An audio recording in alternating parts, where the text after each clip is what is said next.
Introduction. One day, my students sat me down and ordered me to write this book. They wanted people to be able to use our work to make their lives better. It was something I'd wanted to do for a long time, but it became my #1 priority. My work is part of a tradition in psychology that shows the power of people's beliefs. These may be beliefs we're aware of or unaware of, but they strongly affect what we want and whether we succeed in getting it. This tradition also shows how changing people's beliefs, even the simplest beliefs, can have profound effects. In this book, you'll learn how a simple belief about yourself, a belief we discovered in our research, guides a large part of your life. In fact, it permeates every part of your life. Much of what you think of as your personality actually grows out of this mindset. Much of what may be preventing you from fulfilling your potential grows out of it.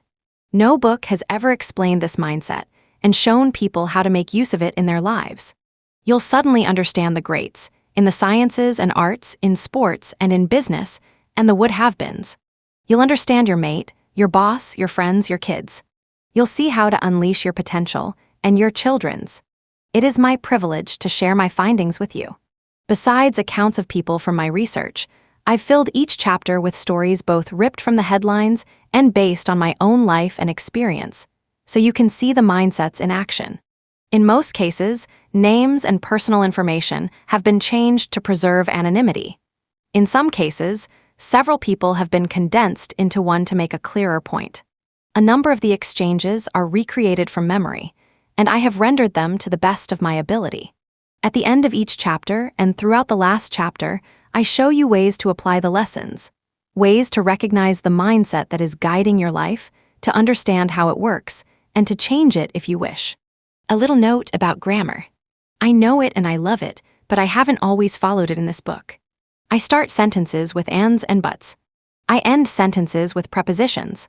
I use the plural they in contexts that require the singular he or she. I've done this for informality and immediacy, and I hope that the sticklers will forgive me. A little note on this updated edition.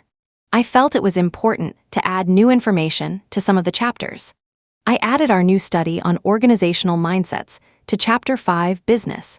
Yes, a whole organization can have a mindset. I added a new section on false growth mindset to Chapter 7, Parents, Teachers, and Coaches, after I learned about the many creative ways people were interpreting and implementing the growth mindset, not always accurately. And I added the journey to a true growth mindset to Chapter 8, Changing Mindsets, because many people have asked for more information on how to take that journey. I hope these updates are helpful. I'd like to take this chance to thank all of the people who made my research and this book possible. My students have made my research career a complete joy. I hope they've learned as much from me as I've learned from them. I'd also like to thank the organizations that supported our research. The William T. Grant Foundation, the National Science Foundation, the Department of Education, the National Institute of Mental Health, the National Institute of Child Health and Human Development, the Spencer Foundation, and the Rakes Foundation. The people at Random House have been the most encouraging team I could wish for.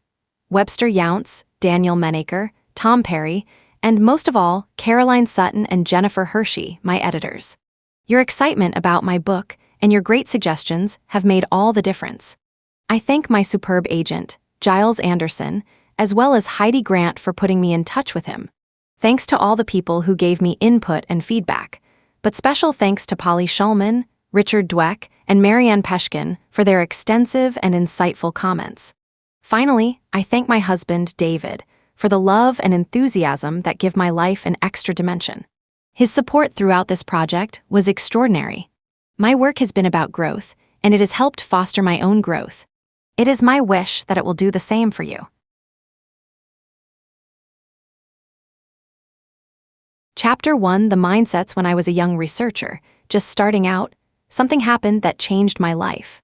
I was obsessed with understanding how people cope with failures, and I decided to study it by watching how students grapple with hard problems. So I brought children one at a time to a room in their school, made them comfortable, and then gave them a series of puzzles to solve. The first ones were fairly easy, but the next ones were hard. As the students grunted, perspired, and twalled, I watched their strategies and probed what they were thinking and feeling. I expected differences among children in how they coped with the difficulty, but I saw something I never expected. Confronted with the hard puzzles, one 10-year-old boy pulled up his chair, rubbed his hands together, smacked his lips, and cried out, "I love a challenge." Another, sweating away on these puzzles, looked up with a pleased expression and said with authority, "You know, I was hoping this would be informative." What's wrong with them? I wondered. I always thought you coped with failure, or you didn't cope with failure. I never thought anyone loved failure. Were these alien children, or were they onto something? Everyone has a role model, someone who pointed the way at a critical moment in their lives. These children were my role models. They obviously knew something I didn't, and I was determined to figure it out, to understand the kind of mindset that could turn a failure into a gift. What did they know? They knew that human qualities, such as intellectual skills, could be cultivated. And that's what they were doing, getting smarter. Not only weren't they discouraged by failure, they didn't even think they were failing. They thought they were learning. I, on the other hand, thought human qualities were carved in stone. You were smart or you weren't, and failure meant you weren't. It was that simple. If you could arrange successes and avoid failures at all costs, you could stay smart. Struggles, mistakes, perseverance were just not part of this picture. Whether human qualities are things that can be cultivated or things that are carved in stone is an old issue. What these beliefs mean for you is a new one. What are the consequences of thinking that your intelligence or personality is something you can develop, as opposed to something that is a fixed, deep-seated trait? Let's first look in on the age-old, fiercely waged debate about human nature, and then return to the question of what these beliefs mean for you. Why do people differ? Since the dawn of time, people have thought differently, acted differently, and fared differently from each other. It was guaranteed that someone would ask the question of why people differed, why some people are smarter or more moral, and whether there was something that made them permanently different. Experts lined up on both sides. Some claimed that there was a strong physical basis for these differences, making them unavoidable and unalterable. Through the ages, these alleged physical differences have included bumps on the skull, phrenology, the size and shape of the skull, craniology, and, today, genes. Others pointed to the strong differences in people's backgrounds, experiences, training, or ways of learning. It may surprise you to know that a big champion of this view was Alfred Binet, the inventor of the IQ test. Wasn't the IQ test meant to summarize children's unchangeable intelligence? In fact, no. Binet, a Frenchman working in Paris in the early 20th century, designed this test to identify children who were not profiting from the Paris public schools, so that new educational programs could be designed to get them back on track. Without denying individual differences in children's intellects, he believed that education and practice could bring about fundamental changes in intelligence. Here is a quote from one of his major books, Modern Ideas About Children, in which he summarizes his work with hundreds of children with learning difficulties. A few modern philosophers assert that an individual's intelligence is a fixed quantity, a quantity which cannot be increased.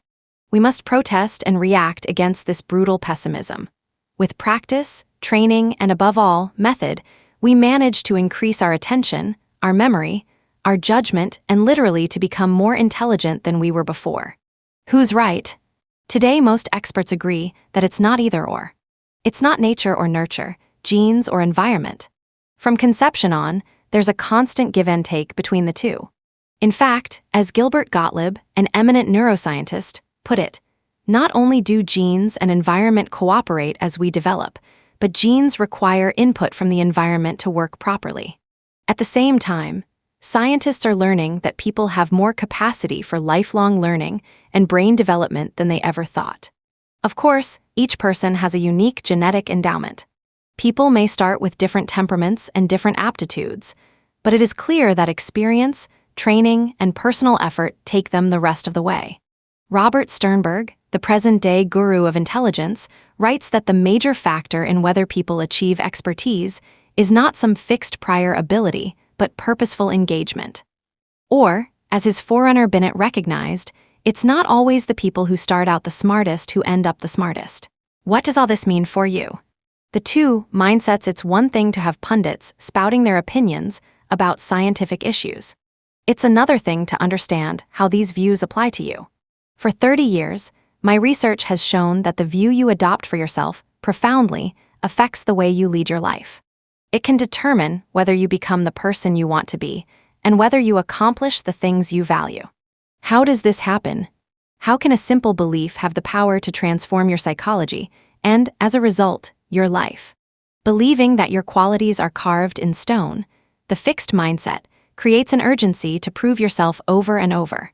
If you have only a certain amount of intelligence, a certain personality, and a certain moral character, well, then you'd better prove that you have a healthy dose of them. It simply wouldn't do to look or feel deficient in these most basic characteristics. Some of us are trained in this mindset from an early age. Even as a child, I was focused on being smart, but the fixed mindset was really stamped in by Mrs. Wilson, my 6th grade teacher. Unlike Alfred Binet, she believed that people's IQ scores told the whole story of who they were. We were seated around the room in IQ order, and only the highest IQ students could be trusted to carry the flag, clap the erasers, or take a note to the principal. Aside from the daily stomachache she provoked with her judgmental stance, she was creating a mindset in which everyone in the class had one consuming goal: look smart, don't look dumb. Who cared about or enjoyed learning when our whole being was at stake every time she gave us a test or called on us in class. I've seen so many people with this one consuming goal of proving themselves, in the classroom, in their careers, and in their relationships. Every situation calls for a confirmation of their intelligence, personality, or character. Every situation is evaluated. Will I succeed or fail? Will I look smart or dumb? Will I be accepted or rejected? Will I feel like a winner or a loser? But doesn't our society value intelligence, personality, and character? Isn't it normal to want these traits? Yes, but there's another mindset in which these traits are not simply a hand you're dealt and have to live with, always trying to convince yourself and others that you have a royal flush when you're secretly worried it's a pair of tens. In this mindset, the hand you're dealt is just the starting point for development. This growth mindset is based on the belief that your basic qualities are things you can cultivate through your efforts, your strategies, and help from others. Although people may differ in every which way, in their initial talents and aptitudes, interests, or temperaments, everyone can change and grow through application and experience. Do people with this mindset believe that anyone can be anything, that anyone with proper motivation or education can become Einstein or Beethoven? No, but they believe that a person's true potential is unknown and unknowable, that it's impossible to foresee what can be accomplished with years of passion, toil, and training. Did you know that Darwin and Tolstoy were considered ordinary children? That Ben Hogan, one of the greatest golfers of all time, was completely uncoordinated and graceless as a child? That the photographer Cindy Sherman, who has been on virtually every list of the most important artists of the 20th century, failed her first photography course? That Geraldine Page, one of our greatest actresses, was advised to give it up for lack of talent. You can see how the belief that cherished qualities can be developed creates a passion for learning. Why waste time proving over and over how great you are when you could be getting better? Why hide deficiencies instead of overcoming them? Why look for friends or partners who will just shore up your self-esteem instead of ones who will also challenge you to grow? And why seek out the tried and true instead of experiences that will stretch you? The passion for stretching yourself and sticking to it, even or especially when it's not going well, is the hallmark of the growth mindset. This is the mindset that allows people to thrive during some of the most challenging times in their lives. A view from the two mindsets to give you a better sense of how the two mindsets work. Imagine, as vividly as you can, that you are a young adult having a really bad day. One day, you go to a class that is really important to you and that you like a lot. The professor returns the midterm papers to the class. You got a C+. You're very disappointed. That evening on the way back to your home, you find that you've gotten a parking ticket. Being really frustrated, you call your best friend to share your experience, but are sort of brushed off. What would you think? What would you feel? What would you do? When I asked people with the fixed mindset, this is what they said: I'd feel like a reject. I'm a total failure. I'm an idiot. I'm a loser. I'd feel worthless and dumb, everyone's better than me. I'm slime. In other words, they'd see what happened as a direct measure of their competence and worth. This is what they'd think about their lives. My life is pitiful. I have no life. Somebody upstairs doesn't like me. The world is out to get me. Someone is out to destroy me. Nobody loves me, everybody hates me. Life is unfair and all efforts are useless. Life stinks. I'm stupid. Nothing good ever happens to me. I'm the most unlucky person on this earth. Excuse me, was there death and destruction, or just a grade, a ticket, and a bad phone call? Are these just people with low self-esteem? Or card-carrying pessimists? No. When they aren't coping with failure, they feel just as worthy and optimistic, and bright and attractive, as people with the growth mindset. So how would they cope? I wouldn't bother to put so much time and effort into doing well in anything. In other words, don't let anyone measure you again.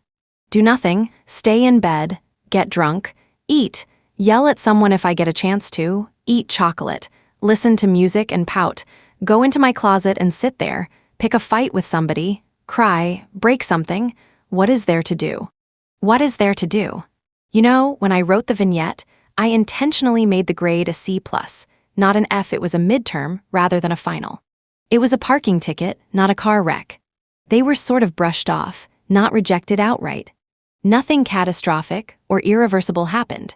Yet from this raw material, the fixed mindset created the feeling of utter failure and paralysis. When I gave people with the growth mindset the same vignette, here's what they said. They'd think, I need to try harder in class, be more careful when parking the car, and wonder if my friend had a bad day. The C+ would tell me that I'd have to work a lot harder in the class, but I have the rest of the semester to pull up my grade. There were many, many more like this, but I think you get the idea. Now, how would they cope? Directly, I'd start thinking about studying harder or studying in a different way. For my next test in that class, I'd pay the ticket, and I'd work things out with my best friend the next time we speak. I'd look at what was wrong on my exam, resolve to do better, pay my parking ticket, and call my friend to tell her I was upset the day before. Work hard on my next paper, speak to the teacher, be more careful where I park or contest the ticket, and find out what's wrong with my friend. You don't have to have one mindset or the other to be upset. Who wouldn't be? Things like a poor grade or a rebuff from a friend or loved one, these are not fun events. No one was smacking their lips with relish. Yet those people with the growth mindset were not labeling themselves and throwing up their hands. Even though they felt distressed, they were ready to take the risks, confront the challenges, and keep working at them. So what's new? Is this such a novel idea? We have lots of sayings that stress the importance of risk and the power of persistence, such as nothing ventured, nothing gained, and if at first you don't succeed, try again, or Rome wasn't built in a day.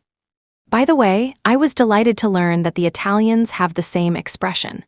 What is truly amazing is that people with the fixed mindset would not agree. For them, it's nothing ventured, nothing lost. If at first you don't succeed, you probably don't have the ability. If Rome wasn't built in a day, maybe it wasn't meant to be. In other words, risk and effort are two things that might reveal your inadequacies and show that you were not up to the task. In fact, it's startling to see the degree to which people with the fixed mindset do not believe in putting in effort or getting help. What's also new is that people's ideas about risk and effort grow out of their more basic mindset. It's not just that some people happen to recognize the value of challenging themselves and the importance of effort. Our research has shown that this comes directly from the growth mindset. When we teach people the growth mindset, with its focus on development, these ideas about challenge and effort follow. Similarly, it's not just that some people happen to dislike challenge and effort. When we temporarily put people in a fixed mindset, with its focus on permanent traits, they quickly fear challenge and devalue effort. We often see books with titles like The 10 Secrets of the World's Most Successful People crowding the shelves of bookstores. And these books may give many useful tips, but they're usually a list of unconnected pointers like take more risks or believe in yourself. While you're left admiring people who can do that, it's never clear how these things fit together or how you could ever become that way. So you're inspired for a few days, but basically, the world's most successful people still have their secrets. Instead, as you begin to understand the fixed and growth mindsets, you will see exactly how one thing leads to another. How a belief that your qualities are carved in stone leads to a host of thoughts and actions, and how a belief that your qualities can be cultivated leads to a host of different thoughts and actions, taking you down an entirely different road. It's what we psychologists call an aha experience. Not only have I seen this in my research when we teach people a new mindset, but I get letters all the time from people who have read my work. They recognize themselves. As I read your article, I literally found myself saying over and over again, "This is me, this is me." They see the connections. Your article completely blew me away. I felt I had discovered the secret of the universe. They feel their mindsets reorienting. I can certainly report a kind of personal revolution happening in my own thinking, and this is an exciting feeling. And they can put this new thinking into practice for themselves and others. Your work has allowed me to transform my work with children and see education through a different lens. Or, I just wanted to let you know what an impact, on a personal and practical level, your outstanding research has had for hundreds of students. I get lots of these letters from coaches and business leaders, too. Self-insight, who has accurate views of their assets and limitations? Well, maybe the people with the growth mindset don't think they're Einstein or Beethoven. But aren't they more likely to have inflated views of their abilities and try for things they're not capable of? In fact, studies show that people are terrible at estimating their abilities. Recently, we set out to see who is most likely to do this. Sure, we found that people greatly misestimated their performance and their ability. But it was those with the fixed mindset who accounted for almost all the inaccuracy. The people with the growth mindset were amazingly accurate. When you think about it, this makes sense. If, like those with the growth mindset, you believe you can develop yourself, then you're open to accurate information about your current abilities, even if it's unflattering. What's more, if you're oriented toward learning, as they are, you need accurate information about your current abilities in order to learn effectively. However, if everything is either good news or bad news about your precious traits, as it is with fixed mindset people, distortion almost inevitably enters the picture. Some outcomes are magnified, others are explained away, and before you know it, you don't know yourself at all. Howard Gardner, in his book Extraordinary Minds, concluded that exceptional individuals have a special talent for identifying their own strengths and weaknesses. It's interesting that those with the growth mindset seem to have that talent. What's in store, the other thing exceptional people seem to have is a special talent for converting life setbacks into future successes. Creativity researchers concur. In a poll of 143 creativity researchers, there was wide agreement about the number one ingredient in creative achievement. And it was exactly the kind of perseverance and resilience produced by the growth mindset. You may be asking again, how can one belief lead to all this? The love of challenge, belief in effort, resilience in the face of setbacks, and greater, more creative success. In the chapters that follow, you'll see exactly how this happens, how the mindsets change what people strive for and what they see as success, how they change the definition, significance, and impact of failure, and how they change the deepest meaning of effort. You'll see how these mindsets play out in school, in sports, in the workplace, and in relationships. You'll see where they come from and how they can be changed. Grow your mindset. Which mindset do you have? Answer these questions about intelligence. Read each statement and decide whether you mostly agree with it or disagree with it. Your intelligence is something very basic about you that you can't change very much. You can learn new things, but you can't really change how intelligent you are. No matter how much intelligence you have, you can always change it quite a bit. You can always substantially change how intelligent you are. Questions 1 and 2 are the fixed mindset questions. Questions 3 and 4 reflect the growth mindset. Which mindset did you agree with more? You can be a mixture, but most people lean toward one or the other. You also have beliefs about other abilities. You could substitute artistic talent, sports ability, or business skill for intelligence. Try it. It's not only your abilities, it's your personal qualities too. Look at these statements about personality and character, and decide whether you mostly agree or mostly disagree with each one. You are a certain kind of person, and there is not much that can be done to really change that. No matter what kind of person you are, you can always change substantially. You can do things differently, but the important parts of who you are can't really be changed. You can always change basic things about the kind of person you are. Here, questions 1 and 3 are the fixed mindset questions, and questions 2 and 4 reflect the growth mindset. Which did you agree with more? Did it differ from your intelligence mindset? It can. Your intelligence mindset comes into play when situations involve mental ability. Your personality mindset comes into play in situations that involve your personal qualities. For example, how dependable, cooperative, caring, or socially skilled you are. The fixed mindset makes you concerned with how you'll be judged. The growth mindset makes you concerned with improving.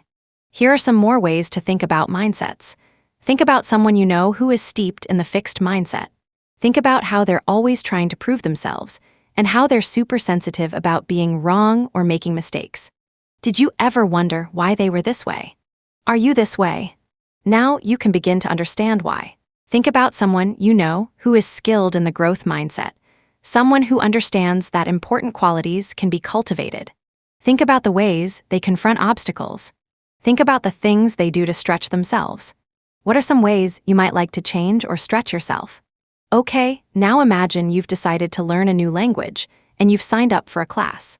A few sessions into the course, the instructor calls you to the front of the room and starts throwing questions at you one after another.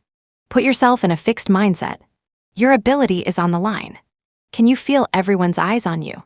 Can you see the instructor's face evaluating you? Feel the tension, feel your ego bristle and waver. What else are you thinking and feeling? Now put yourself in a growth mindset. You're a novice, that's why you're here. You're here to learn. The teacher is a resource for learning. Feel the tension leave you, feel your mind open up. The message is, you can change your mindset. Chapter 2, Inside the Mindsets. When I was a young woman, I wanted a prince-like mate. Very handsome, very successful. A big cheese. I wanted a glamorous career, but nothing too hard or risky. And I wanted it all to come to me as validation of who I was. It would be many years before I was satisfied. I got a great guy, but he was a work in progress. I have a great career, but boy, is it a constant challenge. Nothing was easy. So why am I satisfied? I changed my mindset. I changed it because of my work. One day, my doctoral student, Mary Banjura, and I were trying to understand why some students were so caught up in proving their ability, while others could just let go and learn. Suddenly, we realized that there were two meanings to ability, not one. A fixed ability that needs to be proven, and a changeable ability that can be developed through learning. That's how the mindsets were born. I knew instantly which one I had. I realized why I'd always been so concerned about mistakes and failures. And I recognized for the first time that I had a choice. When you enter a mindset, you enter a new world. In one world, the world of fixed traits, success is about proving you're smart or talented, validating yourself. In the other, the world of changing qualities, it's about stretching yourself to learn something new, developing yourself. In one world, failure is about having a setback, getting a bad grade, losing a tournament, getting fired, getting rejected. It means you're not smart or talented. In the other world, failure is about not growing, not reaching for the things you value. It means you're not fulfilling your potential.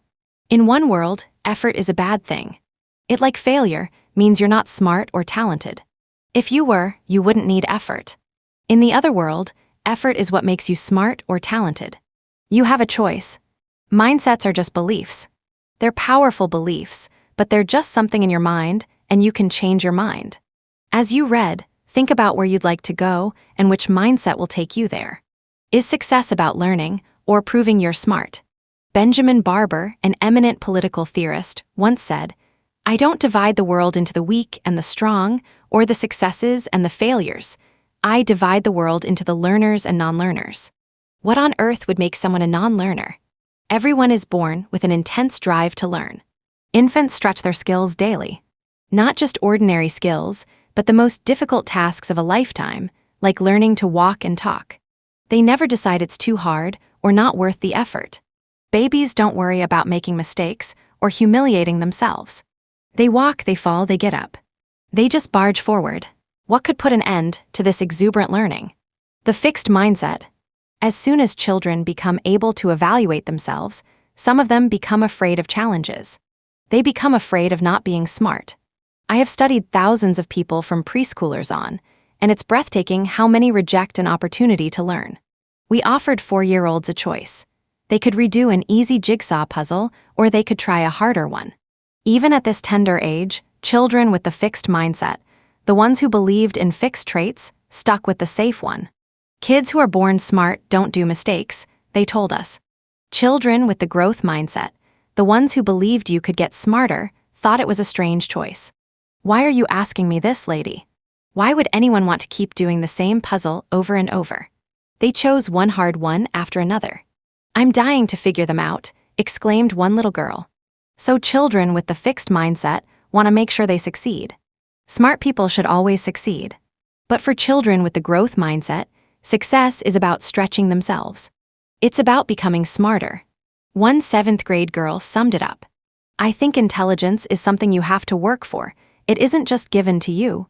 Most kids, if they're not sure of an answer, will not raise their hand to answer the question. But what I usually do is raise my hand, because if I'm wrong, then my mistake will be corrected. Or I will raise my hand and say, how would this be solved? Or, I don't get this. Can you help me? Just by doing that, I'm increasing my intelligence. Beyond puzzles, it's one thing to pass up a puzzle. It's another to pass up an opportunity that's important to your future. To see if this would happen, we took advantage of an unusual situation. At the University of Hong Kong, everything is in English. Classes are in English, textbooks are in English, and exams are in English. But some students who enter the university are not fluent in English, so it would make sense for them to do something about it in a hurry. As students arrived to register for their freshman year, we knew which ones were not skilled in English. And we asked them a key question. If the faculty offered a course for students who need to improve their English skills, would you take it? We also measured their mindset. We did this by asking them how much they agreed with statements like this. You have a certain amount of intelligence, and you can't really do much to change it. People who agree with this kind of statement lean toward a fixed mindset. Those who lean toward a growth mindset agree that you can always substantially change how intelligent you are. Later, we looked at who said yes to the English course. Students with the growth mindset said an emphatic yes. But those with the fixed mindset were not very interested. Believing that success is about learning, students with the growth mindset seized the chance. But those with the fixed mindset didn't want to expose their deficiencies. Instead, to feel smart in the short run, they were willing to put their college careers at risk. This is how the fixed mindset makes people into non-learners. Brain waves tell the story. You can even see the difference in people's brain waves. People with both mindsets came into our brainwave lab at Columbia. As they answered hard questions and got feedback, we were curious about when their brain waves would show them to be interested and attentive. People with a fixed mindset were only interested when the feedback reflected on their ability. Their brain waves showed them paying close attention when they were told whether their answers were right or wrong. But when they were presented with information that could help them learn, there was no sign of interest. Even when they'd gotten an answer wrong, they were not interested in learning what the right answer was. Only people with a growth mindset paid close attention to information that could stretch their knowledge. Only for them was learning a priority. What's your priority? If you had to choose, which would it be? Loads of success and validation, or lots of challenge? It's not just on intellectual tasks that people have to make these choices. People also have to decide what kinds of relationships they want. Ones that bolster their egos or ones that challenge them to grow. Who is your ideal mate? We put this question to young adults, and here's what they told us. People with the fixed mindset said the ideal mate would put them on a pedestal, make them feel perfect, worship them. In other words, the perfect mate would enshrine their fixed qualities. My husband says that he used to feel this way, that he wanted to be the god of a one person, his partner's religion. Fortunately, he chucked this idea before he met me. People with the growth mindset hoped for a different kind of partner. They said their ideal mate was someone who would see their faults and help them to work on them, challenge them to become a better person, encourage them to learn new things. Certainly, they didn't want people who would pick on them or undermine their self-esteem, but they did want people who would foster their development. They didn't assume they were fully evolved, flawless beings who had nothing more to learn. Are you already thinking, oh, what if two people with different mindsets get together? A growth mindset woman tells about her marriage to a fixed mindset man. I had barely gotten all the rice out of my hair when I began to realize I made a big mistake. Every time I said something like, "Why don't we try to go out a little more?" Or, "I'd like it if you consulted me before making decisions," he was devastated. Then instead of talking about the issue I raised, I'd have to spend literally an hour repairing the damage and making him feel good again.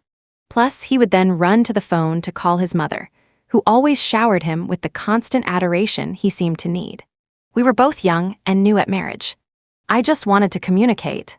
So the husband's idea of a successful relationship, total, uncritical acceptance, was not the wife's.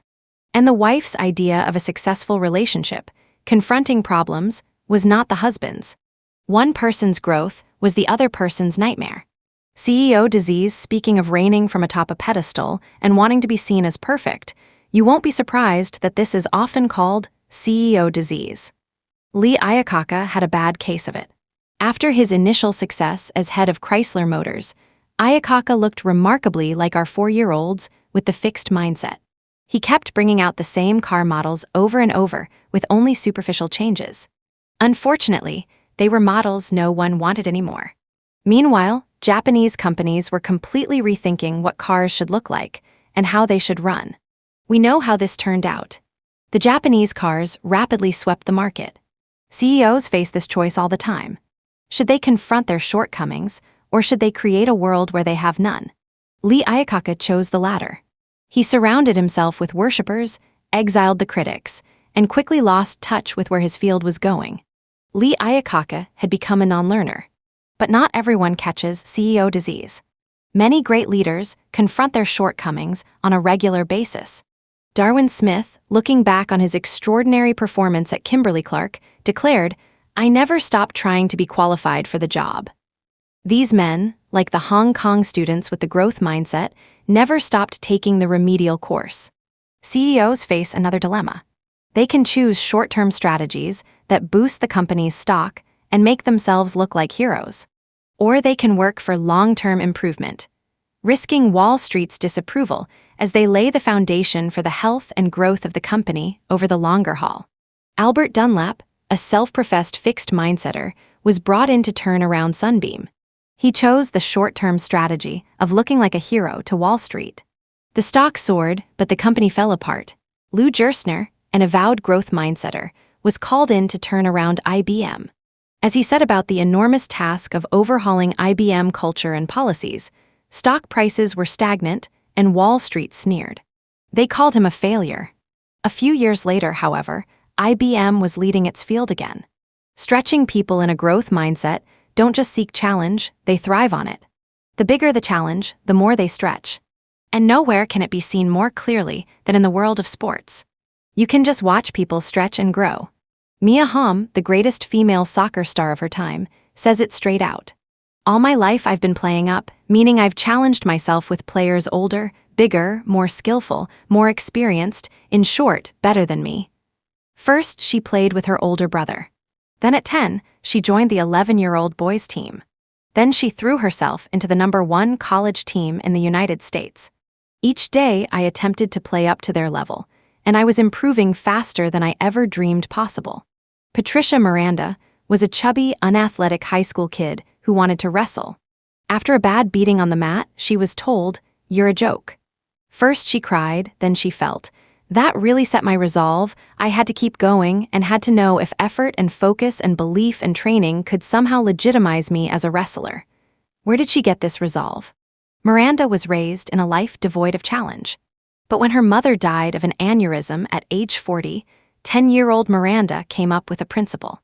When you're lying on your deathbed, one of the cool things to say is, "I really explored myself." This sense of urgency was instilled when my mom died. If you only go through life doing stuff that's easy, shame on you. So when wrestling presented a challenge, she was ready to take it on.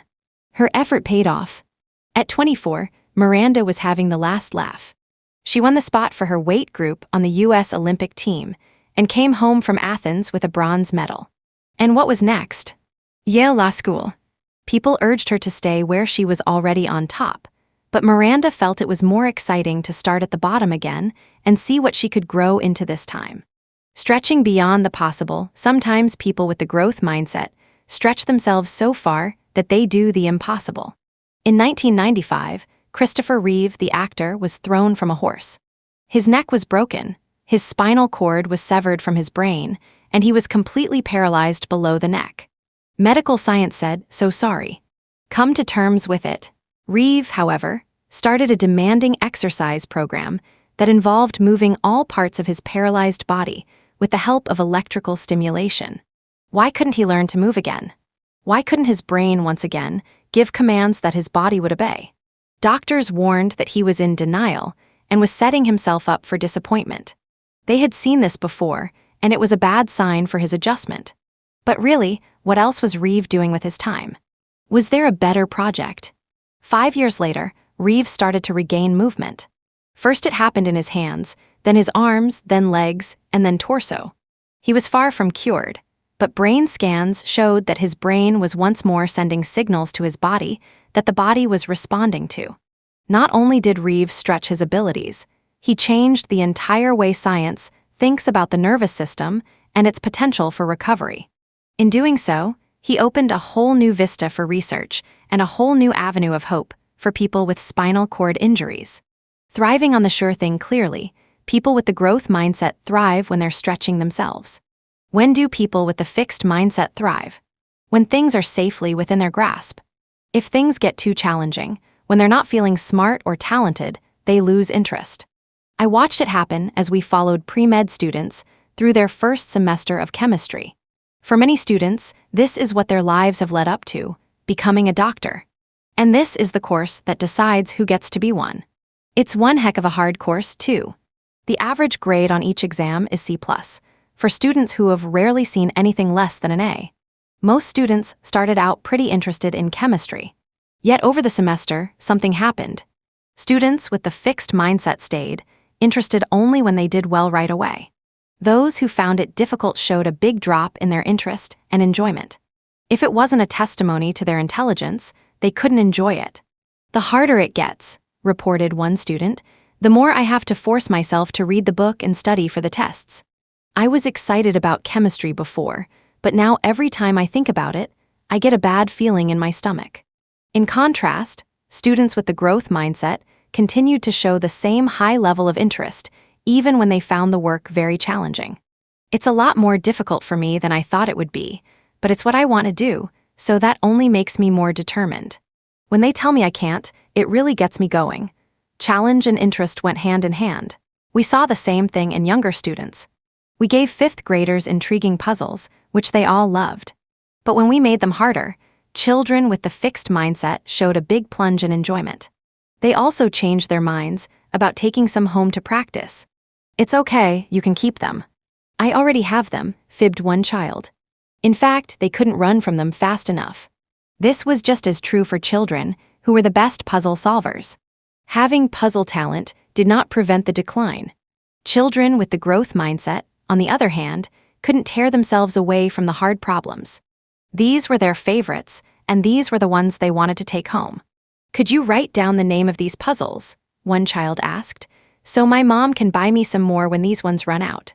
Not long ago, I was interested to read about Marina Semyonova, a great Russian dancer and teacher who devised a novel way of selecting her students. It was a clever test for mindset. As a former student tells it, her students first have to survive a trial period while she watches to see how you react to praise and to correction. Those more responsive to the correction are deemed worthy. In other words, she separates the ones who get their thrill from what's easy, what they've already mastered, from those who get their thrill from what's hard. I'll never forget the first time I heard myself say, "This is hard. This is fun." That's the moment I knew I was changing mindsets. When do you feel smart? When you're flawless or when you're learning? The plot is about to thicken, for in the fixed mindset, it's not enough just to succeed. It's not enough just to look smart and talented. You have to be pretty much flawless. and you have to be flawless right away. We asked people, ranging from grade schoolers to young adults, when do you feel smart? The differences were striking. People with the fixed mindset said, it's when I don't make any mistakes, when I finish something fast and it's perfect, when something is easy for me but other people can't do it. It's about being perfect right now. But people with the growth mindset said, when it's really hard, and I try really hard, and I can do something I couldn't do before. Or when I work on something a long time, and I start to figure it out. For them, it's not about immediate perfection. It's about learning something over time, confronting a challenge and making progress.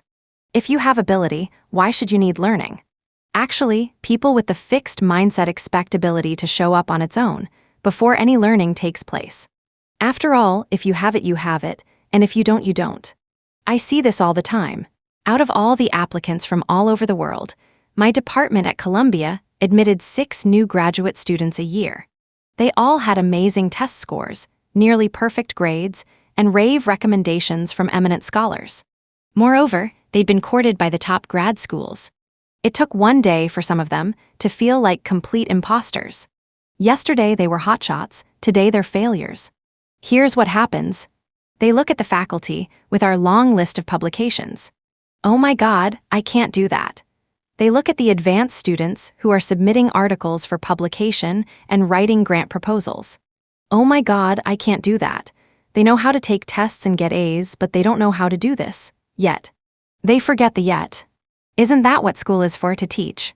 They're there to learn how to do these things, not because they already know everything. I wonder if this is what happened to Janet Cook and Stephen Glass. They were both young reporters who skyrocketed to the top on fabricated articles. Janet Cook won a Pulitzer Prize for her Washington Post articles about an 8-year-old boy who was a drug addict. The boy did not exist, and she was later stripped of her prize. Stephen Glass was the whiz kid of the New Republic, who seemed to have stories and sources reporters only dream of. The sources did not exist, and the stories were not true. Did Janet Cook and Stephen Glass need to be perfect right away? Did they feel that admitting ignorance would discredit them with their colleagues? Did they feel they should already be like the big-time reporters before they did the hard work of learning how? We were stars, precocious stars, wrote Stephen Glass, and that was what mattered. The public understands them as cheats, and cheat they did. But I understand them as talented young people, desperate young people, who succumbed to the pressures of the fixed mindset. There was a saying in the 1960s that went, "Becoming is better than being." The fixed mindset does not allow people the luxury of becoming. They have to already be. A test score is forever. Let's take a closer look at why. In the fixed mindset, it's so crucial to be perfect right now. It's because one test or one evaluation can measure you forever. 20 years ago, at the age of 5, Loretta and her family came to the United States. A few days later, her mother took her to her new school, where they promptly gave her a test. The next thing she knew, she was in her kindergarten class, but it was not the Eagles, the elite kindergarten class. As time passed, however, Loretta was transferred to the Eagles, and she remained with that group of students until the end of high school, garnering a bundle of academic prizes along the way. Yet she never felt she belonged. That first test, she was convinced, diagnosed her fixed ability and said that she was not a true Eagle. Never mind that she had been 5 years old and had just made a radical change to a new country. Or that maybe there hadn't been room in the Eagles for a while. Or that maybe the school decided she would have an easier transition in a more low-key class. There are so many ways to understand what happened and what it meant. Unfortunately, she chose the wrong one. For in the world of the fixed mindset, there is no way to become an Eagle. If you were a true Eagle, you would have aced the test and been hailed as an Eagle at once. Is Loretta a rare case, or is this kind of thinking more common than we realize? To find out, we showed 5th graders a closed cardboard box and told them it had a test inside. This test, we said, measured an important school ability. We told them nothing more. Then we asked them questions about the test. First, we wanted to make sure that they'd accepted our description, so we asked them, "How much do you think this test measures an important school ability?" All of them had taken our word for it. Next we asked, "Do you think this test measures how smart you are? And do you think this test measures how smart you'll be when you grow up?" Students with the growth mindset had taken our word that the test measured an important ability, but they didn't think it measured how smart they were. And they certainly didn't think it would tell them how smart they'd be when they grew up. In fact, one of them told us, "No way. Ain't no test can do that."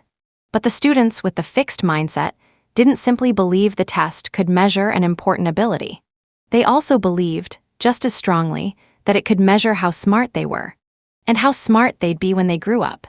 They granted one test the power to measure their most basic intelligence, now and forever. They gave this test the power to define them. That's why every success is so important. Another look at potential, this leads us back to the idea of potential, and to the question of whether tests or experts can tell us what our potential is, what we're capable of, what our future will be. The fixed mindset says yes. You can simply measure the fixed ability right now and project it into the future. Just give the test or ask the expert. No crystal ball needed. So common is the belief that potential can be known right now that Joseph P. Kennedy felt confident in telling Morton Downey Jr. that he would be a failure. What did Downey, later a famous television personality and author, done? Why, he had worn red socks and brown shoes to the Stork Club, a fancy New York nightclub. "Morton," Kennedy told him, "I don't know anybody I've ever met in my life wearing red socks and brown shoes who ever succeeded. Young man, let me tell you now, you do stand out, but you don't stand out in a way that people will ever admire you." Many of the most accomplished people of our era were considered by experts to have no future. Jackson Pollock, Marcel Proust, Elvis Presley, Ray Charles, Lucille Ball, and Charles Darwin were all thought to have little potential for their chosen fields. And in some of these cases, it may well have been true that they did not stand out from the crowd early on. But isn't potential someone's capacity to develop their skills with effort and coaching over time? And that's just the point. How can we know where effort, coaching, and time will take someone? Who knows, maybe the experts were right about Jackson, Marcel, Elvis, Ray, Lucille, and Charles, in terms of their skills at the time. Maybe they were not, yet the people they were to become. I once went to an exhibit in London of Paul Cézanne's early paintings.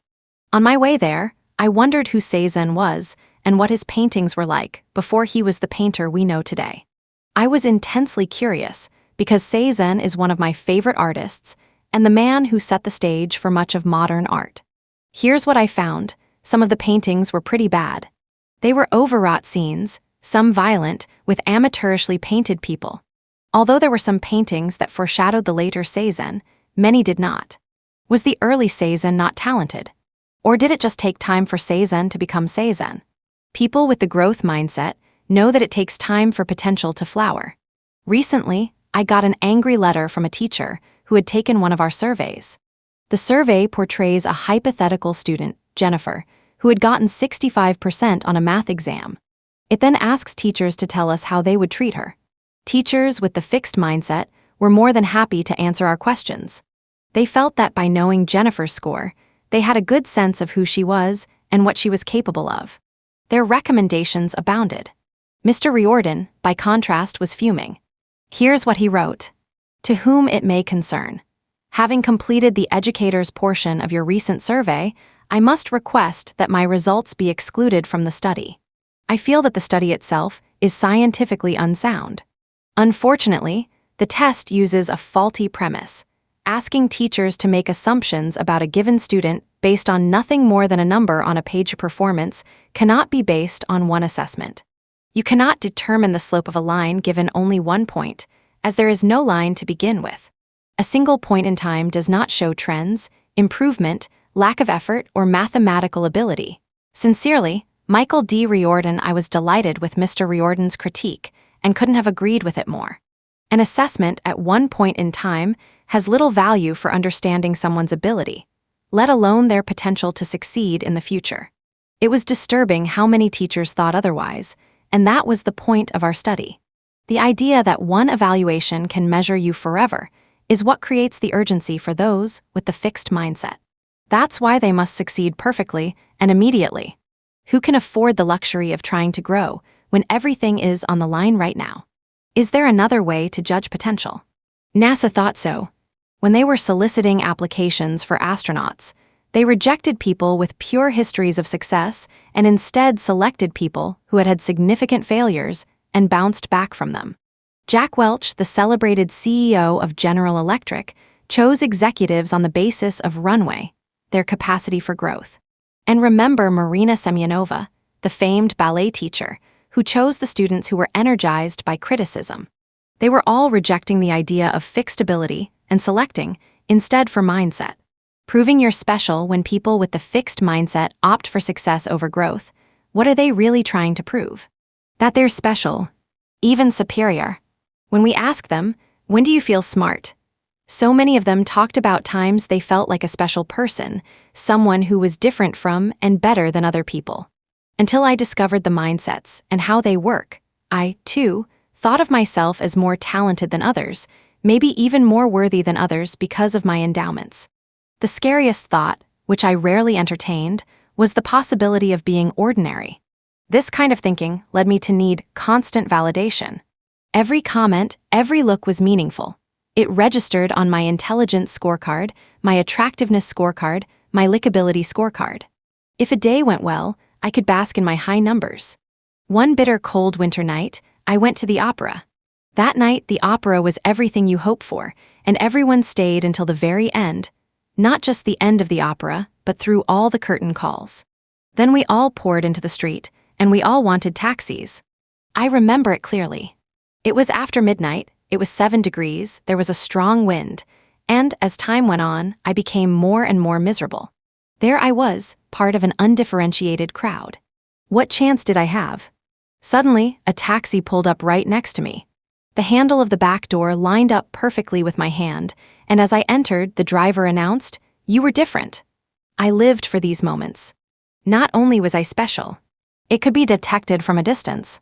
The self-esteem movement encourages this kind of thinking and has even invented devices to help you confirm your superiority.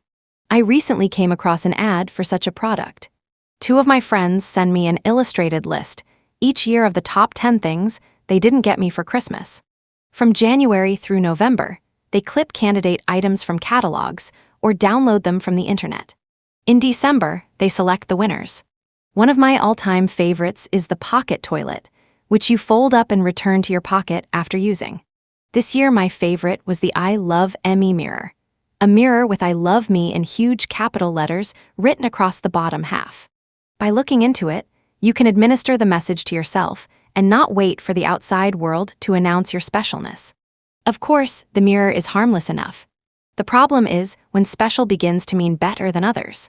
A more valuable human being. A superior person. An entitled person. Special, superior, entitled John McEnroe had a fixed mindset. He believed that talent was all. He did not love to learn. He did not thrive on challenges. When the going got rough, he often folded. As a result, by his own admission, he did not fulfill his potential. But his talent was so great that he was the #1 tennis player in the world for 4 years. Here he tells us what it was like to be #1. McEnroe used sawdust to absorb the sweat on his hands during a match. This time, the sawdust was not to his liking, so he went over to the can of sawdust and knocked it over with his racket. His agent, Gary, came dashing over to find out what was wrong. "You call that sawdust?" I said. I was actually screaming at him. The sawdust was ground too fine. "This looks like rat poison. Can't you get anything right?" So Gary ran out and 20 minutes later came back with a fresh can of coarser sawdust and $20 less in his pocket. He'd had to pay a union employee to grind up a 2x4. This is what it was like to be #1. He goes on to tell us about how he once threw up all over a dignified Japanese lady who was hosting him. The next day she bowed, apologized to him, and presented him with a gift. This, McEnroe proclaims, is also what it was like to be #1. Everything was about you. Did you get everything you need? Is everything okay? We'll pay you this, we'll do that, we'll kiss your behind. You only have to do what you want. Your reaction to anything else is, get the hell out of here. For a long time, I didn't mind it a bit. Would you? So let's see. If you're successful, you're better than other people. You get to abuse them and have them grovel. In the fixed mindset, this is what can pass for self-esteem. As a contrast, let's look at Michael Jordan, growth-minded athlete par excellence, whose greatness is regularly proclaimed by the world. Superman, God in person, Jesus in tennis shoes. If anyone has reason to think of himself as special, it's he. But here's what he said when his return to basketball caused a huge commotion. "I was shocked with the level of intensity my coming back to the game created. People were praising me like I was a religious cult or something. That was very embarrassing. I'm a human being like everyone else." Jordan knew how hard he had worked to develop his abilities. He was a person who had struggled and grown, not a person who was inherently better than others. Tom Wolfe in The Right Stuff describes the elite military pilots who eagerly embrace the fixed mindset. Having passed one rigorous test after another, they think of themselves as special, as people who were born smarter and braver than other people. But Chuck Yeager, the hero of The Right Stuff, begged to differ. "There is no such thing as a natural-born pilot. Whatever my aptitude or talents, becoming a proficient pilot was hard work, really a lifetime's learning experience. The best pilots fly more than the others. That's why they're the best." Like Michael Jordan, he was a human being. He just stretched himself farther than most. In short, people who believe in fixed traits feel an urgency to succeed, and when they do, they may feel more than pride. They may feel a sense of superiority, since success means that their fixed traits are better than other people's. However, lurking behind that self-esteem of the fixed mindset is a simple question. If you're somebody when you're successful, what are you when you're unsuccessful? Mindsets change the meaning of failure. The Martins worshipped their 3-year-old Robert and always bragged about his feats. There had never been a child as bright and creative as theirs. Then Robert did something unforgivable. He didn't get into the #1 preschool in New York. After that, the Martins cooled toward him. They didn't talk about him the same way, and they didn't treat him with the same pride and affection. He was no longer their brilliant little Robert. He was someone who had discredited himself and shamed them. At the tender age of 3, he was a failure. As a New York Times article points out, failure has been transformed from an action, "I failed," to an identity, "I am a failure." This is especially true in the fixed mindset. When I was a child, I too worried about meeting Robert's fate. In 6th grade, I was the best speller in my school. The principal wanted me to go to a citywide competition, but I refused. In 9th grade, I excelled in French, and my teacher wanted me to enter a citywide competition. Again, I refused. Why would I risk turning from a success into a failure? From a winner into a loser? Ernie Els, the great golfer, worried about this too. Els finally won a major tournament after a 5-year dry spell, in which match after match slipped away from him. What if he had lost this tournament too? I would have been a different person, he tells us. He would have been a loser. Each April, when the skinny envelopes, the rejection letters, arrive from colleges, countless failures are created coast to coast. Thousands of brilliant young scholars become the girl who didn't get into Princeton, or the boy who didn't get into Stanford. Defining moments even in the growth mindset, failure can be a painful experience. But it doesn't define you. It's a problem to be faced, dealt with, and learned from. Jim Marshall, former defensive player for the Minnesota Vikings, relates what could easily have made him into a failure. In a game against the San Francisco 49ers, Marshall spotted the football on the ground. He scooped it up and ran for a touchdown as the crowd cheered. But he ran the wrong way. He scored for the wrong team and on national television. It was the most devastating moment of his life. The shame was overpowering. But during halftime, he thought, if you make a mistake, you got to make it right. I realized I had a choice. I could sit in my misery, or I could do something about it. Pulling himself together for the second half, he played some of his best football ever and contributed to his team's victory. Nor did he stop there. He spoke to groups. He answered letters that poured in from people who finally had the courage to admit their own shameful experiences. He heightened his concentration during games. Instead of letting the experience define him, he took control of it. He used it to become a better player, and he believes, a better person. In the fixed mindset, however, the loss of oneself to failure can be a permanent, haunting trauma. Bernard Lois was one of the top chefs in the world.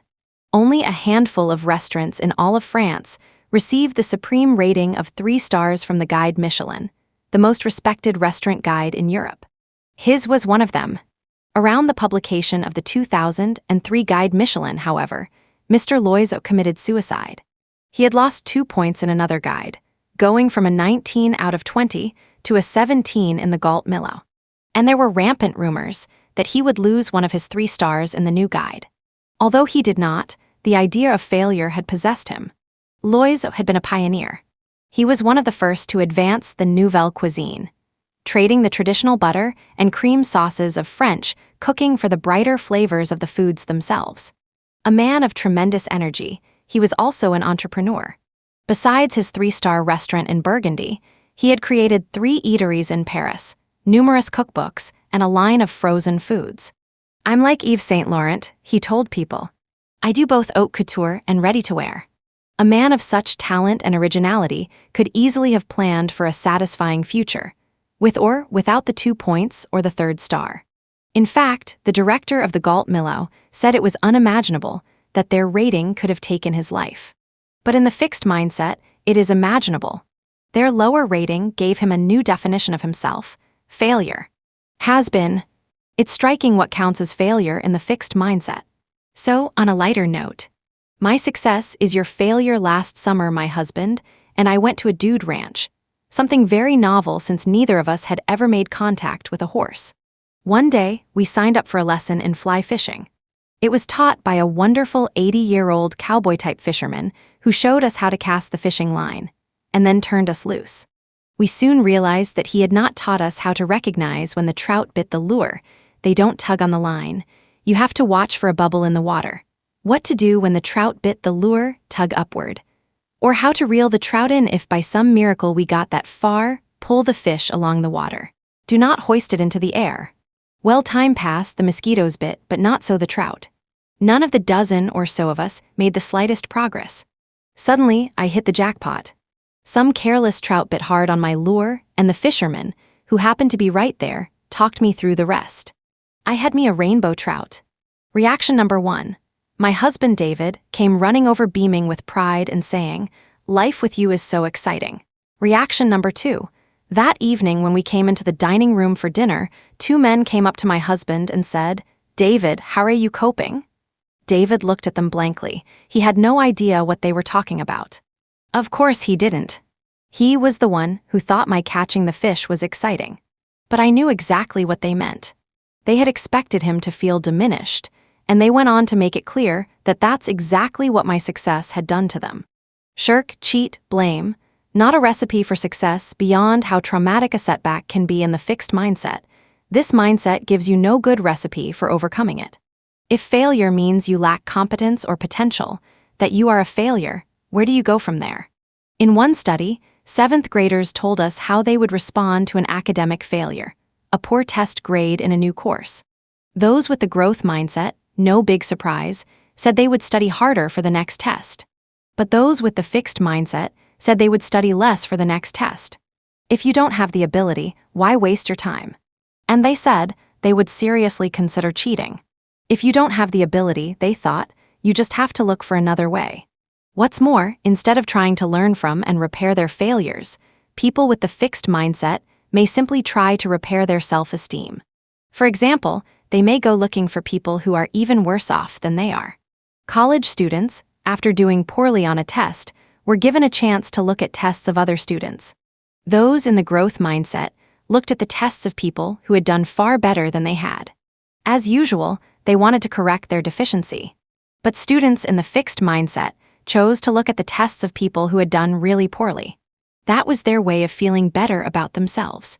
Jim Collins tells, in Good to Great, of a similar thing in the corporate world.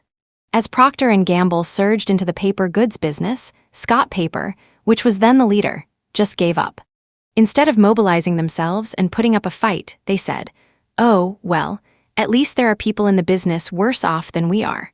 Another way people with the fixed mindset try to repair their self-esteem after a failure is by assigning blame or making excuses. Let's return to John McEnroe. It was never his fault. One time he lost a match because he had a fever. One time he had a backache. One time he fell victim to expectations, another time to the tabloids. One time he lost to a friend because the friend was in love and he wasn't. One time he ate too close to the match. One time he was too chunky, another time too thin. One time it was too cold, another time too hot. One time he was undertrained, another time overtrained. His most agonizing loss, and the one that still keeps him up nights, was his loss in the 1984 French Open.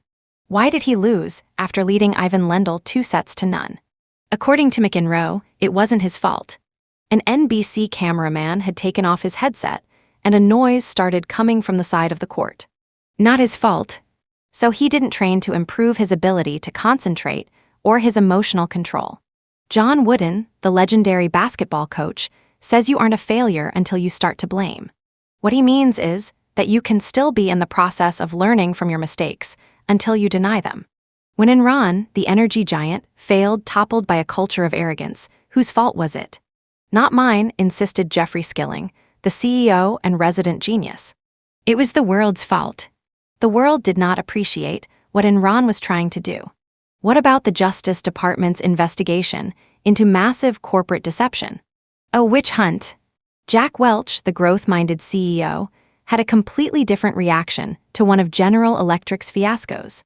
In 1986, General Electric bought Kidder, Peabody, a Wall Street investment banking firm. Soon after the deal closed, Kidder, Peabody was hit with a big insider trading scandal. A few years later, calamity struck again in the form of Joseph Jett, a trader who made a bunch of fictitious trades to the tune of hundreds of millions to pump up his bonus. Welch phoned 14 of his top GE colleagues to tell them the bad news and to apologize personally. I blamed myself for the disaster, Welch said. Mindset and depression. Maybe Bernard Loiseau, the French chef, was just depressed. Were you thinking that? As a psychologist and an educator, I am vitally interested in depression. It runs wild on college campuses, especially in February and March. The winter is not over, the summer is not in sight, work has piled up, and relationships are often frayed. Yet it's been clear to me for a long time that different students handle depression in dramatically different ways. Some let everything slide. Others, though feeling wretched, hang on. They drag themselves to class, keep up with their work, and take care of themselves, so that when they feel better, their lives are intact. Not long ago, we decided to see whether mindsets play a role in this difference. To find out, we measured students' mindsets, and then had them keep an online diary for 3 weeks in February and March. Every day they answered questions about their mood, their activities, and how they were coping with problems. Here's what we discovered. First, the students with the fixed mindset had higher levels of depression. Our analyses showed that this was because they ruminated over their problems and setbacks, essentially tormenting themselves with the idea that the setbacks meant they were incompetent or unworthy. It just kept circulating in my head. You're a dope. I just couldn't let go of the thought that this made me less of a man. Again, failures labeled them and left them no route to success. And the more depressed they felt, the more they let things go, the less they took action to solve their problems. For example, they didn't study what they needed to, they didn't hand in their assignments on time, and they didn't keep up with their chores. Although students with the fixed mindset showed more depression, there were still plenty of people with the growth mindset who felt pretty miserable, this being peak season for depression. And here we saw something really amazing. The more depressed people with the growth mindset felt, short of severe depression, the more they took action to confront their problems, the more they made sure to keep up with their schoolwork, and the more they kept up with their lives. The worse they felt, the more determined they became. In fact, from the way they acted, it might have been hard to know how despondent they were. Here is a story a young man told me. I was a freshman, and it was the first time I had been away from home. Everyone was a stranger, the courses were hard, and as the year wore on I felt more and more depressed. Eventually, it reached a point where I could hardly get out of bed in the morning. But every day I forced myself to get up, shower, shave, and do whatever it was I needed to do. One day, I really hit a low point, and I decided to ask for help. So I went to the teaching assistant in my psychology course and asked for her advice. "Are you going to your classes?" she asked. "Yes," I replied. "Are you keeping up with your reading?" "Yes." "Are you doing okay on your exams?" "Yes." "Well," she informed me, "then you're not depressed." Yes, he was depressed, but he was coping the way people in the growth mindset tend to cope, with determination. Doesn't temperament have a lot to do with it? Aren't some people sensitive by nature, while others just let things roll off their backs? Temperament certainly plays a role, but mindset is an important part of the story. When we taught people the growth mindset, it changed the way they reacted to their depressed mood. The worse they felt, the more motivated they became, and the more they confronted the problems that faced them. In short, when people believe in fixed traits, they are always in danger of being measured by a failure. It can define them in a permanent way. Smart or talented as they may be, this mindset seems to rob them of their coping resources. When people believe their basic qualities can be developed, failures may still hurt, but failures don't define them. And if abilities can be expanded, if change and growth are possible, then there are still many paths to success. Mindsets change the meaning of effort as children. We were given a choice between the talented but erratic hare and the plodding but steady tortoise. The lesson was supposed to be that slow and steady wins the race. But really, did any of us ever want to be the tortoise? No, we just wanted to be a less foolish hare. We wanted to be swift as the wind and a bit more strategic, say, not taking quite so many snoozes before the finish line. After all, everyone knows you have to show up in order to win. The story of the tortoise and the hare, in trying to put forward the power of effort, gave effort a bad name. It reinforced the image that effort is for the plodders, and suggested that in rare instances, when talented people dropped the ball, the plodder could sneak through. The little engine that could, the saggy, baggy elephant and the scruffy tugboat. They were cute, they were often overmatched, and we were happy for them when they succeeded. In fact, to this day I remember how fond I was of those little creatures, or machines, but no way did I identify with them. The message was, if you're unfortunate enough to be the runt of the litter, if you lack endowment, you don't have to be an utter failure. You can be a sweet, adorable little slogger and maybe, if you really work at it and withstand all the scornful onlookers, even a success. Thank you very much, I'll take the endowment. The problem was that these stories made it into an either-or. Either you have ability or you expend effort. And this is part of the fixed mindset. Effort is for those who don't have the ability. People with the fixed mindset tell us, if you have to work at something, you must not be good at it. They add, things come easily to people who are true geniuses. CALVIN and HOBBS, copyright 1995 WATTRSON. Reprinted with permission of Universal Press Syndicate. I was a young professor in the psychology department at the University of Illinois. Late one night, I was passing the psychology building and noticed that the lights were on in some faculty offices. Some of my colleagues were working late. They must not be as smart as I am, I thought to myself. It never occurred to me that they might be just as smart and more hardworking. For me it was either or. And it was clear I valued the either over the or. Malcolm Gladwell, the author and New Yorker writer, has suggested that as a society we value natural, effortless accomplishment over achievement through effort. We endow our heroes with superhuman abilities that led them inevitably toward their greatness. It's as if Midori popped out of the womb fiddling, Michael Jordan dribbling, and Picasso doodling. This captures the fixed mindset perfectly. And it's everywhere. A report from researchers at Duke University sounds an alarm about the anxiety and depression among female undergraduates who aspire to effortless perfection. They believe they should display perfect beauty, perfect womanhood, and perfect scholarship all without trying, or at least without appearing to try. Americans aren't the only people who disdain effort.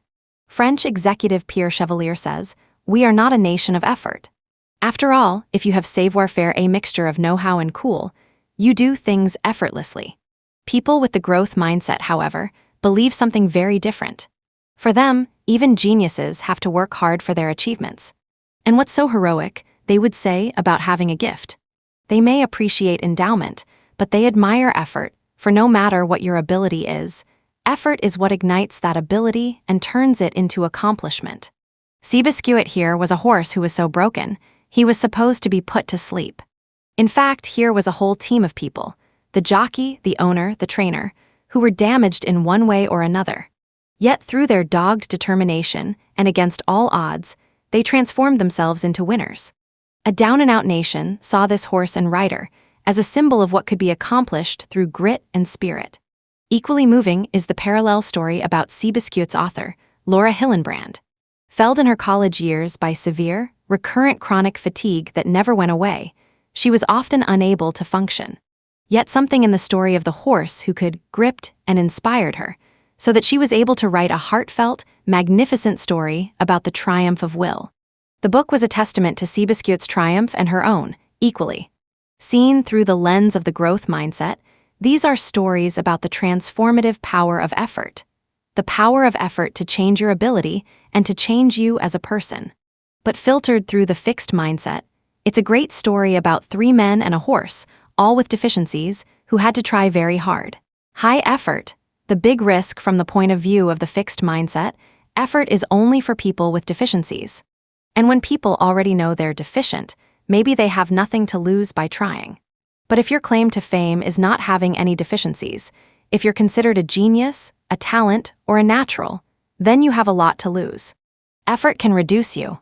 Nadia Salerno-Sonnenberg made her violin debut at the age of 10 with the Philadelphia Orchestra. Yet when she arrived at Juilliard to study with Dorothy DeLay, the great violin teacher, she had a repertoire of awful habits. Her fingerings and bowings were awkward, and she held her violin in the wrong position, but she refused to change. After several years, she saw the other students catching up and even surpassing her, and by her late teens, she had a crisis of confidence. I was used to success, to the prodigy label in newspapers, and now I felt like a failure. This prodigy was afraid of trying. Everything I was going through boiled down to fear. Fear of trying and failing if you go to an audition and don't really try, if you're not really prepared, if you didn't work as hard as you could have and you don't win, you have an excuse. Nothing is harder than saying, I gave it my all and it wasn't good enough. The idea of trying and still failing, of leaving yourself without excuses, is the worst fear within the fixed mindset, and it haunted and paralyzed her. She had even stopped bringing her violin to her lesson. Then, one day, after years of patience and understanding, DeLay told her, Listen, if you don't bring your violin next week, I'm throwing you out of my class. Salerno-Sonnenberg thought she was joking, but DeLay rose from the couch and calmly informed her, I'm not kidding. If you are going to waste your talent, I don't want to be a part of it. This has gone on long enough. Why is effort so terrifying? There are 2 reasons. One is that in the fixed mindset, great geniuses are not supposed to need it.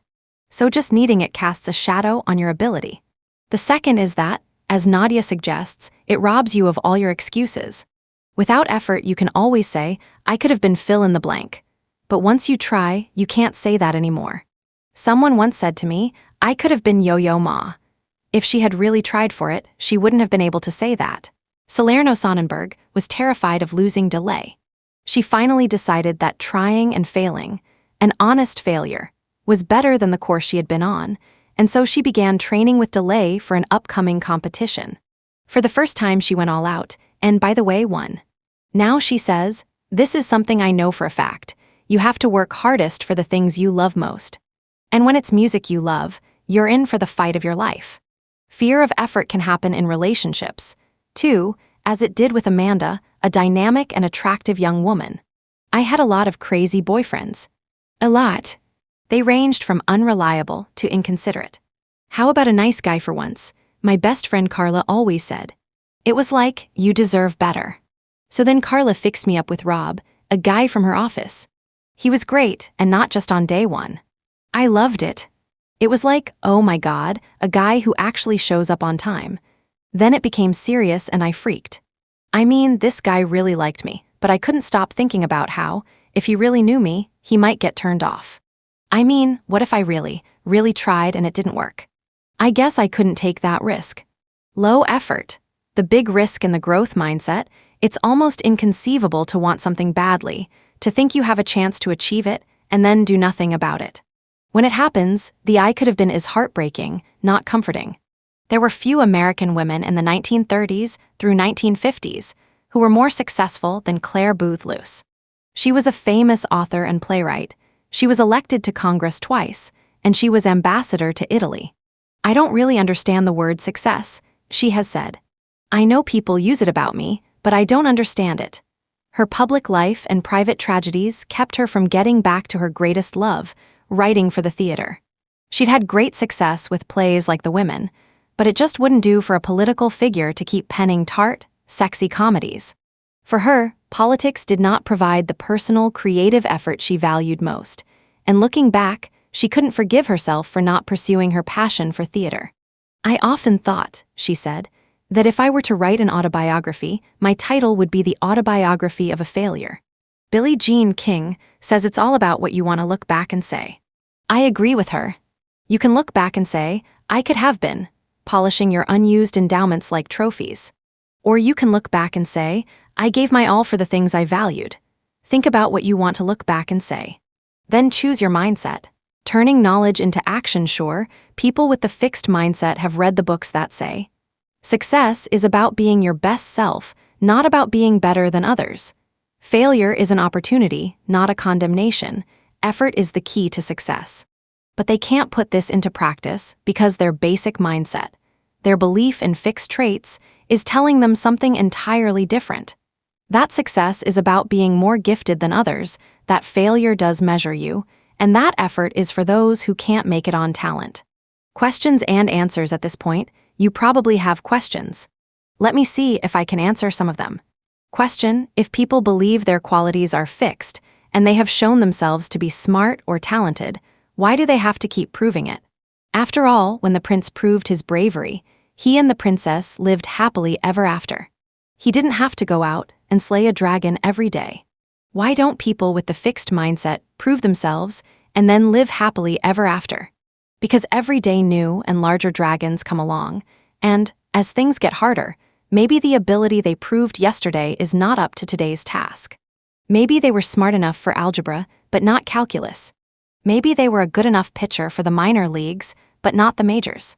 Maybe they were a good enough writer for their school newspaper, but not the New York Times. So they're racing to prove themselves over and over, but where are they going? To me, they're often running in place, amassing countless affirmations, but not necessarily ending up where they want to be. You know those movies where the main character wakes up one day and sees that his life has not been worthwhile.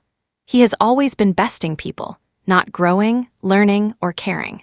My favorite is Groundhog Day, which I didn't see for a long time because I couldn't get past the name. At any rate, in Groundhog Day, Bill Murray doesn't just wake up one day and get the message. He has to repeat the same day over and over until he gets the message.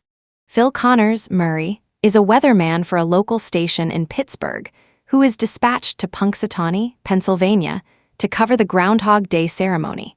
On February 2, a groundhog is taken out of his little house. If he is judged to have seen his shadow, there will be another 6 weeks of winter. If not, there will be an early spring. Phil, considering himself to be a superior being, has complete contempt for the ceremony, the town, and the people, hicks and morons. And after making that perfectly clear, he plans to get out of Punxsutawney as quickly as possible. But this is not to be.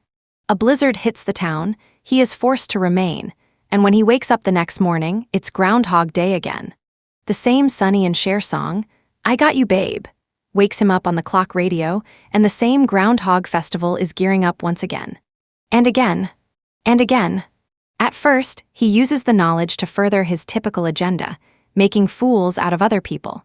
Since he is the only one reliving the day, he can talk to a woman on one day, and then use the information to deceive, impress, and seduce her the next. He is in fixed mindset heaven. He can prove his superiority over and over. But after countless such days, he realizes it's all going nowhere, and he tries to kill himself. He crashes a car, he electrocutes himself, he jumps from a steeple, he walks in front of a truck. With no way out, it finally dawns on him. He could be using this time to learn. He goes for piano lessons. He reads voraciously. He learns ice sculpting. He finds out about people who need help that day, a boy who falls from a tree, a man who chokes on his steak, and starts to help them and care about them. Pretty soon the day is not long enough. Only when this change of mindset is complete is he released from the spell. Question: are mindsets a permanent part of your makeup, or can you change them? Mindsets are an important part of your personality, but you can change them. Just by knowing about the two mindsets, you can start thinking and reacting in new ways. People tell me they start to catch themselves when they are in the throes of the fixed mindset. passing up a chance for learning, feeling labeled by a failure, or getting discouraged when something requires a lot of effort. And then they switch themselves into the growth mindset, making sure they take the challenge, learn from the failure, or continue their effort. When my graduate students and I first discovered the mindsets, they would catch me in the fixed mindset, smile kindly, and let me know it. It's also important to realize that even if people have a fixed mindset, they're not always in that mindset. In fact, in many of our studies, we put people into a growth mindset. We tell them that an ability can be learned, and that the task will give them a chance to do that. Or we have them read a scientific article that teaches them the growth mindset. The article describes people who did not have natural ability, but who developed exceptional skills. These experiences make our research participants into growth-minded thinkers, at least for the moment, and they act like growth-minded thinkers, too. Later, there's a chapter all about change. There I describe people who have changed, and programs we've developed to bring about change. Question: can I be half and half? I recognize both mindsets in myself. All of us have elements of both. We're all a mixture of fixed and growth mindsets. I'm talking about it as a simple, either or right now, for the sake of simplicity. People can also have different mindsets in different areas. I might think that my artistic skills are fixed, but that my intelligence can be developed. Or that my personality is fixed, but my creativity can be developed. We've found that whatever mindset people have in a particular area will guide them in that area. Question: with all your belief and effort, are you saying that when people fail, it's always their fault? They didn't try hard enough? No. It's true that effort is crucial. No one can succeed for long without it, but it's certainly not the only thing. People have different resources and opportunities. For example, people with money or rich parents have a safety net. They can take more risks and keep going longer until they succeed. People with easy access to a good education, people with a network of influential friends, people who know how to be in the right place at the right time, all stand a better chance of having their effort pay off. Rich, educated, connected effort works better. People with fewer resources, in spite of their best efforts, can be derailed so much more easily. The hometown plant you've worked in all of your life suddenly shuts down. What now? Your child falls ill and plunges you into debt. There goes the house. Your spouse runs off with the nest egg and leaves you with the children and bills. Forget the night school classes. Before we judge, let's remember that effort isn't quite everything, and that all effort is not created equal. Question: you keep talking about how the growth mindset makes people number one, the best, the most successful. Isn't the growth mindset about personal development, not besting others? I use examples of people who made it to the top to show how far the growth mindset can take you. Believing talents can be developed allows people to fulfill their potential. In addition, examples of laid-back people having a good time would not be as convincing to people with a fixed mindset. It doesn't provide a compelling alternative for them because it makes it look like a choice between fun and excellence. However, this point is crucial. The growth mindset does allow people to love what they're doing and to continue to love it in the face of difficulties.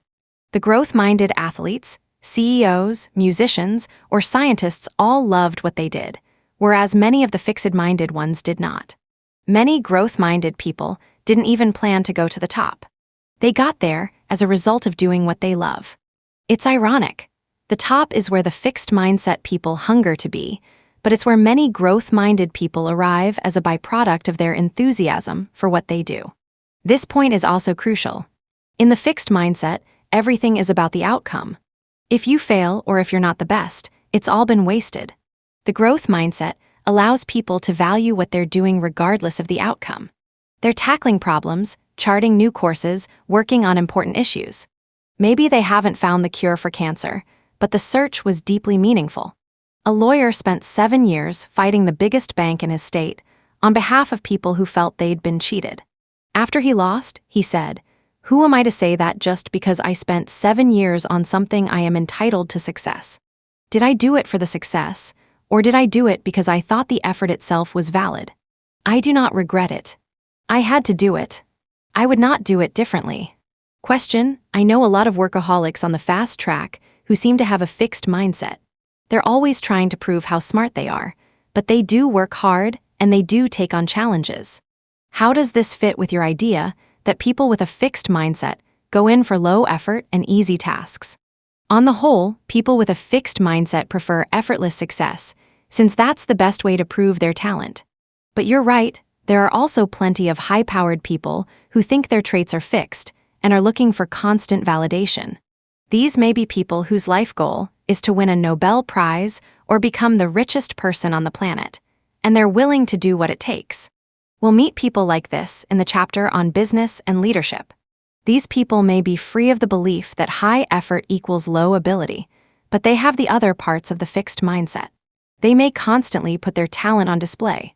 They may feel that their talent makes them superior to other people. And they may be intolerant of mistakes, criticism, or setbacks. Incidentally, people with a growth mindset might also like a Nobel Prize or a lot of money. But they are not seeking it as a validation of their worth or as something that will make them better than others. Question: what if I like my fixed mindset? If I know what my abilities and talents are, I know where I stand, and I know what to expect. Why should I give that up? If you like it, by all means keep it. This book shows people they have a choice by spelling out the two mindsets and the worlds they create. The point is that people can choose which world they want to inhabit. The fixed mindset creates the feeling that you can really know the permanent truth about yourself. And this can be comforting. You don't have to try for such and such because you don't have the talent. You will surely succeed at thus and such because you do have the talent. It's just important to be aware of the drawbacks of this mindset. You may be robbing yourself of an opportunity by underestimating your talent in the first area. Or you may be undermining your chances of success in the second area by assuming that your talent alone will take you there. By the way, having a growth mindset doesn't force you to pursue something. It just tells you that you can develop your skills. It's still up to you whether you want to. Question: can everything about people be changed, and should people try to change everything they can? The growth mindset is the belief that abilities can be cultivated. But it doesn't tell you how much change is possible or how long change will take. And it doesn't mean that everything, like preferences or values, can be changed. I was once in a taxi, and the driver had an opera on the radio. Thinking to start a conversation, I said, "Do you like opera?" "No," he replied, "I hate it." "I've always hated it." "I don't mean to pry," I said, "but why are you listening to it?" He then told me how his father had been an opera buff, listening to his vintage records at every opportunity. My cab driver, now well into middle age, had tried for many years to cultivate a rapturous response to opera. He played the discs, he read the scores, all to no avail. "Give yourself a break," I advised him. "There are plenty of cultured and intelligent people who can't stand opera. Why don't you just consider yourself one of them?" The growth mindset also doesn't mean everything that can be changed should be changed. We all need to accept some of our imperfections, especially the ones that don't really harm our lives or the lives of others. The fixed mindset stands in the way of development and change. The growth mindset is a starting point for change, but people need to decide for themselves where their efforts toward change would be most valuable. Question: are people with the fixed mindset simply lacking in confidence? No. People with the fixed mindset can have just as much confidence as people with the growth mindset, before anything happens, that is. But as you can imagine, their confidence is more fragile since setbacks and even effort can undermine it. Joseph Martacchio conducted a study of employees who were taking a short computer training course. Half of the employees were put into a fixed mindset. He told them it was all a matter of how much ability they possessed.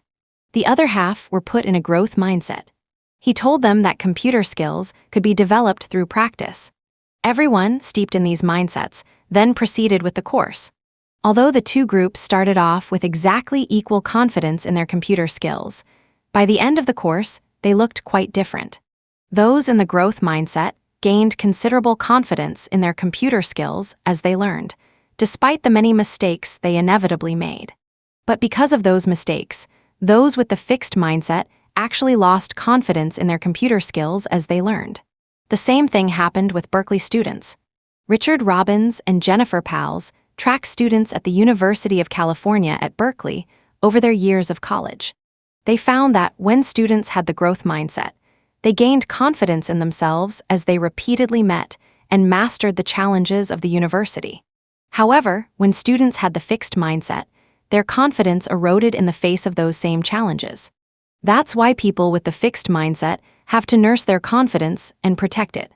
That's what John McEnroe's excuses were for, to protect his confidence. Michelle Y was a teenage golfer when she decided to go up against the big boys. She entered the Sony Open, a PGA tournament that features the best male players in the world. Coming from a fixed mindset perspective, everyone rushed to warn her that she could do serious damage to her confidence if she did poorly.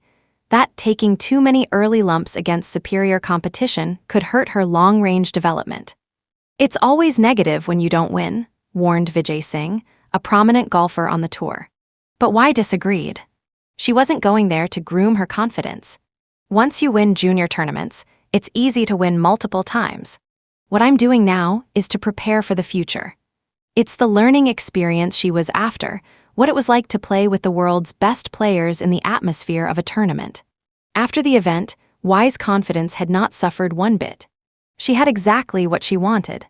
"I think I learned that I can play here." It would be a long road to the winner's circle, but she now had a sense of what she was shooting for. Some years ago, I got a letter from a world-class competitive swimmer. "Dear Professor Dweck, I've always had a problem with confidence. My coaches always told me to believe in myself 100%. They told me not to let any doubts enter my mind, and to think about how I'm better than everyone else. I couldn't do it because I'm always so aware of my defects and the mistakes I make in every meet. Trying to think I was perfect made it even worse. Then I read your work and how it's so important to focus on learning and improving. It turned me around. My defects are things I can work on. Now a mistake doesn't seem so important. I wanted to write you this letter for teaching me how to have confidence. Thank you.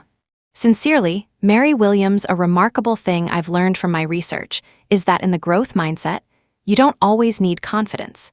What I mean is that, even when you think you're not good at something, you can still plunge into it wholeheartedly and stick to it. Actually, sometimes you plunge into something because you're not good at it. This is a wonderful feature of the growth mindset.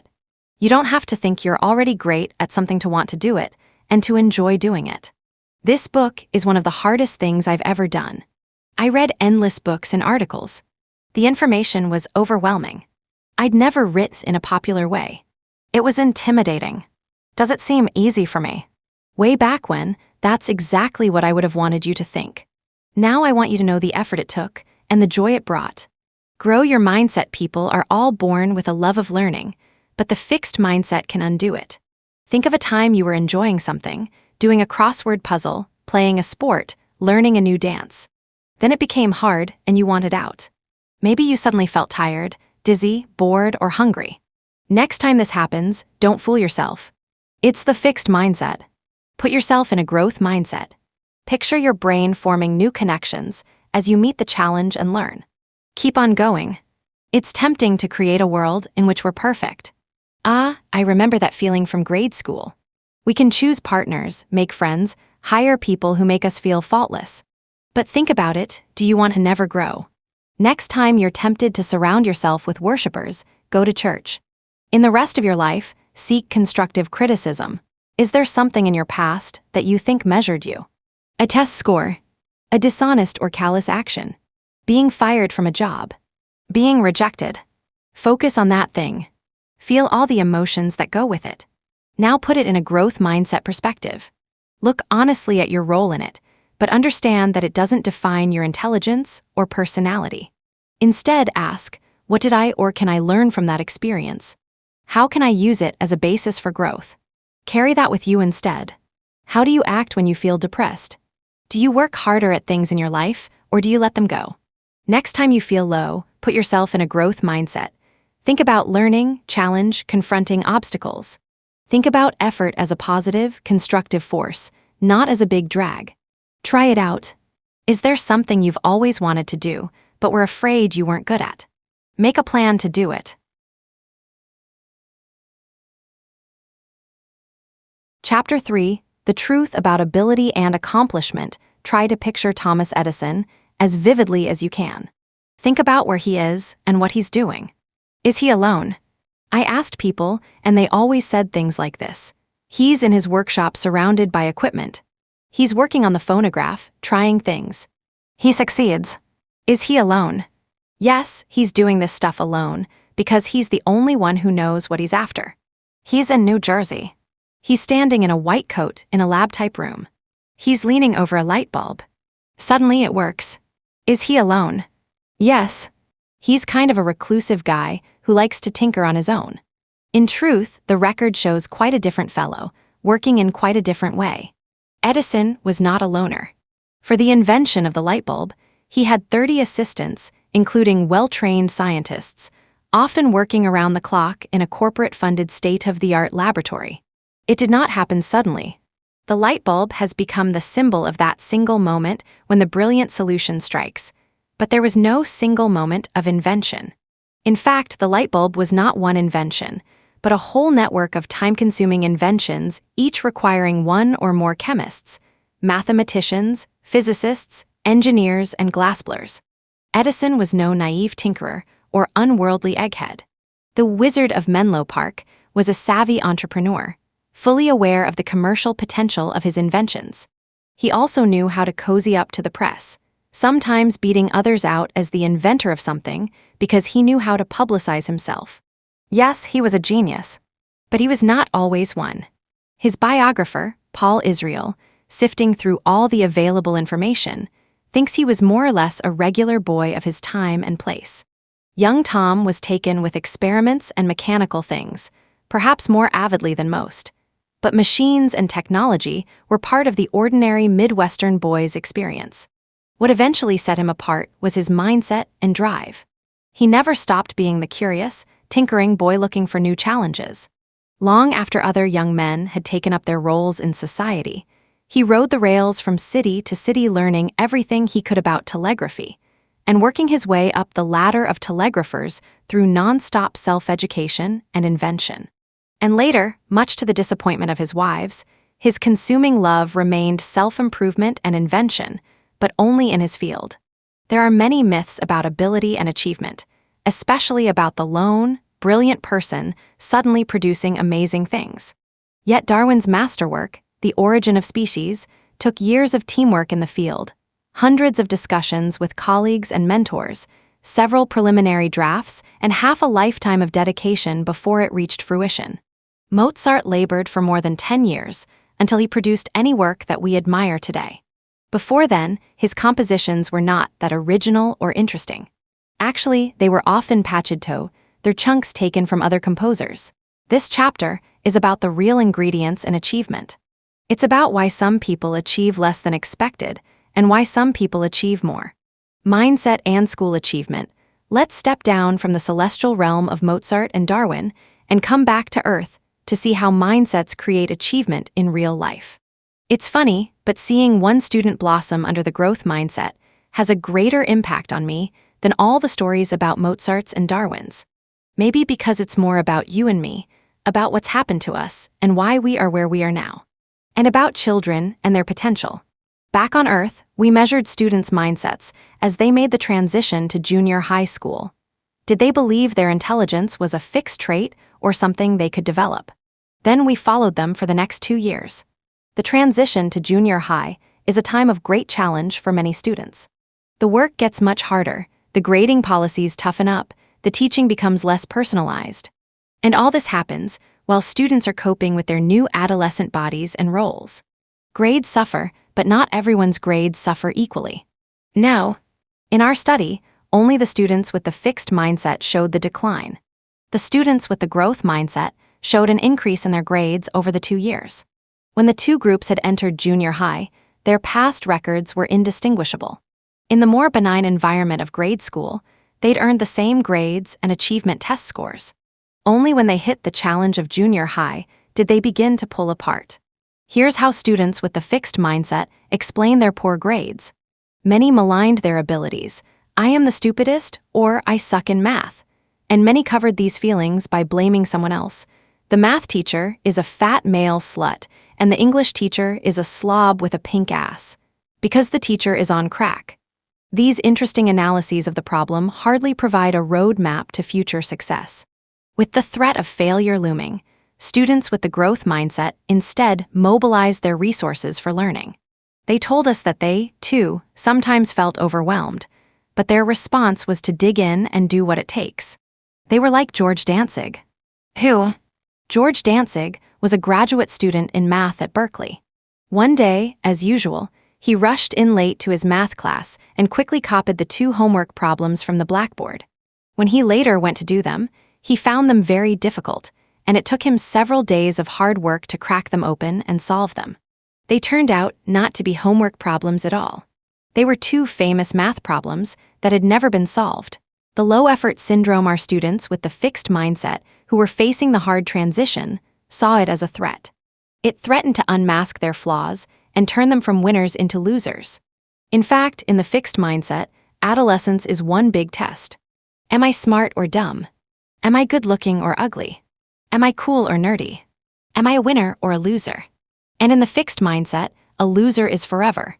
It's no wonder that many adolescents mobilize their resources, not for learning, but to protect their egos. And one of the main ways they do this, aside from providing vivid portraits of their teachers, is by not trying. This is when some of the brightest students, just like Nadia Salerno-Sonnenberg, simply stop working. In fact, students with the fixed mindset tell us that their main goal in school, aside from looking smart, is to exert as little effort as possible. They heartily agree with statements like this. In school, my main goal is to do things as easily as possible so I don't have to work very hard. This low-effort syndrome is often seen as a way that adolescents assert their independence from adults, but it is also a way that students with the fixed mindset protect themselves. They view the adults as saying, "Now we will measure you and see what you've got." And they are answering, "No, you won't."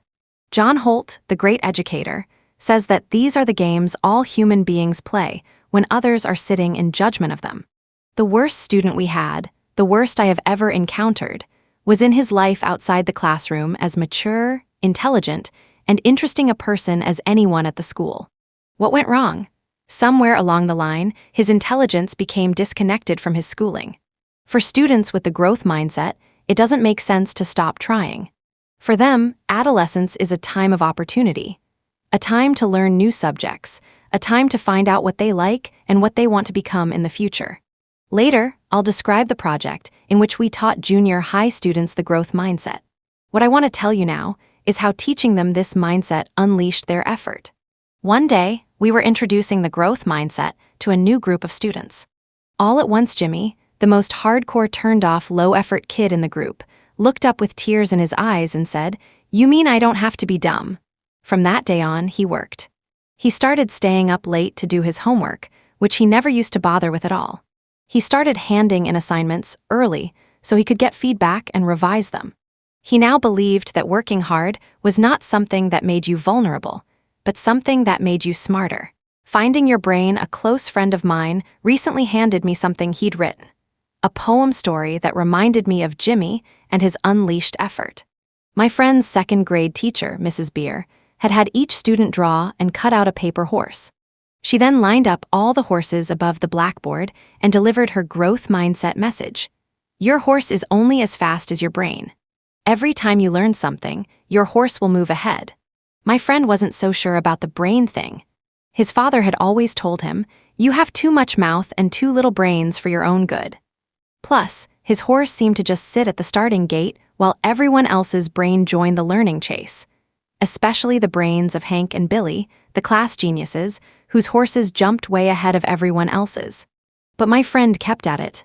To improve his skills, he kept reading the comics with his mother, and he kept adding up the points when he played gin rummy with his grandmother.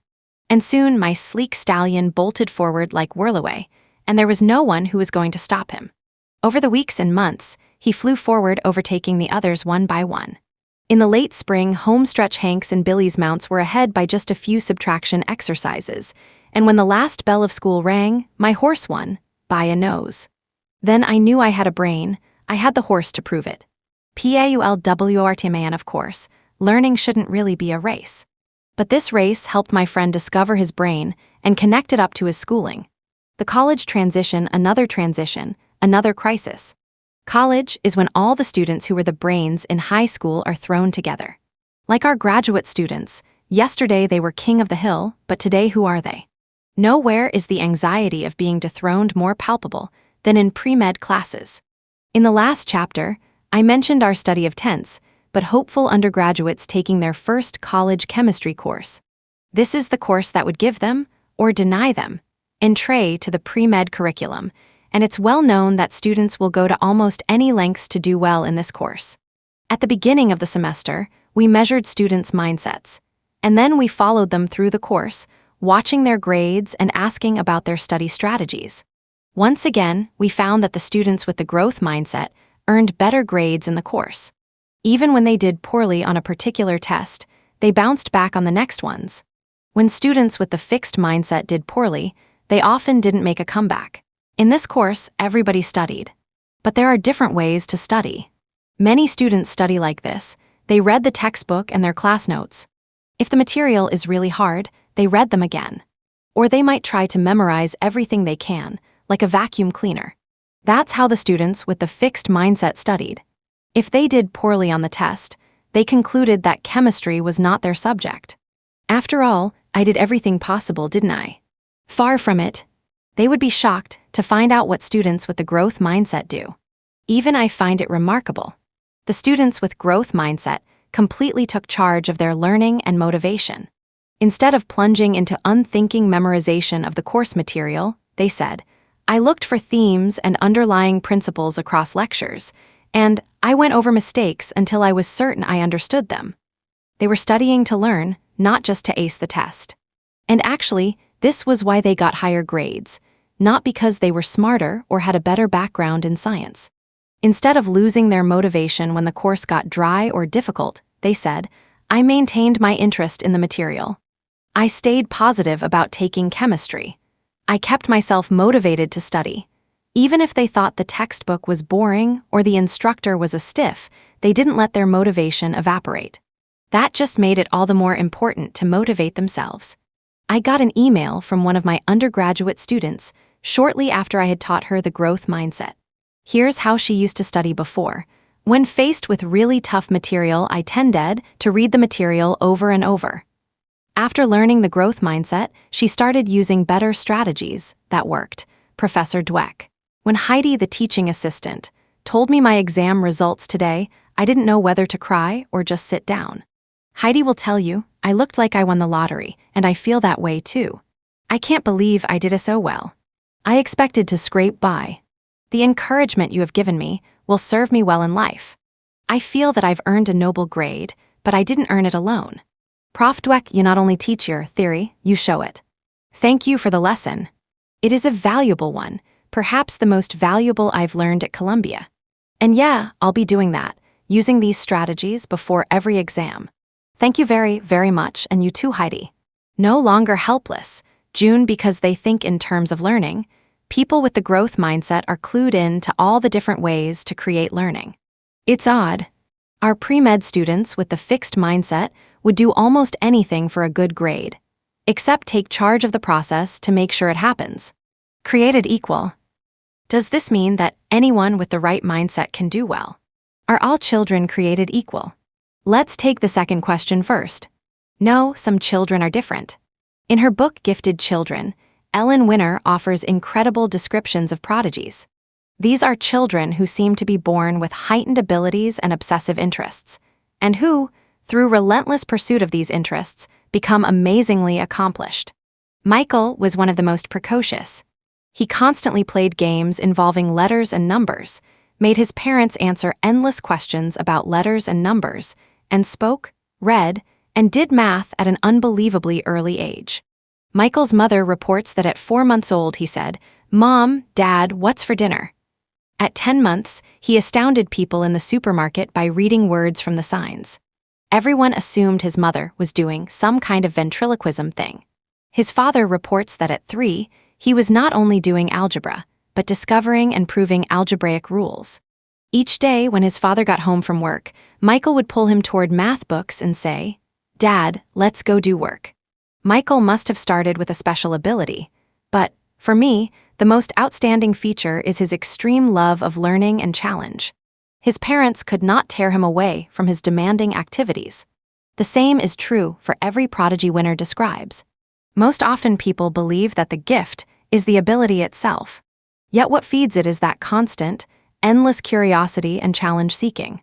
Is it ability or mindset? Was it Mozart's musical ability, or the fact that he worked till his hands were deformed? Was it Darwin's scientific ability, or the fact that he collected specimens non-stop from early childhood? Prodigies or not, we all have interests that can blossom into abilities.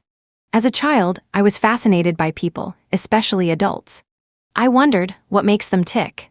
In fact, a few years back, one of my cousins reminded me of an episode that took place when we were 5 years old.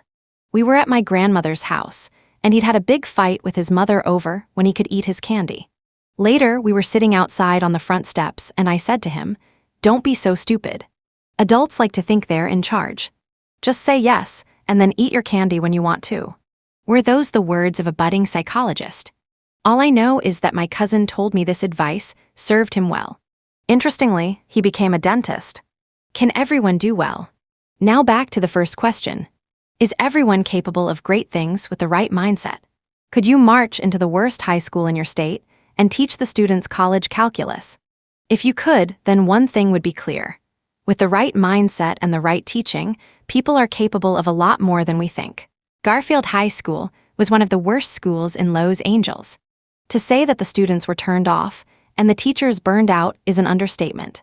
But without thinking twice, Jaime Escalante, of Stand and Deliver fame, taught these inner-city Hispanic students college-level calculus.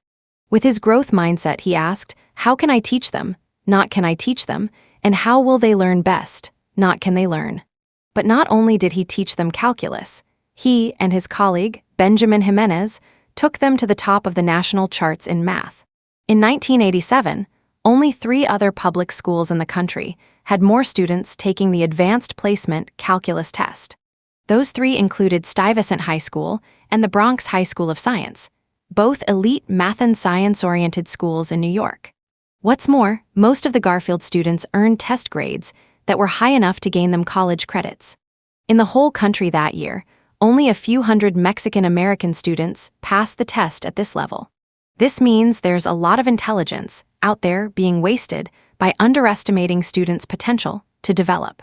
Marva Collins, most often when kids are behind, say, when they're repeating a grade, they're given dumbed-down material on the assumption that they can't handle more.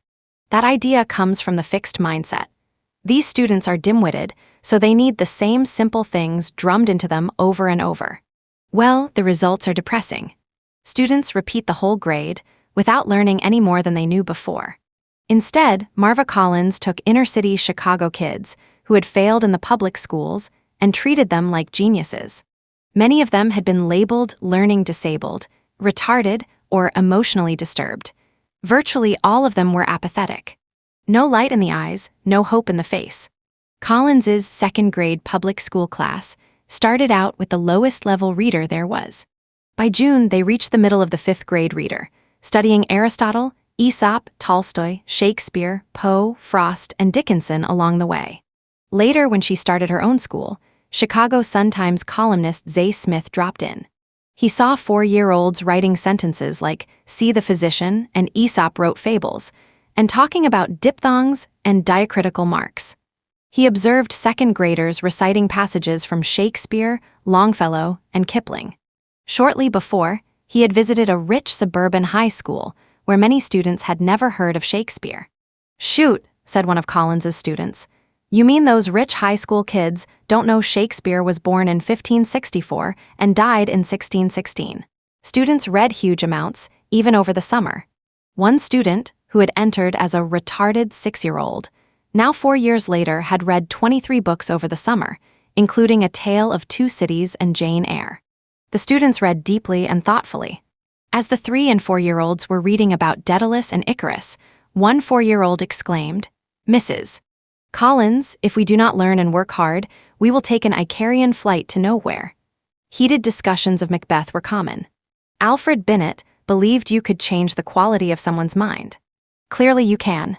Whether you measure these children by the breadth of their knowledge or by their performance on standardized tests, their minds had been transformed. Benjamin Bloom, an eminent educational researcher, studied 120 outstanding achievers. They were concert pianists, sculptors, Olympic swimmers, world-class tennis players, mathematicians, and research neurologists. Most were not that remarkable as children and didn't show clear talent before their training began in earnest. Even by early adolescence, you usually couldn't predict their future accomplishment from their current ability. Only their continued motivation and commitment, along with their network of support, took them to the top.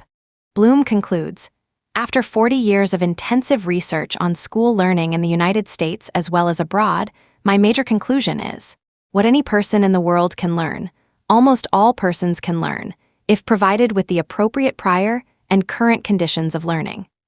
He's not counting the 2 to 3% of children who have severe impairments, and he's not counting the top 1 to 2% of children at the other extreme that include children like Michael. He is counting everybody else.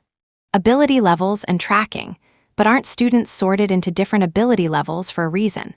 Haven't their test scores and past achievement shown what their ability is? Remember, test scores and measures of achievement tell you where a student is, but they don't tell you where a student could end up. Falco Reinberg, a researcher in Germany, studied school teachers with different mindsets. Some of the teachers had the fixed mindset. They believed that students entering their class with different achievement levels were deeply and permanently different. According to my experience, students' achievement mostly remains constant in the course of a year. If I know students' intelligence, I can predict their school career quite well. As a teacher, I have no influence on students' intellectual ability. Like my 6th grade teacher, Mrs. Wilson, these teachers preached and practiced the fixed mindset. In their classrooms, the students who started the year in the high ability group ended the year there, and those who started the year in the low ability group ended the year there. But some teachers preached and practiced a growth mindset. They focused on the idea that all children could develop their skills, and in their classrooms, a weird thing happened. It didn't matter whether students started the year in the high or the low ability group. Both groups ended the year way up high. It's a powerful experience to see these findings. The group differences had simply disappeared under the guidance of teachers who taught for improvement, for these teachers had found a way to reach their low-ability students. How teachers put a growth mindset into practice is the topic of a later chapter, but here's a preview of how Marva Collins, the renowned teacher, did it. On the first day of class, she approached Freddie, a left-back 2nd grader who wanted no part of school. "Come on, Peach," she said to him, cupping his face in her hands. "We have work to do. You can't just sit in a seat and grow smart, I promise. You are going to do, and you are going to produce. I am not going to let you fail." Summary: the fixed mindset limits achievement. It fills people's minds with interfering thoughts, it makes effort disagreeable, and it leads to inferior learning strategies. What's more, it makes other people into judges instead of allies. Whether we're talking about Darwin or college students, important achievements require a clear focus, all-out effort, and a bottomless trunk full of strategies, plus allies in learning. This is what the growth mindset gives people, and that's why it helps their abilities grow and bear fruit. Is artistic ability a gift? Despite the widespread belief that intelligence is born, not made, when we really think about it, it's not so hard to imagine that people can develop their intellectual abilities. The intellect is so multifaceted. You can develop verbal skills or mathematical scientific skills or logical thinking skills, and so on. But when it comes to artistic ability, it seems more like a God-given gift. For example, people seem to naturally draw well or poorly. Even I believed this. While some of my friends seemed to draw beautifully with no effort and no training, my drawing ability was arrested in early grade school. Try as I might, my attempts were primitive and disappointing. I was artistic in other ways. I can design, I'm great with colors, I have a subtle sense of composition. Plus, I have really good eye-hand coordination. Why couldn't I draw? I must not have the gift. I have to admit that it didn't bother me all that much. After all, when do you really have to draw? I found out one evening as the dinner guest of a fascinating man. He was an older man, a psychiatrist, who had escaped from the Holocaust. As a 10-year-old child in Czechoslovakia, he and his younger brother came home from school one day to find their parents gone. They had been taken. Knowing there was an uncle in England, the two boys walked to London and found him. A few years later, lying about his age, my host joined the Royal Air Force and fought for Britain in the war. When he was wounded, he married his nurse, went to medical school, and established a thriving practice in America. Over the years, he developed a great interest in owls. He thought of them as embodying characteristics he admired, and he liked to think of himself as owlish. Besides the many owl statuettes that adorned his house, he had an owl-related guest book.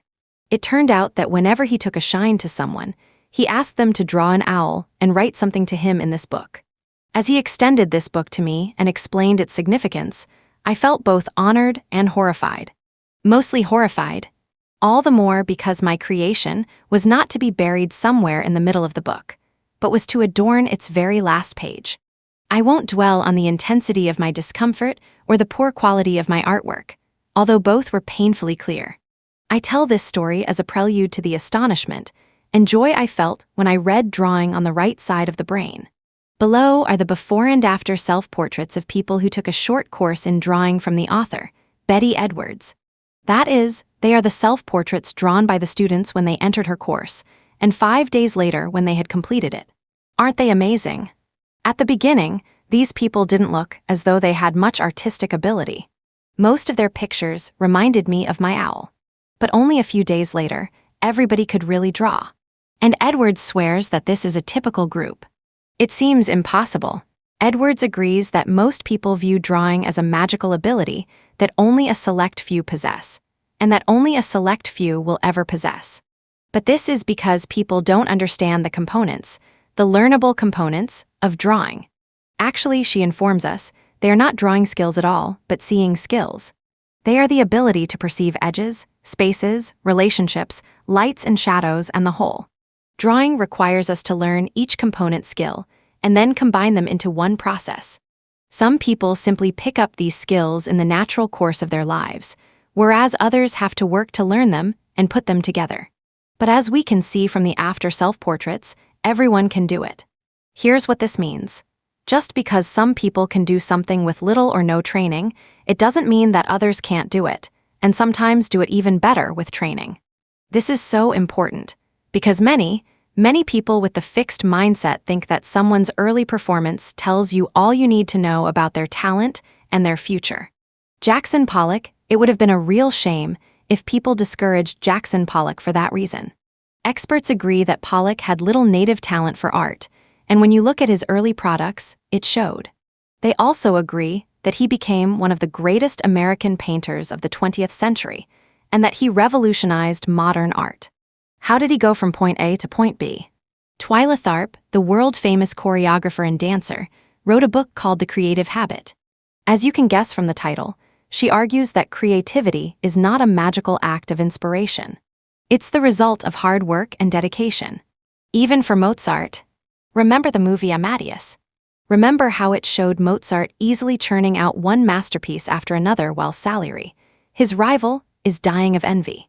Well, Tharp worked on that movie and she says, hogwash. Nonsense. There are no natural geniuses. Dedication is how Jackson Pollock got from point A to point B. Pollock was wildly in love with the idea of being an artist. He thought about art all the time, and he did it all the time. Because he was so gung-ho, he got others to take him seriously and mentor him until he mastered all there was to master and began to produce startlingly original works. His poured paintings, each completely unique, allowed him to draw from his unconscious mind and convey a huge range of feeling. Several years ago, I was privileged to see a show of these paintings at the Museum of Modern Art in New York. I was stunned by the power and beauty of each work. Can anyone do anything? I don't really know. However, I think we can now agree that people can do a lot more than first meets the eye. The danger of praise and positive labels, if people have such potential to achieve, how can they gain faith in their potential? How can we give them the confidence they need to go for it? How about praising their ability in order to convey that they have what it takes? In fact, more than 80% of parents told us it was necessary to praise children's ability so as to foster their confidence and achievement. You know, it makes a lot of sense. But then we began to worry. We thought about how people with the fixed mindset already focus too much on their ability. Is it high enough? Will it look good? Wouldn't praising people's ability focus them on it even more? Wouldn't it be telling them that that's what we value, and, even worse, that we can read their deep, underlying ability from their performance? Isn't that teaching them the fixed mindset? Adam Guettel has been called the crown prince and savior of musical theater. He is the grandson of Richard Rodgers, the man who wrote the music to such classics as Oklahoma and Carousel. Guettel's mother gushes about her son's genius. So does everyone else. The talent is there and it's major, raved a review in the New York Times. The question is whether this kind of praise encourages people. What's great about research is that you can ask these kinds of questions and then go get the answers. So we conducted studies with hundreds of students, mostly early adolescents. We first gave each student a set of 10 fairly difficult problems from a nonverbal IQ test. They mostly did pretty well on these, and when they finished, we praised them. We praised some of the students for their ability. They were told, "Wow, you got say 8 right. That's a really good score. You must be smart at this." They were in the Adam Guettel Eureso-talented position. We praised other students for their effort. "Wow, you got say 8 right. That's a really good score. You must have worked really hard." They were not made to feel that they had some special gift. They were praised for doing what it takes to succeed. Both groups were exactly equal to begin with. But right after the praise, they began to differ. As we feared, the ability praise pushed students right into the fixed mindset, and they showed all the signs of it, too. When we gave them a choice, they rejected a challenging new task that they could learn from. They didn't want to do anything that could expose their flaws and call into question their talent. When Guettel was 13, he was all set to star in a Metropolitan Opera broadcast and TV movie of Amal and the Night Visitors. He bowed out, saying that his voice had broken. "I kind of faked that my voice was changing. I didn't want to handle the pressure." In contrast, when students were praised for effort, 90% of them wanted the challenging new task that they could learn from. Then we gave students some hard new problems, which they didn't do so well on. The ability kids now thought they were not smart after all. If success had meant they were intelligent, then less than success meant they were deficient. Guettel echoes this. "In my family, to be good is to fail. To be very good is to fail. The only thing not a failure is to be great." The effort kids simply thought the difficulty meant apply more effort or try new strategies. They didn't see it as a failure, and they didn't think it reflected on their intellect. What about the students' enjoyment of the problems? After the success, everyone loved the problems, but after the difficult problems, the ability students said it wasn't fun anymore. It can't be fun when your claim to fame, your special talent, is in jeopardy. Here's Adam Guettel. "I wish I could just have fun and relax and not have the responsibility of that potential to be some kind of great man." As with the kids in our study, the burden of talent was killing his enjoyment. The effort-praised students still loved the problems, and many of them said that the hard problems were the most fun. We then looked at the students' performance. After the experience with difficulty, the performance of the ability-praised students plummeted, even when we gave them some more of the easier problems. Losing faith in their ability, they were doing worse than when they started. The effort kids showed better and better performance. They had used the hard problems to sharpen their skills, so that when they returned to the easier ones, they were way ahead. Since this was a kind of IQ test, you might say that praising ability lowered the students, and that praising their effort raised them. Guettel was not thriving. He was riddled with obsessive-compulsive tics and bitten, bleeding fingers. Spend a minute with him, it takes only one, and a picture of the terror behind the tics starts to emerge, says an interviewer. Guettel has also fought serious, recurrent drug problems. Rather than empowering him, the gift has filled him with fear and doubt. Rather than fulfilling his talent, this brilliant composer has spent most of his life running from it. One thing is hopeful: his recognition that he has his own life course to follow that is not dictated by other people and their view of his talent. One night, he had a dream about his grandfather. I was walking him to an elevator. I asked him if I was any good. He said rather kindly, "You have your own voice." Is that voice finally emerging? For the score of The Light in the Piazza, an intensely romantic musical, Guettel won the 2005 Tony Award. Will he take it as praise for talent or praise for effort? I hope it's the latter. There was one more finding in our study that was striking and depressing at the same time. We said to each student, "You know, we're going to go to other schools, and I bet the kids in those schools would like to know about the problems." So we gave students a page to write out their thoughts, but we also left a space for them to write the scores they had received on the problems. Would you believe that almost 40% of the ability praise students lied about their scores? And always in one direction. In the fixed mindset, imperfections are shameful, especially if you're talented, so they lied them away. What's so alarming is that we took ordinary children and made them into liars, simply by telling them they were smart. Right after I wrote these paragraphs, I met with a young man who tutors students for their college board exams.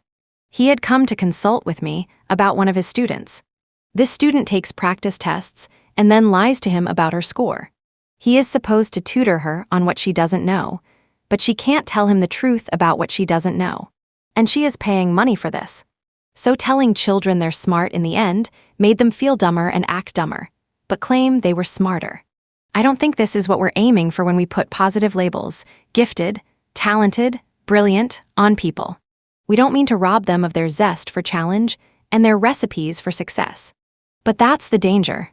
Here is a letter from a man who'd read some of my work. "Dear Dr. Dweck, it was painful to read your chapter, as I recognized myself therein. As a child, I was a member of the Gifted Child Society and continually praised for my intelligence.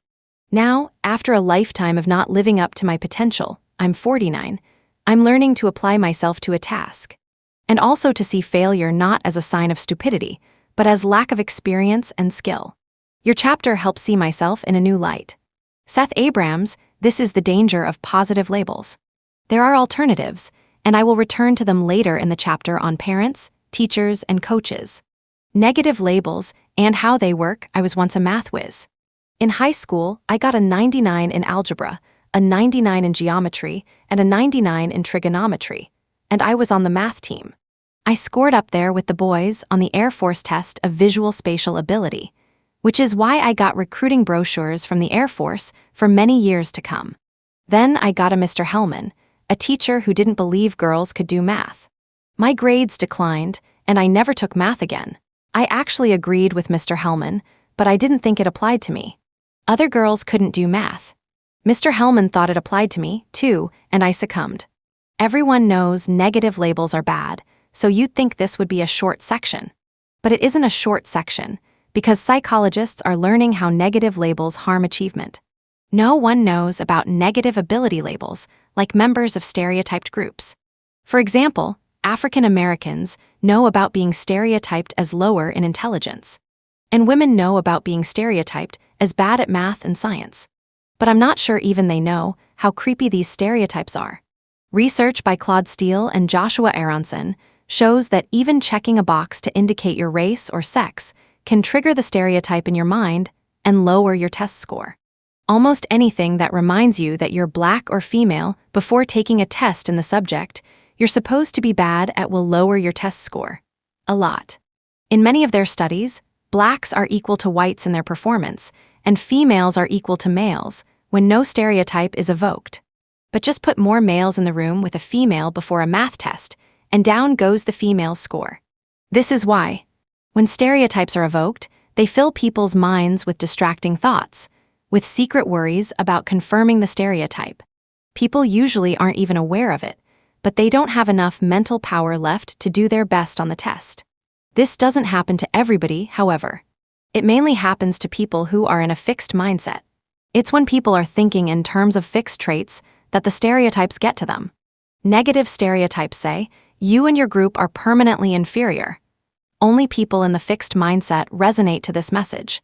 So in the fixed mindset, both positive and negative labels can mess with your mind. When you're given a positive label, you're afraid of losing it, and when you're hit with a negative label, you're afraid of deserving it. When people are in a growth mindset, the stereotype doesn't disrupt their performance. The growth mindset takes the teeth out of the stereotype and makes people better able to fight back. They don't believe in permanent inferiority. And if they are behind, well, then they'll work harder, seek help, and try to catch up. The growth mindset also makes people able to take what they can, and what they need even from a threatening environment. We asked African American students to write an essay for a competition. They were told that when they finished, their essays would be evaluated by Edward Caldwell III, a distinguished professor with an Ivy League pedigree. That is, a representative of the white establishment. Edward Caldwell III's feedback was quite critical, but also helpful, and students' reactions varied greatly. Those with a fixed mindset viewed it as a threat, an insult, or an attack. They rejected Caldwell and his feedback. Here's what one student with the fixed mindset thought. He's mean, he doesn't grade right, or he's obviously biased. He doesn't like me. Said another, he is a pompous asshole. It appears that he was searching for anything to discredit the work. And another, deflecting the feedback with blame. He doesn't understand the conciseness of my points. He thought it was vague because he was impatient when he read it. He dislikes creativity. None of them will learn anything from Edward Caldwell's feedback. The students with the growth mindset may also have viewed him as a dinosaur, but he was a dinosaur who could teach them something. Before the evaluation, he came across as arrogant and overdemanding. After the evaluation, fair seems to be the first word that comes to mind. It seems like a new challenge. He sounded like an arrogant, intimidating, and condescending man. What are your feelings about the evaluation? The evaluation was seemingly honest and specific. In this sense, the evaluation could be a stimulus to produce better work. He seems to be proud to the point of arrogance. The evaluation. He was intensely critical. His comments were helpful and clear, however. I feel I will learn much from him. The growth mindset allowed African American students to recruit Edward Caldwell III for their own goals. They were in college to get an education, and pompous asshole or not, they were going to get it. Do I belong here? Aside from hijacking people's abilities, stereotypes also do damage by making people feel they don't belong. Many minorities drop out of college, and many women drop out of math and science because they just don't feel they fit in. To find out how this happens, we followed college women through their calculus course. This is often when students decide whether math or careers involving math are right for them. Over the semester, we asked the women to report their feelings about math and their sense of belonging in math. For example, when they thought about math, did they feel like a full-fledged member of the math community, or did they feel like an outsider? Did they feel comfortable, or did they feel anxious? Did they feel good or bad about their math skills? The women with the growth mindset, those who thought math ability could be improved, felt a fairly strong and stable sense of belonging. And they were able to maintain this even when they thought there was a lot of negative stereotyping going around. One student described it this way. In a math class, female students were told they were wrong when they were not. They were in fact doing things in novel ways. It was absurd and reflected poorly on the instructor not to see the students' good reasoning. It was all right because we were working in groups and we were able to give and receive support among us students. We discussed our interesting ideas among ourselves. The stereotyping was disturbing to them, as it should be, but they could still feel comfortable with themselves and confident about themselves in a math setting. They could fight back. But women with the fixed mindset, as the semester wore on, felt a shrinking sense of belonging. And the more they felt the presence of stereotyping in their class, the more their comfort with math withered. One student said that her sense of belonging fell because I was disrespected by the professor with his comment, "That was a good guess," whenever I made a correct answer in class. The stereotype of low ability was able to invade them, to define them, and take away their comfort and confidence. I'm not saying it's their fault by any means. Prejudice is a deeply ingrained societal problem, and I do not want to blame the victims of it. I am simply saying that a growth mindset helps people to see prejudice for what it is, someone else's view of them, and to confront it with their confidence and abilities intact. Trusting people's opinions, many females have a problem not only with stereotypes, but with other people's opinions of them in general. They trust them too much. One day, I went into a drugstore in Hawaii to buy dental floss and deodorant, and after fetching my items, I went to wait in line. There were two women together, in front of me waiting to pay. Since I am an incurable time stuffer, at some point, I decided to get my money ready for when my turn came. So I walked up, put the items way on the side of the counter, and started to gather up the bills that were strewn throughout my purse. The two women went berserk. I explained that in no way was I trying to cut in front of them. I was just preparing for when my turn came. I thought the matter was resolved, but when I left the store, they were waiting for me. They got in my face and yelled, "You're a bad-mannered person." My husband, who had seen the whole thing from beginning to end, thought they were nuts. But they had a strange and disturbing effect on me, and I had a hard time shaking off their verdict. This vulnerability afflicts many of the most able, high-achieving females. Why should this be? When they're little, these girls are often so perfect, and they delight in everyone's telling them so. They're so well-behaved, they're so cute, they're so helpful, and they're so precocious. Girls learn to trust people's estimates of them. Gee, everyone's so nice to me. If they criticize me, it must be true. Even females at the top universities in the country say that other people's opinions are a good way to know their abilities. Boys are constantly being scolded and punished. When we observed in grade school classrooms, we saw that boys got 8 times more criticism than girls for their conduct. Boys are also constantly calling each other slobs and morons. The evaluations lose a lot of their power. A male friend once called me a slob. He was over to dinner at my house, and while we were eating, I dripped some food on my blouse. "That's because you're such a slob," he said. I was shocked. It was then that I realized no one had ever said anything like that to me. Males say it to each other all the time. It may not be a kind thing to say, even in jest, but it certainly makes them think twice before buying into other people's evaluations. Even when women reach the pinnacle of success, other people's attitudes can get them. Frances Conley is one of the most eminent neurosurgeons in the world. In fact, she was the first woman ever given tenure in neurosurgery at an American medical school. Yet careless comments from male colleagues, even assistants, could fill her with self-doubt. One day during surgery, a man condescendingly called her honey. Instead of returning the compliment, she questioned herself. Is a honey, she wondered, especially this honey, good enough and talented enough to be doing this operation? The fixed mindset, plus stereotyping, plus women's trust in other people's assessments of them. All of these contribute to the gender gap in math and science. That gap is painfully evident in the world of high tech. Julie Lynch, a budding techie, was already writing computer code when she was in junior high school.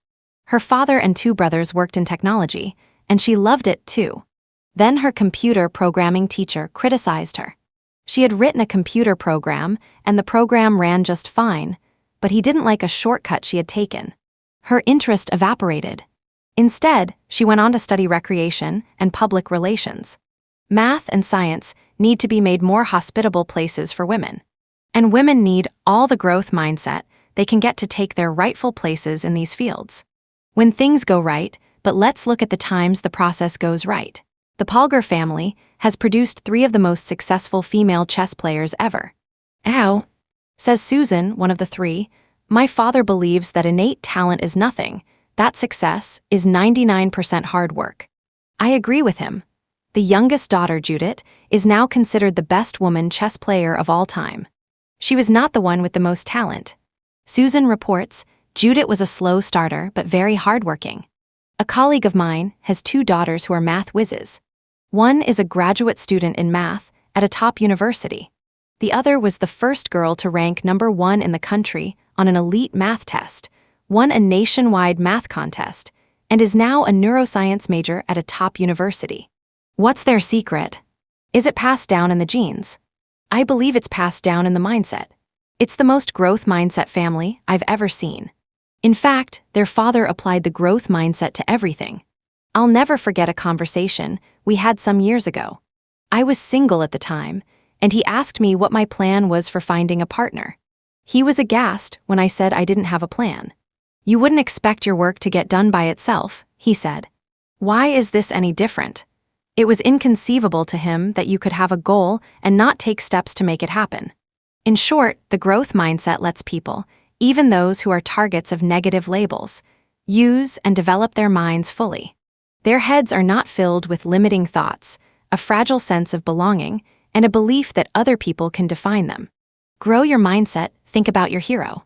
Do you think of this person as someone with extraordinary abilities who achieved with little effort? Now go find out the truth. Find out the tremendous effort that went into their accomplishment and admire them more. Think of times other people outdid you, and you just assumed they were smarter or more talented. Now consider the idea that they just used better strategies, taught themselves more, practiced harder, and worked their way through obstacles. You can do that too, if you want to. Are there situations where you get stupid, where you disengage your intelligence? Next time you're in one of those situations, get yourself into a growth mindset. Think about learning and improvement, not judgment, and hook it back up. Do you label your kids? This one is the artist, and that one is the scientist.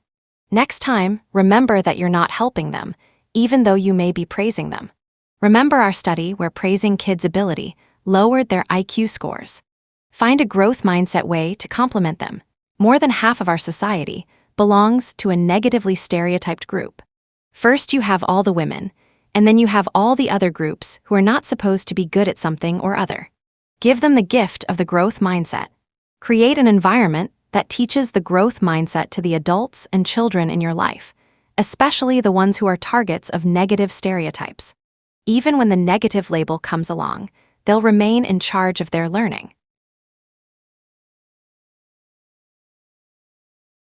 Chapter 4, SPORTS, the mindset of a champion in sports. Everybody believes in talent. Even or especially, the experts. In fact, sports is where the idea of a natural comes from, someone who looks like an athlete, moves like an athlete, and is an athlete all without trying.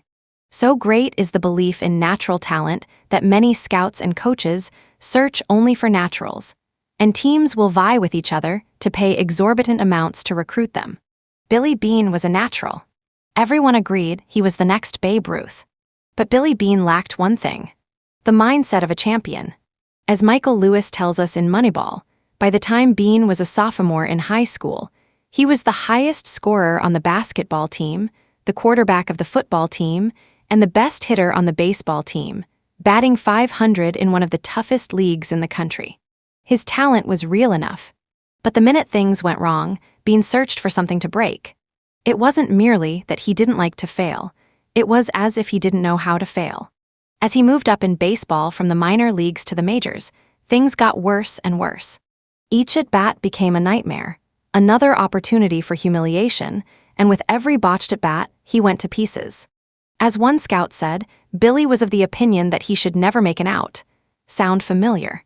Did Beane try to fix his problems in constructive ways? No, of course not, because this is a story of the fixed mindset. Natural talent should not need effort. Effort is for the others, the less endowed. Natural talent does not ask for help. It is an admission of weakness. In short, the natural does not analyze his deficiencies and coach or practice them away. The very idea of deficiencies is terrifying. Being so imbued with the fixed mindset, Beane was trapped. Trapped by his huge talent. Beane the player never recovered from the fixed mindset, but Beane the incredibly successful Major League executive did. How did this happen? There was another player who lived and played side by side with Beane in the minors and in the majors, Lenny Dykstra. Dykstra did not have a fraction of Beane's physical endowment or natural ability, but Beane watched him in awe. As Beane later described, he had no concept of failure, and I was the opposite. Beane continues, I started to get a sense of what a baseball player was, and I could see it wasn't me. It was Lenny. As he watched, listened, and mulled it over, it dawned on Beane that mindset was more important than talent. And not long after that, as part of a group that pioneered a radically new approach to scouting and managing, he came to believe that scoring runs, the whole point of baseball, was much more about process than about talent. Armed with these insights, Beane, as general manager of the 2002 Oakland Athletics, led his team to a season of 103 victories, winning the division championship and almost breaking the American League record for consecutive wins. The team had the second lowest payroll in baseball. They didn't buy talent, they bought mindset. The idea of the natural now you see it, now you don't physical endowment is not like intellectual endowment. It's visible. Size, build, agility are all visible. Practice and training are also visible, and they produce visible results. You would think that this would dispel the myth of the natural. You could see Muggsy Boggs at 5'3" playing NBA basketball, and Doug Flutie, the small quarterback who played for the New England Patriots and the San Diego Chargers. You could see Pete Gray, the one-armed baseball player who made it to the major leagues. Ben Hogan, one of the greatest golfers of all time, who was completely lacking in grace.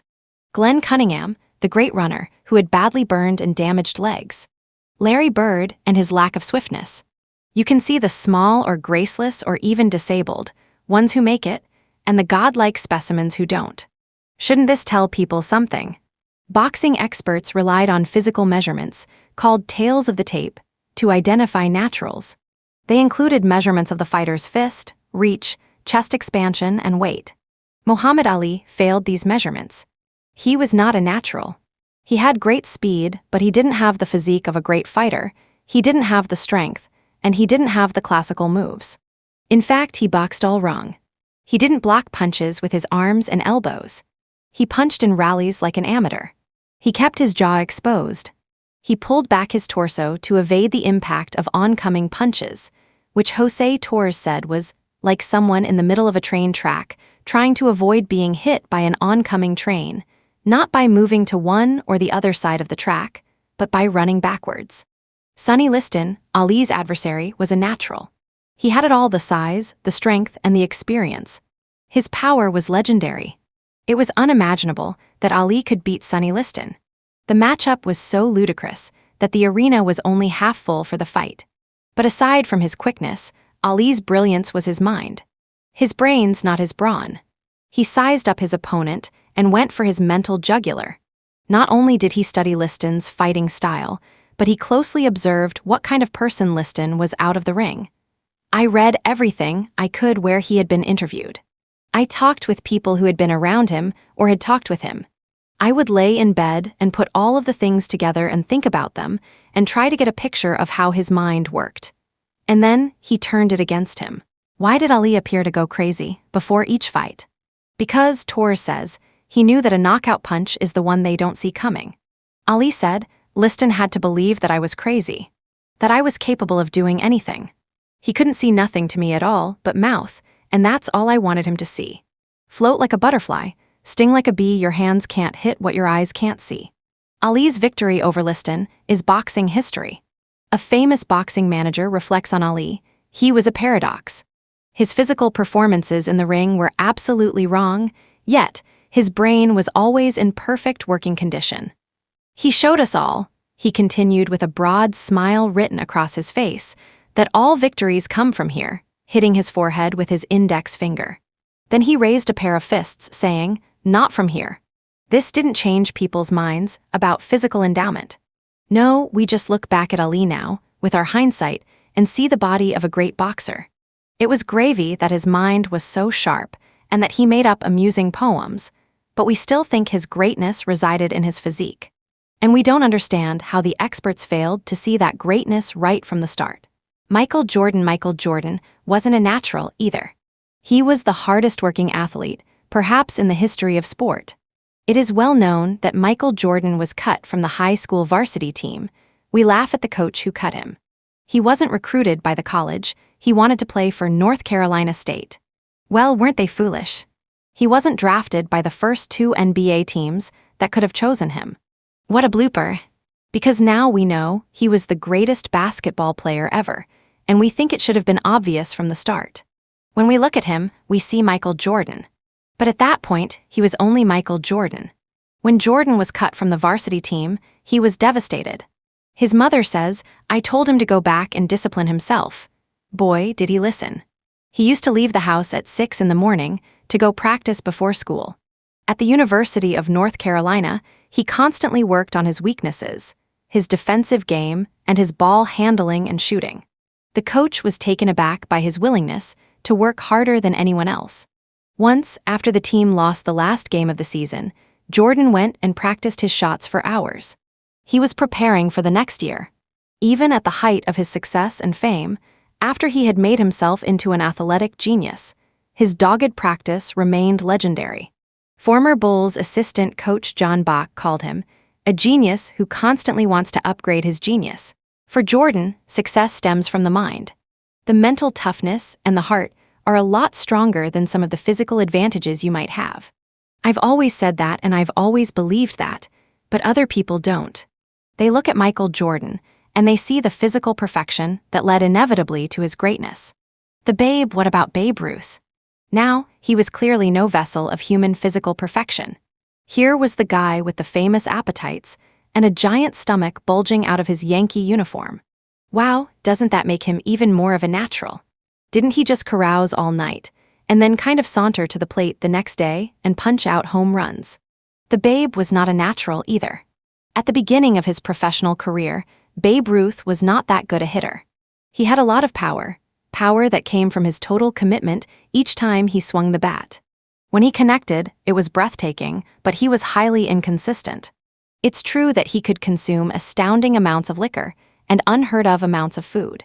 After a huge meal, he could eat one or more whole pies for dessert.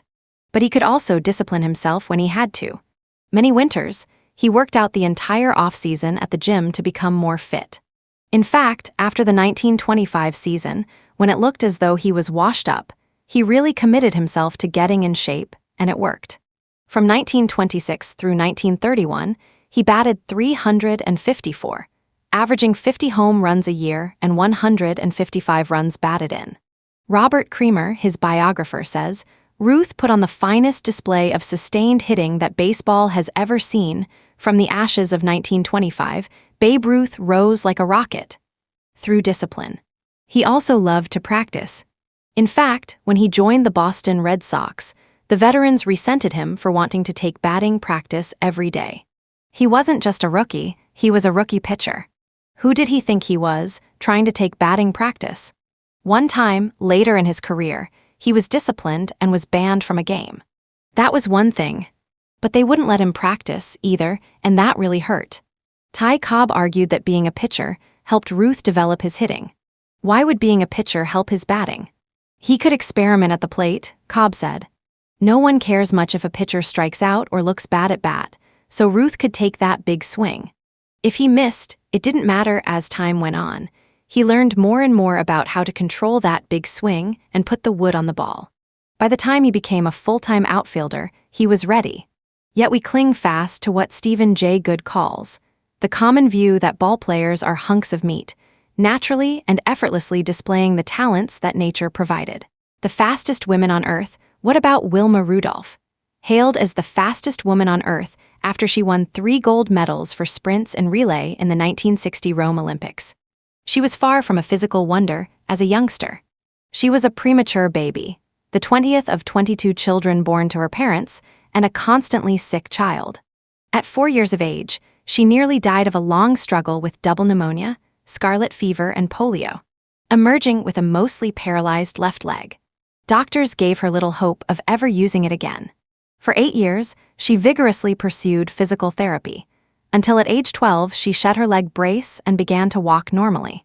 If this wasn't a lesson that physical skills could be developed, what was? She immediately went and applied that lesson to basketball and track, although she lost every race she entered in her first official track meet. After her incredible career, she said, "I just want to be remembered as a hardworking lady." What about Jackie Joyner-Kersee, hailed as the greatest female athlete of all time? Between 1985 and the beginning of 1996, she won every heptathlon she competed in. What exactly is a heptathlon? It's a grueling 2-day, 7-part event consisting of a 100-meter hurdles race, the high jump, the javelin throw, a 200-meter sprint, the long jump, the shot put, and an 800-meter run. No wonder the winner gets to be called the best female athlete in the world. Along the way, Joyner-Kersee earned the 6 highest scores in the history of the sport, set world records, and won 2 world championships as well as 2 Olympic gold medals. 6, if we count the ones in other events. Was she a natural? Talent she had, but when she started track, she finished in last place for quite some time. The longer she worked, the faster she got, but she still didn't win any races. Finally, she began to win. What changed? Some might attribute my transformation to the laws of heredity, but I think it was my reward for all those hours of work on the bridle path, the neighborhood sidewalks, and the schoolhouse corridors. Sharing the secret of her continued success, she says, "There is something about seeing myself improve that motivates and excites me. It's that way now, after 6 Olympic medals and 5 world records.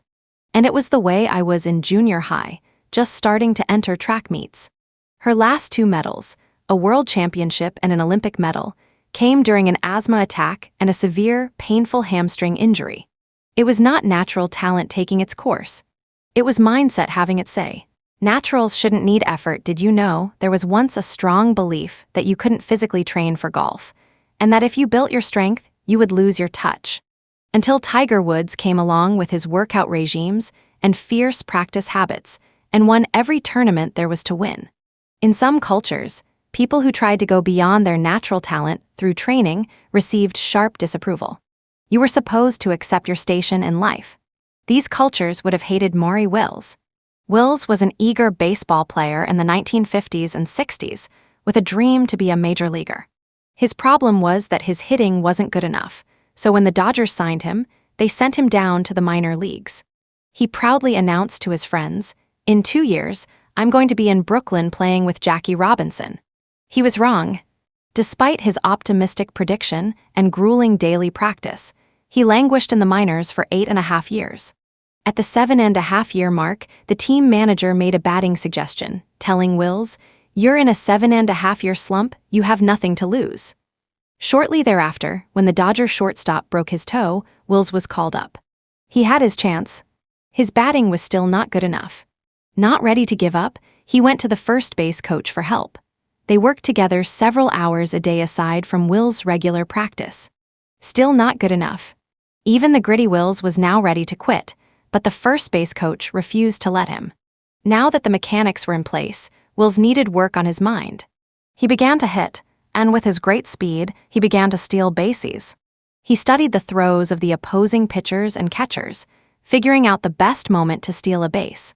He developed sudden, powerful takeoffs and effective slides. His stealing began to distract the pitchers, throw off the catchers, and thrill the fans. Wills went on to break Ty Cobb's record for stolen bases, a record unchallenged for 47 years. That season, he was voted the most valuable player in the National League. Sports IQ, you would think the sports world would have to see the relation between practice and improvement, and between the mind and performance, and stop harping so much on innate physical talent. Yet it's almost as if they refuse to see. Perhaps it's because, as Malcolm Gladwell suggests, people prize natural endowment over earned ability. As much as our culture talks about individual effort and self-improvement, deep down, he argues, we revere the naturals. We like to think of our champions and idols as superheroes who were born different from us. We don't like to think of them as relatively ordinary people who made themselves extraordinary. Why not? To me, that is so much more amazing. Even when experts are willing to recognize the role of the mind, they continue to insist that it's all innate. This really hit me when I came upon an article about Marshall Faulk, the great running back for the St. Louis Rams football team. Faulk had just become the first player to gain a combined 2,000 rushing and receiving yards in 4 consecutive seasons. The article, written on the eve of the 2002 Super Bowl, talked about Faulk's uncanny skill at knowing where every player on the field is, even in the swirling chaos of 22 running and falling players. He not only knows where they are, but he also knows what they are doing and what they are about to do. According to his teammates, he's never wrong. Incredible. How does he do it? As Faulk tells it, he spent years and years watching football. In high school, he even got a job as a ballpark vendor, which he hated, in order to watch pro football. As he watched, he was always asking the question why. Why are we running this play? Why are we attacking it this way? Why are they doing that? Why are they doing this? That question, Faulk says, basically got me involved in football in a more in-depth way. As a pro, he never stopped asking why and probing deeper into the workings of the game. Clearly, Faulk himself sees his skills as the product of his insatiable curiosity and study. How do players and coaches see it? As a gift. Marshall has the highest football IQ of any position player I've ever played with, says a veteran teammate. Other teammates describe his ability to recognize defensive alignments flawlessly as a savant's gift. In awe of his array of skills, one coach explained, "It takes a very innate football intelligence to do all that. Character, but aren't there some naturals, athletes who really seem to have it from the start?" Yes, and as it was for Billy Beane and John McEnroe, sometimes it's a curse. With all the praise for their talent, and with how little they've needed to work or stretch themselves, they can easily fall into a fixed mindset. Bruce Jenner, now Caitlyn Jenner, 1976 Olympic gold medalist in the decathlon, says, "If I wasn't dyslexic, I probably wouldn't have won the games. If I had been a better reader, then that would have come easily, sports would have come easily, and I never would have realized that the way you get ahead in life is hard work." The naturals, carried away with their superiority, don't learn how to work hard or how to cope with setbacks. This is the story of Pedro Martinez, the brilliant pitcher then with the Boston Red Sox, who self-destructed when they needed him most. But it's an even larger story too, a story about character. A group of sports writers from the New York Times and the Boston Globe were on the Delta shuttle to Boston. So was I. They were headed to Game 3 of the 2003 American League Playoff Series between the New York Yankees and the Boston Red Sox. They were talking about character, and they all agreed, the Boston writers reluctantly, that the Yankees had it. Among other things, they remembered what the Yankees had done for New York 2 years before. It was October 2001, and New Yorkers had just lived through September 11. I was there, and we were devastated. We needed some hope. The city needed the Yankees to go for it, to go for the World Series. But the Yankees had lived through it too, and they were injured and exhausted. They seemed to have nothing left.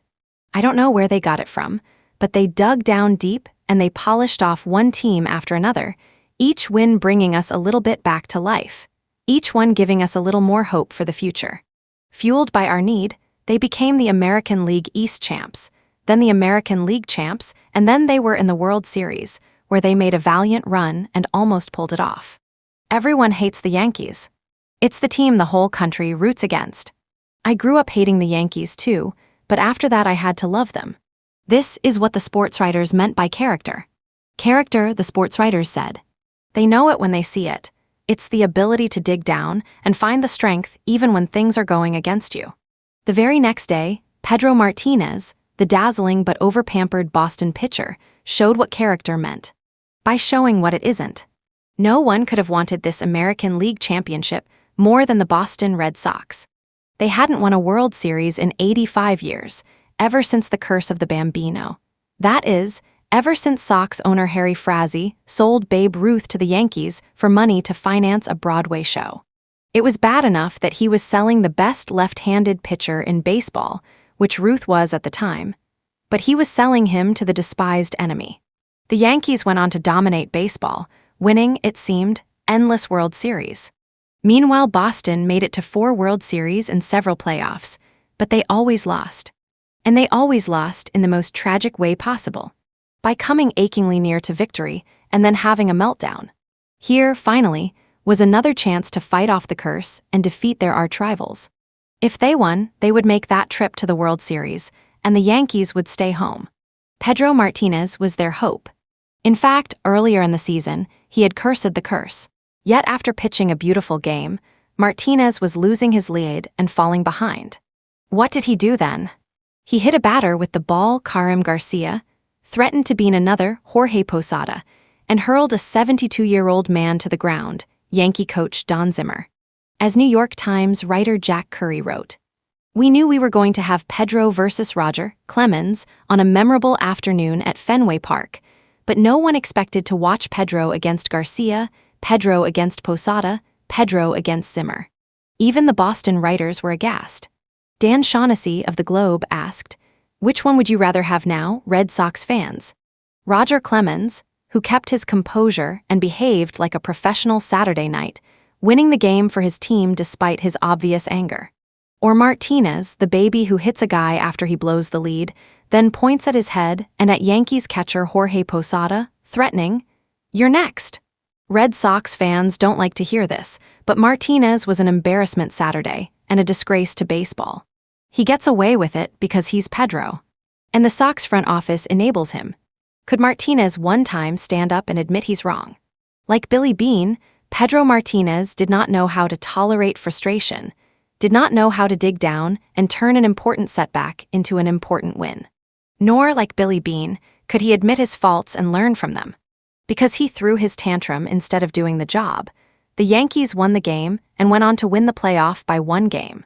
The sports writers on the plane agreed that character is all, but they confessed that they didn't understand where it comes from. Yet I think by now we're getting the idea that character grows out of mindset. We now know that there is a mindset in which people are enmeshed in the idea of their own talent and specialness. When things go wrong, they lose their focus and their ability, putting everything they want, and in this case, everything the team and the fans so desperately want, in jeopardy. We also know that there is a mindset that helps people cope well with setbacks, points them to good strategies, and leads them to act in their best interest. Wait, the story's not over. 1 year later, the Sox and the Yankees went head-to-head again. Whoever won 4 games out of the 7 would be the American League champions and would take that trip to the World Series. The Yankees won the first 3 games, and Boston's humiliating fate seemed sealed once again. But that year, Boston had put their prima donnas on notice. They traded one, tried to trade another, no one wanted him, and sent out the message: this is a team, not a bunch of stars. We work hard for each other. 4 games later, the Boston Red Sox were the American League champions. And then the world champions. It was the first time since 1904 that Boston had beaten the Yankees in a championship series, showing 2 things. First, that the curse was over. And second, that character can be learned. More about character, let's take it from the top with Pete Sampras and the growth mindset.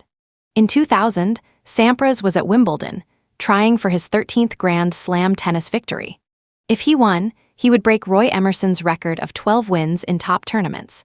Although Sampras managed to make it to the finals, he had not played that well in the tournament and was not optimistic about his chances against the young, powerful Patrick Rafter. Sampras lost the first set and was about to lose the second set.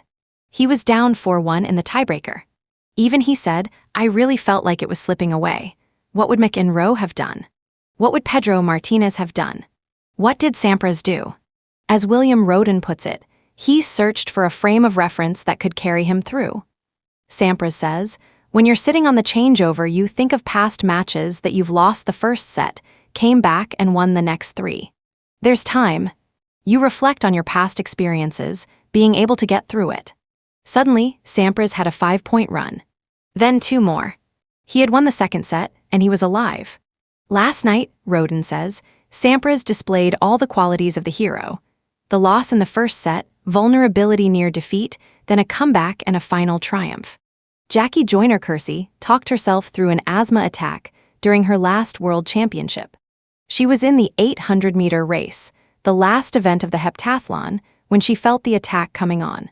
Just keep pumping your arms, she instructed herself. It's not that bad, so keep going. You can make it. You're not going to have a full-blown attack. You have enough air. You've got this thing won, just run as hard as you can in this last 200 meters, Jackie. She instructed herself all the way to victory. I have to say this is my greatest triumph, considering the competition and the ups and downs I was going through. If I really wanted it, I had to pull it together. In her last Olympics, the dreaded thing happened. A serious hamstring injury forced her to drop out of the heptathlon. She was devastated.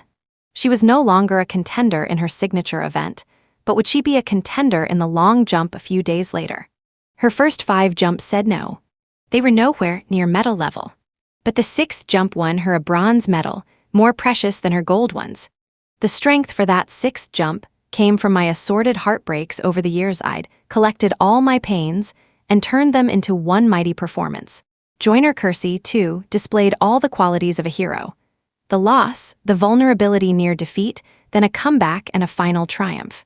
Character, heart, will, and the mind of a champion, it goes by different names, but it's the same thing.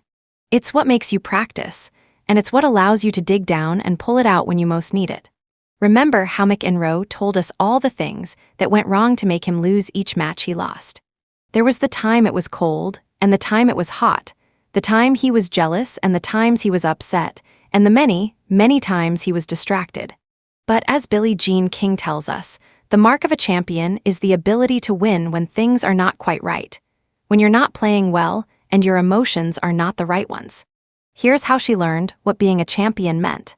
King was in the finals at Forest Hills playing against Margaret Smith, later Margaret Smith Court, who was at the peak of her greatness. King had played her more than a dozen times and had beaten her only once. In the first set, King played fabulously. She didn't miss a volley and built a nice lead. Suddenly, the set was over. Smith had won it. In the second set, King again built a commanding lead and was serving to win the set. Before she knew it, Smith had won the set and the match. At first, King was perplexed. She had never built such a commanding lead in such an important match. But then she had a eureka moment. All at once, she understood what a champion was. Someone who could raise their level of play when they needed to. When the match is on the line, they suddenly get around 3 times tougher. Jackie Joyner-Kersee had her eureka moment too. She was 15 years old and competing in the heptathlon at the AIU Junior Olympics. Everything now depended on the last event, the 800-meter race, an event she dreaded. She was exhausted, and she was competing against an expert distance runner whose times she had never matched. She did this time. I felt a kind of high. I'd proven that I could win if I wanted it badly enough.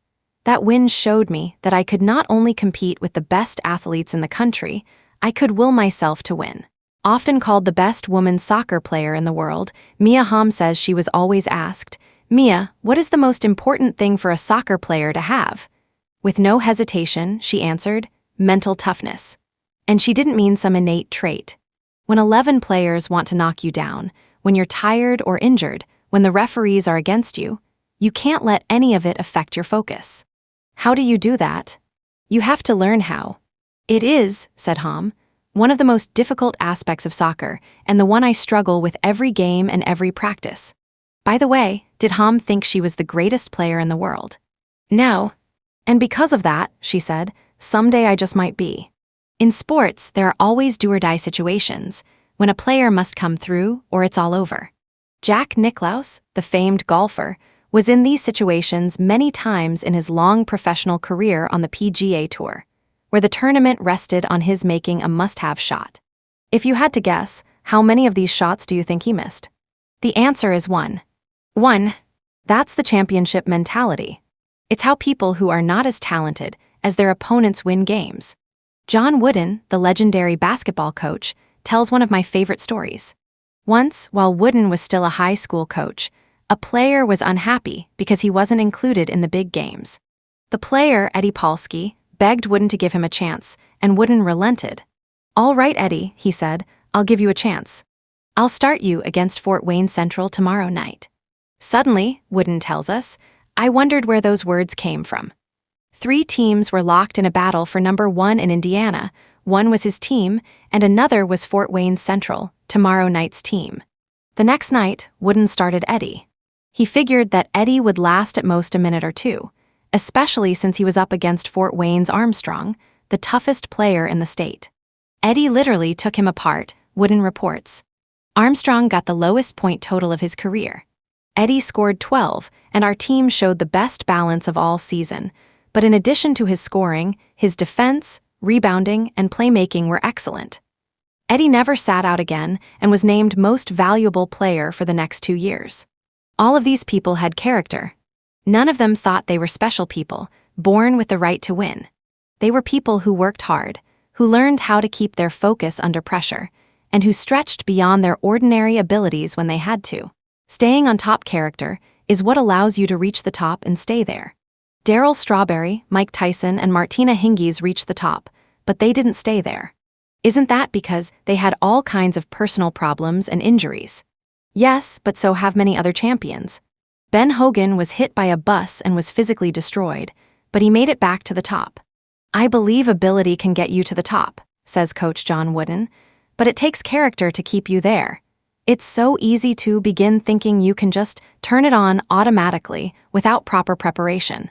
It takes real character to keep working as hard or even harder once you're there. When you read about an athlete or team that wins over and over and over, remind yourself, more than ability, they have character. Let's take an even deeper look at what character means and how the growth mindset creates it.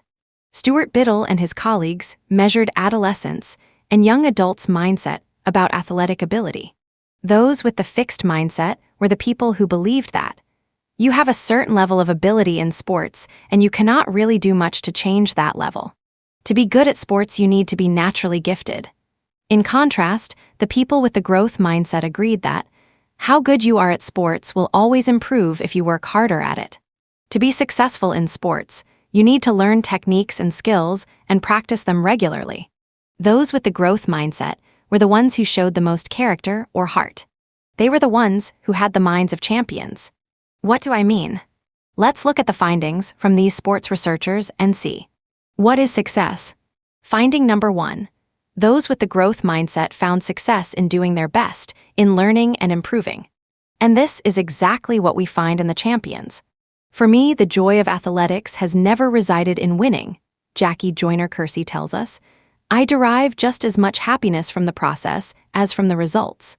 I don't mind losing as long as I see improvement, or I feel I've done as well as I possibly could. If I lose, I just go back to the track and work some more. This idea, that personal success is when you work your hardest to become your best, was central to John Wooden's life. In fact, he says, there were many, many games that gave me as much pleasure as any of the 10 national championship games we won, simply because we prepared fully and played near our highest level of ability. Tiger Woods and Mia Hamm are two of the fiercest competitors who ever lived. They love to win, but what counted most for them is the effort they made even when they didn't win. They could be proud of that. McEnroe and Bean could not. After the '98 Masters tournament, Woods was disappointed that he did not repeat his win of the previous year, but he felt good about his top 10 finish. I squeezed the towel dry this week. I'm very proud of the way I hung in there. Or after a British Open, where he finished third. Sometimes you get even more satisfaction out of creating a score when things aren't completely perfect, when you're not feeling so well about your swing. Tiger is a hugely ambitious man. He wants to be the best, even the best ever. But the best me, that's a little more important. Mia Hamm tells us, after every game or practice, if you walk off the field knowing that you gave everything you had, you will always be a winner. Why did the country fall in love with her team? They saw that we truly love what we do, and that we gave everything we had to each other and to each game. For those with the fixed mindset, success is about establishing their superiority, pure and simple. Being that somebody who is worthier than the nobodies. There was a time, I'll admit it, McEnroe says, when my head was so big it could barely fit through the door. Where's the talk about effort and personal best? There is none. Some people don't want to rehearse, they just want to perform. Other people want to practice 100 times first. I'm in the former group. Remember, in the fixed mindset, effort is not a cause for pride. It is something that casts doubt on your talent. What is failure? Finding number 2, those with the growth mindset found setbacks motivating. They're informative. They're a wake-up call. Only once did Michael Jordan try to coast. It was the year he returned to the Bulls after his stint in baseball, and he learned his lesson. The Bulls were eliminated in the playoffs. You can't leave and think you can come back and dominate this game. I will be physically and mentally prepared from now on. Truer words are rarely spoken. The Bulls won the NBA title the next 3 years. Michael Jordan embraced his failures. In fact, in one of his favorite ads for Nike, he says, "I've missed more than 9,000 shots. I've lost almost 300 games. 26 times, I've been trusted to take the game-winning shot and missed." You can be sure that each time, he went back and practiced the shot 100 times. Here's how Kareem Abdul-Jabbar, the great basketball player, reacted when college basketball outlawed his signature shot, the dunk, later reinstated. Many thought that would stop his ascent to greatness. Instead, he worked twice as hard on developing other shots. His bank shot off the glass, his skyhook, and his turnaround jumper. He had absorbed the growth mindset from Coach Wooden and put it to good use. In the fixed mindset, setbacks label you. John McEnroe could never stand the thought of losing. Even worse was the thought of losing to someone who was a friend or relative. That would make him less special. For example, he hoped desperately for his best friend, Peter, to lose in the finals at Maui after Peter had beaten him in an earlier round. He wanted it so badly, he couldn't watch the match. Another time, he played his brother Patrick in a finals in Chicago and said to himself, "God, if I lose to Patrick, that's it. I'm jumping off the Sears Tower. Here's how failure motivated him. In 1979, he played mixed doubles at Wimbledon. He didn't play mixed doubles again for 20 years. Why? He and his partner lost in 3 straight sets. Plus, McEnroe lost his serve twice, while no one else lost theirs even once. That was the ultimate embarrassment. I said, that's it. I'm never playing again. I can't handle this. In 1981, McEnroe bought a beautiful black Les Paul guitar. That week, he went to see Buddy Guy play at the Checkerboard Lounge in Chicago. Instead of feeling inspired to take lessons or practice, McEnroe went home and smashed his guitar to pieces. Here's how failure motivated Sergio Garcia, another golden boy with mindset issues. Garcia had taken the golf world by storm with his great shots and his charming, boyish ways. He seemed like a younger Tiger. But when his performance took a dive, so did his charm. He fired caddy after caddy, blaming them for everything that went wrong.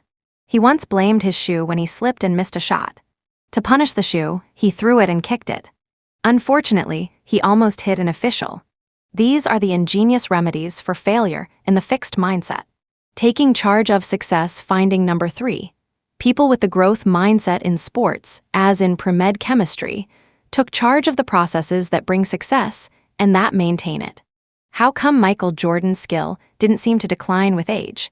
He did lose some stamina and agility with age, but to compensate, he worked even harder on conditioning and on his moves, like the turnaround jump shot and his celebrated fall-away jumper.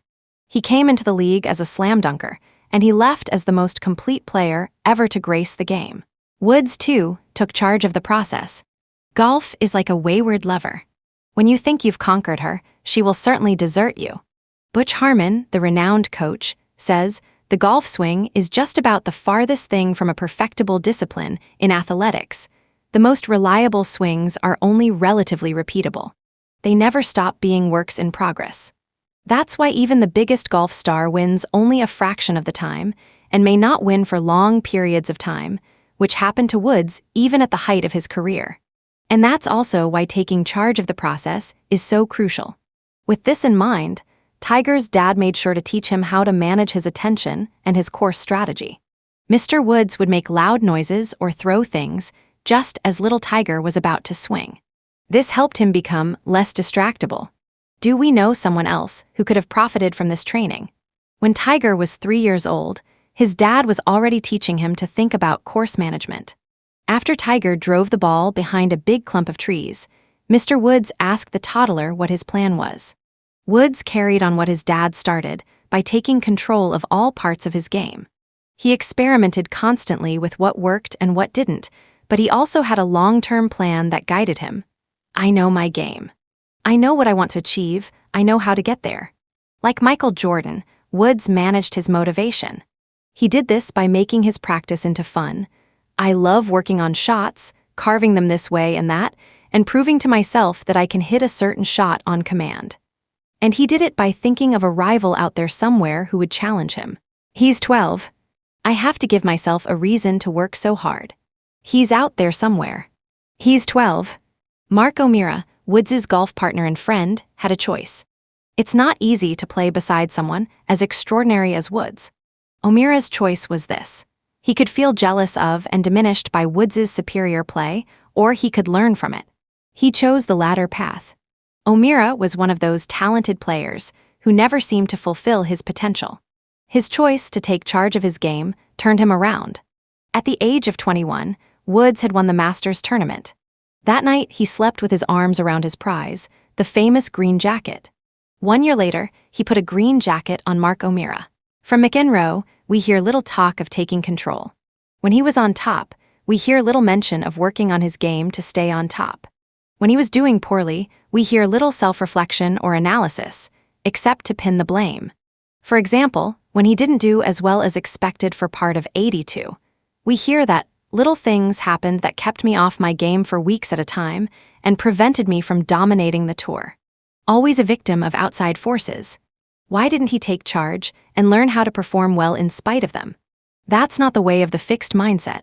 In fact, rather than combating those forces or fixing his problems, he tells us he wished he played a team sport so he could conceal his flaws. If you're not at your peak, you can hide it so much easier in a team sport.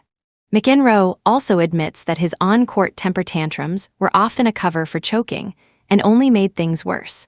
So what did he do? Nothing. He wished someone else would do it for him. When you can't control yourself, you want someone to do it for you. That's where I acutely missed being part of a team sport. People would have worked with me, coached me. Or, the system let me get away with more and more. I really liked it less and less. He got mad at the system. Hi there, John. This was your life. Ever think of taking responsibility? No, because in the fixed mindset, you don't take control of your abilities and your motivation. You look for your talent to carry you through, and when it doesn't, well then, what else could you have done? You are not a work in progress, you're a finished product. And finished products have to protect themselves, lament, and blame. Everything but take charge. What does it mean to be a star? Does a star have less responsibility to the team than other players? Is it just their role to be great and win games? Or does a star have more responsibility than others? What does Michael Jordan think? In our society, sometimes it's hard to come to grips with filling a role instead of trying to be a superstar, says Jordan. A superstar's talent can win games, but it's teamwork that wins championships. Coach John Wooden claims he was tactically and strategically average. So how did he win 10 national championships? One of the main reasons, he tells us, is because he was good at getting players to fill roles as part of a team. I believe, for example, I could have made Kareem Abdul-Jabbar the greatest scorer in college history. I could have done that by developing the team around that ability of his. Would we have won 3 national championships while he was at UCLA? Never. In the fixed mindset, athletes want to validate their talent. This means acting like a superstar, not just a team member. But as with Pedro Martinez, this mindset works against the important victories they want to achieve. A telling tale is the story of Patrick Ewing, who could have been a basketball champion. The year Ewing was a draft pick, by far the most exciting pick of the year. The Knicks won the lottery and to their joy got to select Ewing for their team. They now had twin towers, the 7-foot Ewing and the 7-foot Bill Cartwright, their high-scoring center. They had a chance to do it all. They just needed Ewing to be the power forward. He wasn't happy with that. Center is the star position. And maybe he wasn't sure he could hit the outside shots that a power forward has to hit. What if he had really given his all to learn that position? Alex Rodriguez, then the best shortstop in baseball, agreed to play third base when he joined the Yankees. He had to retrain himself, and for a while he wasn't all he had been. Instead, Cartwright was sent to the Bulls, and Ewing's Knicks never won a championship. Then there is the tale of the football player Keyshawn Johnson, another immensely talented player who was devoted to validating his own greatness. When asked before a game how he compared to a star player on the opposing team, he replied, "You're trying to compare a flashlight to a star. Flashlights only last so long. A star is in the sky forever." Was he a team player? I am a team player, but I'm an individual first. I have to be the no. One guy with the football. Not no. 2 or no. If I'm not the no. One guy, I'm no good to you. I can't really help you. What does that mean? For his definition of team player, Johnson was traded by the Jets, and after that, deactivated by the Tampa Bay Buccaneers.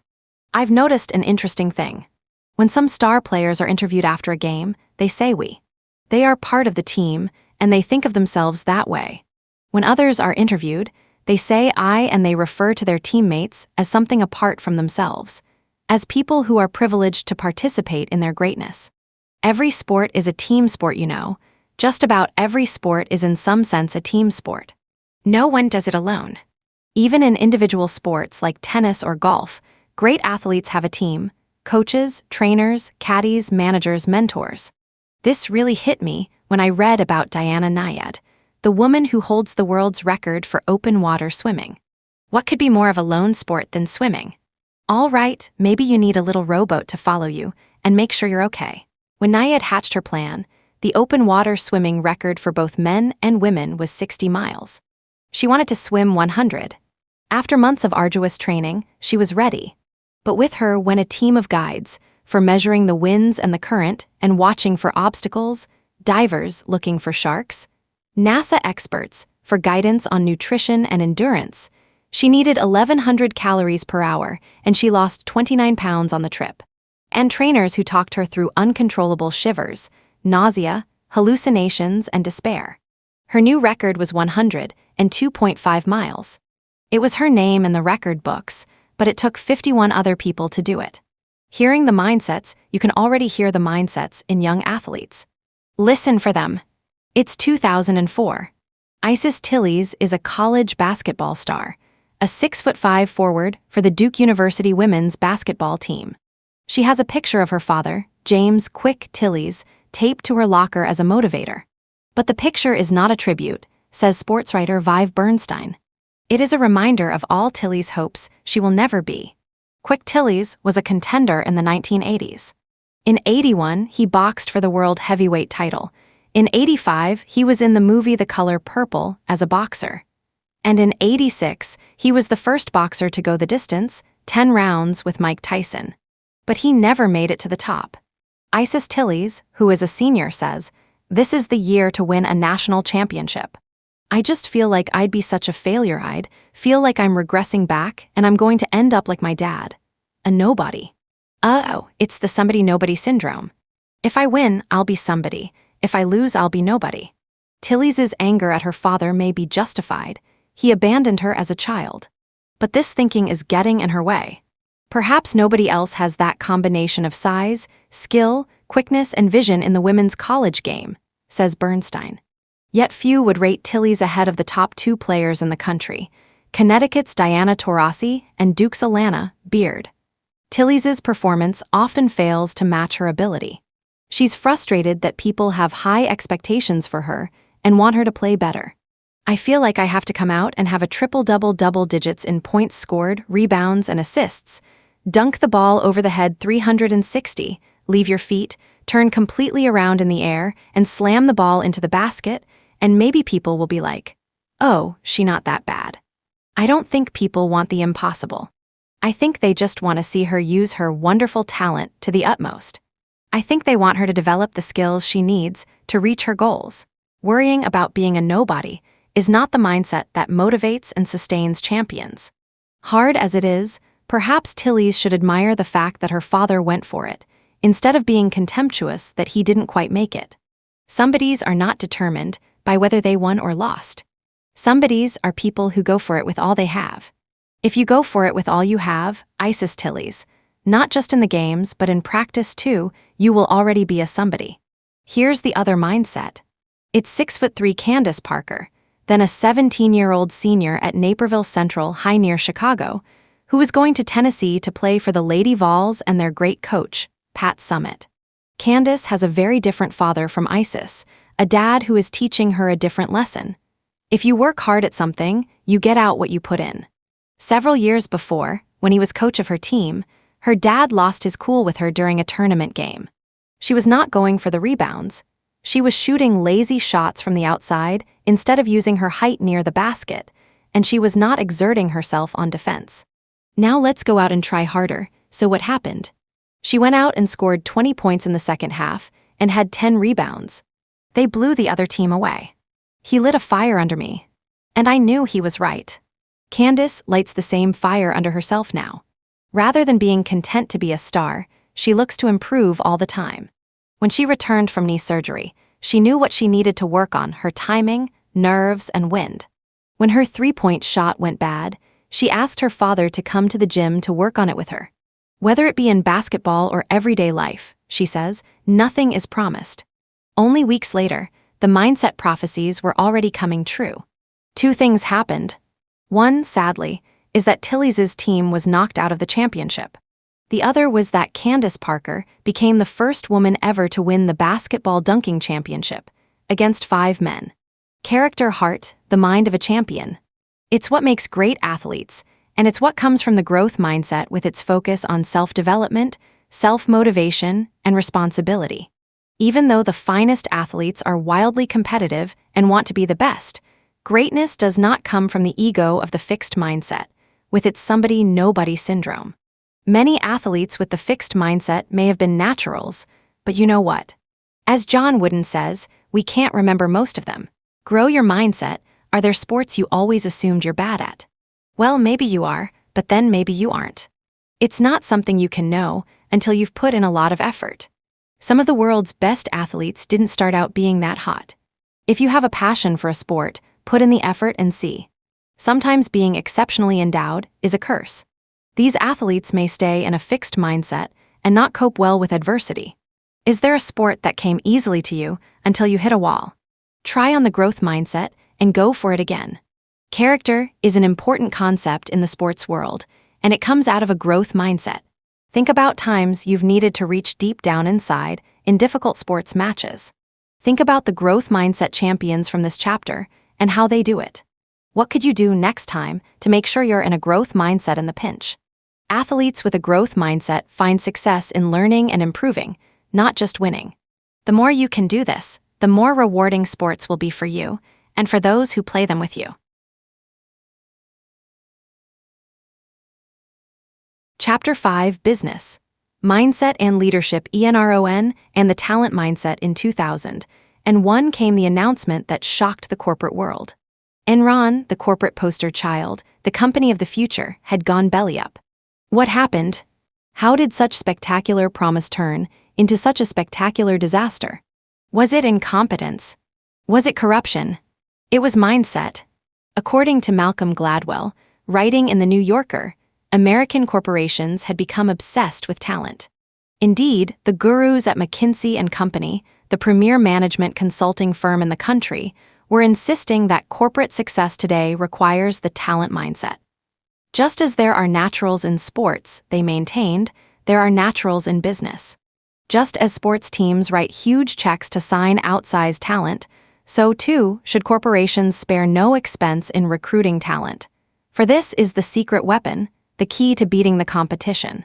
As Gladwell writes, this talent mindset is the new orthodoxy of American management. It created the blueprint for the Enron culture and sowed the seeds of its demise. Enron recruited big talent, mostly people with fancy degrees, which is not in itself so bad. It paid them big money, which is not that terrible. But by putting complete faith in talent, Enron did a fatal thing. It created a culture that worshiped talent, thereby forcing its employees to look and act extraordinarily talented. Basically, it forced them into the fixed mindset. And we know a lot about that. We know from our studies that people with the fixed mindset do not admit and correct their deficiencies. Remember the study where we interviewed students from the University of Hong Kong, where everything is in English.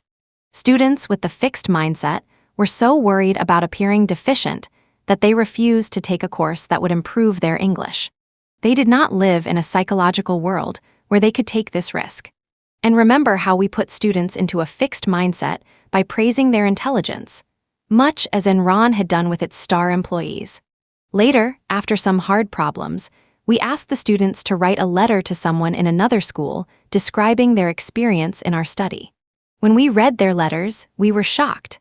Almost 40% of them had lied about their scores, always in the upward direction. The fixed mindset had made a flaw intolerable. Gladwell concludes that when people live in an environment that esteems them for their innate talent, they have grave difficulty when their image is threatened. They will not take the remedial course. They will not stand up to investors and the public and admit that they were wrong. They'd sooner lie. Obviously, a company that cannot self-correct cannot thrive. If Enron was done in by its fixed mindset, does it follow that companies that thrive have a growth mindset? Let's see. Organizations that grow Jim Collins set out to discover what made some companies move from being good to being great. What was it that allowed them to make the leap to greatness and stay there, while other comparable companies just held steady at good? To answer this question, he and his research team embarked on a 5-year study. They selected 11 companies whose stock returns had skyrocketed relative to other companies in their industry, and who had maintained this edge for at least 15 years. They matched each company to another one in the same industry that had similar resources, but did not make the leap. He also studied a third group of companies, ones that had made a leap from good to great but did not sustain it. What distinguished the thriving companies from the others? There were several important factors, as Collins reports in his book, Good to Great, but one that was absolutely key was the type of leader who in every case led the company into greatness. These were not the larger-than-life, charismatic types who oozed ego and self-proclaimed talent. They were self-effacing people who constantly asked questions and had the ability to confront the most brutal answers. That is, to look failures in the face, even their own, while maintaining faith that they would succeed in the end. Does this sound familiar? Collins wonders why his effective leaders have these particular qualities, and why these qualities go together the way they do, and how these leaders came to acquire them. But we know they have the growth mindset. They believe in human development. And these are the hallmarks. They're not constantly trying to prove they're better than others. For example, they don't highlight the pecking order with themselves at the top. They don't claim credit for other people's contributions, and they don't undermine others to feel powerful. Instead, they are constantly trying to improve. They surround themselves with the most able people they can find.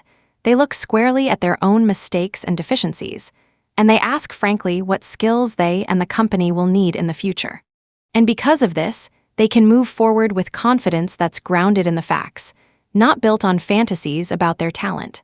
Collins reports that Alan Wurtzel, the CEO of the giant electronics chain Circuit City, held debates in his boardroom. Rather than simply trying to impress his board of directors, he used them to learn. With his executive team as well, he questioned, debated, prodded until he slowly gained a clearer picture of where the company was and where it needed to go. They used to call me the prosecutor because I would hone in on a question, Wurtzel told Collins. You know, like a bulldog. I wouldn't let go until I understood. Why? Wurtzel considered himself a plow horse, a hardworking, no-nonsense, normal kind of guy. But he took a company that was close to bankruptcy, and over the next 15 years turned it into one that delivered the highest total return to its stockholders of any firm on the New York Stock Exchange. A study of mindset and management decisions, Robert Wood and Albert Bandura did a fascinating study with graduate students in business, many of whom had management experience. In their study, they created Enron-type managers and Wurtzel-type managers by putting people into different mindsets. Wood and Bandura gave these budding business leaders a complex management task in which they had to run a simulated organization, a furniture company.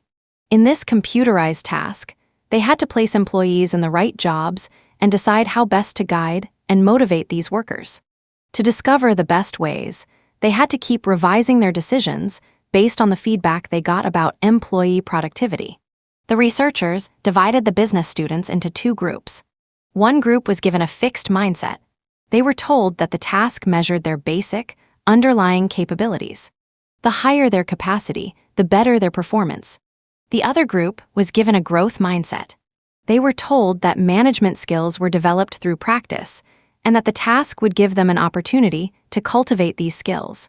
The task was hard because students were given high production standards to meet, and especially in their early attempts, they fell short. As at Enron, those with the fixed mindset did not profit from their mistakes. But those with the growth mindset kept on learning. Not worried about measuring or protecting their fixed abilities, they looked directly at their mistakes, used the feedback, and altered their strategies accordingly. They became better and better at understanding how to deploy and motivate their workers, and their productivity kept pace. In fact, they ended up way more productive than those with the fixed mindset. What's more, throughout this rather grueling task, they maintained a healthy sense of confidence. They operated like Alan Wurtzel. Leadership and the fixed mindset in contrast to Alan Wurtzel. The leaders of Collins's comparison companies had every symptom of the fixed mindset writ large. Fixed mindset leaders, like fixed mindset people in general, live in a world where some people are superior and some are inferior. They must repeatedly affirm that they are superior, and the company is simply a platform for this. Collins's comparison leaders were typically concerned with their reputation for personal greatness. So much so that they often set the company up to fail when their regime ended. As Collins puts it, after all, what better testament to your own personal greatness than that the place falls apart after you leave? In more than 2/3 of these leaders, the researchers saw a gargantuan personal ego that either hastened the demise of the company or kept it second-rate. One such leader was Lee Iacocca, head of Chrysler, who achieved a miraculous turnaround for his company, then spent so much time grooming his fame that in the second half of his tenure, the company plunged back into mediocrity.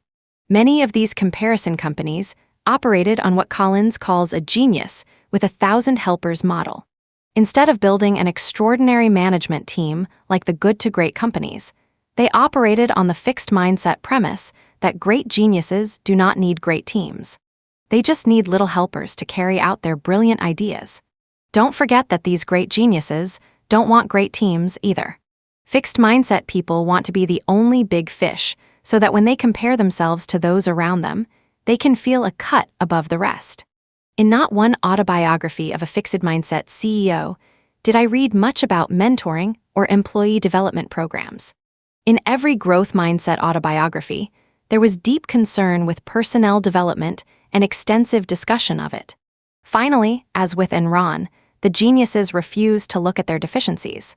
Says Collins, the good to great Kroger grocery chain looked bravely at the danger signs in the 1970s, signs that the old-fashioned grocery store was becoming extinct. Meanwhile, its counterpart, A&P, once the largest retailing organization in the world, shut its eyes. For example, when A&P opened a new kind of store, a superstore, and it seemed to be more successful than the old kind, they closed it down. It was not what they wanted to hear. In contrast, Kroger eliminated or changed every single store that did not fit the new superstore model, and by the end of the 1990s, it had become the #1 grocery chain in the country. CEOs and the big ego, how did CEO, and gargantuan ego become synonymous? If it's the more self-effacing, growth-minded people who are the true shepherds of industry, why are so many companies out looking for larger-than-life leaders, even when these leaders may in the end be more committed to themselves than to the company? Blame Ayakaka. According to James Surowiecki, writing in Slate, Ayakaka's rise to prominence was a turning point for American business. Before him, the days of tycoons and moguls seemed long past. In the public's mind, CEO meant a button-down organization man, well-treated and well-paid, but essentially bland and characterless. With Ayakaka, all of that changed. Business journalists began dubbing executives the next J.P. Morgan or the next Henry Ford. And fixed-mindset executives started vying for those labels. Surowiecki even traces the recent corporate scandals to this change, for as the trend continued, CEOs became superheroes. But the people who preen their egos and look for the next self-image boost are not the same people who foster long-term corporate health. Maybe Ayakaka is just a charismatic guy who, like rock and roll, is being blamed for the demise of civilization. Is that fair? Let's look at him more closely. And let's look at some other fixed-mindset CEOs. Albert Dunlap of Scott Paper and Sunbeam, Jerry Levin and Steve Case of AOL Time Warner, and Kenneth Lay and Jeffrey Skilling of Enron. You'll see they all start with the belief that some people are superior. They all have the need to prove and display their superiority. They all use their subordinates to feed this need, rather than fostering the development of their workers. And they all end by sacrificing their companies to this need. The fixed mindset helps us understand where gargantuan egos come from, how they operate, and why they become self-defeating. Fixed mindset leaders in action. Ayakaka. I'm a hero. Warren Bennis, the leadership guru, studied the world's greatest corporate leaders. These great leaders said they didn't set out to be leaders. They'd had no interest in proving themselves. They just did what they loved, with tremendous drive and enthusiasm, and it led where it led. Ayakaka wasn't like that. Yes, he loved the car business, but more than anything, he yearned to be a muckamuck at Ford. He craved the approval of Henry Ford II and the royal trappings of office. These were the things he could measure himself by, the things that would prove he was somebody. I use the term royal with good reason. Ayakaka tells us the glass house, Ford corporate headquarters, was a palace, and Henry Ford was the king.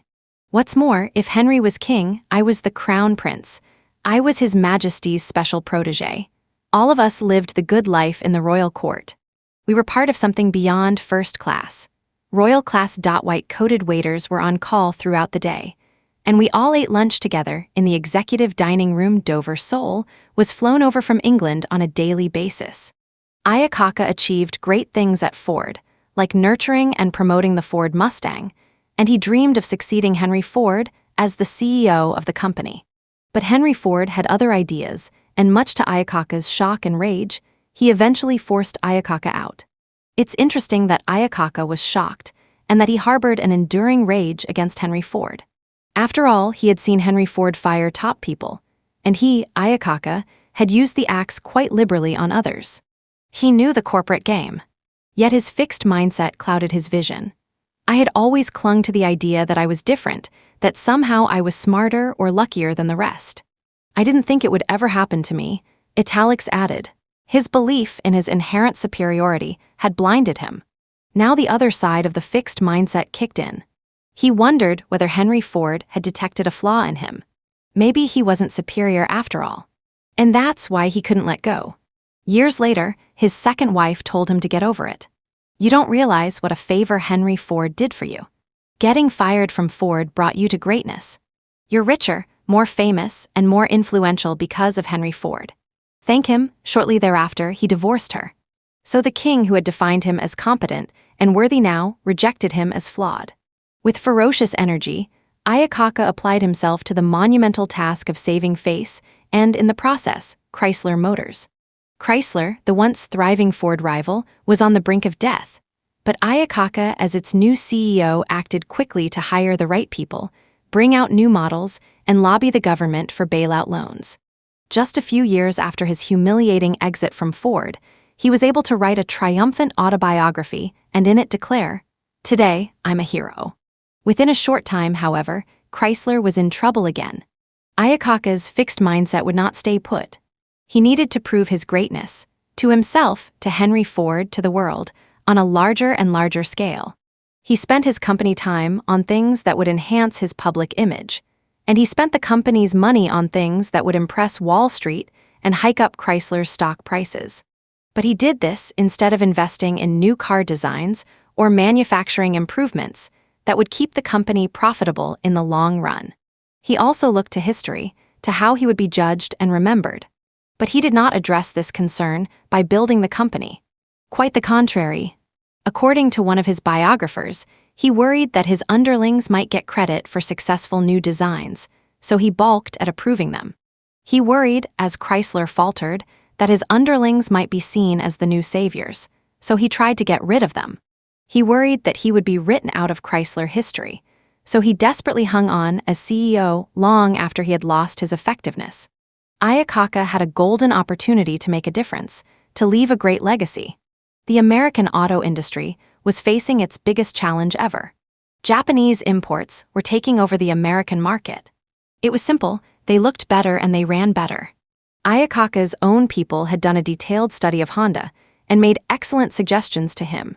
But rather than taking up the challenge and delivering better cars, Ayakaka, mired in his fixed mindset, delivered blame and excuses. He went on the rampage, spewing angry diatribes against the Japanese and demanding that the American government impose tariffs and quotas that would stop them. In an editorial against Ayakaka, the New York Times scolded, "The solution lies in making better cars in this country, not in angrier excuses about Japan." Nor was Ayakaka growing as a leader of his workforce. In fact, he was shrinking into the insulated, petty, and punitive tyrant he had accused Henry Ford of being. Not only was he firing people who were critical of him, he'd done little to reward the workers who had sacrificed so much to save the company. Even when the money was rolling in, he seemed to have little interest in sharing it with them. Their pay remained low, and their working conditions remained poor. Yet even when Chrysler was in trouble again, he maintained a regal lifestyle. $2 million were spent renovating his corporate suite at the Waldorf in New York. Finally, while there was still time to save Chrysler, the board of directors eased Ayakaka out. They gave him a grand pension, showered him with stock options, and continued many of his corporate perks. But he was beside himself with rage, especially since his successor seemed to be managing the company quite nicely. So in a bid to regain the throne, he joined a hostile takeover attempt, one that placed the future of Chrysler at risk. It failed, but for many, the suspicion that he put his ego before the welfare of the company was confirmed. Ayakaka lived the fixed mindset. Although he started out loving the car business and having breakthrough ideas, his need to prove his superiority started to dominate. eventually killing his enjoyment and stifling his creativity. As time went on and he became less and less responsive to challenges from competitors, he resorted to the key weapons of the fixed mindset: blame, excuses, and the stifling of critics and rivals. And as is so often the case with the fixed mindset, because of these very things, Ayakaka lost the validation he craved. When students fail tests or athletes lose games, it tells them that they've dropped the ball. But the power that CEOs wield allows them to create a world that caters night and day to their need for validation. It allows them to surround themselves only with the good news of their perfection and the company's success, no matter what the warning signs may be. This, as you may recall, is CEO disease and a peril of the fixed mindset. You know, lately I've wondered whether Ayakaka has recuperated from CEO disease. He's raising money and giving a lot of his own for innovative diabetes research. He's working for the development of environment-friendly vehicles. Maybe, released from the task of trying to prove himself, he's now going for things he deeply values. Albert Dunlap. I'm a superstar. Albert Dunlap saved dying companies, although I'm not sure saved is the right word. He didn't get them ready to thrive in the future. He got them ready to sell for a profit, for example by firing thousands of workers. And profit he did. He got $100 million from the turnaround and sale of Scott Paper. $100 million for little more than a year and a half of work. Did I earn it? Damn right I did. I'm a superstar in my field, much like Michael Jordan in basketball and Bruce Springsteen in rock and roll. Ayakaka paid lip service to teamwork, the importance of the little guy, and other good things. Albert Dunlap didn't even pay lip service. If you're in business for one thing: to make money. He proudly reports an incident at an employee meeting at Scott Paper. A woman stood up and asked, "Now that the company is improving, can we restart charitable donations?" To which he replied, "If you want to give on your own, that is your business and I encourage you to do it. But this company is here to make a buck." The answer, in a word, is no. I'm not here to argue that business isn't about money, but I do want to ask, why was Dunlap so focused on it? Let's let him tell us. Making my way in the world became a matter of self-respect for me, of a kid trying to prove he was worth something. To this day, I feel I have to prove and reprove myself. And if he has to prove himself, he needs a yardstick. Employee satisfaction, or community responsibility, or charitable contributions are not good yardsticks. They cannot be reduced to one number that represents his self-worth. But shareholder profits can.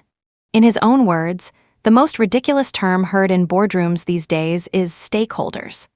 The term refers to the employees, the community, and the other companies, such as suppliers, that the company deals with.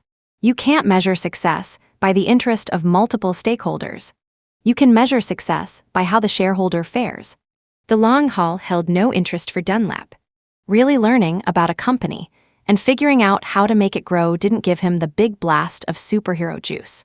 Eventually, I have gotten bored every place I have been. In his book, there is a whole chapter called Impressing the Analysts, but there is no chapter about making a business work.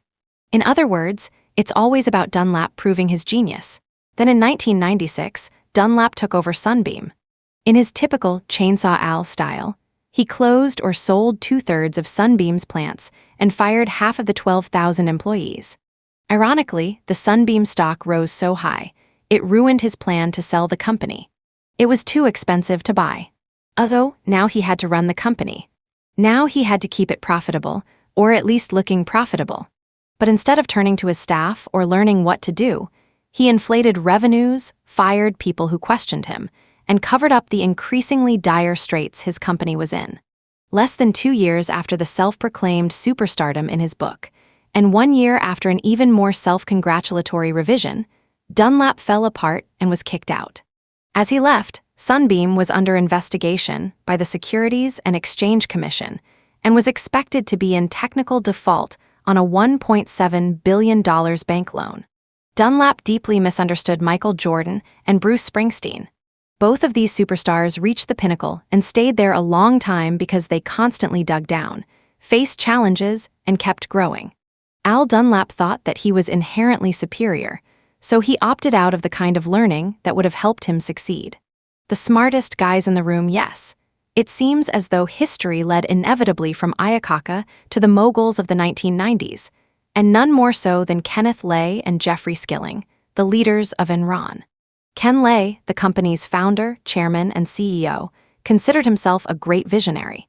According to Bethany McLean and Peter Elkind, authors of The Smartest Guys in the Room, Lay looked down his nose at the people who actually made the company run, much the way a king might look at his serfs. He looked down on Rich Kinder, the Enron president, who rolled up his sleeves and tried to make sure the company would reach its earning targets. Kinder was the man who made Lay's royal lifestyle possible. Kinder was also the only person at the top who constantly asked if they were fooling themselves. Are we smoking our own dope? Are we drinking our own whiskey? Naturally, his days were numbered. But in his sensible and astute way, as he departed, he arranged to buy the one Enron asset that was inherently valuable, the energy pipelines, the asset that Enron held in disdain. By the middle of 2003, Kinder's company had a market value of $7 billion. Even as Lay was consumed by his view of himself and the regal manner in which he wished to support it, he wanted to be seen as a good and thoughtful man with a credo of respect and integrity. Even as Enron merrily sucked the life out of its victims, he wrote to his staff, "Ruthlessness, callousness, and arrogance don't belong here. We work with customers and prospects openly, honestly, and sincerely." As with Ayakaka and the others, the perception, usually Wall Street's perception, was all-important. The reality less so. Right there with Lay was Jeff Skilling, successor to Rich Kinder as president and chief operating officer, and later the CEO. Skilling was not just smart, he was said to be the smartest person I ever met and incandescently brilliant. He used his brain power, however, not to learn but to intimidate. When he thought he was smarter than others, which was almost always, he treated them harshly. And anyone who disagreed with him was just not bright enough to get it. When a co-CEO with superb management skills was brought in to help Skilling during a hard time in his life, Skilling was contemptuous of him. Ron doesn't get it. When financial analysts or Wall Street traders tried to press Skilling to go beyond his pat explanations, he treated them as though they were stupid. Well, it's so obvious. How can you not get it? In most cases, the Wall Street guys, ever concerned about their own intellect, made believe they got it. As resident genius, Skilling had unlimited faith in his ideas. He had so much regard for his ideas that he believed Enron should be able to proclaim profits as soon as he or his people had the idea that might lead to profits. This is a radical extension of the fixed mindset. My genius not only defines and validates me, it defines and validates the company. It is what creates value. My genius is profit. Wow. And in fact, this is how Enron came to operate. As McLean and Elkind report, Enron recorded millions of dollars in profits on a business before it had generated a penny in actual revenues.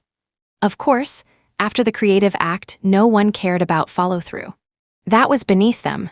So often as not, the profit never occurred. If genius equaled profit, it didn't matter that Enron people sometimes wasted millions competing against each other. Said Amanda Martin, an Enron executive, to put one over on one of your own was a sign of creativity and greatness. Skilling not only thought he was smarter than everyone else, but like Ayakaka, also thought he was luckier. According to insiders, he thought he could beat the odds. Why should he feel vulnerable? There was never anything wrong. Skilling still does not admit that there was anything wrong. The world simply didn't get it. Two geniuses collide. Resident geniuses almost brought down AOL and Time Warner, too. Steve Case of AOL and Jerry Levin of Time Warner were two CEOs with the fixed mindset who merged their companies. Can you see it coming? Case and Levin had a lot in common. Both of them cultivated an aura of supreme intelligence. Both tried to intimidate people with their brilliance. And both were known to take more credit than they deserved. As resident geniuses, neither wanted to hear complaints, and both were ready to fire people who weren't team players, meaning people who wouldn't keep up the facade that they had erected. When the merger actually took place, AOL was in such debt that the merged company was on the brink of ruin. You would think that the two CEOs might work together, marshaling their resources to save the company they created. Instead, Levin and Case scrambled for personal power. Levin was the first to fall. But Case was still not trying to make things work. In fact, when the new CEO, Richard Parsons, sent someone down to fix AOL, Case was intensely against it. If someone else fixed AOL, someone else would get the credit. As with Ayakaka, better to let the company collapse than let another prince be crowned. When Case was finally counseled to resign, he was furious. Like Ayakaka, he denied all responsibility for the company's problems and vowed to get back at those who had turned against him. Because of the resident geniuses, AOL Time Warner ended the year 2002 with a loss of almost $100 billion. It was the largest yearly loss in American history. Invulnerable, invincible, and entitled Ayakaka, Dunlap, Lay and Skilling, Case and Levin. They show what can happen when people with the fixed mindset are put in charge of companies. In each case, a brilliant man put his company in jeopardy because measuring himself and his legacy outweighed everything else. They were not evil in the usual sense. They didn't set out to do harm. But at critical decision points, they opted for what would make them feel good and look good over what would serve the longer-term corporate goals. Blame others, cover mistakes, pump up the stock prices, crush rivals and critics, screw the little guy. These were the standard operating procedures. What is fascinating is that as they led their companies toward ruin, all of these leaders felt invulnerable and invincible. In many cases, they were in highly competitive industries, facing onslaughts from fierce rivals. But they lived in a different reality. It was a world of personal greatness and entitlement. Kenneth Lay felt a powerful sense of entitlement. Even as he was getting millions a year in compensation from Enron, he took large personal loans from the company, gave jobs and contracts to his relatives, and used the corporate jets as his family fleet. Even during bad years at Chrysler, Ayakaka threw lavish Christmas parties for the company elite. At every party, as king, he presented himself with an expensive gift, which the executives were later billed for. Speaking about AOL executives, a former official said, "You're talking about men who thought they had a right to anything." As these leaders cloaked themselves in the trappings of royalty, surrounded themselves with flatterers who extolled their virtues, and hid from problems, it is no wonder they felt invincible. Their fixed mindset created a magic realm in which the brilliance and perfection of the king were constantly validated. Within that mindset, they were completely fulfilled. Why would they want to step outside that realm to face the uglier reality of warts and failures? As Morgan McCall, in his book High Flyers, points out, unfortunately, people often like the things that work against their growth. People like to use their strengths to achieve quick, dramatic results, even if they aren't developing the new skills they will need later on. People like to believe they are as good as everyone says, and not take their weaknesses as seriously as they might. People don't like to hear bad news or get criticism. There is tremendous risk in leaving what one does well to attempt to master something new. And the fixed mindset makes it seem all that much riskier. Brutal bosses. McCall goes on to point out that when leaders feel they are inherently better than others, they may start to believe that the needs or feelings of the lesser people can be ignored.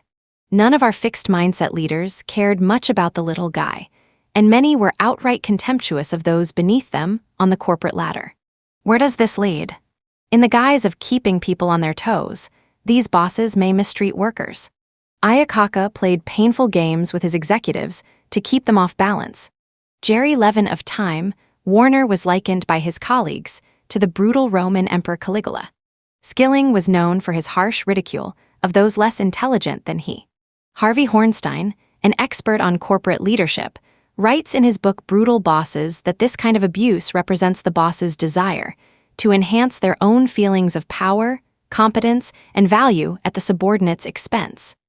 Do you remember in our studies how people with the fixed mindset wanted to compare themselves with people who were worse off than they were?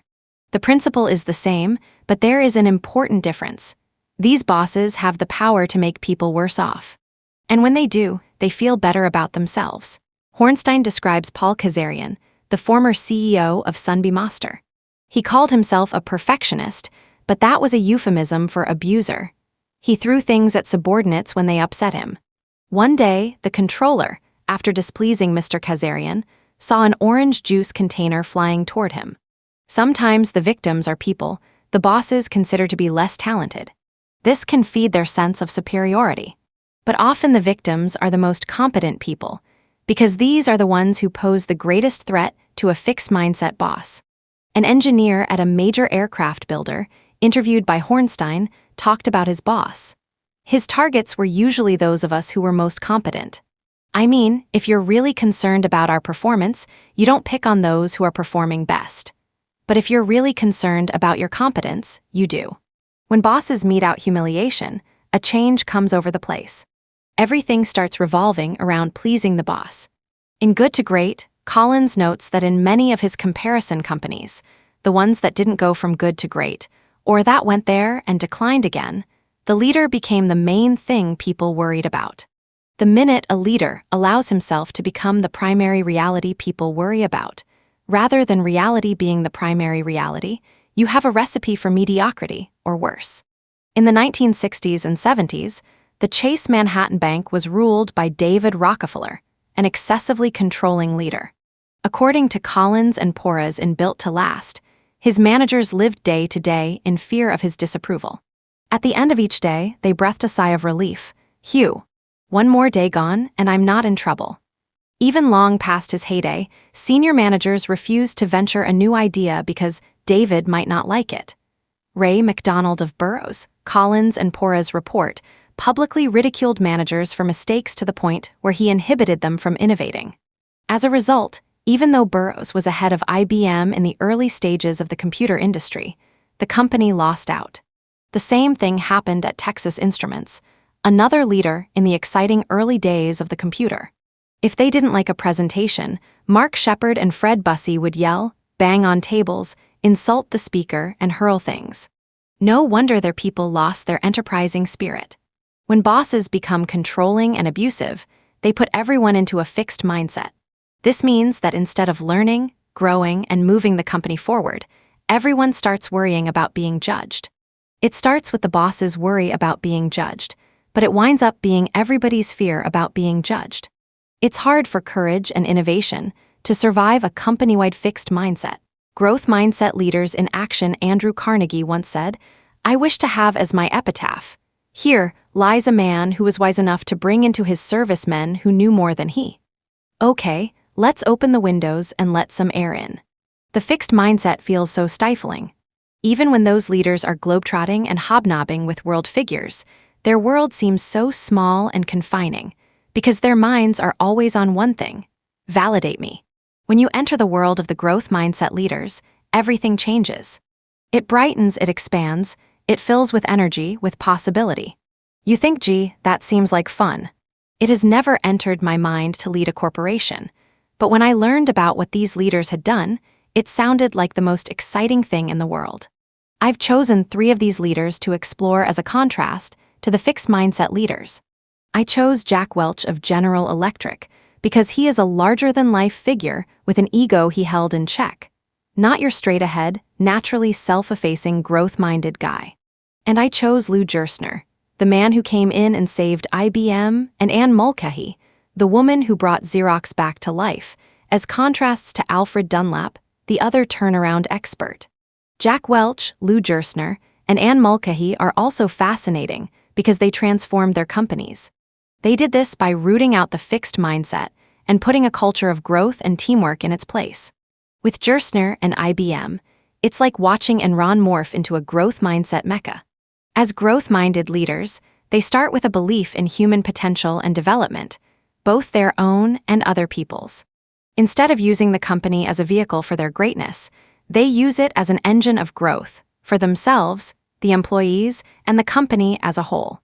Warren Bennis has said that too many bosses are driven and driving, but going nowhere. Not these people. They don't talk royalty. They talk journey. An inclusive, learning-filled, rollicking journey.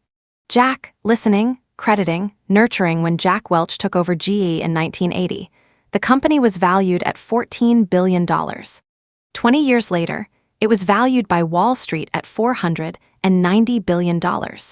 It was the most valuable company in the world. Fortune magazine called Welch the most widely admired, studied, and imitated CEO of his time. His total economic impact is impossible to calculate, but must be a staggering multiple of his GE performance.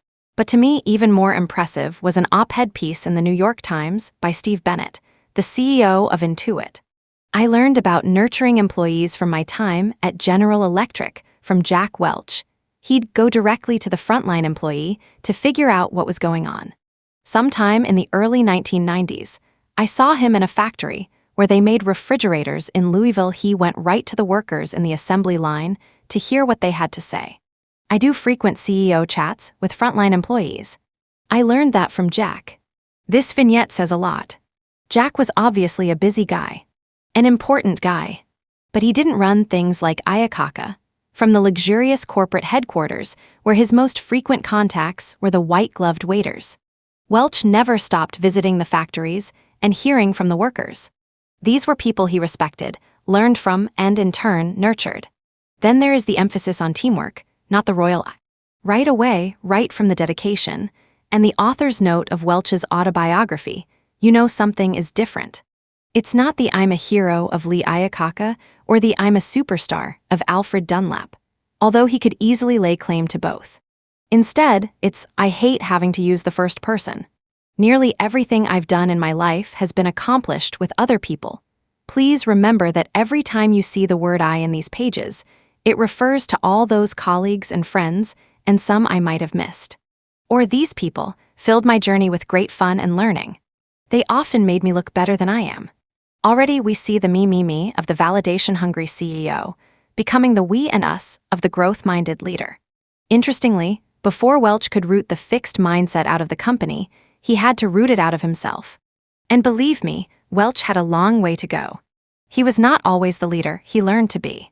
In 1971, Welch was being considered for a promotion when the head of GE Human Resources wrote a cautioning memo. He noted that despite Welch's many strengths, the appointment carries with it more than the usual degree of risk. He went on to say that Welch was arrogant, couldn't take criticism, and depended too much on his talent instead of hard work and his knowledgeable staff. Not good signs. Fortunately, every time his success went to his head, he got a wake-up call. One day, young Dr. Welch, decked out in his fancy suit, got into his new convertible. He proceeded to put the top down and was promptly squirted with dark, grungy oil that ruined both his suit and the paint job on his beloved car. There I was, thinking I was larger than life, and smack came the reminder that brought me back to reality. It was a great lesson. There is a whole chapter titled Too Full of Myself, about the time he was on an acquisition roll and felt he could do no wrong. Then he bought Kidder, Peabody, a Wall Street investment banking firm with an Enron-type culture. It was a disaster that lost hundreds of millions of dollars for GE. The Kidder experience never left me. It taught him that there's only a razor's edge between self-confidence and hubris. This time, hubris won and taught me a lesson I would never forget. What he learned was this: true self-confidence is the courage to be open, to welcome change and new ideas regardless of their source. Real self-confidence is not reflected in a title, an expensive suit, a fancy car, or a series of acquisitions. It is reflected in your mindset, your readiness to grow. Well, humility is a start, but what about the management skills? From his experiences, Welch learned more and more about the kind of manager he wanted to be. A growth-minded manager, a guide, not a judge. When Welch was a young engineer at GE, he caused a chemical explosion that blew the roof off the building he worked in. Emotionally shaken by what happened, he nervously drove the 100 miles to company headquarters to face the music and explain himself to the boss. But when he got there, the treatment he received was understanding and supportive. He never forgot it. Charlie's reaction made a huge impression on me. If we're managing good people who are clearly eating themselves up over an error, our job is to help them through it. He learned how to select people for their mindset, not their pedigrees. Originally, academic pedigrees impressed him. He hired engineers from MIT, Princeton, and Caltech. But after a while, he realized that wasn't what counted. Eventually, I learned that I was really looking for people who were filled with passion and a desire to get things done. A resume didn't tell me much about that inner hunger. Then came a chance to become the CEO. Each of the 3 candidates had to convince the reigning CEO, he was best for the job. Welch made the pitch on the basis of his capacity to grow. He didn't claim that he was a genius or that he was the greatest leader who ever lived. He promised to develop. He got the job and made good on his promise. Immediately, he opened up dialogue and the channels for honest feedback. He quickly set to work asking executives what they liked and disliked about the company and what they thought needed changing. Boy, were they surprised. In fact, they'd been so used to kissing up to the bosses that they couldn't even get their minds around these questions. Then he spread the word. This company is about growth, not self-importance. He shut down elitism, quite the opposite of our fixed mindset leaders.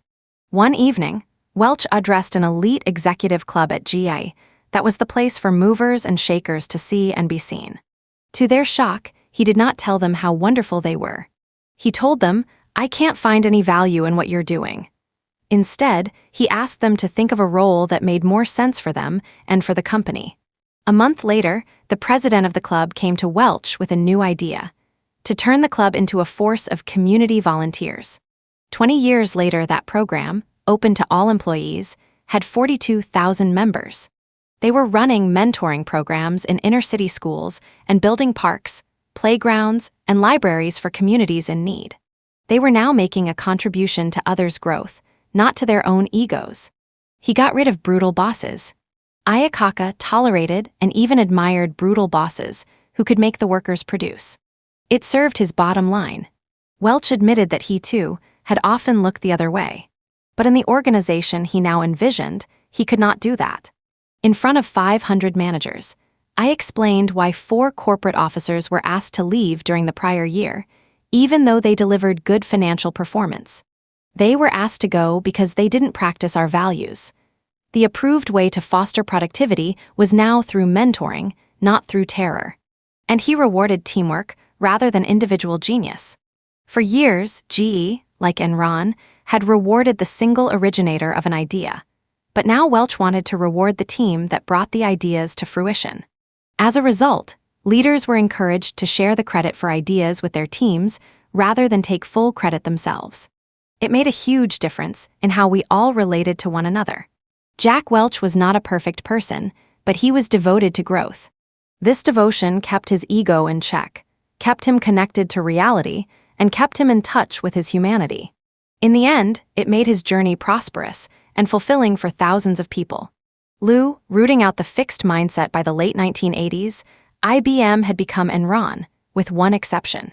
The board of directors knew it was in trouble. It had a culture of smugness and elitism. Within the company, it was the old "we are royalty, but I'm more royal than you are" syndrome. There was no teamwork, only turf wars. There were deals but no follow-up. There was no concern for the customer. Yet this probably wouldn't have bothered anyone if business weren't suffering. In 1993, they turned to Lou Gerstner and asked him to be the new CEO. He said no. They asked him again. "You owe it to America. We're going to have President Clinton call and tell you to take the job. Please, please, please. We want exactly the kind of strategy and culture change you created at American Express and RJR." In the end, he caved, although he can't remember why. But IBM now had a leader who believed in personal growth and in creating a corporate culture that would foster it. How did he produce it at IBM? First, as Welch had done, he opened the channels of communication up and down the company. 6 days after he arrived, he sent a memo to every IBM worker, telling them, "Over the next few months, I plan to visit as many of our operations and offices as I can. And whenever possible, I plan to meet with many of you to talk about how together we can strengthen the company." He dedicated his book to them. This book is dedicated to the thousands of IBMers who never gave up on their company, their colleagues, and themselves. They are the real heroes of the reinvention of IBM. As Welch had done, he attacked the elitism. Like Enron, the whole culture was about grappling for personal status within the company. Gerstner disbanded the management committee, the ultimate power role for IBM executives, and often went outside the upper echelons for expertise. From a growth mindset, it's not only the select few that have something to offer. Hierarchy means very little to me. Let's put together in meetings the people who can help solve a problem, regardless of position. Then came teamwork. Gerstner fired politicians, those who indulged in internal intrigue, and instead rewarded people who helped their colleagues. He stopped IBM sales divisions from putting each other down to clients to win business for themselves.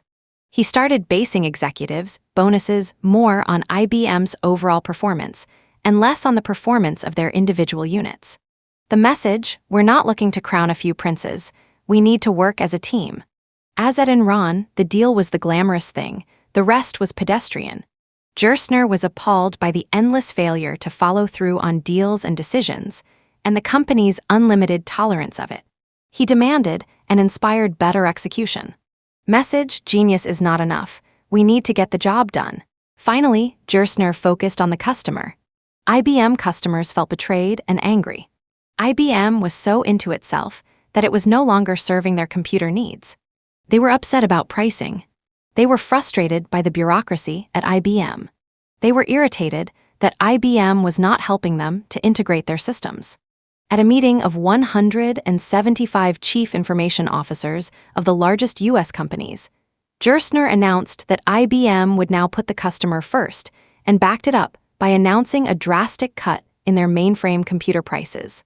Message: we are not hereditary royalty, we serve at the pleasure of our clients. At the end of his first 3 arduous months, Gerstner received his report card from Wall Street.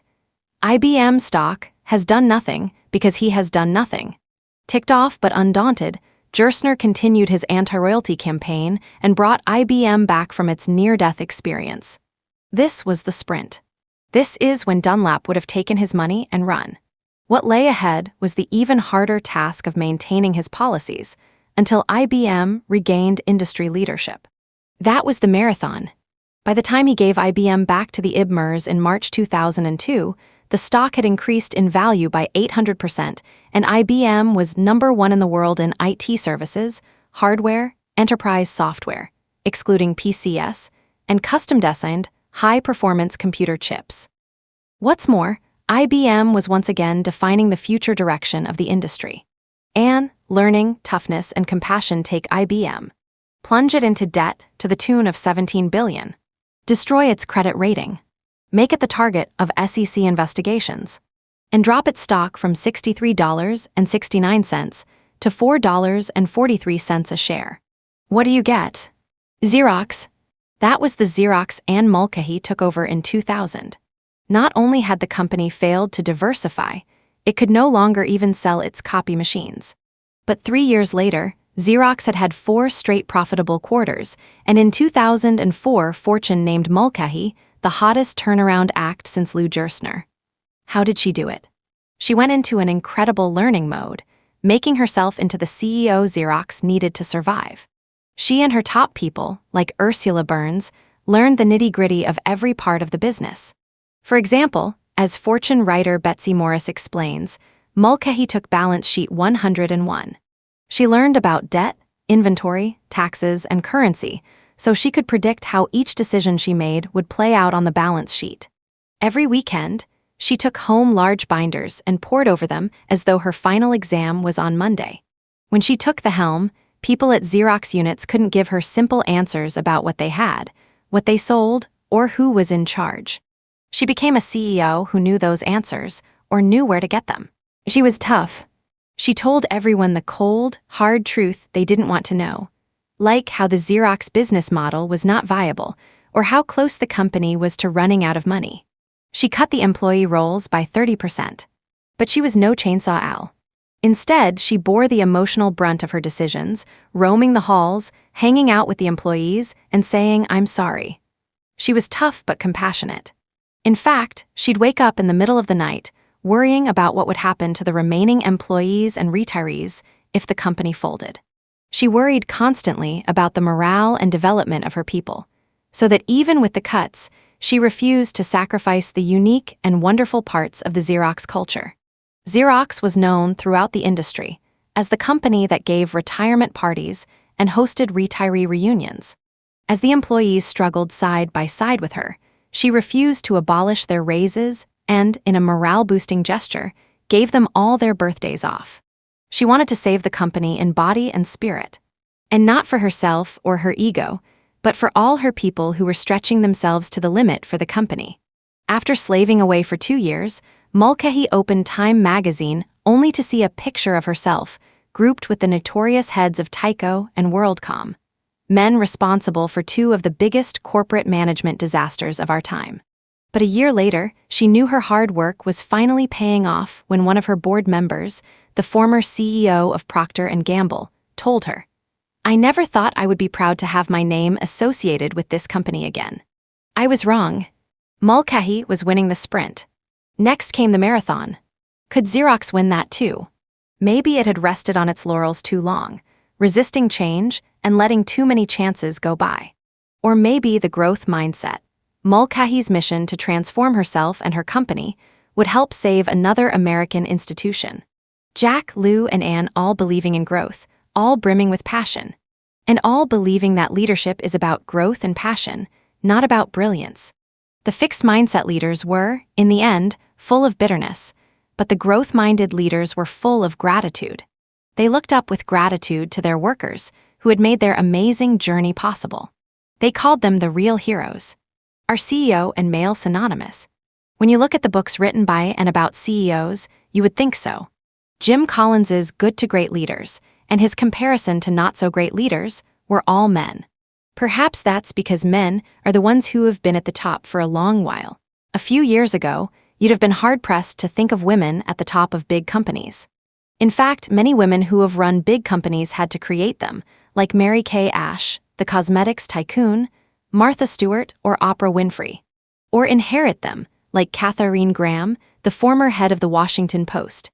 Things are beginning to change. Women now hold more key positions in big business. They've been the CEOs of not only Xerox, but also eBay, Hewlett-Packard, Viacom's MTV Networks, Time Warner's Time, Inc., Lucent Technologies, and Rite Aid. Women have been the presidents or chief financial officers of Citigroup, PepsiCo, and Verizon. In fact, Fortune magazine called Meg Whitman of eBay, maybe, the best CEO in America of the world's hottest company. I wonder whether, in a few years, I'll be able to write this whole chapter with women as the main characters. On the other hand, I hope not. I hope that in a few years, it will be hard to find fixed mindset leaders, men or women, at the top of our most important companies. A study of group processes, researcher Robert Wood and his colleagues did another great study. This time they created management groups, 30 groups with 3 people each. Half of the groups had 3 people with a fixed mindset, and half had 3 people with a growth mindset. Those with the fixed mindset believed that people have a certain fixed amount of management ability and they cannot do much to change it. In contrast, those with the growth mindset believed people can always substantially change their basic skills for managing other people. So one group thought that you have it or you don't. The other thought your skills could grow with experience. Every group had worked together for some weeks when they were given, jointly, the task I talked about before. A complex management task in which they ran a simulated organization, a furniture company. If you remember, on this task people had to figure out how to match workers with jobs and how to motivate them for maximum productivity. But this time, instead of working individually, people could discuss their choices and the feedback they got and work together to improve their decisions. The fixed and growth mindset groups started with the same ability, but as time went on, the growth mindset groups clearly outperformed the fixed mindset ones. And this difference became ever larger the longer the groups worked. Once again, those with the growth mindset profited from their mistakes and feedback far more than the fixed mindset people. But what was even more interesting was how the groups functioned. The members of the growth mindset groups were much more likely to state their honest opinions and openly express their disagreements as they communicated about their management decisions. Everyone was part of the learning process. For the fixed mindset groups, with their concern about who was smart or dumb or their anxiety about disapproval for their ideas, that open, productive discussion did not happen. Instead, it was more like groupthink. Groupthink versus we think. In the early 1970s, Irving Janis popularized the term groupthink. It's when everyone in a group starts thinking alike. No one disagrees. No one takes a critical stance. It can lead to catastrophic decisions, and, as the Wood study suggests, it often can come right out of a fixed mindset. Groupthink can occur when people put unlimited faith in a talented leader, a genius. This is what led to the disastrous Bay of Pigs invasion, America's half-baked secret plan to invade Cuba and topple Castro. President Kennedy's normally astute advisors suspended their judgment. Why? Because they thought he was golden, and everything he did was bound to succeed. According to Arthur Schlesinger, an insider, the men around Kennedy had unbounded faith in his ability and luck. Everything had broken right for him since 1956. He had won the nomination and the election against all the odds in the book. Everyone around him thought he had the Midas touch and could not lose. Schlesinger also said, "Had one senior advisor opposed the adventure, I believe that Kennedy would have canceled it. No one spoke against it. To prevent this from happening to him, Winston Churchill set up a special department. Others might be in awe of his titanic persona, but the job of this department, Jim Collins reports, was to give Churchill all the worst news. Then Churchill could sleep well at night, knowing he had not been groupthinked into a false sense of security. Groupthink can happen when the group gets carried away with its brilliance and superiority. At Enron, the executives believed that because they were brilliant, all of their ideas were brilliant. Nothing would ever go wrong. An outside consultant kept asking Enron people, "Where do you think you're vulnerable?" Nobody answered him. Nobody even understood the question. "We got to the point," said a top executive, "where we thought we were bulletproof." Alfred P. Sloan, the former CEO of General Motors, presents a nice contrast. He was leading a group of high-level policymakers who seemed to have reached a consensus. "Gentlemen," he said, "I take it we are all in complete agreement on the decision here. Then, I propose we postpone further discussion of this matter until our next meeting to give ourselves time to develop disagreement and perhaps gain some understanding of what the decision is all about." Herodotus, writing in the 5th century BC, reported that the ancient Persians used a version of Sloane's techniques to prevent groupthink. Whenever a group reached a decision while sober, they later reconsidered it while intoxicated. Groupthink can also happen when a fixed mindset leader punishes dissent. People may not stop thinking critically, but they stop speaking up. Ayakaka tried to silence or get rid of people who were critical of his ideas and decisions. He said the new, rounder cars looked like flying potatoes, and that was the end of it. No one was allowed to differ, as Chrysler and its square cars lost more and more of the market share. David Packard, on the other hand, gave an employee a medal for defying him. The co-founder of Hewlett-Packard tells this story.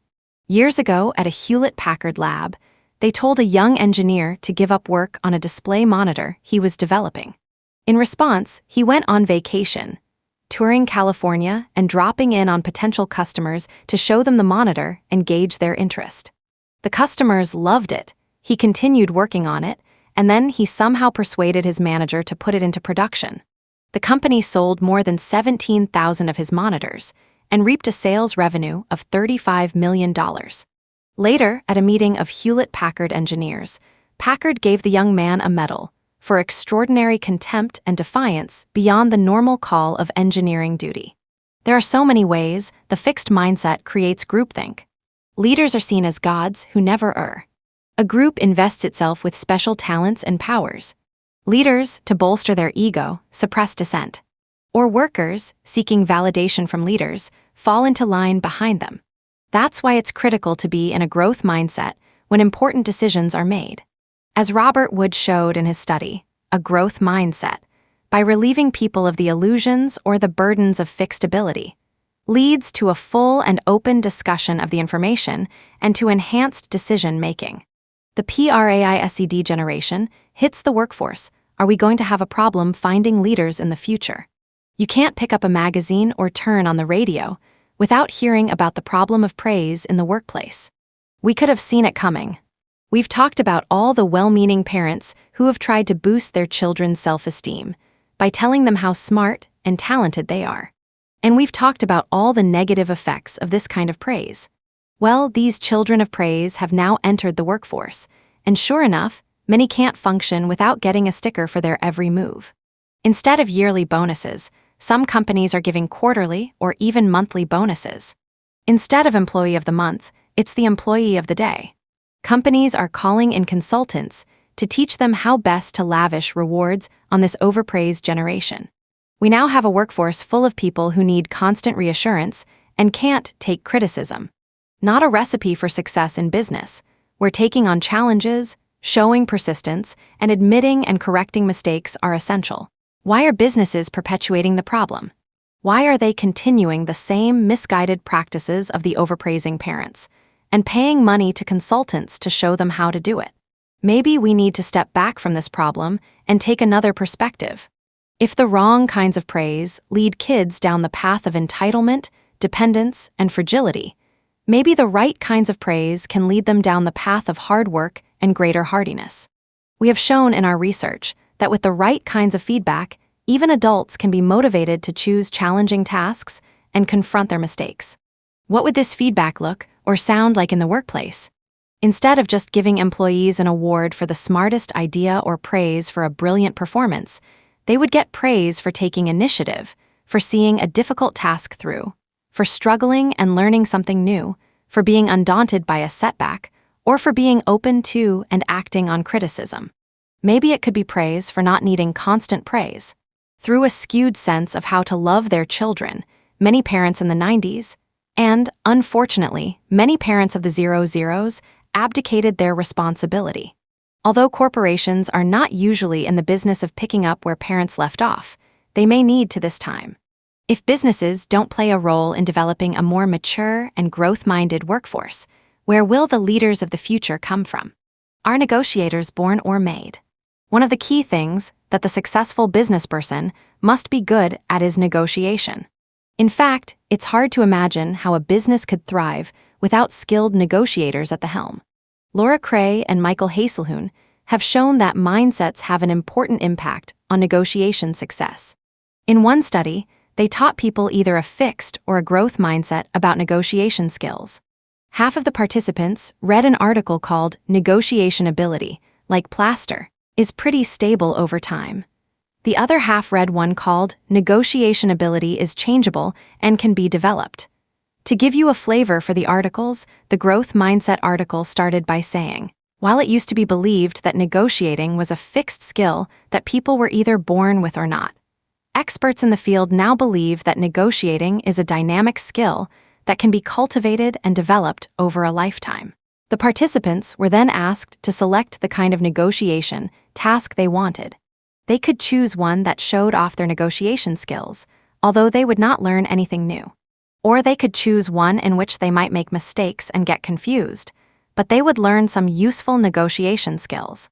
Almost half, 47%, of the people who were taught the fixed mindset about negotiation skills chose the task that simply showed off their skills, but only 12% of those who were taught the growth mindset cared to pursue this show-offy task. This means that 88% of the people who learned a growth mindset wanted to dig into the task that would improve their negotiation skills. In their next study, Cray and Haselhoon monitored people as they engaged in negotiations. Again, half of the people were given a fixed mindset about negotiation skills, and the other half were given a growth mindset. The people, 2 at a time, engaged in an employment negotiation. In each pair, one person was the job candidate and the other was the recruiter, and they negotiated on 8 issues, including salary, vacation time, and benefits. By the end of the negotiation, those with the growth mindset were the clear winners, doing almost twice as well as those with the fixed mindset. The people who had learned the growth mindset persevered through the rough spots and stalemates to gain more favorable outcomes. In 3 final studies, the researchers looked at MBA students enrolled in a course on negotiation. Here they measured the mindsets the MBA students already had, asking them how much they agreed with fixed mindset statements. The kind of negotiator someone is very basic, and it can't be changed very much. Good negotiators are born that way, and growth mindset statements. All people can change even their most basic negotiation qualities. In negotiations, experience is a great teacher. Similar to before, they found that the more of a growth mindset the student had, the better he or she did on the negotiation task. But does a growth mindset make people good just at getting their own way? Often negotiations require people to understand and try to serve the other person's interests as well. Ideally, at the end of a negotiation, both parties feel their needs have been met. In a study with a more challenging negotiation task, those with a growth mindset were able to get beyond initial failures by constructing a deal that addressed both parties' underlying interests. So, not only do those with a growth mindset gain more lucrative outcomes for themselves, but more important, they also come up with more creative solutions that confer benefits all around. Finally, a growth mindset promoted greater learning. Those MBA students who endorsed a growth mindset on the first day of the negotiation course earned higher final grades in the course weeks later. This grade was based on performance on written assignments, in class discussions, and during class presentations, and reflected a deeper comprehension of negotiation theory and practice.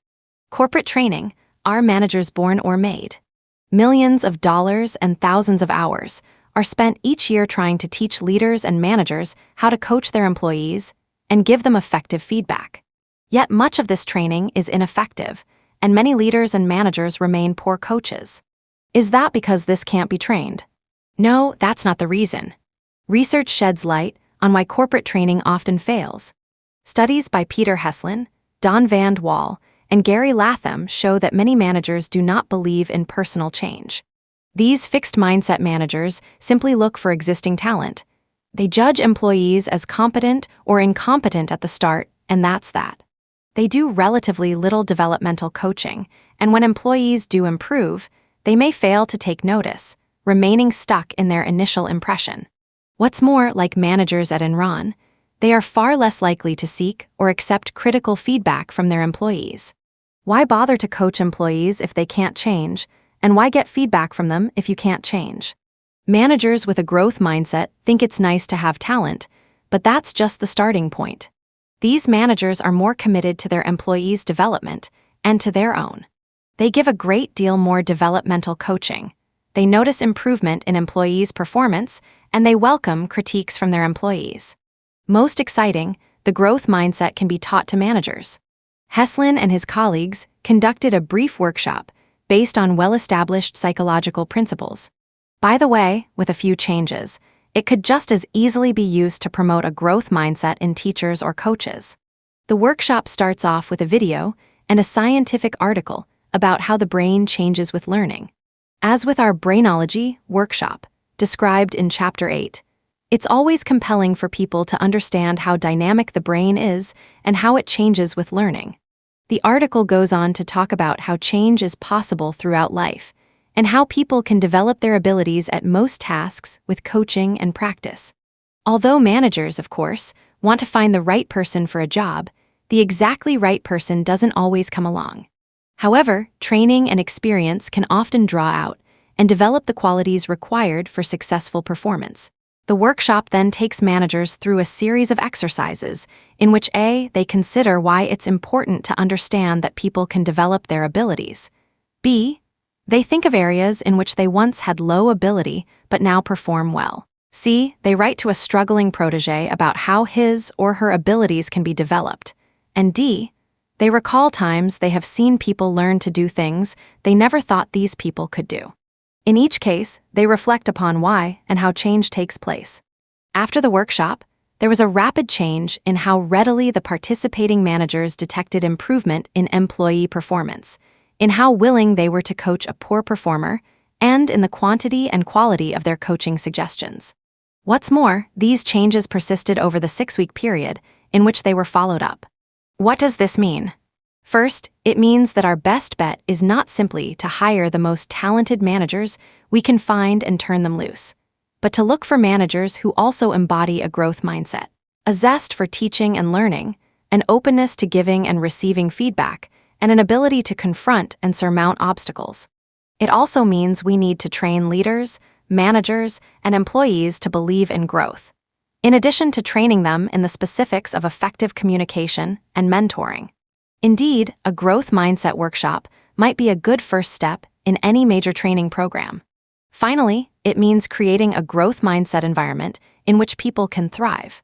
This involves presenting skills as learnable, conveying that the organization values learning and perseverance, not just ready-made genius or talent, giving feedback in a way that promotes learning and future success, presenting managers as resources for learning without a belief in human development.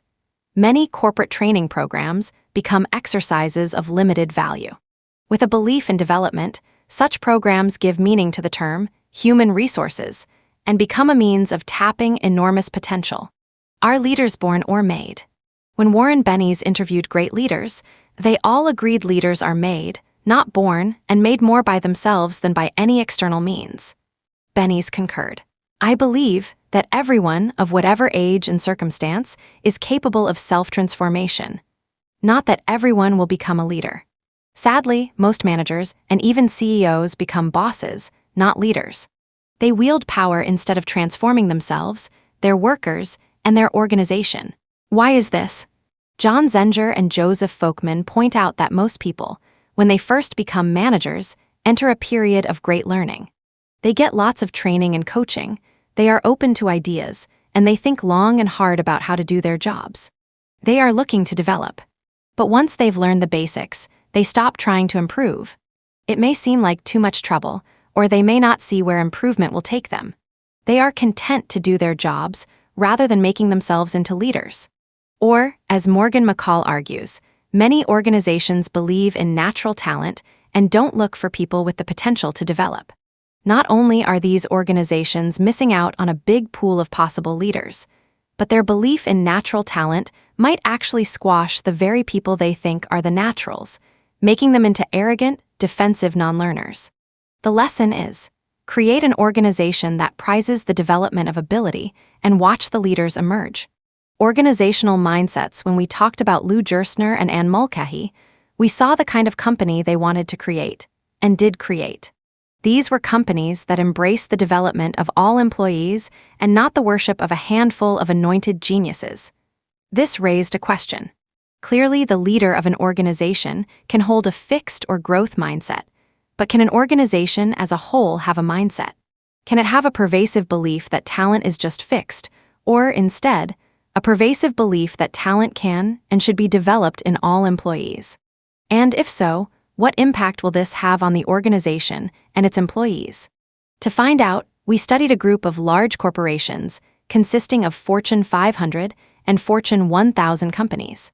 An organization might embody a fixed mindset, conveying that employees either have it or they don't. We called this a culture of genius. Or it might embody more of a growth mindset, conveying that people can grow and improve with effort, good strategies, and good mentoring. We call this a culture of development. To determine a company's mindset, we asked a diverse sample of employees at each organization how much they agreed with statements like these. When it comes to being successful, this company seems to believe that people have a certain amount of talent, and they can't really do much to change it. Fixed mindset. This company values natural intelligence and business talent more than any other characteristics. Also, fixed mindset. This company genuinely values the personal development and growth of its employees. Growth mindset. We then compiled the responses, and they revealed something important. There was a strong consensus within each company about whether the company had fixed or growth mindset beliefs and values. We were now ready to examine the impact of the company's mindset on employees' trust in the company, on their sense of empowerment and commitment, and on the level of collaboration, innovation, and ethical behavior that was embraced in the organization. What we found was fascinating. People who work in growth mindset organizations have far more trust in their company and a much greater sense of empowerment, ownership, and commitment. For example, when employees were asked to rate statements such as, "People are trustworthy in this organization," those in growth mindset companies expressed far higher agreement. Right in line with this, employees in growth mindset companies also reported that they were much more committed to their company and more willing to go the extra mile for it. I feel a strong sense of ownership and commitment to the future of this company. Those who worked in fixed mindset companies, however, expressed greater interest in leaving their company for another. It's nice that employees in growth mindset organizations feel trusting and committed, but what about agility and innovation? That's something that organizations should and do care greatly about these days. Perhaps a company has to sacrifice some comfort and loyalty to be on the leading edge. Perhaps a belief in fixed talent motivates innovation. It doesn't look that way. It's actually the employees in the growth mindset companies who say that their organization supports reasonable, risk-taking, innovation, and creativity. For example, they agreed far more strongly with statements like this. This company genuinely supports risk-taking and will support me even if I fail. And people are encouraged to be innovative in this company. Creativity is welcomed. Employees in the fixed mindset companies not only say that their companies are less likely to support them in risk-taking and innovation, they are also far more likely to agree that their organizations are rife with cutthroat or unethical behavior. In this company, there is a lot of cheating, taking shortcuts, and cutting corners, or in this company, people often hide information and keep secrets. It makes a lot of sense when you think about it.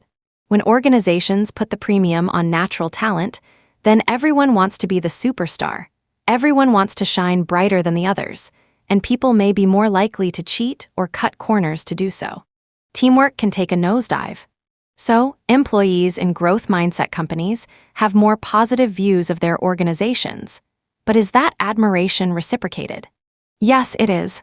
Supervisors in growth mindset companies had significantly more positive views of their employees, and on dimensions companies should care about.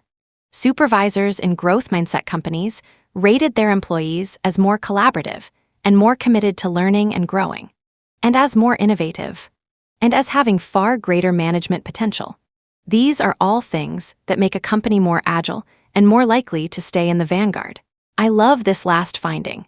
Supervisors in growth mindset companies saw their team members as having far greater management potential than did supervisors in fixed mindset companies.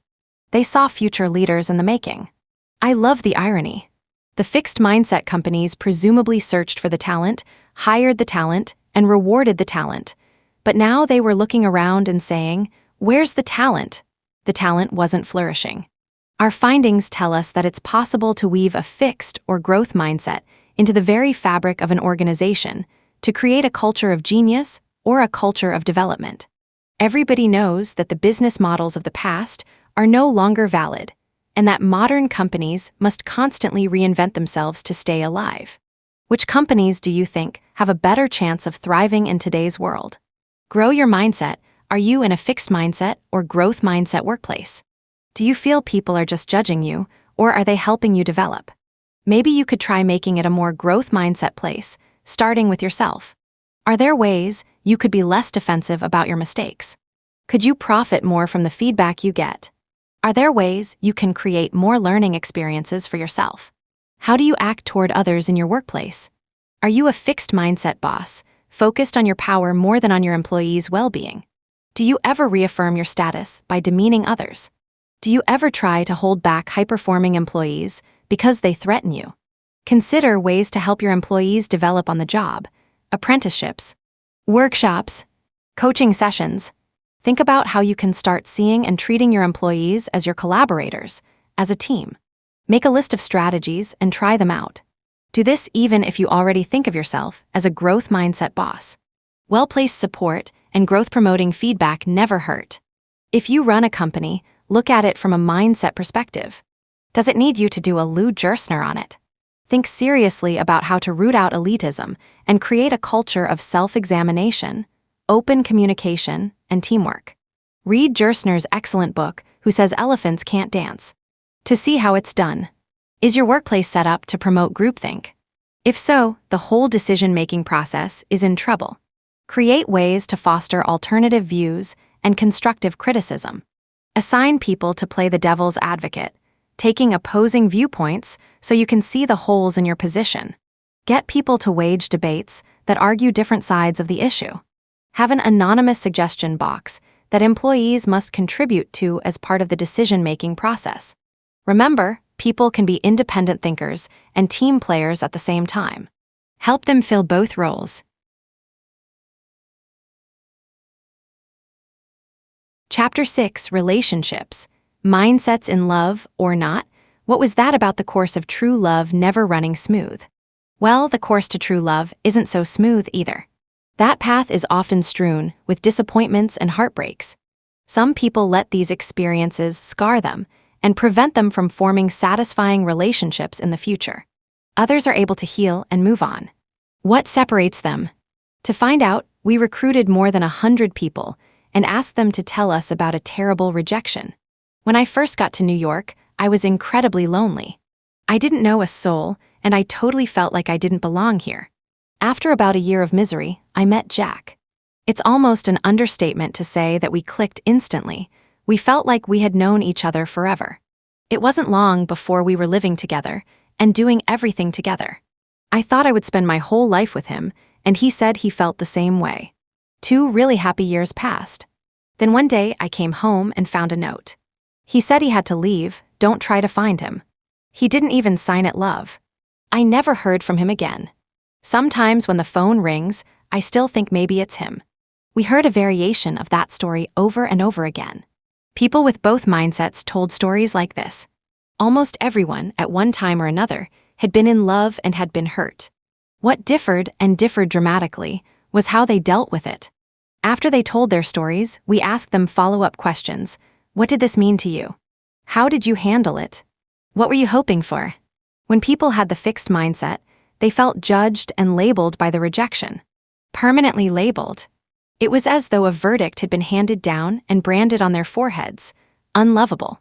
And they lashed out. Because the fixed mindset gives them no recipe for healing their wound, all they could do was hope to wound the person who inflicted it.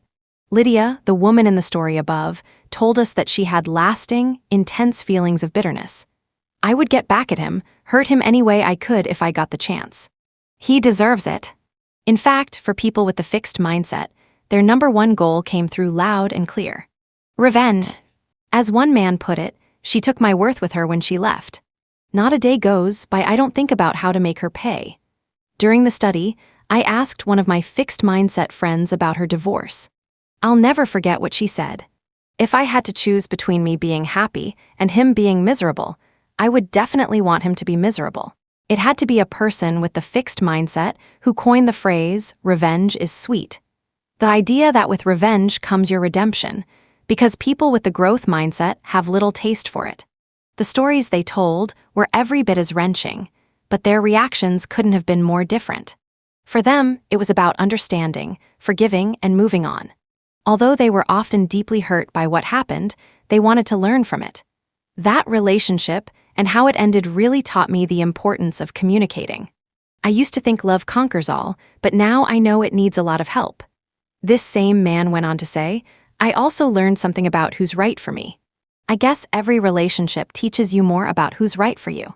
There is a French expression, tout comprendre c'est tout pardonner, to understand all is to forgive all. Of course, this can be carried too far, but it's a good place to start. For people with the growth mindset, the number one goal was forgiveness.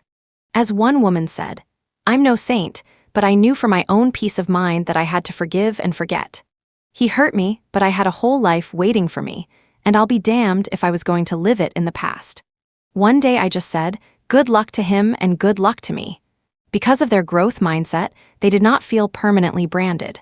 Because of it, they tried to learn something useful about themselves and relationships, something they could use toward having a better experience in the future. And they knew how to move on and embrace that future. My cousin Kathy embodies the growth mindset. Several years ago, after 23 years of marriage, her husband left her. Then, to add insult to injury, she was in an accident and hurt her leg. There she sat, home alone one Saturday night, when she said to herself, I'll be damned if I'm going to sit here and feel sorry for myself. Perhaps this phrase should be the mantra of the growth mindset. Out she went to a dance leg, and all where she met her future husband. The Contos family had pulled out all the stops. Nicole Contos, in her exquisite wedding dress, arrived at the church in a Rolls-Royce. The Archbishop was inside waiting to perform the ceremony, and hundreds of friends and relatives from all over the world were in attendance. Everything was perfect until the best man went over to Nicole and told her the news. The groom would not be coming. Can you imagine the shock, the pain? The family, thinking of the hundreds of guests, decided to go through with the reception and dinner. Then, rallying around Nicole, they asked her what she wanted to do. In an act of great courage, she changed into a little black dress, went to the party, and danced solo to "I Will Survive." It was not the dance she had anticipated, but it was one that made her an icon of gutsiness in the national press the next day. Nicole was like the football player who ran the wrong way. Here was an event that could have defined and diminished her. Instead, it was one that enlarged her. It's interesting. Nicole spoke repeatedly about the pain and trauma of being stood up at her wedding, but she never used the word humiliated.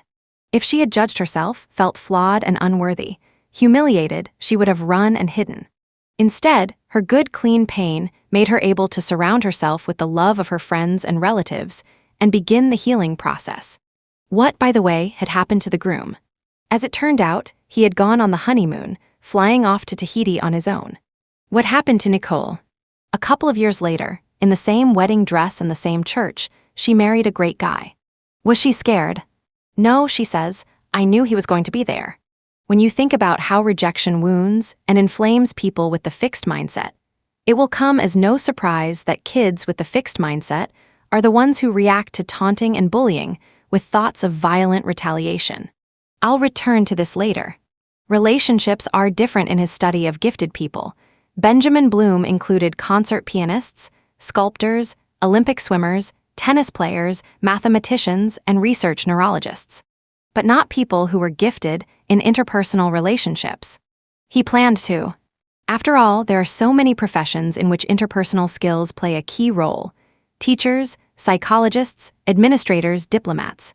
But no matter how hard Bloom tried, he couldn't find any agreed-upon way of measuring social ability. Sometimes, we're not even sure it's an ability. When we see people with outstanding interpersonal skills, we don't really think of them as gifted. We think of them as cool people or charming people.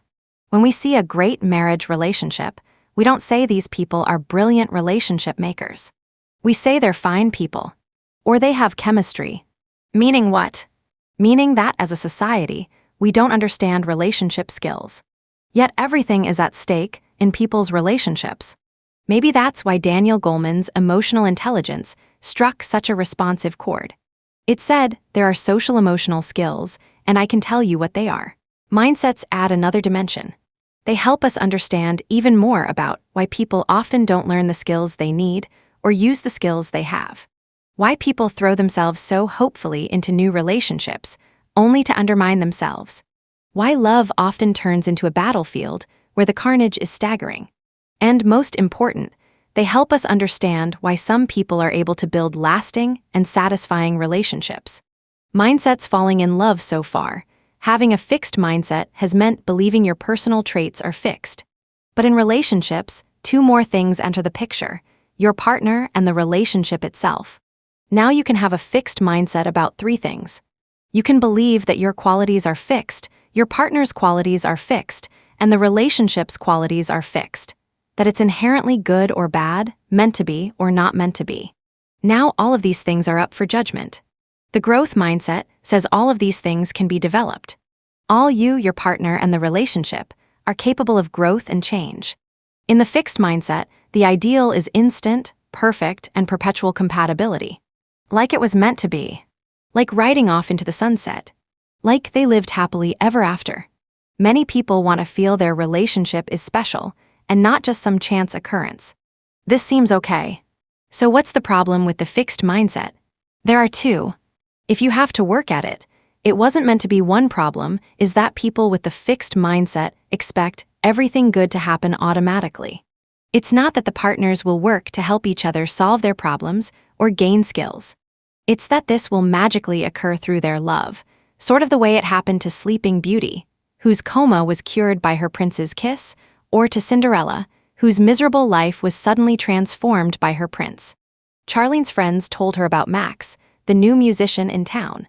He had come to play cello with the symphony orchestra. The next night, Charlene and her friends went to see the orchestra's performance, and when they went backstage afterward, Max took Charlene's hand and said, "Next time, let's make it longer." She was taken with his intense, romantic air, and he was taken with her charming manner and exotic looks. As they went out, the intensity grew. They seemed to understand each other deeply. They enjoyed the same things: food, analyzing people, travel. They both thought, "Where have you been all my life?" Over time, though, Max became moody. Actually, that's how he was. It just didn't show at first. When he was in a bad mood, he wanted to be left alone. Charlene wanted to talk about what was bothering him, but that irritated him. "Just leave me alone," he would insist, more and more forcefully. Charlene, however, would feel shut out. Plus, his moods didn't always happen at convenient times. Sometimes the couple was scheduled to go out. Sometimes they had planned a special dinner alone.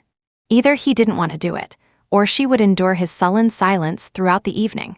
If she tried to make light conversation, he would be disappointed in her. "I thought you understood me." Friends, seeing how much they cared about each other, urged them to work on this problem.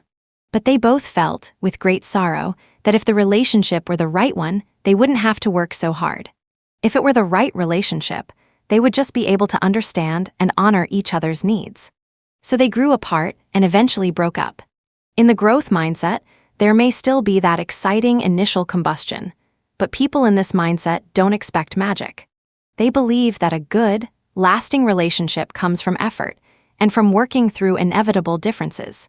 But those with the fixed mindset don't buy that. Remember the fixed mindset idea that if you have ability, you shouldn't have to work hard. This is the same belief applied to relationships. If you're compatible, everything should just come naturally. Every single relationship expert disagrees with this.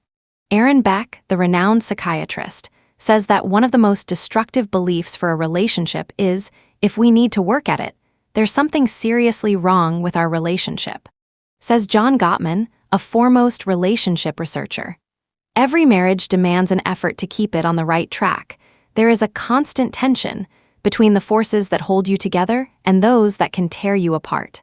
As with personal achievement, this belief, that success should not need effort, robs people of the very thing they need to make their relationship thrive. It's probably why so many relationships go stale, because people believe that being in love means never having to do anything taxing. Mind reading, part of the low-effort belief, is the idea that couples should be able to read each other's minds. We are like one. My partner should know what I think, feel, and need, and I should know what my partner thinks, feels, and needs. But this is impossible. Mind reading, instead of communicating, inevitably backfires. Elaine Savage, noted family psychologist, describes Tom and Lucy. After 3 months together, Tom informed Lucy that there was an imbalance in their relationship. Lucy, reading his mind, decided Tom meant that he was less into the relationship than she was. She felt discouraged. Should she break off the relationship before he did? However, after a therapy session, Lucy got up the courage to find out what he meant. Tom, it turned out, had been using a musical term to convey his wish to fine-tune the relationship and move it to the next level. I almost fell into the same trap. My husband and I had met a few months before, and everything seemed to be going great. Then one evening, as we were sitting together, he said to me, "I need more space." Everything went blank. I couldn't believe what I was hearing. Was I completely mistaken about the relationship? Finally, I summoned my courage. "What do you mean?" I asked. He said, "I need you to move over so I can have more room." I'm glad I asked. Agreeing on everything, it's strange to believe in mind reading. But it makes sense when you realize that many people with a fixed mindset believe that a couple should share all of each other's views. If you do, then you don't need communication. You can just assume your partner sees things the way you do. Raymond Nee and his colleagues had couples come in and discuss their views of their relationship. Those with the fixed mindset felt threatened and hostile after talking about even minor discrepancies in how they and their partner saw their relationship. Even a minor discrepancy threatened their belief that they shared all of each other's views. It's impossible for a couple to share all of each other's assumptions and expectations. One may assume the wife will stop working and be supported, the other, that she will be an equal breadwinner. One may assume they will have a house in the suburbs, the other that they will have a bohemian love nest. Michael and Robin had just finished college and were about to get married. He was the bohemian love nest type. He imagined that after they were married, they'd enjoy the young, hip Greenwich Village life together. So when he found the ideal apartment, he thought she'd be delighted. When she saw it, she went berserk. She'd been living in crummy little apartments all her life, and here it was all over again. Married people were supposed to live in nice houses, with new cars parked outside. They both felt betrayed, and it didn't get any better from there. Couples may erroneously believe they agree on each person's rights and duties. Fill in the blank. As a husband, I have a right to, and my wife has the duty to. As a wife, I have a right to, and my husband has the duty to. Few things can make partners more furious than having their rights violated. And few things can make a partner more furious than having the other feel entitled to something you don't think is coming to them. John Gottman reports, I've interviewed newlywed men who told me with pride, I'm not going to wash the dishes, no way. That's a woman's job.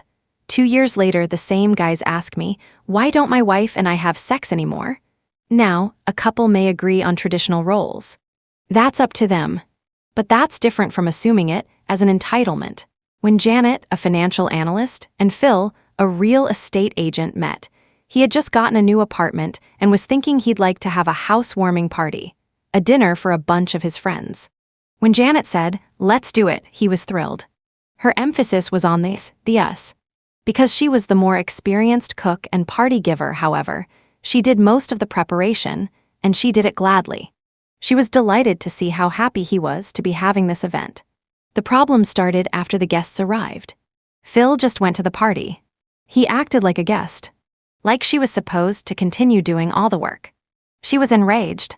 The mature thing to do would have been to take him aside to have a discussion. Instead, she decided to teach him a lesson. She too went to the party.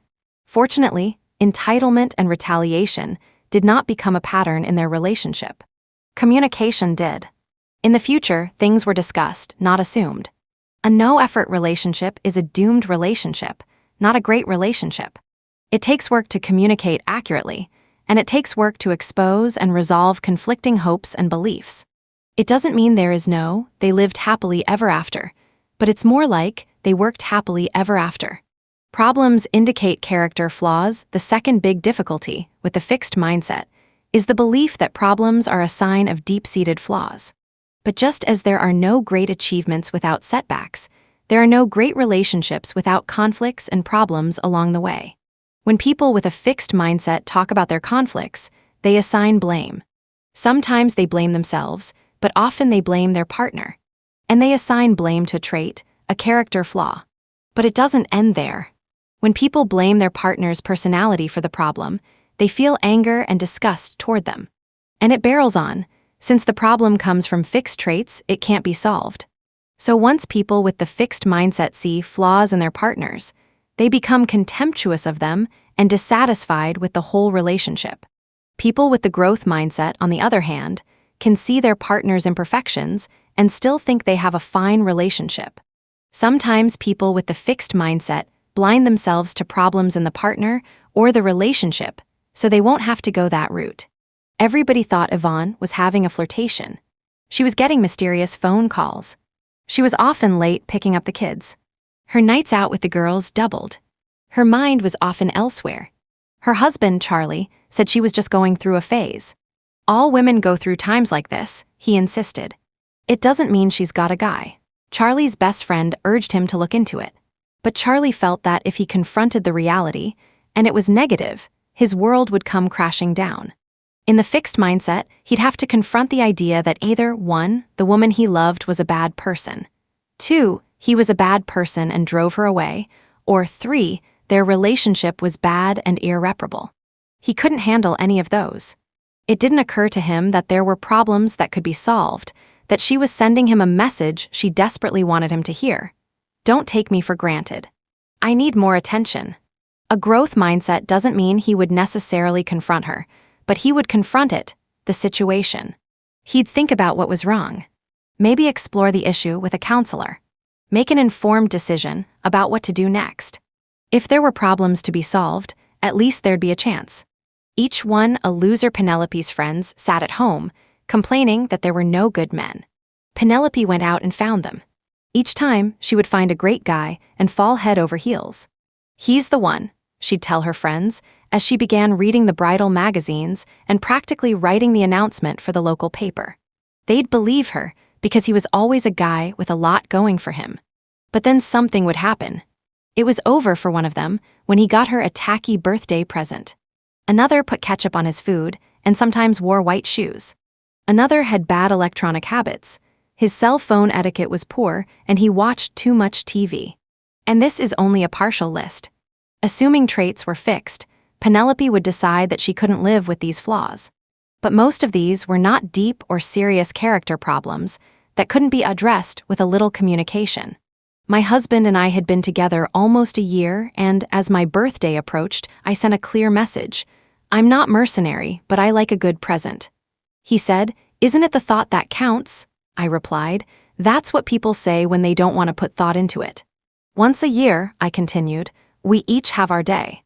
I love you, and I plan to put time and effort into choosing a present for you.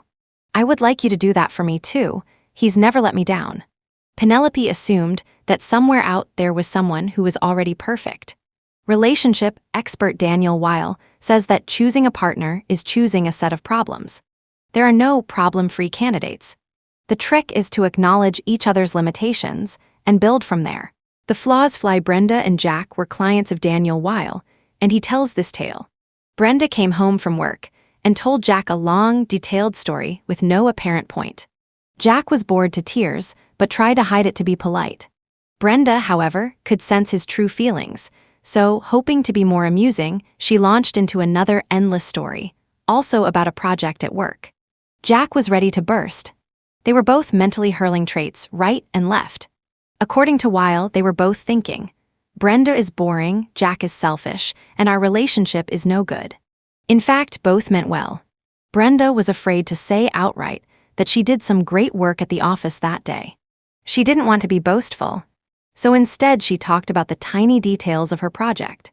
Jack didn't want to be impolite, so instead of asking Brenda questions or expressing his puzzlement, he steeled himself and waited for her story to end. Jack just needed to say, "You know, honey, when you get into so many details, I lose your point and get frustrated. Why don't you tell me why you're excited about this project? I'd really love to hear that." It was a problem of communication, not a problem of personality or character.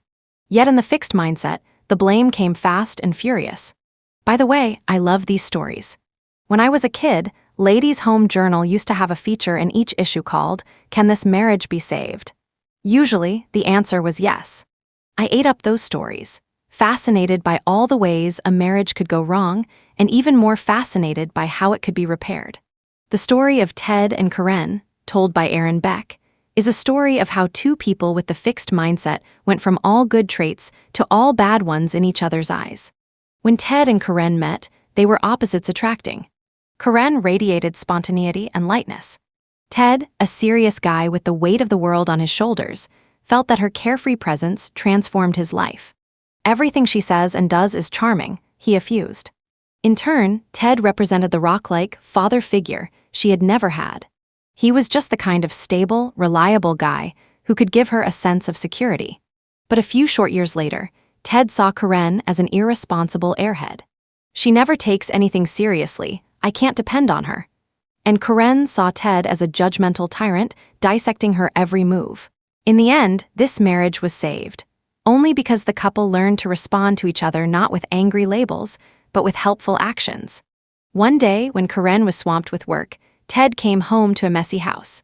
He was angry and wanted to scold her, but drawing on what he'd learned from Beck, he instead said to himself, "What is the mature thing to do?" He answered his own question by starting to clean things up. He was offering Karen support rather than judgment. Can this marriage be saved? Aaron Beck tells couples in counseling never to think these fixed mindset thoughts. "My partner is incapable of change. Nothing can improve our relationship." These ideas, he says, are almost always wrong.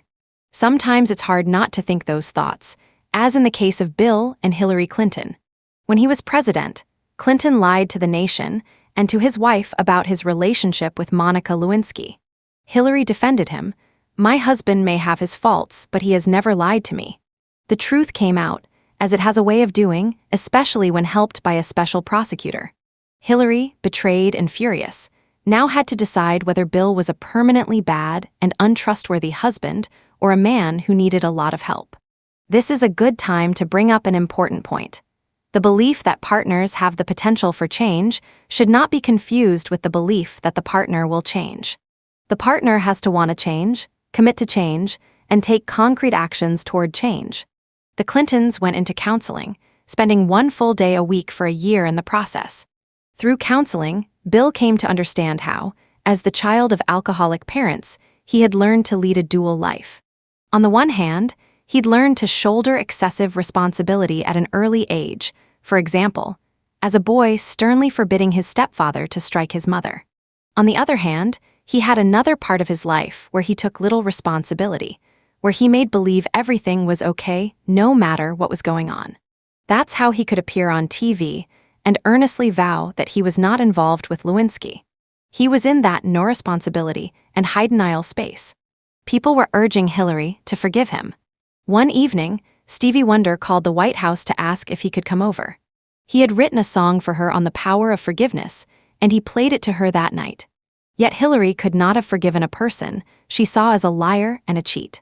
She could only forgive a man she thought was earnestly struggling with his problems and trying to grow. The partner as enemy with the fixed mindset: one moment your partner is the light of your life, the next they're your adversary. Why would people want to transform the loved one into an enemy? When you fail at other tasks, it's hard to keep blaming someone else. But when something goes wrong in a relationship, it's easy to blame someone else. In fact, in the fixed mindset, you have a limited set of choices. One is to blame your own permanent qualities, and one is to blame your partner's. You can see how tempting it is to foist the blame onto the other guy.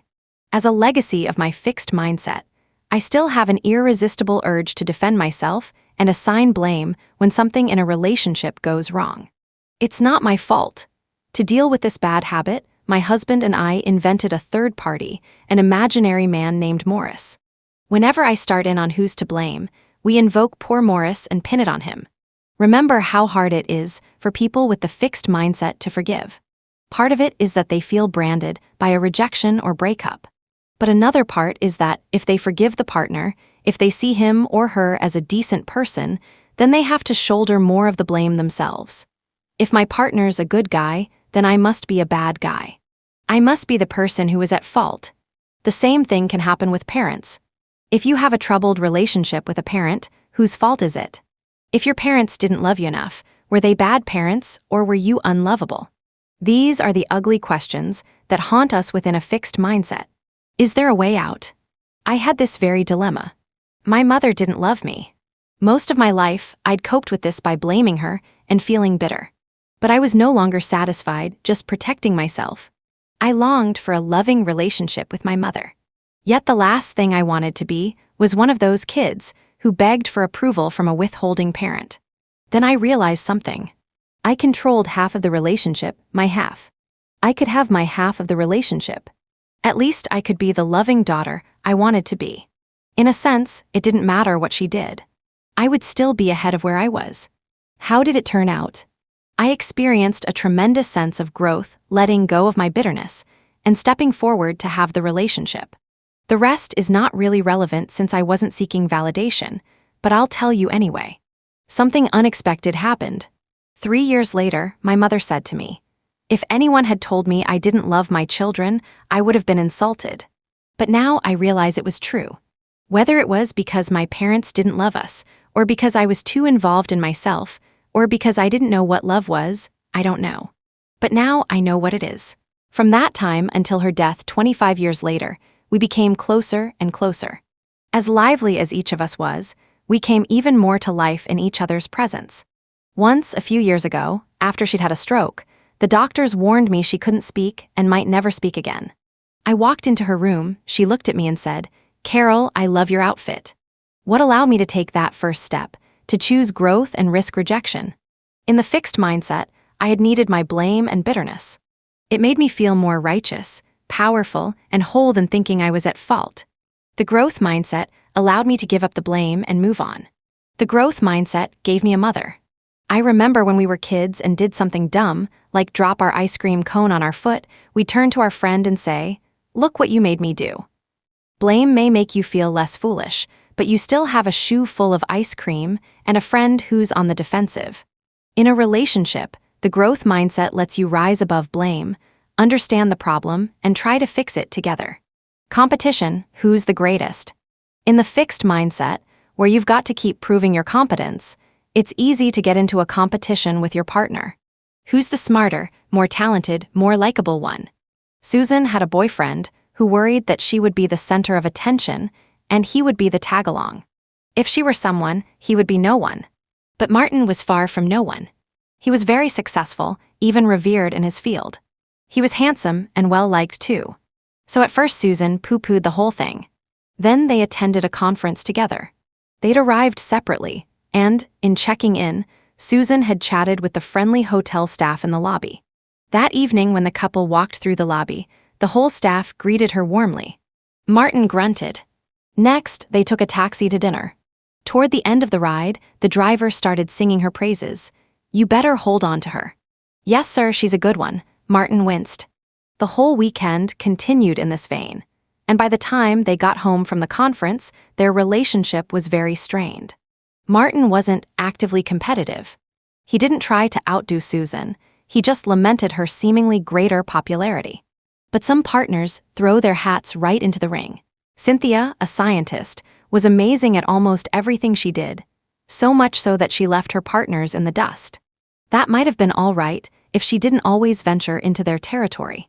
She married an actor, and then started writing plays and acting in them, superbly. She said she was just trying to share his life and his interests, but her part-time hobby outshone his career. He felt he had to escape from the relationship to find himself again. Next, she married a musician who was a great cook, and in no time flat, she was tickling the ivories and inventing unbelievable recipes. Once again, the depressed husband eventually fled. Cynthia left her partners no room for their own identity. She needed to equal or surpass them in every skill they arrived with. There are many good ways to support our partners or show interest in their lives. This is not one of them. Developing in relationships. When people embark on a relationship, they encounter a partner who is different from them, and they haven't learned how to deal with the differences. In a good relationship, people develop these skills and, as they do, both partners grow and the relationship deepens. But for this to happen, people need to feel they're on the same side. Laura was lucky. She could be self-centered and defensive. She could yell and pout. But James never took it personally and always felt that she was there for him when he needed her. So when she lashed out, he calmed her down and made her talk things through with him. Over time, she learned to skip the yelling and pouting. As an atmosphere of trust developed, they became vitally interested in each other's development. James was forming a corporation, and Laura spent hours with him discussing his plans and some of the problems he was encountering. Laura had always dreamed of writing children's books. James got her to spell out her ideas and write a first draft. He urged her to contact someone they knew who was an illustrator. In the context of this relationship, each partner was helping the other to do the things they wanted to do and become the person they wanted to be. Not long ago, I was talking to a friend about the view some people hold of child-rearing, that parents make little difference. In explaining that view, she likened it to a marriage relationship. It's like partners in a marriage. Each comes to the relationship fully formed, and you don't expect to influence who the partner is. "Oh no," I replied. To me, the whole point of marriage is to encourage your partner's development and have them encourage yours. By that I didn't mean a My Fair Lady kind of thing, where you attempt an extreme makeover on partners, who then feel they aren't good enough as they are. I mean helping partners within the relationship to reach their own goals and fulfill their own potential. This is the growth mindset in action. Friendships, like partnerships, are places where we have a chance to enhance each other's development and to validate each other.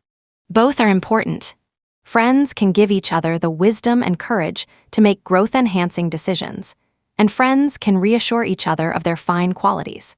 Despite the dangers of praising traits, there are times when we need reassurance about ourselves. Tell me I'm not a bad person for breaking up with my boyfriend. Tell me I'm not stupid even though I bombed on the exam. In fact, these occasions give us a chance to provide support and give a growth message. You gave that relationship everything you had for 3 years, and he made no effort to improve things. I think you're right to move on. Or, what happened on that exam? Do you understand the material? Did you study enough? Do you think you need a tutor? Let's talk about it. But as in all relationships, people's need to prove themselves can tilt the balance in the wrong direction. Sherry Levy did a study that was not about friendship, but makes an important and relevant point. Levy measured adolescent boys' self-esteem, and then asked them how much they believed in negative stereotypes about girls. For example, how much did they believe that girls were worse in math, or that girls were less rational than boys? She then measured their self-esteem again. Boys who believed in the fixed mindset showed a boost in self-esteem when they endorsed the stereotypes. Thinking that girls were dumber and more scatterbrained made them feel better about themselves. Boys with the growth mindset were less likely to agree with the stereotypes, but even when they did, it did not give them an ego boost. This mentality can intrude on friendships. The lower you are, the better I feel is the idea. One day I was talking to a dear, wise friend. I was puzzled about why she put up with the behavior of some of her friends. Actually, I was puzzled about why she even had these friends. One often acted irresponsibly. Another flirted shamelessly with her husband. Her answer was that everyone has virtues and foibles, and that, really, if you looked only for perfect people, your social circle would be impoverished. There was, however, one thing she would not put up with: people who made her feel bad about herself. We all know these people. They can be brilliant, charming, and fun, but after being with them, you feel diminished. You may ask, am I just doing a number on myself? But it is often them trying to build themselves up by establishing their superiority and your inferiority. It could be by actively putting you down, or it could be by the careless way they treat you. Either way, you are a vehicle for, and a casualty of, confirming their worth. I was at a friend's 50th birthday party, and her sister gave a speech, supposedly in her honor. Her sister talked about my friend's insatiable sexual appetite, and how lucky it was she found a younger man to marry who could handle it. All in good fun, she took care of my friend's looks, brains, and mothering skills. After this tribute, I suddenly recalled the saying, with friends like this, you don't need enemies. It's difficult to realize when friends don't wish you well. One night, I had the most vivid dream. Someone I knew well, came into my house and one by one took all my prized possessions. In the dream, I could see what was happening, but I couldn't see who it was. At one point, I asked the intruder, "Couldn't you please leave that one? It means a lot to me." But the person just kept taking everything of value. The next morning, I realized who it was and what it meant. For the past year, a close friend had been calling upon me constantly to help him with his work. I obliged. He was under a great deal of stress, and I was at first happy to use whatever skills I had for his benefit. But it was endless, it was not reciprocal, and on top of that he punished me for it. Don't think you could ever do work this good. You can help me polish my work, but you could never be this creative. He needed to reduce me so he wouldn't feel one down. My dream told me it was time to draw the line. I'm afraid that in the fixed mindset, I was also a culprit. I don't think I put people down, but when you need validation, you use people for it. One time, when I was a graduate student, I was taking the train to New York and sat next to a very nice businessman. In my opinion, we chatted back and forth pleasantly through the hour-and-a-half journey, but at the end he said to me, "Thank you for telling me about yourself." It really hit me. He was the dream validator, handsome, intelligent, successful. And that's what I had used him for. I had shown no interest in him as a person, only in him as a mirror of my excellence. Luckily for me, what he mirrored back was a far more valuable lesson. Conventional wisdom says that you know who your friends are in your times of need. And of course, this view has merit. Who will stand by you day after day when you're in trouble? However, sometimes an even tougher question is, who can you turn to when good things happen? When you find a wonderful partner? When you get a great job offer or promotion? When your child does well?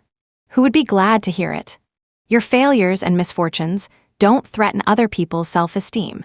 Ego-wise, it's easy to be sympathetic to someone in need. It's your assets and your successes that are problems for people who derive their self-esteem from being superior. Shyness in some ways, shyness is the flip side of what we've been talking about.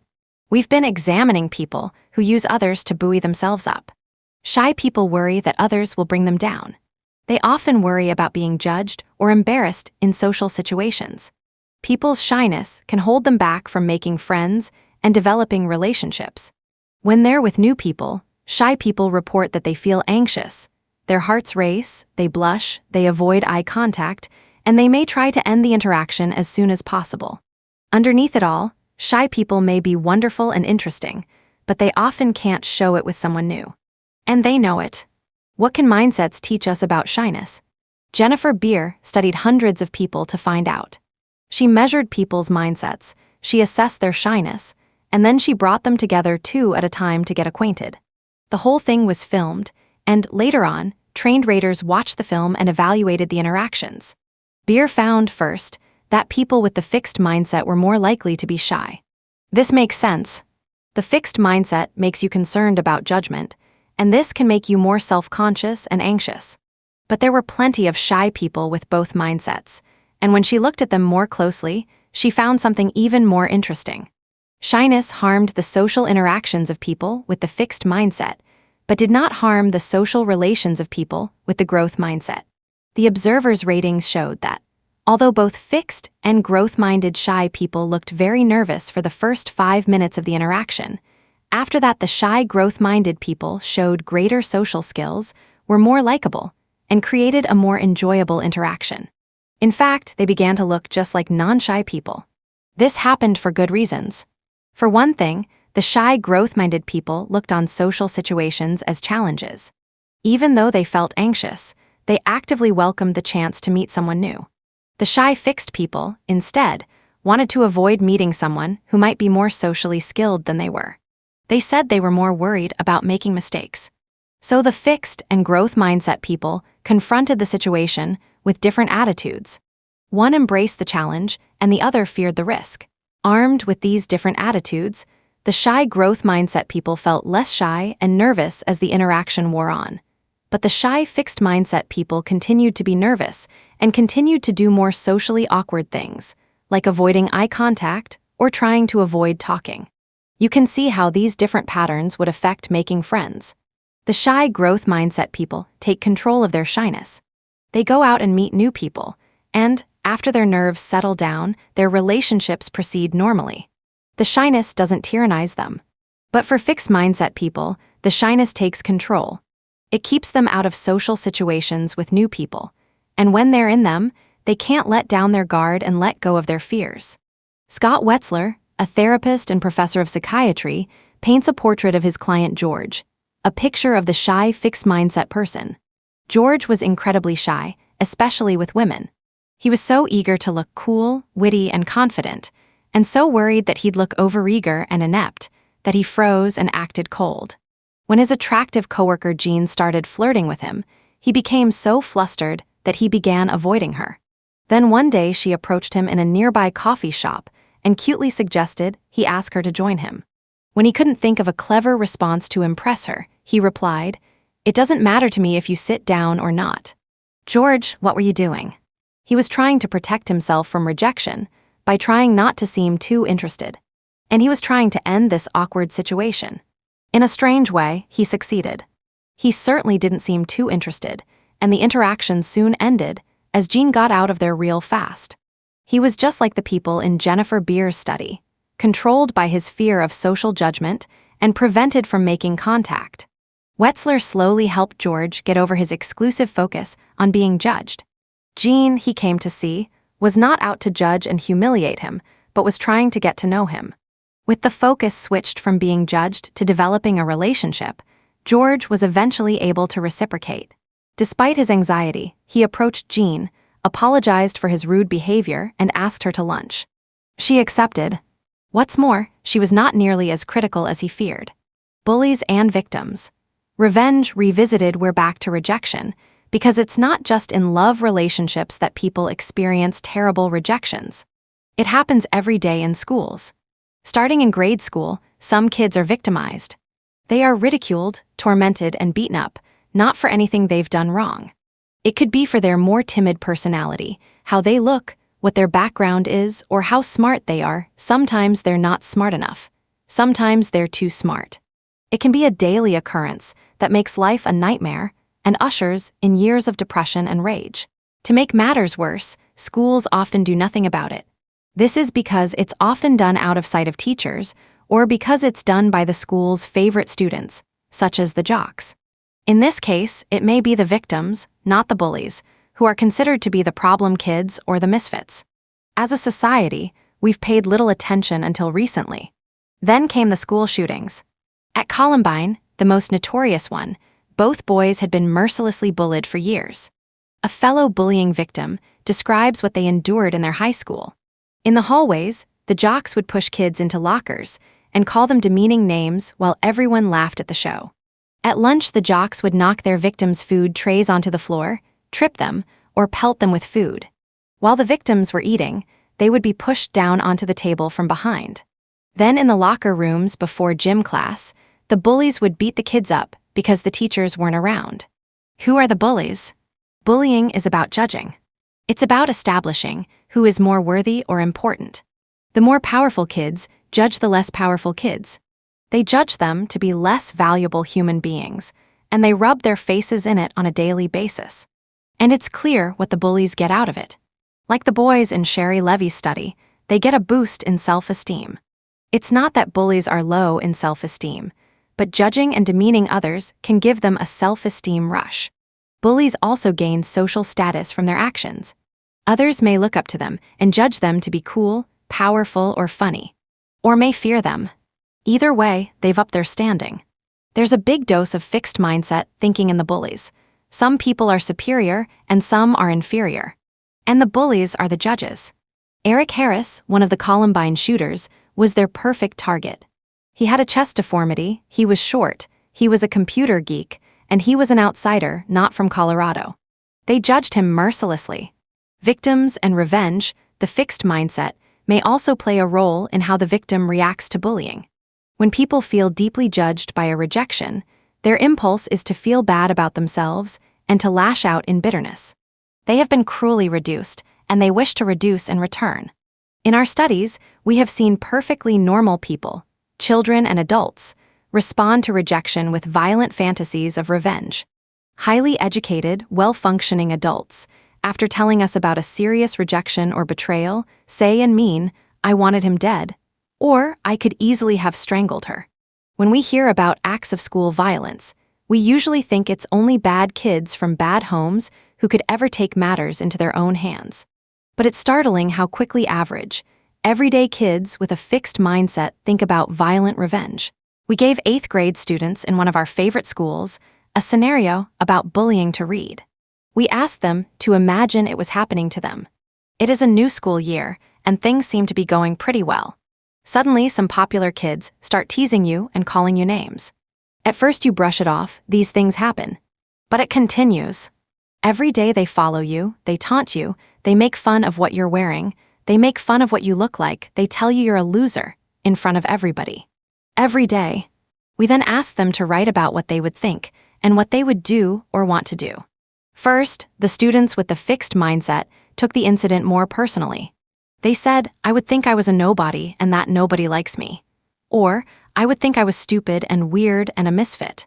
Then they wanted violent revenge, saying that they'd explode with rage at them, punch their faces in, or run them over. They strongly agreed with the statement, "My number one goal would be to get revenge." They had been judged, and they wanted to judge back. That's what Eric Harris and Dylan Klebold, the Columbine shooters, did. They judged back. For a few long, terrible hours, they decided who would live and who would die. In our study, the students with the growth mindset were not as prone to see the bullying as a reflection of who they were.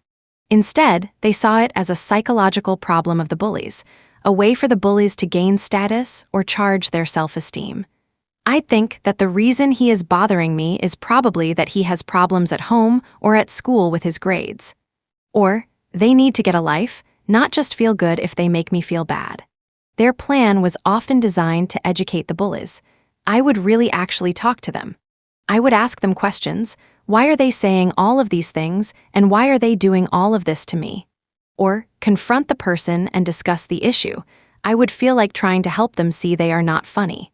The students with the growth mindset also strongly agreed that I would want to forgive them eventually, and my number one goal would be to help them become better people. Whether they'd succeed in personally reforming or educating determined bullies is doubtful. However, these are certainly more constructive first steps than running them over. Brooks Brown, a classmate of Eric Harris and Dylan Klebold, was bullied from 3rd grade on. He suffered tremendously, yet he didn't look for revenge. He rejected the fixed mindset and the right of people to judge others, as in, I am a football player, and therefore I'm better than you. Or, I am a basketball player, pathetic geeks like you are not on my level. More than that, he actively embraced a growth mindset. In his own words, people do have the potential to change. Even maybe Eric Harris, the more depressed, hostile leader of the shootings.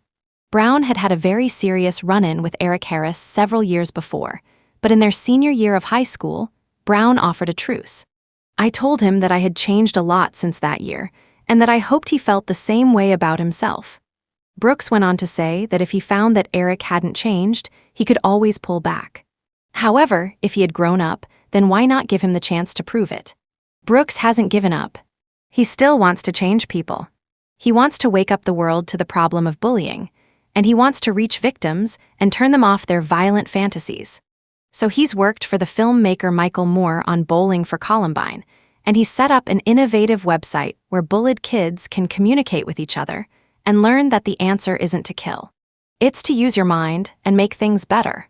Brooks, like me, does not see the shooters as people who are a world apart from everyone else. His friend Dylan Klebold, he says, was once a regular kid from a fine home with loving, involved parents. In fact, he warns, we can just sit back and call the shooters sick monsters, completely different from us. Or we can accept that there are more Erics and Dylans out there who are slowly being driven down the same path. Even if a victim doesn't have a fixed mindset to begin with, prolonged bullying can instill it. Especially if others stand by and do nothing, or even join in. Victims say that when they're taunted and demeaned and no one comes to their defense, they start to believe they deserve it. They start to judge themselves and to think that they are inferior. Bullies judge. Victims take it in. Sometimes it remains inside and can lead to depression and suicide. Sometimes it explodes into violence. What can be done? Individual children can't usually stop the bullies, especially when the bullies attract a group of supporters. But the school can, by changing the school mindset. School cultures often promote, or at least accept, the fixed mindset. They accept that some kids feel superior to others and feel entitled to pick on them. They also consider some kids to be misfits whom they can do little to help. But some schools have created a dramatic reduction in bullying by fighting the atmosphere of judgment and creating one of collaboration and self-improvement. Stan Davis, a therapist, school counselor, and consultant, has developed an anti-bullying program that works. Building on the work of Dan Alwius, a researcher in Norway, Davis's program helps bullies change, supports victims, and empowers bystanders to come to a victim's aid. Within a few years, physical bullying in his school was down 93%, and teasing was down 53%. Darla, a 3rd grader, was overweight, awkward, and a crybaby. She was such a prime target that half of the class bullied her, hitting her and calling her names on a daily basis, and winning one another's approval for it. Several years later, because of Davis's program, the bullying had stopped. Darla had learned better social skills and even had friends. Then Darla went to middle school and, after a year, came back to report what had happened. Her classmates from elementary school had seen her through. They'd helped her make friends and protected her from her new peers when they wanted to harass her. Davis also gets the bullies changing. In fact, some of the kids who rushed to Darla's support in middle school were the same ones who had bullied her earlier. What Davis does is this. First, while enforcing consistent discipline, he doesn't judge the bully as a person. No criticism is directed at traits. Instead, he makes them feel liked and welcome at school every day. Then he praises every step in the right direction. But again, he does not praise the person, he praises their effort. I notice that you have been staying out of fights. That tells me you are working on getting along with people. You can see that Davis is leading students directly to the growth mindset. He is helping them see their actions as part of an effort to improve. Even if the change was not intentional on the part of the bullies, they may now try to make it so. Stan Davis has incorporated our work on praise, criticism, and mindsets into his program, and it has worked. This is a letter I got from him. Dear Dr. Dweck, your research has radically changed the way I work with students. I am already seeing positive results from my own different use of language to give feedback to young people. Next year, our whole school is embarking on an initiative to build student motivation based on growth, feedback. Yours, Stan Davis Haim Jinnot, the renowned child psychologist, also shows how teachers can point bullies away from judgment and toward improvement and compassion. Here is a letter from a teacher to an 8-year-old bully in her class. Notice that she doesn't imply he's a bad person, and she shows respect by referring to his leadership, by using big words, and by asking for his advice. Dear Jay, Andy's mother has told me that her son has been made very unhappy this year. Name-calling and ostracism have left him sad and lonely. I feel concerned about the situation. Your experience as a leader in your class makes you a likely person for me to turn to for advice. I value your ability to sympathize with those who suffer. Please write me your suggestions about how we can help Andy. Sincerely, your teacher. In a New York Times article on bullying, Eric Harris and Dylan Klebold are referred to as two misfit teenagers. It's true. They didn't fit in. But you never hear the bullies referred to as misfits. Because they weren't. They fit right in. In fact, they defined and ruled the school culture. The notion that some people are entitled to brutalize others is not a healthy one. Stan Davis points out that, as a society, we rejected the idea that people were entitled to brutalize blacks and harass women.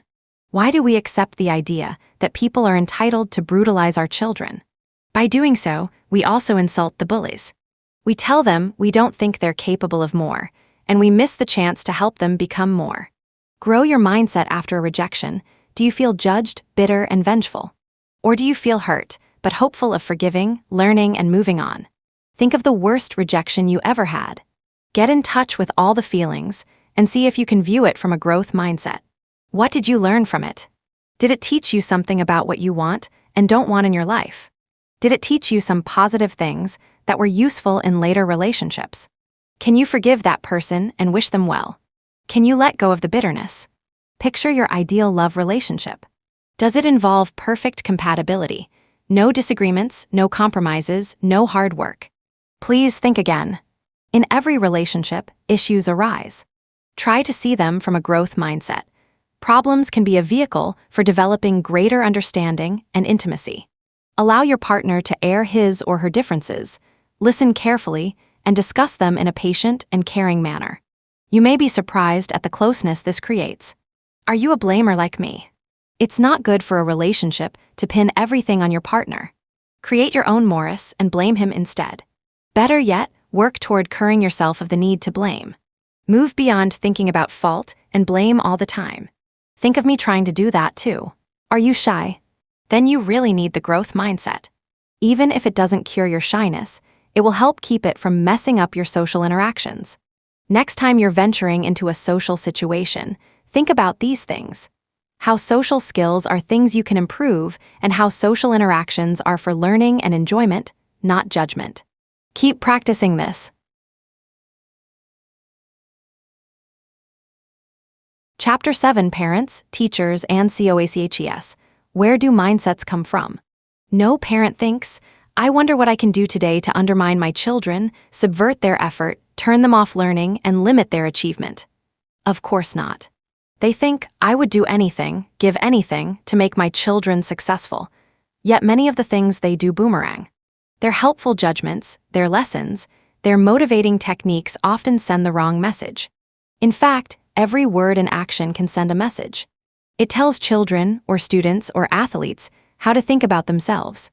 It can be a fixed mindset message that says, you have permanent traits and I'm judging them. Or it can be a growth mindset message that says, you are a developing person and I am committed to your development. It's remarkable how sensitive children are to these messages and how concerned they are about them. Haim Jinnot, the child-rearing sage of the 1950s through 70s, tells this story. Bruce, age 5, went with his mother to his new kindergarten. When they arrived, Bruce looked up at the paintings on the wall and said, "Who made those ugly pictures?" His mother rushed to correct him. It's not nice to call pictures ugly when they are so pretty. But his teacher knew exactly what he meant. In here, she said, you don't have to paint pretty pictures. You can paint mean pictures if you feel like it. Bruce gave her a big smile. She had answered his real question. What happens to a boy who doesn't paint well? Next, Bruce spotted a broken fire engine. He picked it up and asked in a self-righteous tone, "Who broke this fire engine?" Again, his mother rushed in. "What difference does it make to you who broke it? You don't know anyone here." But the teacher understood. "Toys are for playing," she told him. "Sometimes they get broken." "It happens." Again, his question was answered. "What happens to boys who break toys?" Bruce waved to his mother and went off to start his first day of kindergarten. This was not a place where he would be judged and labeled. You know, we never outgrow our sensitivity to these messages. Several years ago, my husband and I spent 2 weeks in Provence, in the south of France. Everyone was wonderful to us, very kind and very generous. But on the last day, we drove to Italy for lunch. When we got there and found a little family restaurant, tears started streaming down my face. I felt so nurtured. I said to David, "You know, in France, when they're nice to you, you feel like you've passed a test. But in Italy, there is no test. Parents and teachers who send fixed mindset messages are like France, and parents and teachers who send growth mindset messages are like Italy. Let's start with the messages parents send to their children. But, you know, they are also messages that teachers can send to their students or coaches can send to their athletes. Parents and teachers. Messages about success and failure messages about success. Listen for the messages in the following examples. You learned that so quickly. You're so smart, look at that drawing. Martha, is he the next Picasso or what? You're so brilliant, you got an A without even studying. If you're like most parents, you hear these as supportive, esteem-boosting messages. But listen more closely. See if you can hear another message. It's the one that children hear. If I don't learn something quickly, I'm not smart. I shouldn't try drawing anything hard, or they'll see I'm no Picasso. I'd better quit studying, or they won't think I'm brilliant. How do I know this? Remember Chapter 3. How I was thinking about all the praise parents were lavishing on their kids in the hope of encouraging confidence and achievement. You're so smart. You're so talented. You're such a natural athlete. And I thought, wait a minute. Isn't it the kids with the fixed mindset, the vulnerable kids, who are obsessed with this? Wouldn't harping on intelligence or talent make kids, all kids, even more obsessed with it? That's why we set out to study this.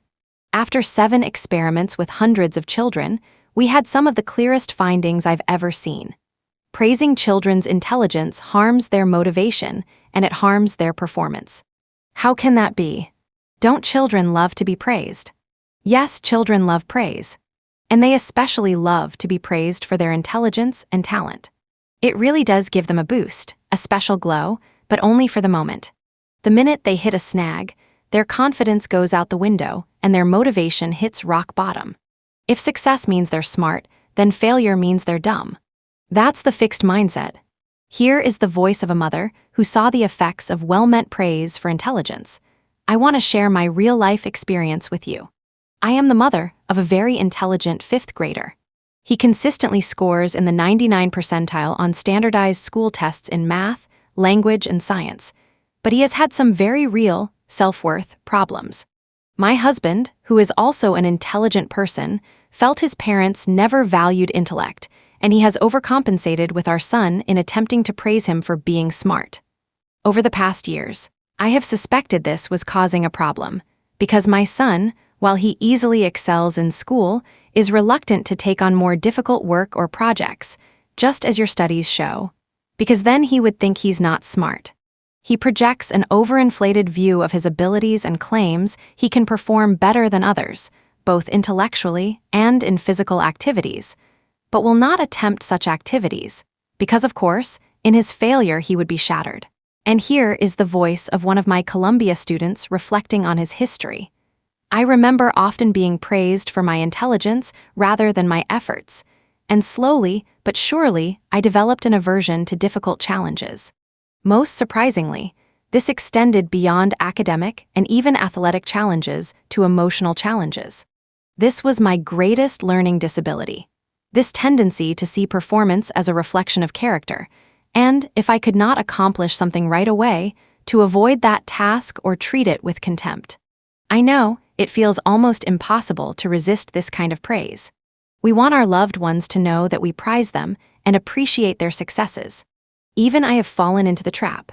One day I came home and my husband, David, had solved a very difficult problem we had been puzzling over for a while. Before I could stop myself, I blurted out, "You're brilliant." Needless to say, I was appalled at what I had done, and as the look of horror spread over my face, he rushed to reassure me. "I know you meant it in the most growth-minded way." That I searched for strategies, kept at it, tried all kinds of solutions, and finally mastered it. "Yes," I said, smiling sweetly, "that's exactly what I meant." Parents think they can hand children permanent confidence, like a gift, by praising their brains and talent. It doesn't work, and in fact has the opposite effect. It makes children doubt themselves as soon as anything is hard or anything goes wrong. If parents want to give their children a gift, the best thing they can do is to teach their children to love challenges, be intrigued by mistakes, enjoy effort, seek new strategies, and keep on learning. That way, their children don't have to be slaves of praise. They will have a lifelong way to build and repair their own confidence. Sending messages about process and growth. So what's the alternative to praising talent or intelligence? David's reassurance gives us a hint. One of my students tells us more. "I went home this weekend to find my 12-year-old sister ecstatic about school. I asked what she was so excited about, and she said, 'I got 102 on my social studies test.' I heard her repeat this phrase about 5 more times that weekend. At that point, I decided to apply what we learned in class to this real-life situation. Rather than praising her intelligence or her grade, I asked questions that made her reflect on the effort she put into studying and on how she has improved from the year before. Last year, her grades dropped lower and lower as the year progressed, so I thought it was important for me to intervene and steer her in the right direction at the beginning of this year. Does this mean we can't praise our children enthusiastically when they do something great? Should we try to restrain our admiration for their successes? Not at all. It just means that we should keep away from a certain kind of praise that judges their intelligence or talent, or praise that implies that we're proud of them for their intelligence or talent rather than for the work they put in. We can appreciate them as much as we want for the growth-oriented process, what they accomplished through practice, study, persistence, and good strategies. And we can ask them about their work in a way that recognizes and shows interest in their efforts and choices. You really studied for your test, and your improvement shows it. You read the material over several times, you outlined it, and you tested yourself on it. It really worked. I like the way you tried all kinds of strategies on that math problem until you finally got it. You thought of a lot of different ways to do it and found the one that worked. I like that you took on that challenging project for your science class. It will take a lot of work, doing the research, designing the apparatus, buying the parts, and building it.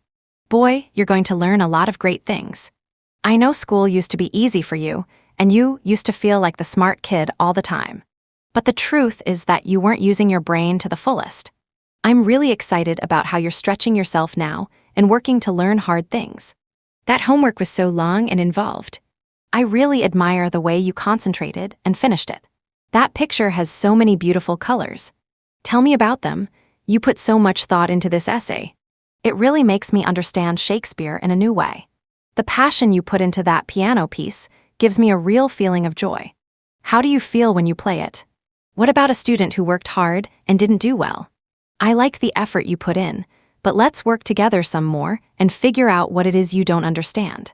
We all have different learning curves.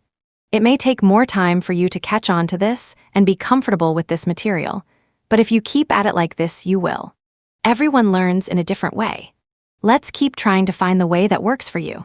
This may be especially important for children with learning disabilities. Often for them, it is not sheer effort that works, but finding the right strategy. I was excited to learn recently that Haim Jinnat, through his lifelong work with children, came to the same conclusion. Praise should deal not with the child's personality attributes, but with his efforts and achievements. Sometimes people are careful to use growth-oriented praise with their children, but then ruin it by the way they talk about others. I have heard parents say in front of their children, "He's just a born loser," "She's a natural genius," or "She's a pea brain."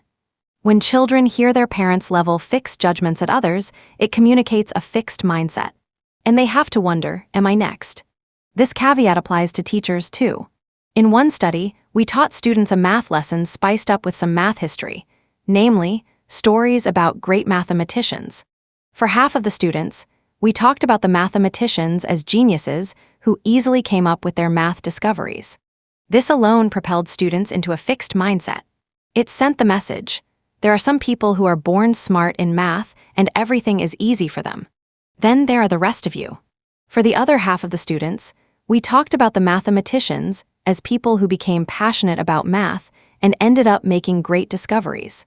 This brought students into a growth mindset. The message was, skills and achievement come through commitment and effort. It's amazing how kids sniff out these messages from our innocent remarks. One more thing about praise. When we say to children, "Wow, you did that so quickly," or "Look, you didn't make any mistakes," what message are we sending? We are telling them that what we prize are speed and perfection. Speed and perfection are the enemy of difficult learning. If you think I'm smart when I'm fast and perfect, I'd better not take on anything challenging. So, what should we say when children complete a task, say, math problems, quickly and perfectly? Should we deny them the praise they have earned? Yes. When this happens, I say, "Whoops. I guess that was too easy. I apologize for wasting your time. Let's do something you can really learn from." Reassuring children. How do you make a child feel secure before a test or performance? The same principle applies. Reassuring children about their intelligence or talent backfires. They'll only be more afraid to show a deficiency. Christina was a really bright high school student who, much to her shame, did terribly on tests. She always studied, she always knew the material, but every time it came to the test, she got so wound up that her mind went blank. Her grades suffered. She disappointed her teachers. She let her parents down.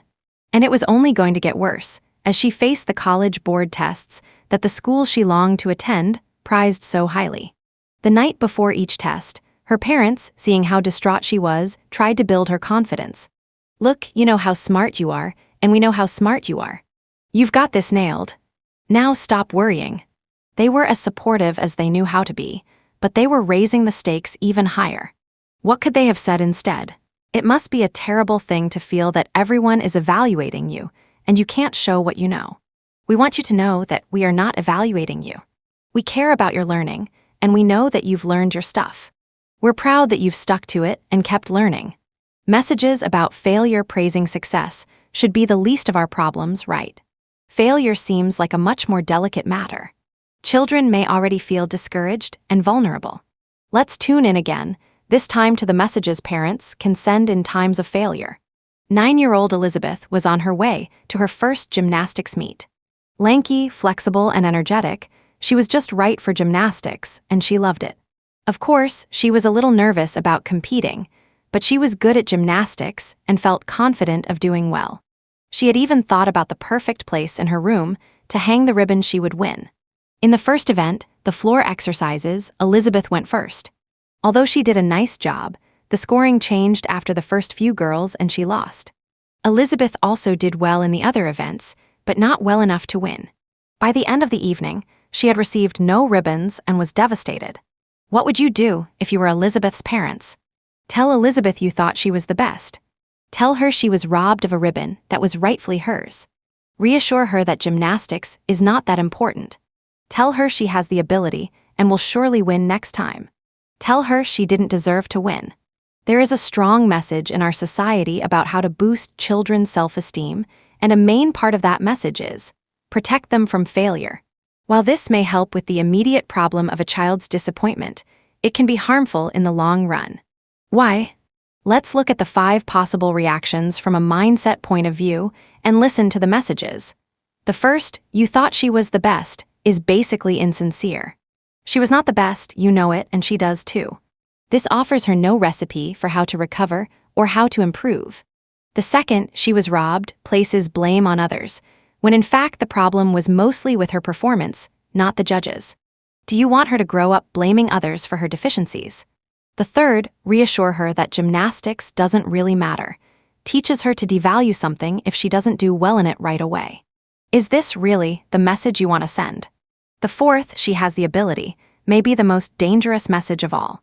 Does ability automatically take you where you want to go? If Elizabeth didn't win this meet, why should she win the next one? The last option, tell her she didn't deserve to win, seems hard-hearted under the circumstances. And of course, you wouldn't say it quite that way. But that's pretty much what her growth-minded father told her. Here's what he actually said: "Elizabeth, I know how you feel. It's so disappointing to have your hopes up and to perform your best, but not to win. But you haven't really earned it yet. There were many girls there who have been in gymnastics longer than you and who have worked a lot harder than you. If this is something you really want, then it's something you'll really have to work for." He also let Elizabeth know that if she wanted to do gymnastics purely for fun, that was just fine. But if she wanted to excel in the competitions, more was required. Elizabeth took this to heart, spending much more time repeating and perfecting her routines, especially the ones she was weakest in. At the next meet, there were 80 girls from all over the region. Elizabeth won 5 ribbons for the individual events and was the overall champion of the competition, hauling home a giant trophy. By now, her room is so covered with awards, you can hardly see the walls. In essence, her father not only told her the truth, but also taught her how to learn from her failures and do what it takes to succeed in the future. He sympathized deeply with her disappointment, but he did not give her a phony boost that would only lead to further disappointment. I've met with many coaches and they ask me, what happened to the coachable athletes? Where did they go? Many of the coaches lament that when they give their athletes corrective feedback, the athletes grumble that their confidence is being undermined. Sometimes the athletes phone home and complain to their parents. They seem to want coaches who will simply tell them how talented they are and leave it at that. The coaches say that in the old days, after a little league game or a kiddie soccer game, parents used to review and analyze the game on the way home and give helpful process tips. Now on the ride home, they say, parents heap blame on the coaches and referees for the child's poor performance or the team's loss. They don't want to harm the child's confidence by putting the blame on the child. But as in the example of Elizabeth above, children need honest and constructive feedback. If children are protected from it, they won't learn well. They will experience advice, coaching, and feedback as negative and undermining. Withholding constructive criticism does not help children's confidence.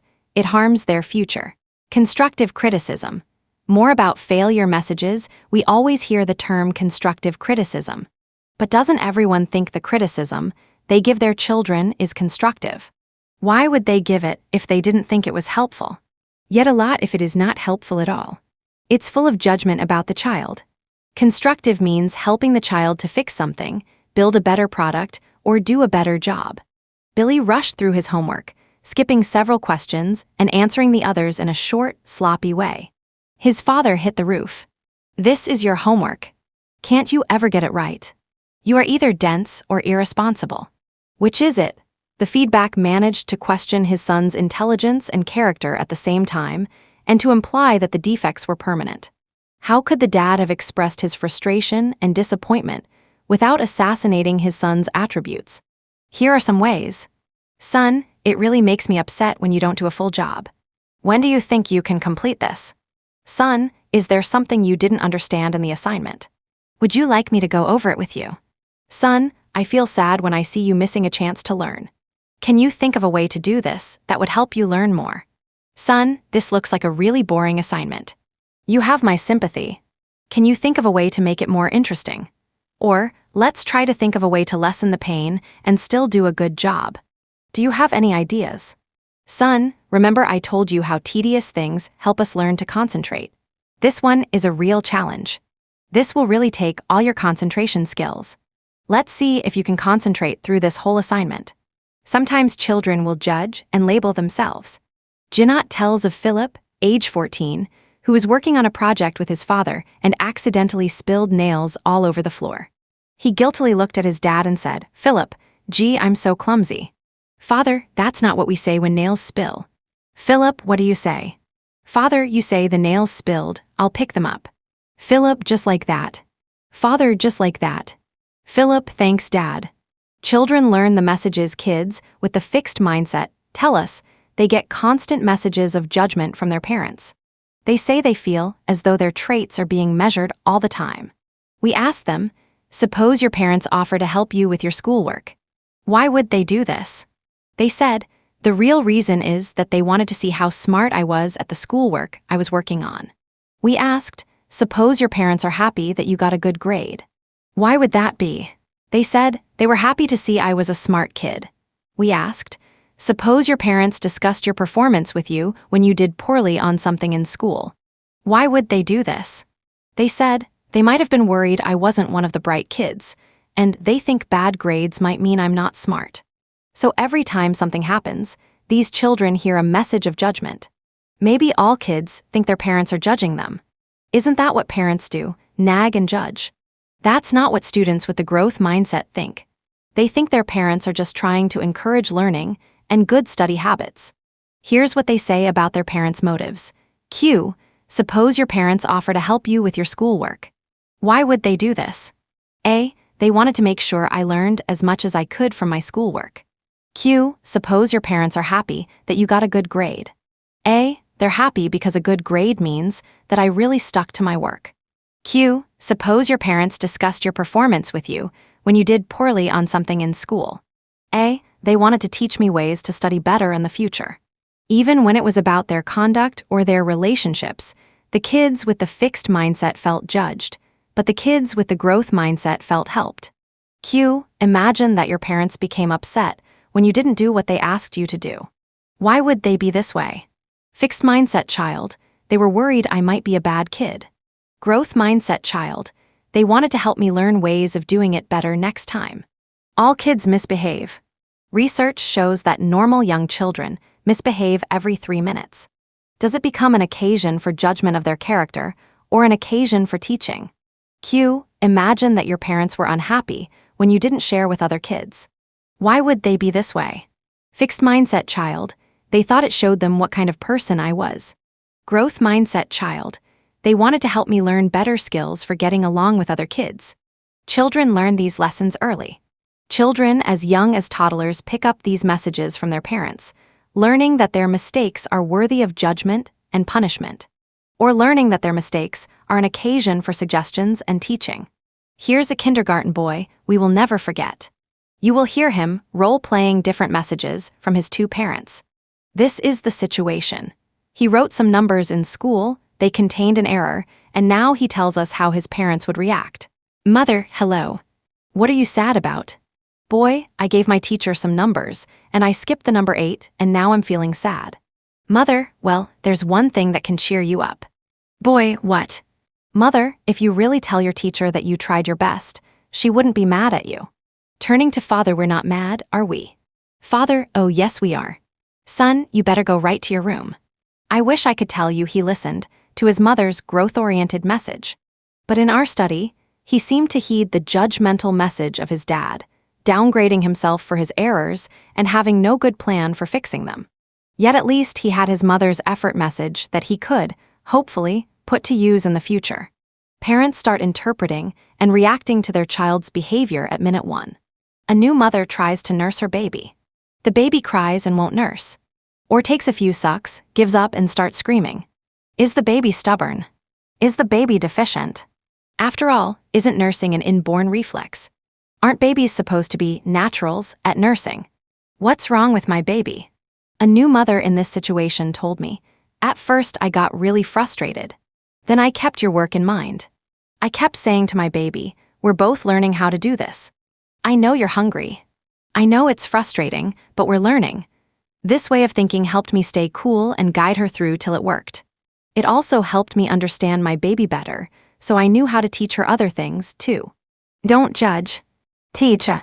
It's a learning process. Children pass on the messages. Another way we know that children learn these messages is that we can see how they pass them on. Even young children are ready to pass on the wisdom they've learned. We asked 2nd grade children, what advice would you give to a child in your class who was having trouble in math? Here's the advice from a child with the growth mindset. Do you quit a lot? Do you think for a minute and then stop? If you do, you should think for a long time, 2 minutes maybe, and if you can't get it, you should read the problem again. If you can't get it then, you should raise your hand and ask the teacher. Isn't that the greatest? The advice from children with the fixed mindset was not nearly as useful. Since there's no recipe for success in the fixed mindset, Their advice tended to be short and sweet. "I'm sorry," was the advice of one child as he offered his condolences. Even babies can pass along the messages they've received. Mary Main and Carol George studied abused children who had been judged and punished by their parents for crying or making a fuss.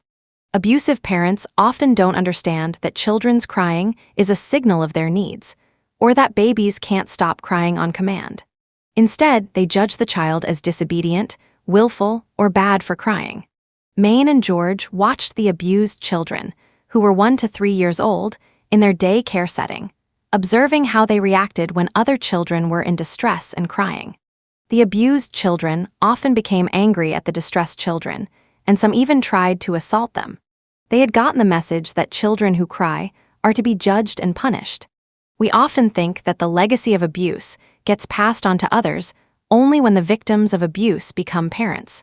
But this amazing study shows that children learn lessons early and they act on them. How did non-abused children react to their distressed classmate, by the way? They showed sympathy.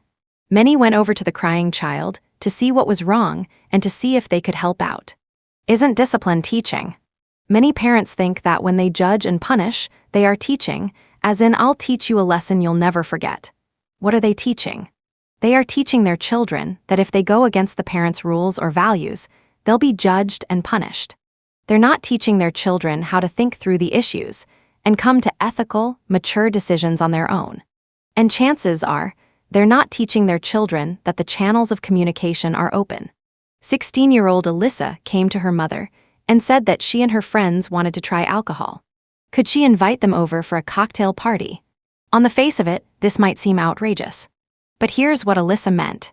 She and her friends had been going to parties where alcohol was available, but they didn't want to try it in a setting where they didn't feel safe and in control. They also didn't want to drive home after drinking. They wanted to try it in a supervised setting with their parents' permission, where their parents could come and pick them up afterward. It doesn't matter whether Alyssa's parents said yes or no.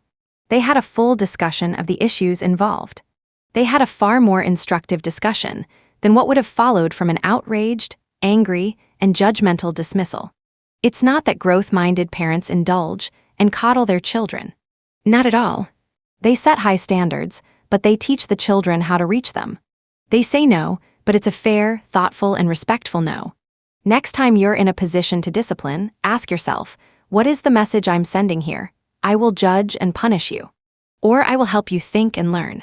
Mindsets can be a life and death matter. Of course, parents want the best for their children, but sometimes parents put their children in danger.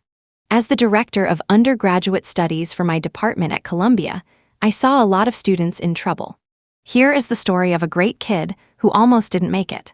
Sandy showed up in my office at Columbia 1 week before graduation. She wanted to change her major to psychology. This is basically a wacky request, but I sensed her desperation and listened carefully to her story. When I looked over her record, it was filled with A's and F's. What was going on? Sandy had been groomed by her parents to go to Harvard. Because of their fixed mindset, the only goal of Sandy's education was to prove her worth and competence, and perhaps theirs, by gaining admission to Harvard. Going there would mean that she was truly intelligent. For them, it was not about learning. It was not about pursuing her love of science. It was not even about making a great contribution. It was about the label. But she didn't get in. And she fell into a depression that had plagued her ever since. Sometimes she managed to work effectively, the A+, but sometimes she did not, the FS. I knew that if I didn't help her, she wouldn't graduate, and if she didn't graduate, she wouldn't be able to face her parents.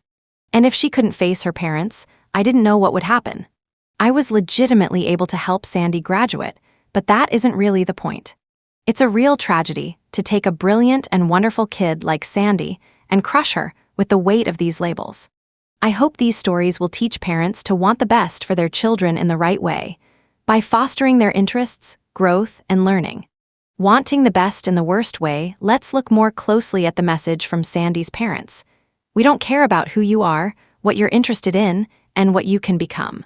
We don't care about learning. We will love and respect you only if you go to Harvard. Mark's parents felt the same way. Mark was an exceptional math student, And as he finished junior high, he was excited about going to Stuyvesant High School, a special high school in New York with a strong math and science curriculum. There, he would study math with the best teachers and talk math with the most advanced students in the city. Stuyvesant also had a program that would let him take college math courses at Columbia as soon as he was ready. But at the last moment, his parents would not let him go. They had heard that it was hard to get into Harvard from Stuyvesant. So they made him go to a different high school. It didn't matter that he wouldn't be able to pursue his interests or develop his talents as well. Only one thing mattered, and it starts with an H. We love you on our TRMS. It's not just I'm judging you. It's I'm judging you, and I'll only love you if you succeed, on my terms. We've studied kids ranging from 6 years old to college age. Those with the fixed mindset feel their parents won't love and respect them unless they fulfill their parents' aspirations for them. The college students say, I often feel like my parents won't value me if I'm not as successful as they would like. Or, my parents say I can be anything I like, but deep down I feel they won't approve of me unless I pursue a profession they admire. John McEnroe's father was like that. He was judgmental, everything was black and white, and he put on the pressure. My parents pushed me. Dad was the one mainly. He seemed to live for my growing little junior career. I remember telling my dad that I wasn't enjoying it. I'd say, do you have to come to every match? Do you have to come to this practice? Can't you take one off? McEnroe brought his father the success he craved, but McEnroe didn't enjoy a moment of it. He says he enjoyed the consequences of his success, being at the top, the adulation, and the money. However, he says, many athletes seem truly to love to play their sport. I don't think I ever felt that way about tennis.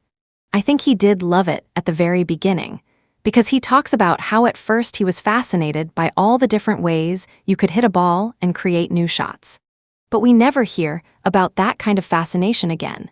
Mr. McEnroe saw his boy was good at tennis, and on went the pressure, the judgment, and the love that depended on his son's success. Tiger Woods' father presents a contrast. There's no doubt that this guy is ambitious.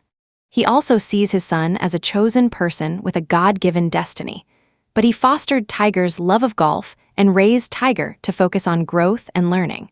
If Tiger had wanted to be a plumber, I wouldn't have minded, as long as he was a hell of a plumber. The goal was for him to be a good person. He's a great person. Tiger says in return, my parents have been the biggest influence in my life. They taught me to give of myself, my time, talent, and most of all, my love. This shows that you can have super involved parents who still foster the child's own growth, rather than replacing it with their own pressure and judgments. Dorothy DeLay, the famous violin teacher, encountered pressure cooker parents all the time. Parents who cared more about talent, image, and labels than about the child's long-term learning. One set of parents brought their 8-year-old boy to play for DeLay. Despite her warnings, they had made him memorize the Beethoven violin concerto. He was note perfect, but he played like a frightened robot. They had, in fact, ruined his playing to suit their idea of talent, as in, my 8-year-old can play the Beethoven violin concerto. What can yours do? DeLay spent countless hours with a mother who insisted it was time for her son to be signed by a fancy talent agency. But had she followed DeLay's advice? No.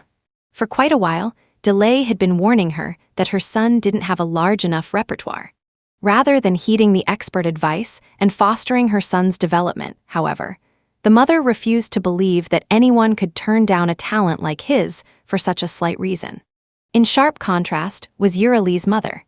Mrs. Lee always sat serenely during Yura's lesson, without the tension and frantic note-taking of some of the other parents. She smiled, she swayed to the music, she enjoyed herself. As a result, Yura did not develop the anxieties and insecurities that children with overinvested, judgmental parents do. Says Yura, I'm always happy when I play. IDEALS, isn't it natural for parents to set goals and have ideals for their children? Yes, but some ideals are helpful and others are not. We asked college students to describe their ideal of a successful student. And we asked them to tell us how they thought they measured up to that ideal. Students with the fixed mindset described ideals that could not be worked toward. You had it or you didn't. The ideal successful student is one who comes in with innate talent. Genius, physically fit, and good at sports, they got there based on natural ability. Did they think they measured up to their ideal? Mostly not. Instead, they said these ideals disrupted their thinking, made them procrastinate, made them give up, and made them stress it out. They were demoralized by the ideal they could never hope to be. Students with the growth mindset described ideals like these. A successful student is one whose primary goal is to expand their knowledge and their ways of thinking and investigating the world. They do not see grades as an end in themselves, but as means to continue to grow. Or, the ideal student values knowledge for its own sake, as well as for its instrumental uses. He or she hopes to make a contribution to society at large. Were they similar to their ideal? They were working toward it. As similar as I can be, hey, it takes effort. Or, I believed for many years that grades/tests were the most important thing, but I am trying to move beyond that. Their ideals were inspiring to them. When parents give their children a fixed mindset ideal, they are asking them to fit the mold of the brilliant, talented child or be deemed unworthy. There is no room for error. And there is no room for the children's individuality, their interests, their quirks, their desires and values. I can hardly count the times fixed mindset parents have wrung their hands and told me how their children were rebelling or dropping out. Haim Janot describes Nicholas, age 17. In my father's mind, there is a picture of an ideal son. When he compares him to me, he is deeply disappointed. I don't live up to my father's dream. Since early childhood, I sensed his disappointment. He tried to hide it, but it came out in 100 little ways, in his tone, in his words, in his silence. He tried hard to make me a carbon copy of his dreams. When he failed, he gave up on me. But he left a deep scar, a permanent feeling of failure. When parents help their children construct growth-minded ideals, they are giving them something they can strive for. They are also giving their children growing room to grow into full human beings who will make their contribution to society in a way that excites them. I have rarely heard a growth-minded parent say, "I am disappointed in my child." Instead, with a beaming smile, they say, "I am amazed at the incredible person my child has become." Everything I've said about parents applies to teachers, too. But teachers have additional concerns. They face large classes of students with differing skills, whose past learning they've had no part in. What's the best way to educate these students? Teachers and parents, what makes a great teacher or parent? Many educators think that lowering their standards will give students success experiences, boost their self-esteem, and raise their achievement. It comes from the same philosophy as the overpraising of students' intelligence. Well, it doesn't work. Lowering standards just leads to poorly educated students who feel entitled to easy work and lavish praise. For 35 years, Sheila Schwartz taught aspiring English teachers. She tried to set high standards, especially since they were going to pass on their knowledge to generations of children. But they became indignant. One student, whose writing was full of grammatical mistakes and misspellings, she says, marched into my office with her husband from West Point in a dress uniform, his chest covered with ribbons, because her feelings had been hurt by my insistence on correct spelling. Another student was asked to summarize the theme of To Kill a Mockingbird, Harper Lee's novel about a Southern lawyer fighting prejudice and unsuccessfully defending a black man accused of murder. The student insisted the theme was that all people are basically nice. When Schwartz questioned that conclusion, the student left the class and reported her to the dean. Schwartz was reprimanded for having standards that were too high. Why, Schwartz asks, should the low standards of these future teachers be honored above the needs of the children they will one day teach? On the other hand, simply raising standards in our schools without giving students the means of reaching them is a recipe for disaster. It just pushes the poorly prepared or poorly motivated students into failure and out of school. Is there a way to set standards high and have students reach them? In Chapter 3, we saw in the work of Falco Rainberg that teachers with the growth mindset brought many low achievers up into the high-achieving range. We saw in the growth-minded teaching of Jaime Escalante that inner-city high school students could learn college calculus, and in the growth-minded teaching of Marva Collins that inner-city grade school children could read Shakespeare. In this chapter, we'll see more. We'll see how growth-oriented teaching unleashes children's minds. I'll focus on 3 great teachers, 2 who worked with students who are considered disadvantaged, and 1 who worked with students considered super talented. What do these great teachers have in common? The great teachers believe in the growth of the intellect and talent, and they are fascinated with the process of learning. Marva Collins taught Chicago children who had been judged and discarded. For many, her classroom was their last stop. One boy had been in and out of 13 schools in 4 years. One stabbed children with pencils and had been thrown out of a mental health center. One 8-year-old would remove the blade from the pencil sharpener and cut up his classmates' coats, hats, gloves, and scarves. One child referred to killing himself in almost every sentence. One hit another student with a hammer on his first day. These children hadn't learned much in school, but everyone knew it was their own fault. Everyone but Collins. When 60 Minutes did a segment on Collins's classroom, Morley Safer tried his best to get a child to say he didn't like the school. It's so hard here. There's no recess. There's no gym. They work you all day. You have only 40 minutes for lunch. Why do you like it? It's just too hard. But the student replied, "That's why I like it, because it makes your brains bigger." Chicago Sun-Times writer Zay Smith interviewed one of the children. "We do hard things here. They fill your brain."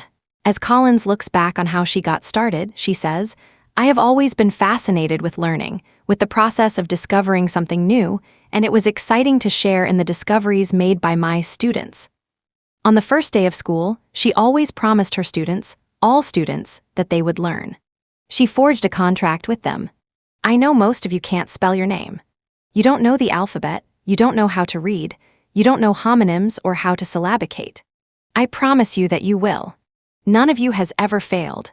School may have failed you. Well, goodbye to failure, children. Welcome to success. You will read hard books in here and understand what you read. You will write every day, but you must help me to help you. If you don't give anything, don't expect anything. Success is not coming to you, you must come to it." Her joy in her students' learning was enormous. As they changed from children who arrived with toughened faces and glassed-over eyes to children who were beginning to brim with enthusiasm, she told them, "I don't know what St. Peter has planned for me, but you children are giving me my heaven on earth." Rafe Esquith teaches Los Angeles second graders from poor areas plagued with crime. Many live with people who have drug, alcohol, and emotional problems. Every day he tells his students that he is no smarter than they are, just more experienced. He constantly makes them see how much they have grown intellectually, how assignments that were once hard have become easier because of their practice and discipline. Unlike Collins's school or Esquith's school, the Juilliard School of Music accepts only the most talented students in the world. You would think the idea would be, you're all talented, now let's get down to learning. But if anything, the idea of talent and genius looms even larger there. In fact, many teachers mentally weeded out the students they weren't going to bother with. Except for Dorothy DeLay, the wondrous violin teacher of Itzhak Perlman, Midori, and Sarah Chang. DeLay's husband always teased her about her Midwestern belief that anything is possible. Here is the empty prairie, let's build a city. That's exactly why she loved teaching. For her, teaching was about watching something grow before her very eyes. And the challenge was to figure out how to make it happen. If students didn't play in tune, it was because they hadn't learned how. Her mentor and fellow teacher at Juilliard, Ivan Galamian, would say, "Oh, he has no ear. Don't waste your time." But she would insist on experimenting with different ways of changing that. "How can I do it?" And she usually found a way. As more and more students wanted a part of this mindset, and as she wasted more and more of her time on these efforts, Galamian tried to get the president of Juilliard to fire her. It's interesting. Both DeLay and Galamian valued talent, but Galamian believed that talent was inborn, and DeLay believed that it was a quality that could be acquired. I think it's too easy for a teacher to say, "Oh, this child wasn't born with it, so I won't waste my time." Too many teachers hide their own lack of ability behind that statement. DeLay gave her all to every one of her students. Itzhak Perlman was her student, and so was his wife, Toby, who says that very few teachers get even a fraction of an Itzhak Perlman in a lifetime.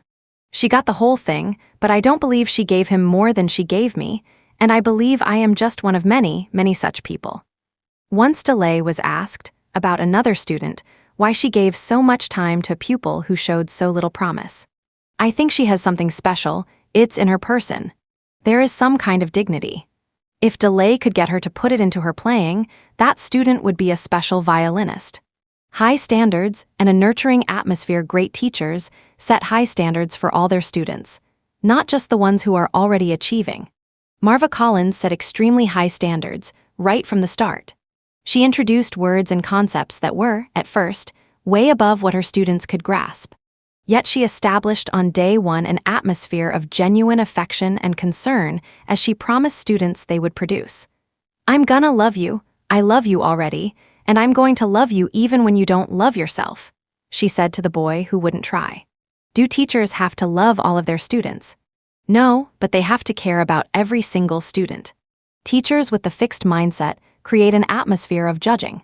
These teachers look at students' beginning performance and decide who's smart and who's dumb. Then they give up on the dumb ones. "They're not my responsibility." These teachers don't believe in improvement, so they don't try to create it. Remember the fixed mindset teachers in Chapter 3 who said, "According to my experience, students' achievement mostly remains constant in the course of a year. As a teacher, I have no influence on students' intellectual ability." This is how stereotypes work. Stereotypes tell teachers which groups are bright and which groups are not. So teachers with the fixed mindset know which students to give up on before they've even met them. More on high standards and a nurturing atmosphere when Benjamin Bloom studied his 120 world-class concert pianists, sculptors, swimmers, tennis players, mathematicians, and research neurologists. He found something fascinating. For most of them, their first teachers were incredibly warm and accepting. Not that they set low standards. Not at all, but they created an atmosphere of trust, not judgment. It was, "I'm going to teach you," not "I'm going to judge your talent." As you look at what Collins and Esquith demanded of their students, all their students, it's almost shocking. When Collins expanded her school to include young children, she required that every 4-year-old who started in September be reading by Christmas. And they all were. The 3- and 4-year-olds used a vocabulary book titled Vocabulary for the high school student. The 7-year-olds were reading the Wall Street Journal. For older children, a discussion of Plato's Republic led to discussions of de Tocqueville's Democracy in America, Orwell's Animal Farm, Machiavelli, and the Chicago City Council. Her reading list for the late grade school children included the complete plays of Anton Chekhov, Physics Through Experiment, and the Canterbury Tales. Oh, and always Shakespeare. Even the boys who picked their teeth with switchblades, she says, loved Shakespeare and always begged for more. Yet Collins maintained an extremely nurturing atmosphere. A very strict and disciplined one, but a loving one. Realizing that her students were coming from teachers who made a career of telling them what was wrong with them, she quickly made known her complete commitment to them as her students and as people. Esquith bemoans the lowering of standards. Recently, he tells us, his school celebrated reading scores that were 20 points below the national average. Why? Because they were a point or two higher than the year before. Maybe it's important to look for the good and be optimistic, he says, but delusion is not the answer. Those who celebrate failure will not be around to help today's students celebrate their jobs flipping burgers. Someone has to tell children if they are behind and lay out a plan of attack to help them catch up. All of his 5th graders master a reading list that includes Of Mice and Men, Native Son, Bury My Heart at Wounded Knee, The Joy Luck Club, The Diary of Anne Frank, To Kill a Mockingbird, and A Separate Piece. Every one of his 6th graders passes an algebra final that would reduce most 8th and 9th graders to tears. But again, all is achieved in an atmosphere of affection and deep personal commitment to every student. Challenge and nurture describes DeLay's approach too. One of her former students expresses it this way. That is part of Miss DeLay's genius, to put people in the frame of mind where they can do their best. Very few teachers can actually get you to your ultimate potential. Miss DeLay has that gift. She challenges you at the same time that you feel you are being nurtured. Hard work and more hard work, but are challenge and love enough? Not quite. All great teachers teach students how to reach the high standards. Collins and Esquith didn't hand their students a reading list and wish them bon voyage. Collins's students read and discussed every line of Macbeth in class. Esquith spent hours planning what chapters they would read in class. I know which child will handle the challenge of the most difficult paragraphs and carefully plan a passage for the shy youngster, who will begin his journey as a good reader. Nothing is left to chance. It takes enormous energy, but to be in a room with young minds who hang on every word of a classic book and beg for more if I stop makes all the planning worthwhile. What are they teaching the students en route? To love learning, to eventually learn and think for themselves, and to work hard on the fundamentals. Esquith's class often met before school, after school, and on school vacations to master the fundamentals of English and math, especially as the work got harder. His motto, "There are no shortcuts." Collins echoes that idea as she tells her class, "There is no magic here. Mrs. Collins is no miracle worker. I do not walk on water, I do not part the sea. I just love children and work harder than a lot of people, and so will you." DeLay expected a lot from her students, but she, too, guided them there. Most students are intimidated by the idea of talent, and it keeps them in a fixed mindset. But DeLay demystified talent. One student was sure he couldn't play a piece as fast as Itzhak Perlman, so she didn't let him see the metronome until he had achieved it. I know so surely that if he had been handling that metronome, as he approached that number he would have said to himself, "I can never do this as fast as Itzhak Perlman," and he would have stopped himself. Another student was intimidated by the beautiful sound made by talented violinists. We were working on my sound, and there was this one note I played, and Miss DeLay stopped me and said, "Now that is a beautiful sound." She then explained how every note has to have a beautiful beginning, middle, and end leading into the next note. And he thought, wow, if I can do it there, I can do it everywhere. Suddenly, the beautiful sound of Perlman made sense and was not just an overwhelming concept. When students don't know how to do something and others do, the gap seems unbridgeable. Some educators try to reassure their students that they're just fine as they are. Growth-minded teachers tell students the truth and then give them the tools to close the gap. As Marva Collins said to a boy who was clowning around in class, "You are in 6th grade and your reading score is 1.1. I don't hide your scores in a folder. I tell them to you so you know what you have to do. Now your clowning days are over." Then they got down to work. Students who don't care what about students who won't work, who don't care to learn. Here is a shortened version of an interaction between Collins and Gary, a student who refused to work, ripped up his homework assignments, and would not participate in class. Collins is trying to get him to go to the blackboard to do some problems. Collins, "Sweetheart, what are you going to do? Use your life or throw it away." Gary, "I'm not gonna do any damn work." Collins, "I am not going to give up on you. I am not going to let you give up on yourself. If you sit there leaning against this wall all day, you are going to end up leaning on something or someone all your life. And all that brilliance bottled up inside you will go to waste." At that, Gary agreed to go to the board, but then refused to address the work there. After a while, Collins said, "If you do not want to participate, go to the telephone and tell your mother, 'Mother, in this school we have to learn, and Mrs. Collins says I can't fool around, so will you please pick me up?'" Gary started writing. Eventually, Gary became an eager participant and an avid writer.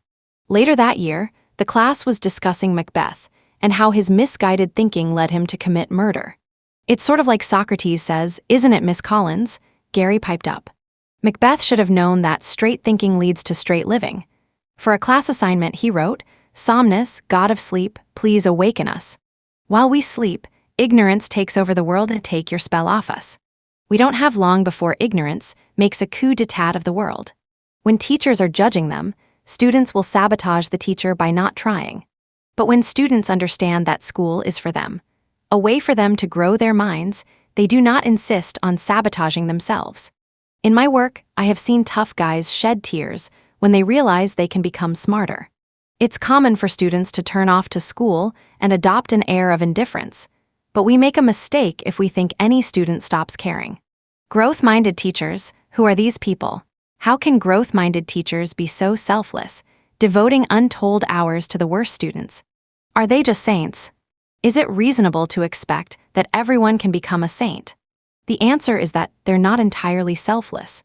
They love to learn. And teaching is a wonderful way to learn about people and how they tick. about what you teach, about yourself, and about life. Fixed-minded teachers often think of themselves as finished products. Their role is simply to impart their knowledge. But doesn't that get boring year after year? Standing before yet another crowd of faces and imparting. Now that's hard. Seymour Sarason was a professor of mine when I was in graduate school. He was a wonderful educator, and he always told us to question assumptions. There's an assumption, he said, that schools are for students learning. Well, why aren't they just as much for teachers learning? I never forgot that. In all of my teaching, I think about what I find fascinating and what I would love to learn more about. I use my teaching to grow, and that makes me, even after all these years, a fresh and eager teacher. One of Marva Collins's first mentors taught her the same thing, that, above all, a good teacher is one who continues to learn along with the students. And she let her students know that right up front. Sometimes, I don't like other grown-ups very much because they think they know everything. I don't know everything. I can learn all the time. It's been said that Dorothy DeLay was an extraordinary teacher because she was not interested in teaching. She was interested in learning. So are great teachers born or made? Can anyone be a Collins, Esquith, or DeLay? It starts with the growth mindset, about yourself and about children. Not just lip service to the idea that all children can learn, but a deep desire to reach in and ignite the mind of every child. Michael Lewis, in the New York Times, tells of a coach who did this for him. I had a new taste for extra work, and it didn't take long to figure out how much better my life could be if I applied this new zeal acquired on a baseball field to the rest of it. It was as if this baseball coach had reached inside me, found a rusty switch marked turn on before attempting to use and flipped it. Coaches are teachers too, but their students' successes and failures are played out in front of crowds, published in the newspapers, and written into the record books. Their jobs rest on producing winners. Let's look closely at 3 legendary coaches to see their mindsets in action. COACHES. Winning through mindset. Everyone who knows me well laughs when I say someone is complicated.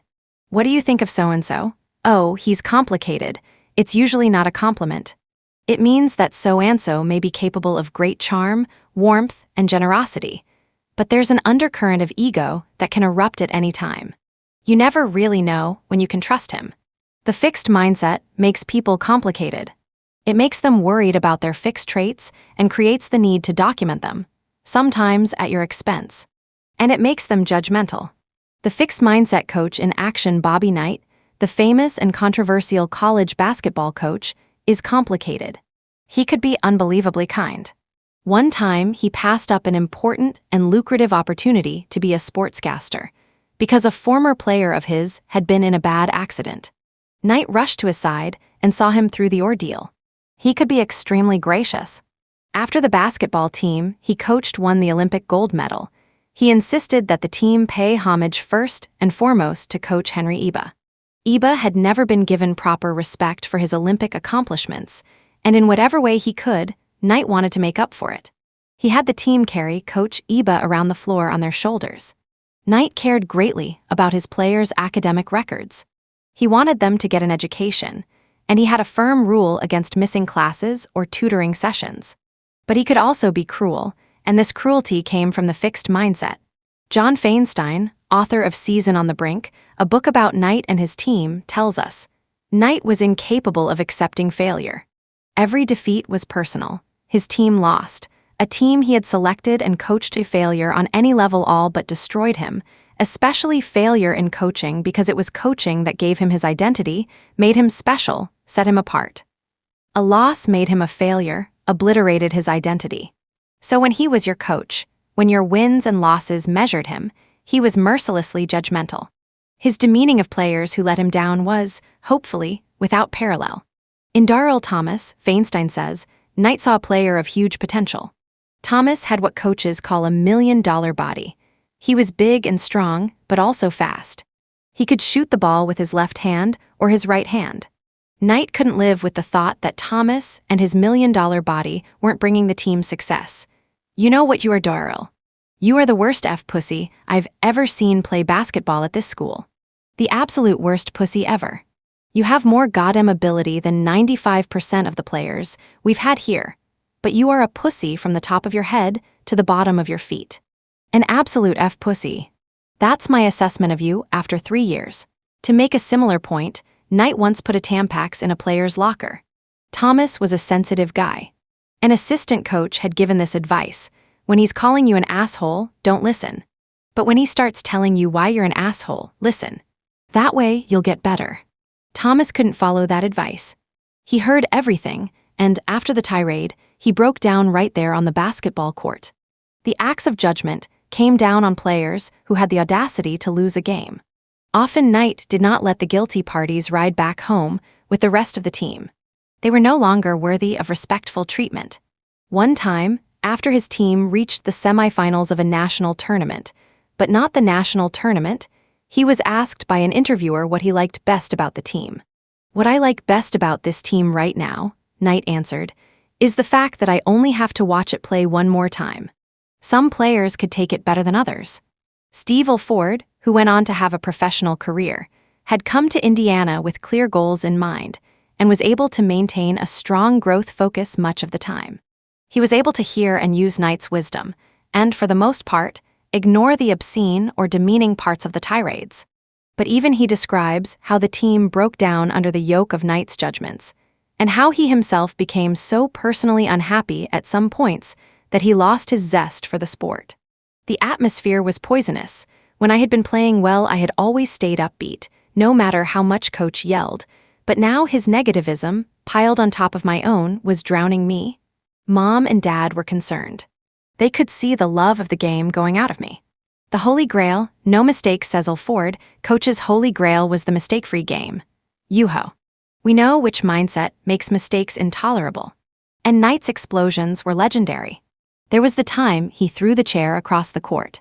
There was the time he yanked his player off the court by his jersey.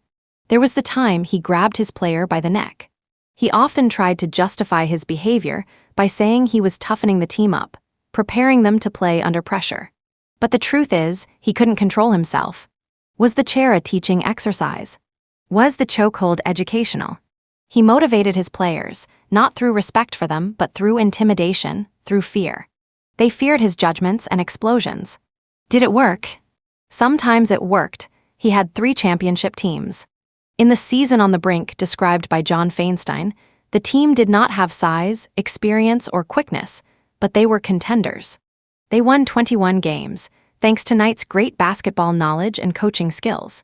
But other times, it didn't work. Individual players, or the team as a whole, broke down.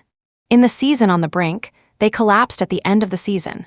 The year before, too, the team had collapsed under Knight's pressure. Over the years, some players had escaped by transferring to other schools, by breaking the rules, like cutting classes or skipping tutoring sessions, or by going early to the pros, like Isaiah Thomas. On a world tour, the players often sat around fantasizing about where they should have gone to school if they hadn't made the mistake of choosing Indiana. It's not that Knight had a fixed mindset about his players' ability. He firmly believed in their capacity to develop. But he had a fixed mindset about himself and his coaching ability. The team was his product, and they had to prove his ability every time out. They were not allowed to lose games, make mistakes, or question him in any way, because that would reflect on his competence. Nor did he seem to analyze his motivational strategies when they weren't working. Maybe Darrell Thomas needed another kind of incentive aside from ridicule or humiliation.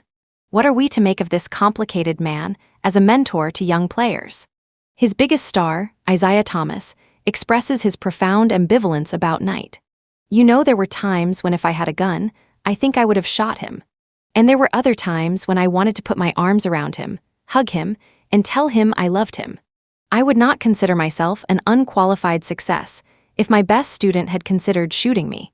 The growth mindset coach in action, a coach for all SEASONS coach John Wooden, produced one of the greatest championships records in sports. He led the UCLA basketball team to the NCAA championship in 1964, 1965, 1967, 1968, 1969, 1970, 1971, 1972, 1973, and 1975. There were seasons when his team was undefeated, and they once had an 88-game winning streak. All this I sort of knew. What I didn't know was that, when Wooden arrived at UCLA, it was a far cry from a basketball dynasty. In fact, he didn't want to work at UCLA at all. He wanted to go to Minnesota. It was arranged that Minnesota would phone him at 6 o'clock on a certain evening to tell him if he had the job. He told UCLA to call him at 7. No one called at 6, 6:30, or even 6:45, so when UCLA called at 7, he said yes. No sooner had he hung up than the call from Minnesota came.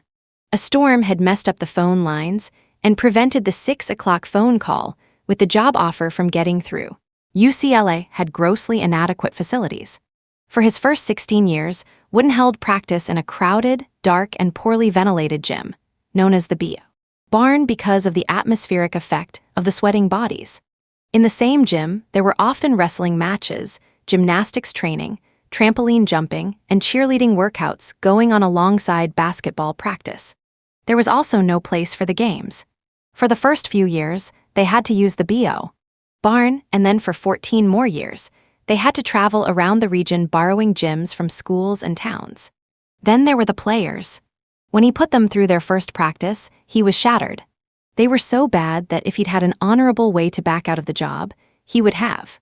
The press had perceptively picked his team to finish last in their division, but Wooden went to work, and this laughable team did not finish last. It won the division title, with 22 wins and 7 losses for the season. The next year, they went to the NCAA playoffs. What did he give them? He gave them constant training and the basic skills, he gave them conditioning, and he gave them mindset. The Holy Grail, full preparation and full effort Wooden was not complicated. He was wise and interesting, but not complicated. He was just a straight-ahead growth mindset guy who lived by this rule. You have to apply yourself each day to becoming a little better. By applying yourself to the task of becoming a little better each and every day over a period of time, you will become a lot better. He didn't ask for mistake-free games. He didn't demand that his players never lose. He asked for full preparation and full effort from them. Did I win? Did I lose? Those are the wrong questions. The correct question is, did I make my best effort? If so, he says, you may be outscored, but you will never lose. He was not a softie. He did not tolerate coasting. If the players were coasting during practice, he turned out the lights and left. Gentlemen, practice is over. They had lost their opportunity to become better that day. Equal treatment like delay, Wooden gave equal time and attention to all of his players, regardless of their initial skills. They in turn gave all and blossomed. Here is Wooden talking about 2 new players when they arrived at UCLA. I looked at each one to see what he had and then said to myself, oh gracious, if he can make a real contribution, a playing contribution, to our team, then we must be pretty lousy. However, what I couldn't see was what these men had inside. Both gave just about everything they could possibly give, and both became starters, one as the starting center on a national championship team. He respected all players equally. You know how some players' numbers are retired after they move on, in homage to their greatness. No player's number was retired while Wooden was coach, although he had some of the greatest players of all time, like Kareem Abdul-Jabbar and Bill Walton. Later on, when their numbers were retired, he was against it. Other fellows who played on our team also wore those numbers. Some of those other players gave me close to everything they had. The jersey and the number on it never belonged to just one single player, no matter how great or how big a star that particular player is. It goes against the whole concept of what a team is. Wait a minute. He was in the business of winning games. Don't you have to go with your talented players and give less to the second stringers? Well, he didn't play all players equally, but he gave to all players equally. For example, when he recruited another player the same year as Bill Walton, he told him that he would play very little in actual games because of Walton. But he promised him, by the time you graduate, you'll get a pro contract. You'll be that good. By his 3rd year, the player was giving Bill Walton all he could handle in practice. And when he turned pro, he was named Rookie of the Year in his league. Preparing players for life was Wooden a genius, a magician able to turn mediocre players into champions. Actually, he admits that in terms of basketball tactics and strategies, he was quite average. What he was really good at was analyzing and motivating his players. With these skills, he was able to help his players fulfill their potential, not just in basketball, but in life, something he found even more rewarding than winning games. Did Wooden's methods work? Aside from the 10 championship titles, we have the testimony of his players, none of whom refer to firearms. Bill Walton, Hall of Famer. Of course, the real competition he was preparing us for was life. He taught us the values and characteristics that could make us not only good players, but also good people. Denny Crum, successful coach. I can't imagine what my life would have been had Coach Wooden not been my guiding light. As the years pass, I appreciate him more and more, and can only pray that I can have half as much influence on the young people I coach as he has had on me. Kareem Abdul-Jabbar, Hall of Famer.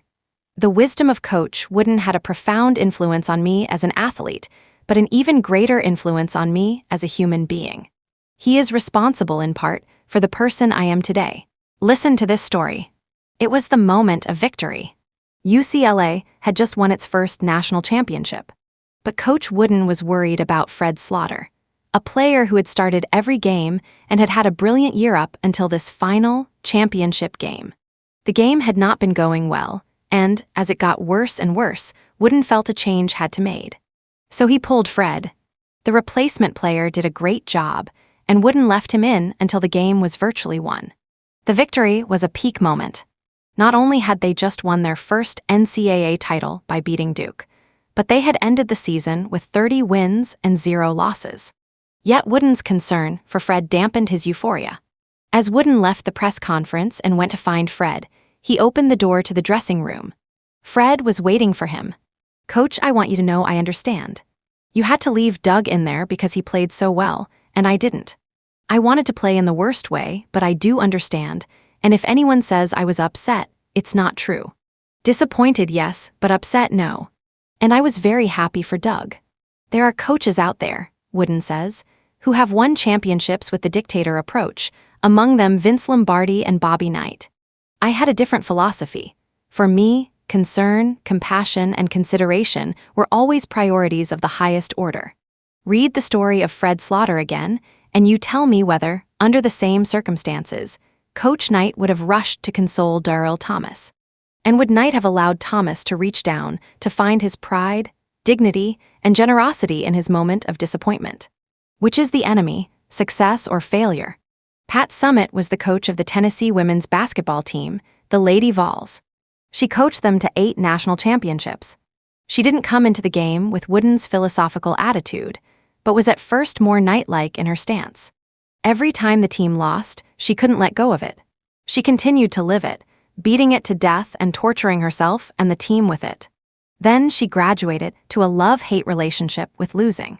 Emotionally, it still made her feel sick. But she loved what it did. It forces everyone, players and coaches, to develop a more complete game. It was success that had become the enemy. Wooden calls it being infected with success.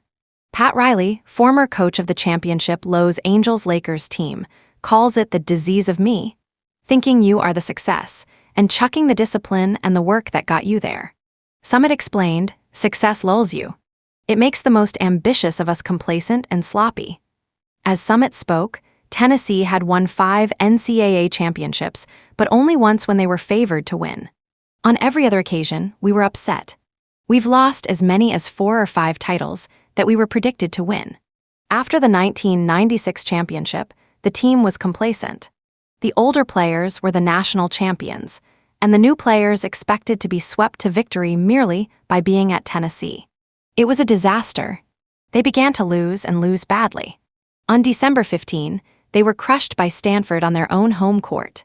A few games later, they were crushed again.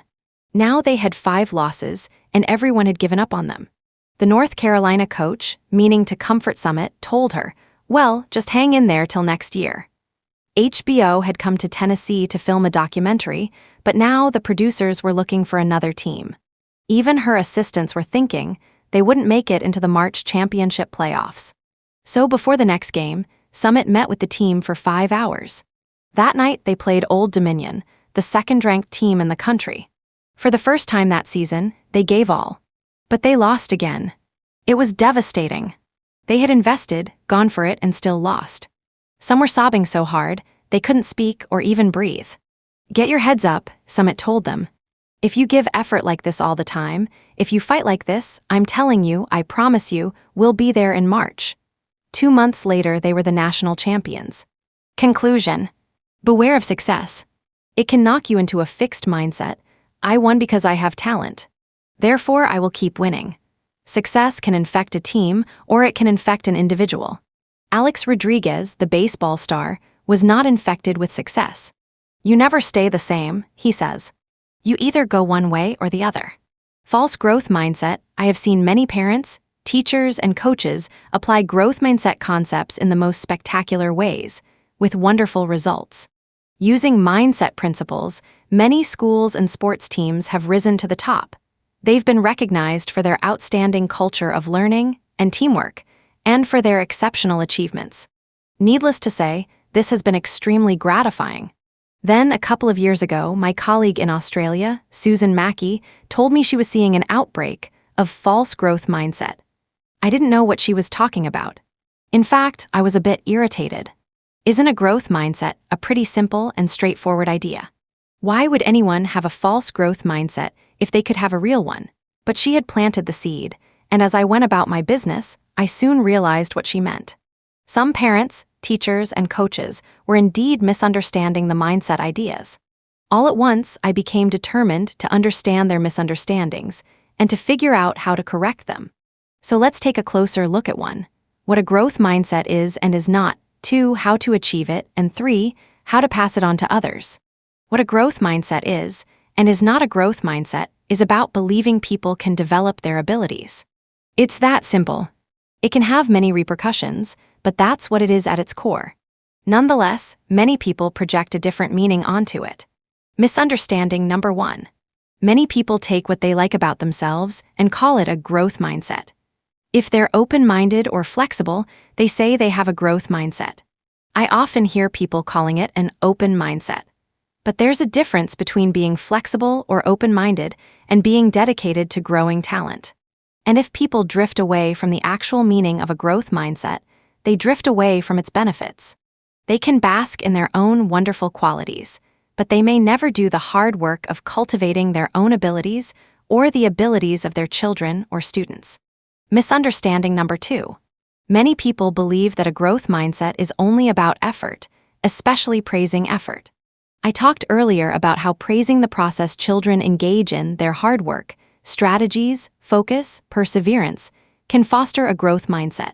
In this way, children learn that the process they engage in brings about progress and learning, and that their learning does not just magically flow from some innate ability. The first important thing to remember here is that the process includes more than just effort. Certainly, we want children to appreciate the fruits of hard work, but we also want them to understand the importance of trying new strategies when the one they're using isn't working. We don't want them to just try harder with the same ineffective strategy. And we want them to ask for help or input from others when it's needed. This is the process we want them to appreciate: hard work, trying new strategies, and seeking input from others. Another pitfall is praising effort or any part of the process that's not there. More than once, parents have said to me, "I praise my child's effort, but it's not working." I immediately ask, "Was your child actually trying hard?" "Well, not really," comes the sheepish reply. We should never think that praising a process that is not there will bring good results. But a problem that's of even greater concern to me is the fact that some teachers and coaches are using effort praise as a consolation prize when kids are not learning. If a student has tried hard and made little or no progress, we can of course appreciate their effort, but we should never be content with effort that is not yielding further benefits. We need to figure out why that effort is not effective and guide kids toward other strategies and resources that can help them resume learning. Recently, someone asked me, "What keeps you up at night?" And I said, "It's the fear that the mindset concept will be used to make kids feel good when they're not learning, just like the failed self-esteem movement." The growth mindset is meant to help kids learn, not to paper over the fact that they are not learning. Finally, when people realize I'm the mindset person, they often say, "Oh, yeah. Praise the process, not the outcome, right?" Well, not quite. This is such a common misconception. In all of our research on praise, we indeed praise the process, but we tie it to the outcome, that is, to children's learning, progress, or achievements. Children need to understand that engaging in that process helped them learn. Not long ago, a mother told me how very frustrating it was that she was not allowed to praise her daughter when the child did something wonderful, that she could only praise her when she was struggling. No, no, no. Of course you can appreciate your children's wonderful accomplishments, but then tie those accomplishments to the process they engaged in. And remember, we don't have to always be praising. Inquiring about the child's process and just showing interest in it goes a very long way. Misunderstanding number 3. A growth mindset equals telling kids they can do anything. Many's the time I've heard educators say, "I've always had a growth mindset. I always tell my students, you can do anything." Few people believe in children's potential as much as I do, or yearn to see all children fulfill their enormous promise. But it doesn't happen by simply telling them, you can do anything. It happens by helping them gain the skills and find the resources to make progress toward their goals. Otherwise, it's an empty reassurance. It puts the onus entirely on the student and may make them feel like a failure if they don't reach their goals. One final word about putting the onus on the student. It broke my heart to learn that some educators and coaches were blaming kids for having a fixed mindset, scolding or criticizing them for not displaying growth mindset qualities. Notice that these adults were absolving themselves of the responsibility, not only for teaching a growth mindset, but also for the child's learning. I can't teach this child. He has a fixed mindset, let's be totally clear here. We as educators must take seriously our responsibility to create growth mindset-friendly environments, where kids feel safe from judgment, where they understand that we believe in their potential to grow, and where they know that we are totally dedicated to collaborating with them on their learning. We are in the business of helping kids thrive, not finding reasons why they can't. How do you get a true growth mindset? You don't get a growth mindset by proclamation. You move toward it by taking a journey. As a growth mindset gained currency and became the correct way to think in some quarters, more and more people claim to have it. It sort of makes sense. Don't we all want to see ourselves as enlightened people who help children fulfill their potential? A noted educator told me that it had become politically incorrect for educators to even talk about, and maybe even think about, having a fixed mindset in any area. And a principal told me that he was recently giving some mild suggestions to a teacher when she looked at him indignantly and said, "Are you implying I have a fixed mindset?" Although for simplicity I've talked as though some people have a growth mindset and some people have a fixed mindset. In truth, we're all a mixture of the two. There's no point denying it. Sometimes we're in one mindset and sometimes we're in the other. Our task then becomes to understand what triggers our fixed mindset. What are the events or situations that take us to a place where we feel our, or other people's, abilities are fixed? What are the events or situations that take us to a place of judgment rather than to a place of development? What happens when our fixed mindset, persona, shows up, the character within who warns us to avoid challenges and beats us up when we fail at something? How does that persona make us feel? What does it make us think, and how does it make us act? How do those thoughts, feelings, and actions affect us and those around us? And most important, what can we do over time to keep that persona from interfering with our growth and that of our children? How can we persuade that fixed mindset persona to get on board with the goals that spring from our growth mindset? I'll address these questions in the final chapter as we examine the process of personal change. What I will emphasize here is that it is a long journey, one that takes commitment and persistence. But once we acknowledge that we all have recurrent fixed mindsets, we can talk to one another openly. We can talk about our fixed mindset personas when they show up, how they affect us, and how we're learning to deal with them. And as we do, we will realize that we have lots of fellow travelers on our journey. How do you pass a growth mindset on? You would think that once adults adopted more of a growth mindset, they would automatically pass it on to kids. It would simply ooze out in their words and deeds. That's what we thought, but it's not what we're finding. Many adults are not passing on their growth mindsets. How is that possible? First, let's look at the findings. In a number of studies, we and researchers looked at the mindsets of parents and their children. In each case, many parents held a growth mindset, but they were not necessarily passing it on to their children. In other studies, researchers looked at the mindsets of teachers and their students. In each case, many teachers held a growth mindset, but they were not necessarily passing it on to their students. Something else was going on. Of course, it's possible that some of these parents or teachers had false growth mindsets. But beyond that, we're finding something fascinating. Adults' mindsets are in their heads and are not directly visible to children. Adults' overt actions speak far louder, and this is what children are picking up on. Unfortunately, these actions often don't line up with the growth mindsets in adults' heads. So what are the actions that convey the different mindsets? First, no surprise, it's the praise. Parents' praise molds their children's mindsets. It's interesting that this doesn't necessarily line up with the parents' mindsets. Even parents who hold a growth mindset can find themselves praising their child's ability and neglecting to focus on their child's learning process. It can be hard to shake the idea that telling kids they're smart will build their confidence. Second, it's the way adults respond to children's mistakes or failures. When a child has a setback and the parent reacts with anxiety or with concern about the child's ability, this fosters more of a fixed mindset in the child. The parent may try to gloss over the child's failure, but the very act of doing so may convey that the failure is an issue. So, although parents may hold a growth mindset, they may still display worry about their child's confidence or morale when the child stumbles. It's the parents who respond to their children's setbacks with interest and treat them as opportunities for learning who are transmitting a growth mindset to their children. These parents think setbacks are good things that should be embraced, and that setbacks should be used as a platform for learning. They address the setback head-on and talk to their children about the next steps for learning. In other words, every single day parents are teaching their children whether mistakes, obstacles, and setbacks are bad things or good things. The parents who treat them as good things are more likely to pass on a growth mindset to their children. Third, passing on a growth mindset is about whether teachers are teaching for understanding or are simply asking students to memorize facts, rules, and procedures. Research is showing that when teachers care about deeper understanding and work with students to achieve it, then students are more likely to believe that their abilities can be developed.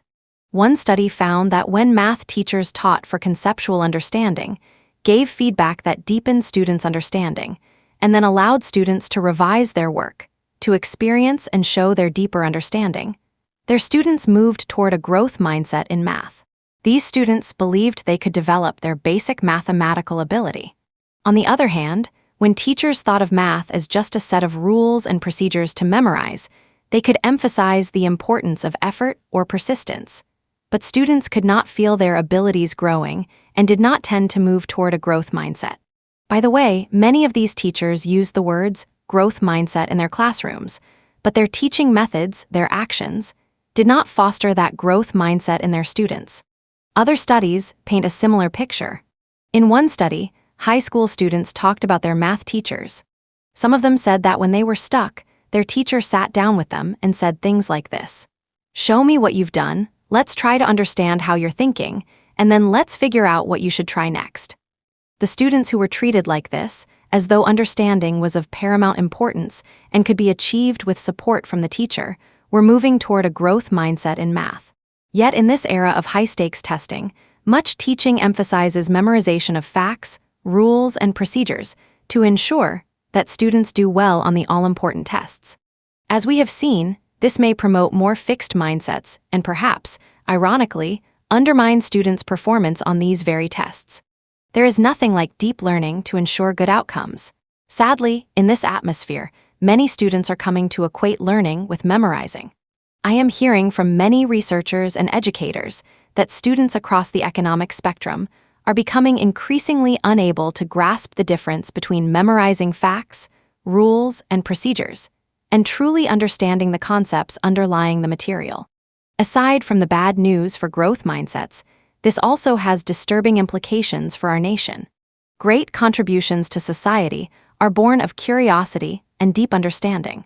If students no longer recognize and value deep learning, where will the great contributions of the future come from? We were initially surprised to find that many adults with growth mindsets were not passing them on. However, the moral of this story is that parents, teachers, and coaches pass on a growth mindset not by having a belief sitting in their heads, but by embodying a growth mindset in their deeds. The way they praise, conveying the processes that lead to learning, the way they treat setbacks as opportunities for learning, and the way they focus on deepening understanding as the goal of learning. Our legacy as parents, teachers, and coaches, we are entrusted with people's lives. They are our responsibility and our legacy. We now know that the growth mindset has a key role to play in helping us fulfill our mission and in helping them fulfill their potential. Grow your mindset. Every word and action from parent to child sends a message. Tomorrow, listen to what you say to your kids and tune in to the messages you're sending. Are they messages that say, "You have permanent traits and I'm judging them"? Or are they messages that say you're a developing person and I'm interested in your development? How do you use praise? Remember that praising children's intelligence or talent, tempting as it is, sends a fixed mindset message. It makes their confidence and motivation more fragile. Instead, try to focus on the processes they used, their strategies, effort, or choices. Practice working the process, praise into your interactions with your children. Watch and listen to yourself carefully when your child messes up. Remember that constructive criticism is feedback that helps the child understand how to fix something. It's not feedback that labels or simply excuses the child. At the end of each day, write down the constructive criticism and the process praise you've given your kids. Parents often set goals their children can work toward. Remember that having innate talent is not a goal. Expanding skills and knowledge is. Pay careful attention to the goals you set for your children. If you're a teacher, remember that lowering standards doesn't raise students' self-esteem. But neither does raising standards without giving students ways of reaching them. The growth mindset gives you a way to set high standards and have students reach them. Try presenting topics in a growth framework and giving students process feedback. I think you'll like what happens. Do you think of your slower students as kids who will never be able to learn well? Do they think of themselves as permanently dumb? Instead, try to figure out what they don't understand and what learning strategies they don't have. Remember that great teachers believe in the growth of talent and intellect and are fascinated by the process of learning. Are you a fixed mindset coach? Do you think first and foremost about your record and your reputation? Are you intolerant of mistakes? Do you try to motivate your players through judgment? That may be what's holding up your athletes. Try on the growth mindset. Instead of asking for mistake-free games, ask for full commitment and full effort. Instead of judging the players, give them the respect and the coaching they need to develop. As parents, teachers, and coaches, our mission is developing people's potential. Let's use all the lessons of the growth mindset and whatever else we can to do this. Chapter 8, Changing Mindsets. The growth mindset is based on the belief in change, and the most gratifying part of my work is watching people change. Nothing is better than seeing people find their way to things they value. This chapter is about kids and adults who found their way to using their abilities, and about how all of us can do that. The nature of change. I was in the middle of first grade when my family moved. Suddenly, I was in a new school. Everything was unfamiliar: the teacher, the students, and the work. The work was what terrified me. The new class was way ahead of my old one, or at least it seemed that way to me. They were writing letters I hadn't learned to write yet. And there was a way to do everything that everyone seemed to know except me. So when the teacher said, "Class, put your name on your paper in the right place," I had no idea what she meant. So I cried. Each day things came up that I didn't know how to do. Each time I felt lost and overwhelmed. Why didn't I just say to the teacher, "Mrs. Khan, I haven't learned this yet. Could you show me how?" Another time when I was little, my parents gave me money to go to the movies with an adult and a group of kids. As I rounded the corner to the meeting place, I looked down the block and saw them all leaving. But instead of running after them and yelling, "Wait for me," I stood frozen, clutching the coins in my hand and watching them recede into the distance. Why didn't I try to stop them or catch up with them? Why did I accept defeat before I had tried some simple tactics? I know that in my dreams, I had often performed magical or superhuman feats in the face of danger. I even have a picture of myself in my self-made Superman cape. Why, in real life, couldn't I do an ordinary thing like ask for help or call out for people to wait? In my work, I see lots of young children like this. Bright, seemingly resourceful children who are paralyzed by setbacks. In some of our studies, they just have to take the simplest action to make things better. But they don't. These are the young children with the fixed mindset. When things go wrong, they feel powerless and incapable. Even now, when something goes wrong or when something promising seems to be slipping away, I still have a passing feeling of powerlessness. Does that mean I haven't changed? No, it means that change isn't like surgery. Even when you change, the old beliefs aren't just removed like a worn-out hip or knee and replaced with better ones.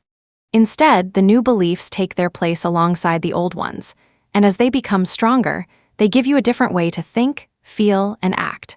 Beliefs are the key to happiness, and to misery. In the 1960s, psychiatrist Aaron Beck was working with his clients when he suddenly realized it was their beliefs that were causing their problems. Just before they felt a wave of anxiety or depression, something quickly flashed through their minds. It could be, "Doctor, Beck thinks I'm incompetent," or "This therapy will never work. I'll never feel better." These kinds of beliefs caused their negative feelings not only in the therapy session, but in their lives too. They weren't beliefs people were usually conscious of. Yet Beck found he could teach people to pay attention and hear them. And then he discovered he could teach them how to work with and change these beliefs. This is how cognitive therapy was born, one of the most effective therapies ever developed. Whether they're aware of it or not, all people keep a running account of what's happening to them, what it means, and what they should do. In other words, our minds are constantly monitoring and interpreting. That's just how we stay on track. But sometimes the interpretation process goes awry. Some people put more extreme interpretations on things that happen, and then react with exaggerated feelings of anxiety, depression, or anger. Or superiority. Mindsets go further. Mindsets frame the running account that's taking place in people's heads. They guide the whole interpretation process. The fixed mindset creates an internal monologue that is focused on judging. This means I'm a loser. This means I'm a better person than they are. This means I'm a bad husband. This means my partner is selfish. In several studies, we probed the way people with a fixed mindset dealt with information they were receiving. We found that they put a very strong evaluation on each and every piece of information. Something good led to a very strong positive label, and something bad led to a very strong negative label. People with a growth mindset are also constantly monitoring what's going on, but their internal monologue is not about judging themselves and others in this way. Certainly they're sensitive to positive and negative information, but they're attuned to its implications for learning and constructive action. What can I learn from this? How can I improve? How can I help my partner do this better? Now, cognitive therapy basically teaches people to rein in their extreme judgments and make them more reasonable. For example, suppose Alana does poorly on a test and draws the conclusion, "I'm stupid." Cognitive therapy would teach her to look more closely at the facts by asking, "What is the evidence for and against your conclusion?" Alana may, after prodding, come up with a long list of ways in which she has been competent in the past, and may then confess, "I guess I'm not as incompetent as I thought." She may also be encouraged to think of reasons she did poorly on the test other than stupidity, and these may further temper her negative judgment. Alana is then taught how to do this for herself, so that when she judges herself negatively in the future, she can refute the judgment and feel better. In this way, cognitive therapy helps people make more realistic and optimistic judgments. But it does not take them out of the fixed mindset and its world of judgment. It does not confront the basic assumption, the idea that traits are fixed, that is causing them to constantly measure themselves. In other words, it does not escort them out of the framework of judgment and into the framework of growth. This chapter is about changing the internal monologue from a judging one to a growth-oriented one. The mindset lectures, just learning about the growth mindset, can cause a big shift in the way people think about themselves and their lives. So each year in my undergraduate course, I teach about these mindsets, not only because they are part of the topic of the course, but also because I know what pressure these students are under. Every year, students describe to me how these ideas have changed them in all areas of their lives. Here is Maggie, the aspiring writer. I recognized that when it comes to artistic or creative endeavors, I had internalized a fixed mindset. I believed that people were inherently artistic or creative, and that you could not improve through effort.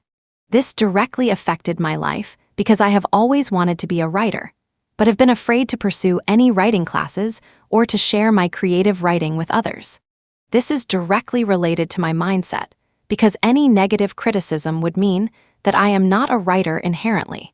I was too scared to expose myself to the possibility that I might not be a natural. Now, after listening to your lectures, I have decided to register for a creative writing class next term.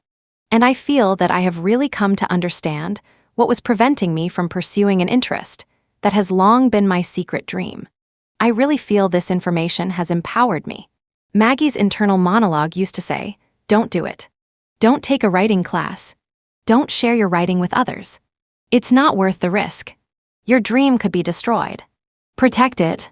Now it says, go for it. Make it happen. Develop your skills. Pursue your dream. And here's Jason, the athlete. As a student athlete at Columbia, I had exclusively the fixed mindset. Winning was everything, and learning did not enter the picture. However, after listening to your lectures, I realized that this is not a good mindset. I've been working on learning while I compete, under the realization that if I can continually improve, even in matches, I will become a much better athlete. Jason's internal monologue used to be, win. Win. You have to win. Prove yourself. Everything depends on it. Now it's observe. Learn. Improve. Become a better athlete. And finally, here's Tony, the recovering genius. In high school, I was able to get top grades with minimal studying and sleeping. I came to believe that it would always be so, because I was naturally gifted with a superior understanding and memory. However, after about a year of sleep deprivation, my understanding and memory began to not be so superior anymore. When my natural talents, which I had come to depend on almost entirely for my self-esteem, as opposed to my ability to focus, my determination, or my ability to work hard, came into question, I went through a personal crisis that lasted until a few weeks ago when you discussed the different mindsets in class. Understanding that a lot of my problems were the result of my preoccupation with proving myself to be smart and avoiding failures has really helped me get out of the self-destructive pattern I was living in. Tony's internal monologue went from, I'm naturally gifted. I don't need to study. I don't need to sleep. I'm superior. To, oh, I'm losing it. I can't understand things. I can't remember things. What am I now? To, don't worry so much about being smart. Don't worry so much about avoiding failures. That becomes self-destructive. Let's start to study and sleep and get on with life.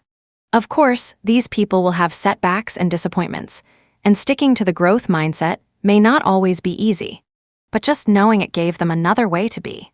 Instead of being held captive by some intimidating fantasy about the great writer, the great athlete, or the great genius, the growth mindset gave them courage to embrace their own goals and dreams. And more important, it gave them a way to work toward making them real. A mindset workshop adolescence, as we've seen, is a time when hordes of kids turn off to school. You can almost hear the stampede as they try to get as far from learning as possible. This is a time when students are facing some of the biggest challenges of their young lives, and a time when they are heavily evaluating themselves, often with a fixed mindset. It is precisely the kids with the fixed mindset who panic and run for cover, showing plummeting motivation and grades. Over the past few years, we've developed a workshop for these students. It teaches them the growth mindset and how to apply it to their schoolwork. Here is part of what they're told. Many people think of the brain as a mystery. They don't know much about intelligence and how it works. When they do think about what intelligence is, many people believe that a person is born either smart, average, or dumb, and stays that way for life. But new research shows that the brain is more like a muscle. It changes and gets stronger when you use it. And scientists have been able to show just how the brain grows and gets stronger when you learn. We then describe how the brain forms new connections and grows when people practice and learn new things. When you learn new things, these tiny connections in the brain actually multiply and get stronger. The more that you challenge your mind to learn, the more your brain cells grow. Then, things that you once found very hard or even impossible, like speaking a foreign language or doing algebra, seem to become easy. The result is a stronger, smarter brain. We go on to point out that nobody laughs at babies and says how dumb they are because they can't talk. They just haven't learned yet. We show students pictures of how the density of brain connections changes during the first years of life as babies pay attention, study their world, and learn how to do things. Over a series of sessions, through activities and discussions, students are taught study skills and shown how to apply the lessons of the growth mindset to their studying and their schoolwork. Students love learning about the brain, and the discussions are very lively. But even more rewarding are the comments students make about themselves.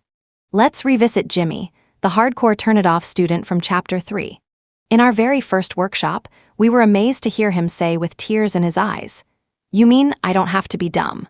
You may think these students are turned off, but I saw that they never stop caring. Nobody gets used to feeling dumb. Our workshop told Jimmy, "You're in charge of your mind. You can help it grow by using it in the right way." And as the workshop progressed, here is what Jimmy's teacher said about him.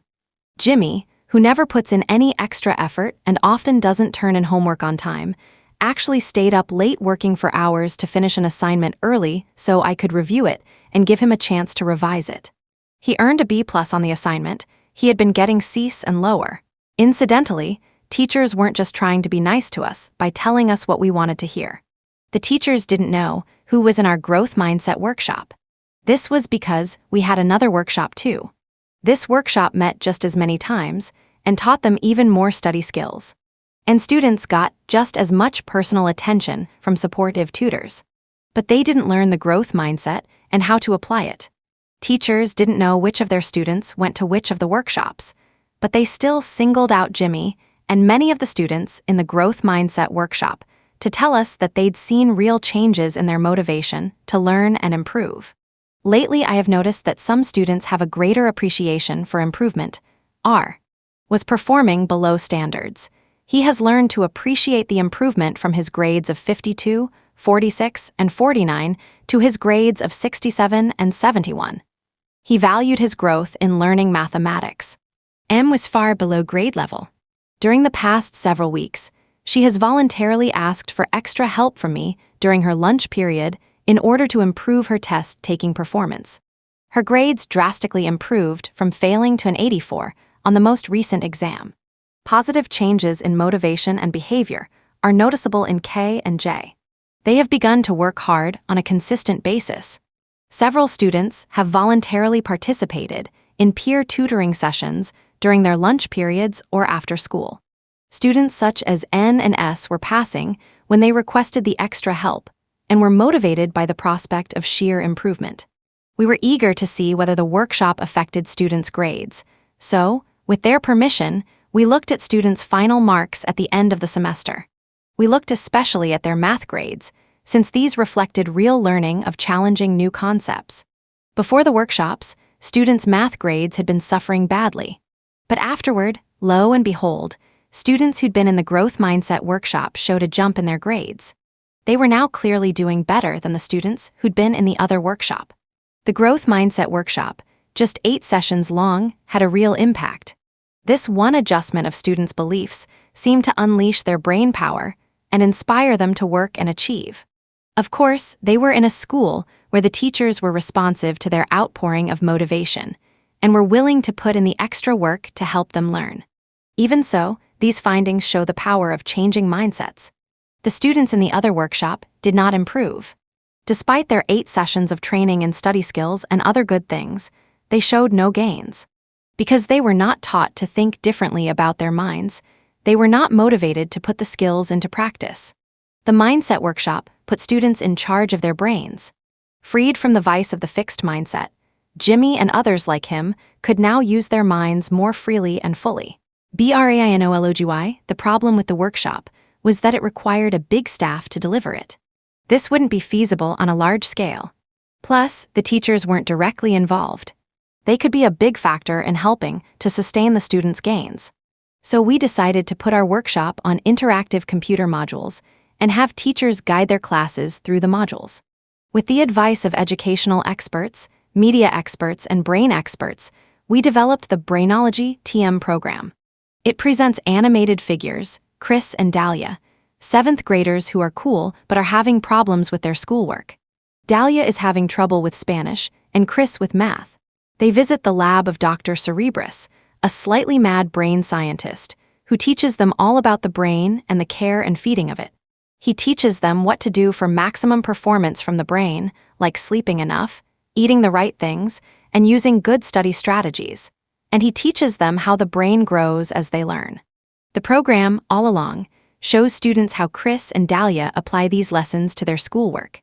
The interactive portions allow students to do brain experiments, see videos of real students with their problems and study strategies, recommend study plans for Chris and Dahlia, and keep a journal of their own problems and study plans. Here are some of the 7th graders writing about how this program changed them. After Brainology, I now have a new look at things. Now, my attitude towards the subjects I have trouble in is I try harder to study and master the skills. I have been using my time more wisely, studying every day and reviewing the notes that I took on that day.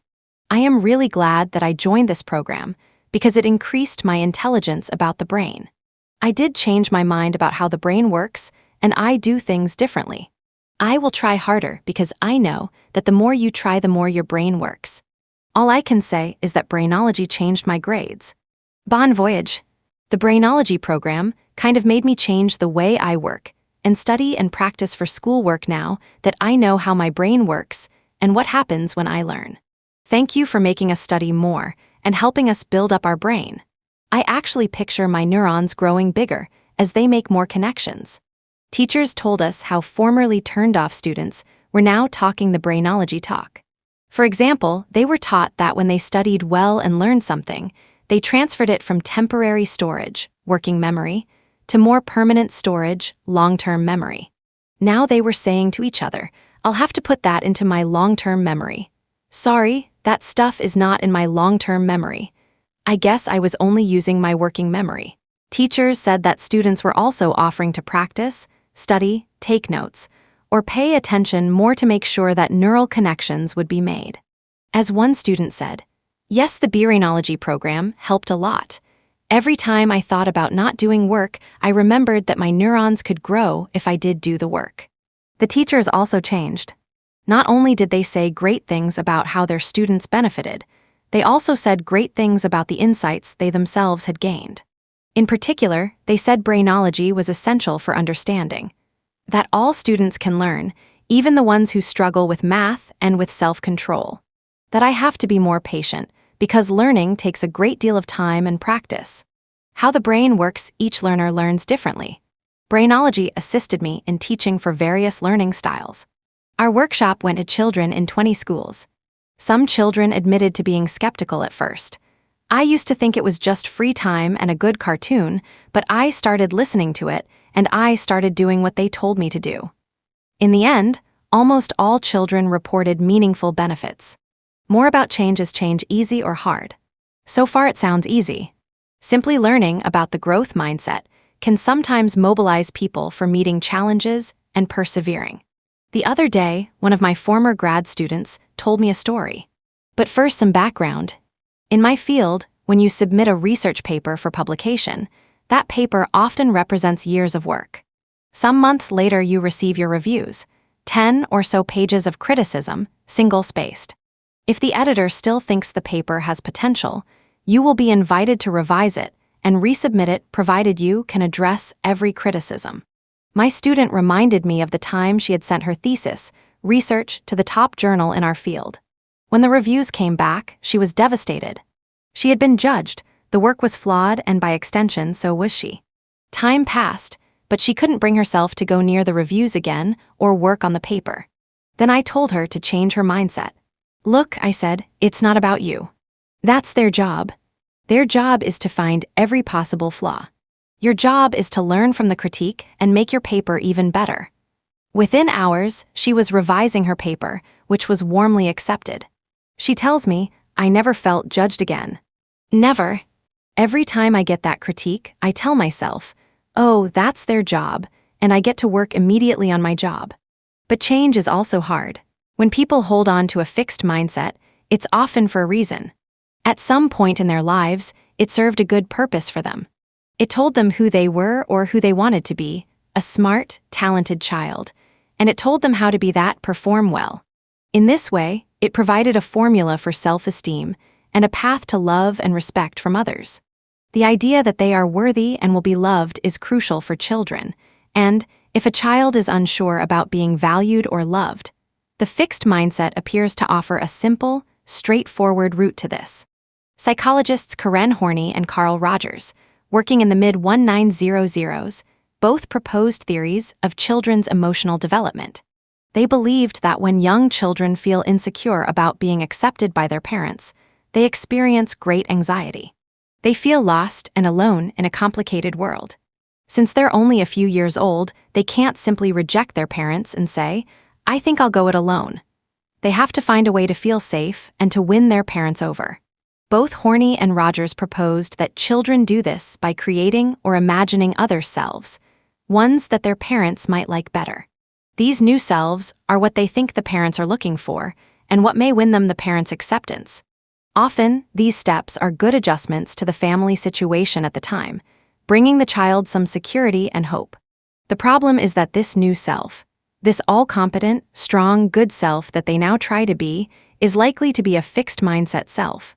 Over time, the fixed traits may come to be the person's sense of who they are, and validating these traits may come to be the main source of their self-esteem. Mindset change asks people to give this up. As you can imagine, it's not easy to just let go of something that has felt like yourself for many years, and that has given you your root to self-esteem.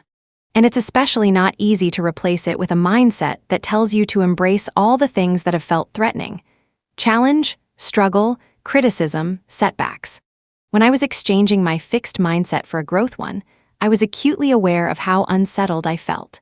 For example, I've told you how as a fixed mindsetter, I kept track each day of all my successes. At the end of a good day, I could look at the results, the high numbers on my intelligence counter, my personality counter, and so on, and feel good about myself. But as I adopted a growth mindset and stopped keeping track, some nights I would still check my mental counters and find them at 0. It made me insecure not to be able to tote up my victories. Even worse, since I was taking more risks, I might look back over the day and see all the mistakes and setbacks, and feel miserable. What's more, it's not as though the fixed mindset wants to leave gracefully. If the fixed mindset has been controlling your internal monologue, it can say some pretty strong things to you when it sees those counters at 0. You're nothing. It can make you want to rush right out and rack up some high numbers. The fixed mindset once offered you refuge from that very feeling, and it offers it to you again. Don't take it. Then there's the concern that you won't be yourself anymore. It may feel as though the fixed mindset gave you your ambition, your edge, your individuality. Maybe you fear you'll become a bland cog in the wheel, just like everyone else. Ordinary. But opening yourself up to growth makes you more yourself, not less. The growth-oriented scientists, artists, athletes, and CEOs we've looked at were far from humanoids going through the motions. They were people in the full flower of their individuality and potency. Opening yourself up to growth, the rest of the book is pretty much about you. First are some mindset exercises in which I ask you to venture with me into a series of dilemmas.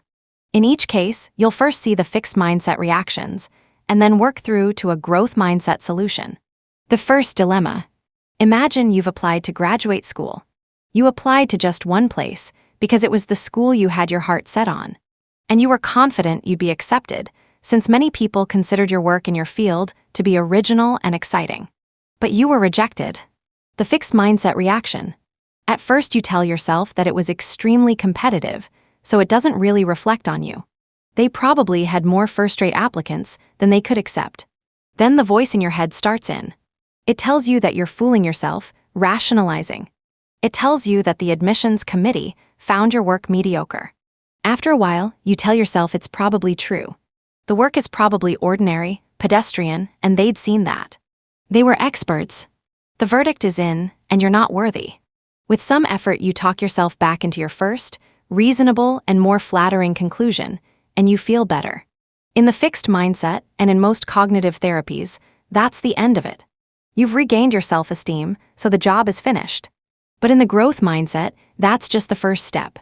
All you've done is talk to yourself. Now comes the learning and self-improvement part. The growth mindset step. Think about your goal and think about what you could do to stay on track toward achieving it. What steps could you take to help yourself succeed? What information could you gather? Well, maybe you could apply to more schools next time. Or maybe, in the meantime, you could gather more information about what makes a good application. What are they looking for? What experiences do they value? You could seek out those experiences before the next application. Since this is a true story, I know what step the rejected applicant took. She was given some strong growth mindset advice, and a few days later, she called the school. When she located the relevant person and told him the situation, she said, "I don't want to dispute your decision. I just want to know, if I decide to apply again in the future, how I can improve my application. I would be very grateful if you could give me some feedback along those lines." Nobody scoffs at an honest plea for helpful feedback. Several days later, he called her back and offered her admission. It had indeed been a close call, and after reconsidering her application, the department decided they could take one more person that year. Plus, they liked her initiative. She had reached out for information that would allow her to learn from experience and improve in the future. It turned out in this case that she didn't have to improve her application. She got to plunge right into learning in her new graduate program. Plans that you'll carry out, and ones that you won't. The key part of our applicant's reaction was her call to the school to get more information. It wasn't easy. Everyday people plan to do difficult things, but they don't do them. They think, "I'll do it tomorrow," and they swear to themselves that they'll follow through the next day. Research by Peter Gallwitzer and his colleagues shows that vowing, even intense vowing, is often useless. The next day comes and the next day goes. What works is making a vivid, concrete plan. Tomorrow during my break, I'll get a cup of tea, close the door to my office, and call the graduate school. Or, in another case, on Wednesday morning, right after I get up and brush my teeth, I'll sit at my desk and start writing my report. Or, tonight, right after the dinner dishes are done, I'll sit down with my wife in the living room and have that discussion. I'll say to her, "Dear, I'd like to talk about something that I think will make us happier." Think of something you need to do, something you want to learn, or a problem you have to confront. What is it? Now make a concrete plan. When will you follow through on your plan? Where will you do it? How will you do it? Think about it in vivid detail. These concrete plans you can visualize, about when, where, and how you are going to do something lead to really high levels of follow-through, which, of course, ups the chances of success. So the idea is not only to make a growth mindset plan, but also to visualize, in a concrete way, how you're going to carry it out. Feeling bad, but doing good. Let's go back a few paragraphs to when you were rejected by the graduate school. Suppose your attempt to make yourself feel better had failed. You could still have taken the growth mindset step. You can feel miserable and still reach out for information that will help you improve. Sometimes after I have a setback, I go through the process of talking to myself about what it means and how I plan to deal with it. Everything seems fine until I sleep on it. In my sleep, I have dream after dream of loss, failure, or rejection, depending on what happened. Once when I'd experienced a loss, I went to sleep and had the following dreams. My hair fell out, my teeth fell out, I had a baby and it died, and so on. Another time when I felt rejected, my dreams generated countless rejection experiences, real and imagined. In each instance, the incident triggered a theme, and my too active imagination gathered up all the variations on the theme to place before me. When I woke up, I felt as though I'd been through the wars. It would be nice if this didn't happen, but it's irrelevant. It might be easier to mobilize for action if I felt better, but it doesn't matter. The plan is the plan. Remember the depressed students with the growth mindset. The worse they felt, the more they did the constructive thing. The less they felt like it, the more they made themselves do it. The critical thing is to make a concrete, growth-oriented plan and to stick to it. The number one draft choice. The last dilemma seemed hard, but basically, it was solved by a phone call. Now imagine you're a promising quarterback. In fact, you're the winner of the Heisman Trophy, college football's highest award. You're the top draft pick of the Philadelphia Eagles, the team you've always dreamed of playing for. So what's the dilemma? The second dilemma. The pressure is overwhelming. You yearn for playing time in the games, but every time they put you in a game to try you out, you turn anxious and lose your focus. You were always cool under pressure, but this is the pros. Now all you see are giant guys coming toward you, 1,200 pounds of giant guys who want to take you apart. Giant guys who move faster than you ever thought possible. You feel cornered, helpless. The fixed mindset reaction. You torture yourself with the idea that a quarterback is a leader, and you're no leader. How could you ever inspire the confidence of your teammates when you can't get your act together to throw a good pass or scramble for a few yards? To make things worse, the sportscasters keep asking, what happened to the boy wonder? To minimize the humiliation, you begin to keep to yourself, and, to avoid the sportscasters, you disappear into the locker room right after the game. Whoa! Is this a recipe for success? What steps could you take to make things better? Think about the resources at your disposal and how you could use them. But first, get your mindset turned around. The growth mindset step. In the growth mindset, you tell yourself that the switch to the professionals is a huge step, one that takes a lot of adjustment and a lot of learning. There are many things you couldn't possibly know yet, and that you'd better start finding out about. You try to spend more time with the veteran quarterbacks, asking them questions and watching tapes with them. Instead of hiding your insecurities, you talk about how different it is from college. They, in turn, tell you that's exactly how they felt. In fact, they share their humiliating stories with you. You ask them what they did to overcome the initial difficulties, and they teach you their mental and physical techniques.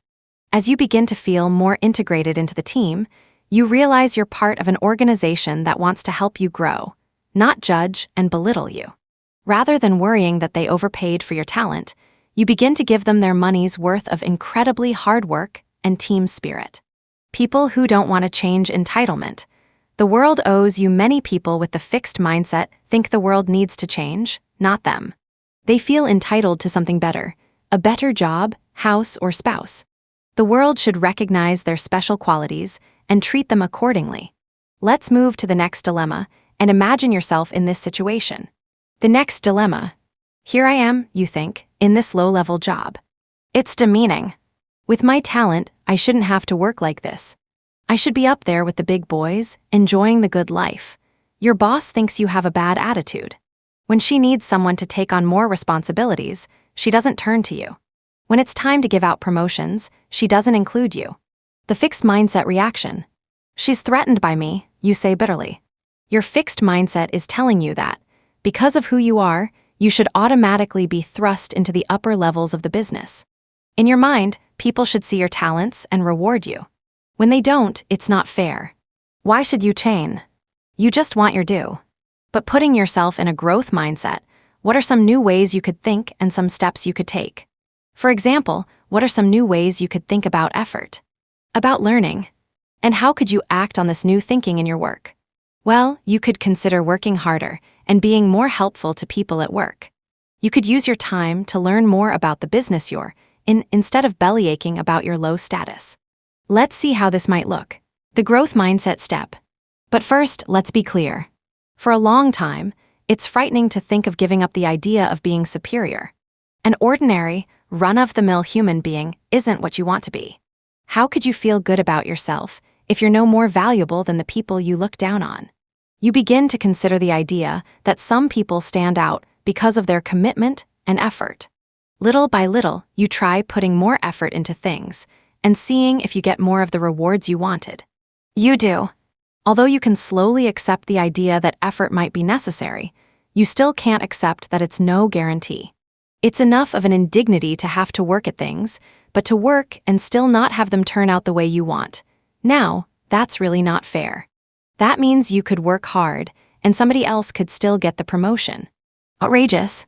It's a long time before you begin to enjoy putting in effort, and a long time before you begin to think in terms of learning. Instead of seeing your time at the bottom of the corporate ladder as an insult, you slowly see that you can learn a lot at the bottom that could help you greatly on your rise to the top. Learning the nuts and bolts of the company could later give you a big advantage. All of our top growth mindset CEOs knew their companies from top to bottom, inside out, and upside down. Instead of seeing your discussions with your colleagues as time spent getting what you want, you begin to grasp the idea of building relationships or even helping your colleagues develop in ways they value. This can become a new source of satisfaction. You might say you were following in the footsteps of Bill Murray and his Groundhog Day experience. As you become a more growth-minded person, you're amazed at how people start to help you, support you. They no longer seem like adversaries out to deny you what you deserve. They're more and more often collaborators toward a common goal. It's interesting, you started out wanting to change other people's behavior, and you did. In the end, many people with the fixed mindset understand that their cloak of specialness was really a suit of armor they built to feel safe, strong, and worthy. While it may have protected them early on, later it constricted their growth, sent them into self-defeating battles, and cut them off from satisfying, mutual relationships. Denial, my life is perfect. People in a fixed mindset often run away from their problems. If their life is flawed, then they're flawed. It's easier to make believe everything's all right. Try this dilemma. The dilemma: you seem to have everything. You have a fulfilling career, a loving marriage, wonderful children, and devoted friends. But one of those things isn't true. Unbeknownst to you, your marriage is ending. It's not that there haven't been signs, but you chose to misinterpret them. You were fulfilling your idea of the man's role or the woman's role, and couldn't hear your partner's desire for more communication and more sharing of your lives. By the time you wake up and take notice, it's too late. Your spouse has disengaged emotionally from the relationship.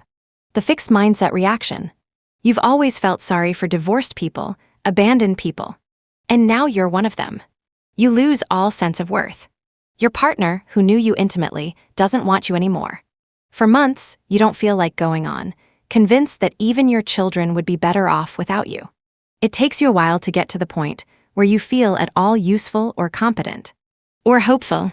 Now comes the hard part, because even though you now feel a little better about yourself, you're still in the fixed mindset. You're embarking on a lifetime of judging. With everything good that happens, your internal voice says, maybe I'm okay after all. But with everything bad that happens, the voice says, my spouse was right. Every new person you meet is judged too, as a potential betrayer. How could you rethink your marriage, yourself, and your life from a growth mindset perspective? Why were you afraid to listen to your spouse? What could you have done? What should you do now? The growth mindset step.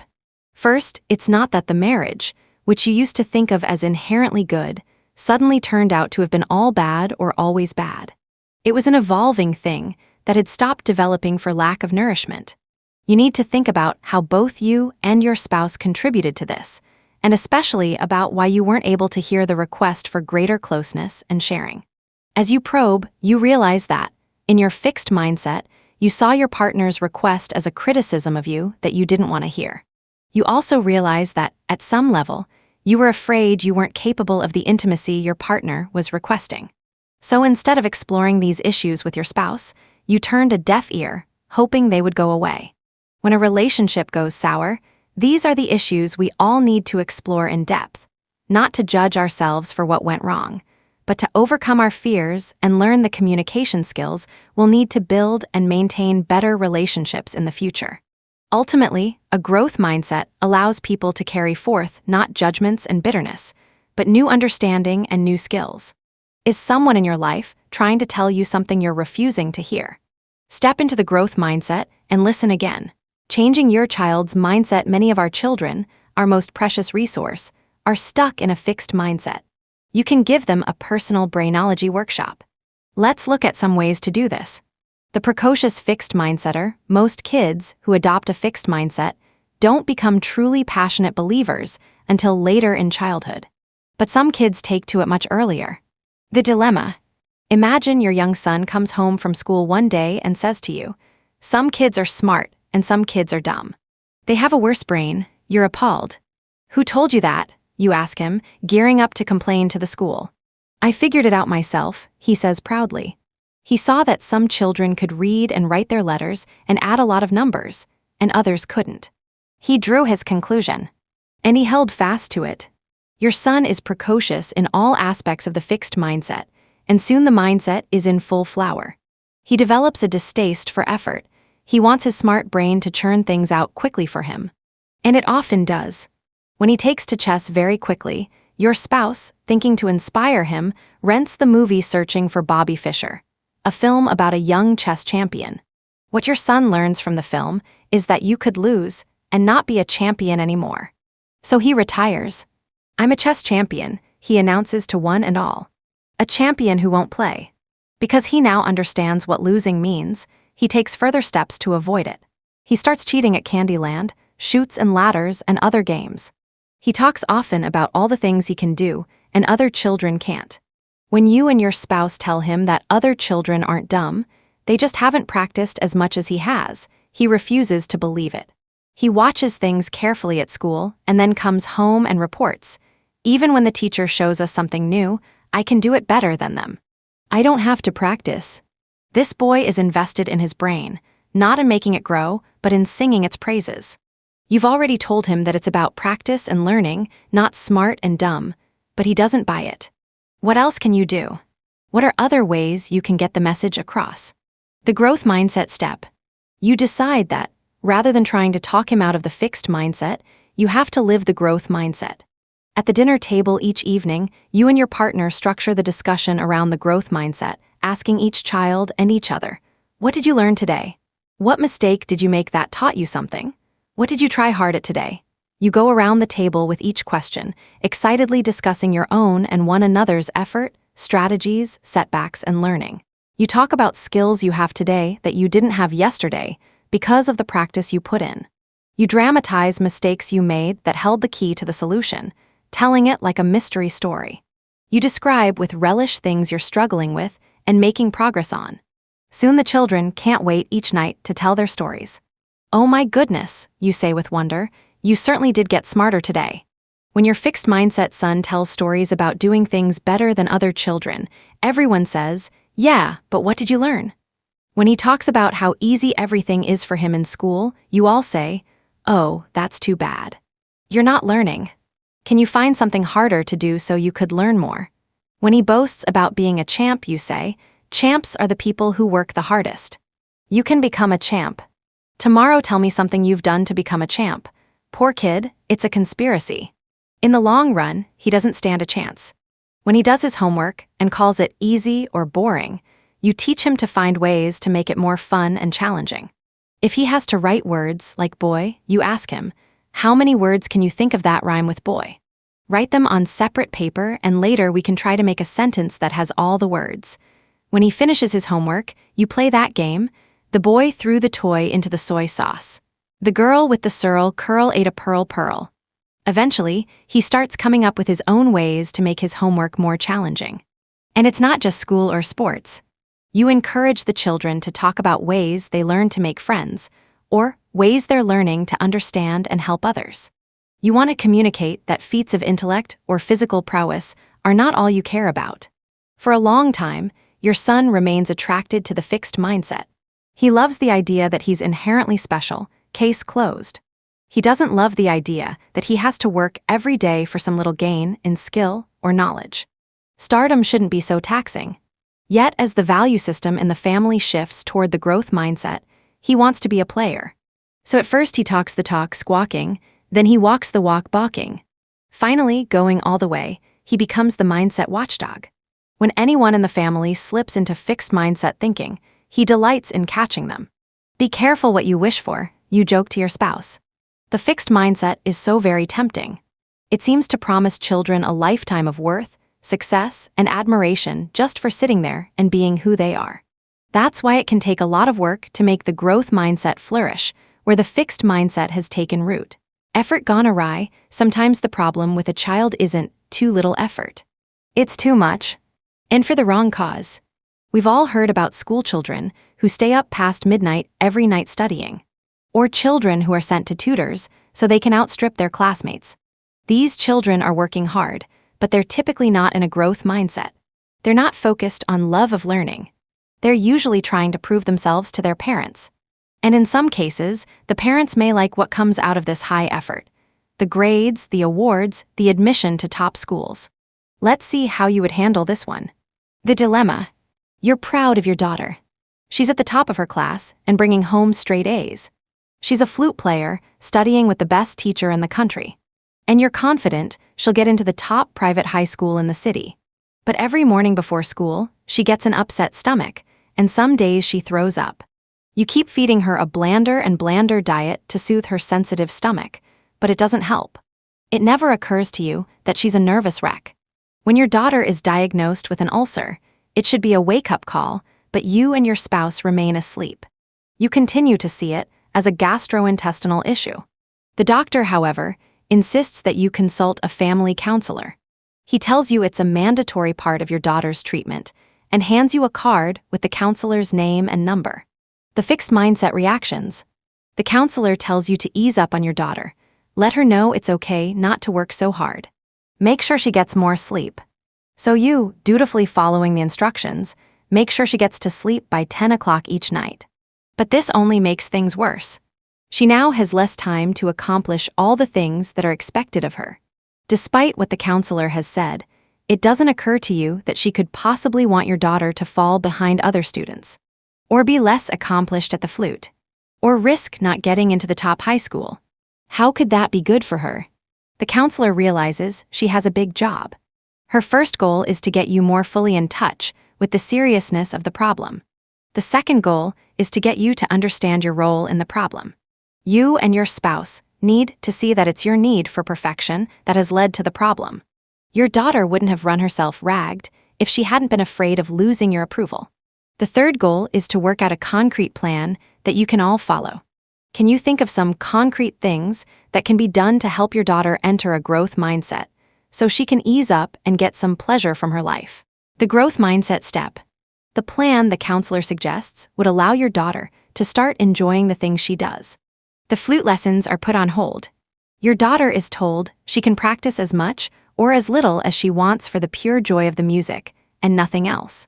She is to study her school materials to learn from them, not to cram everything possible into her head. The counselor refers her to a tutor who teaches her how to study for understanding. The tutor also discusses the material with her in a way that makes it interesting and enjoyable. Studying now has a new meaning. It isn't about getting the highest grade to prove her intelligence and worth to her parents. It's about learning things and thinking about them in interesting ways. Your daughter's teachers are brought into the loop to support her in her reorientation toward growth. They're asked to talk to her about and praise her for her learning process rather than how she did on tests. I can see that you really understand how to use metaphors in your writing. I can see that you were really into your project on the Incas. When I read it, I felt as though I were in ancient Peru. You are taught to talk to her this way too. Finally, the counselor strongly urges that your daughter attend a high school that is less pressured than the one you have your eye on. There are other fine schools that focus more on learning and less on grades and test scores. You take your daughter around and spend time in each of the schools. Then she discusses with you and the counselor which ones she was most excited about and felt most at ease in. Slowly, you learn to separate your needs and desires from hers. You may have needed a daughter who was number one in everything, but your daughter needed something else: acceptance from her parents and freedom to grow. As you let go, your daughter becomes much more genuinely involved in the things she does. She does them for interest and learning, and she does them very well indeed. Is your child trying to tell you something you don't want to hear? You know the ad that asks, do you know where your child is now? If you can't hear what your child is trying to tell you in words or actions, then you don't know where your child is. Enter the growth mindset and listen harder. Mindset and willpower. Sometimes we don't want to change ourselves very much.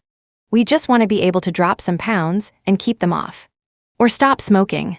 Or control our anger. Some people think about this in a fixed mindset way. If you're strong and have willpower, you can do it. But if you're weak and don't have willpower, you can't. People who think this way may firmly resolve to do something, but they'll take no special measures to make sure they succeed. These are the people who end up saying, quitting is easy. I've done it 100 times. It's just like the chemistry students we talked about before. The ones with the fixed mindset thought, if I have ability, I'll do well, if I don't, I won't. As a result, they didn't use sophisticated strategies to help themselves. They just studied in an earnest but superficial way and hoped for the best. When people with a fixed mindset fail their test, in chemistry, dieting, smoking, or anger, they beat themselves up. They're incompetent, weak, or bad people. Where do you go from there? My friend Nathan's 25th high school reunion was coming up, and when he thought about how his ex-girlfriend would be there, he decided to lose the paunch. He'd been handsome and fit in high school, and he didn't want to show up as a fat middle-aged man. Nathan had always made fun of women and their diets. What's the big fuss? You just need some self-control. To lose the weight, he decided he would just eat part of what was on his plate. But each time he got into a meal, the food on the plate disappeared. I blew it, he'd say, feeling like a failure and ordering dessert, either to seal the failure or to lift his mood. I'd say, Nathan, this isn't working. You need a better system. Why not put some of the meal aside at the beginning, or have the restaurant wrap it up to take home? Why not fill your plate with extra vegetables so it'll look like more food? There are lots of things you can do. To this he would say, no, I have to be strong. Nathan ended up going on one of those liquid crash diets, losing weight for the reunion and putting back more than he lost afterward. I wasn't sure how this was being strong, and how using some simple strategies was being weak. Next time you try to diet, think of Nathan and remember that willpower is not just a thing you have or don't have. Willpower needs help. I'll come back to this point. Anger controlling anger is something else that's a problem for many people. Something triggers their temper and off they go, losing control of their mouths or worse. Here too, people may vow that next time they'll be different. Anger control is a big issue between partners and between parents and children, not only because partners and children do things that make us angry, but also because we may think we have a greater right to let loose when they do. Try this one. The dilemma. Imagine you're a nice, caring person, as you probably are usually. You love your spouse and feel lucky to have them as your partner.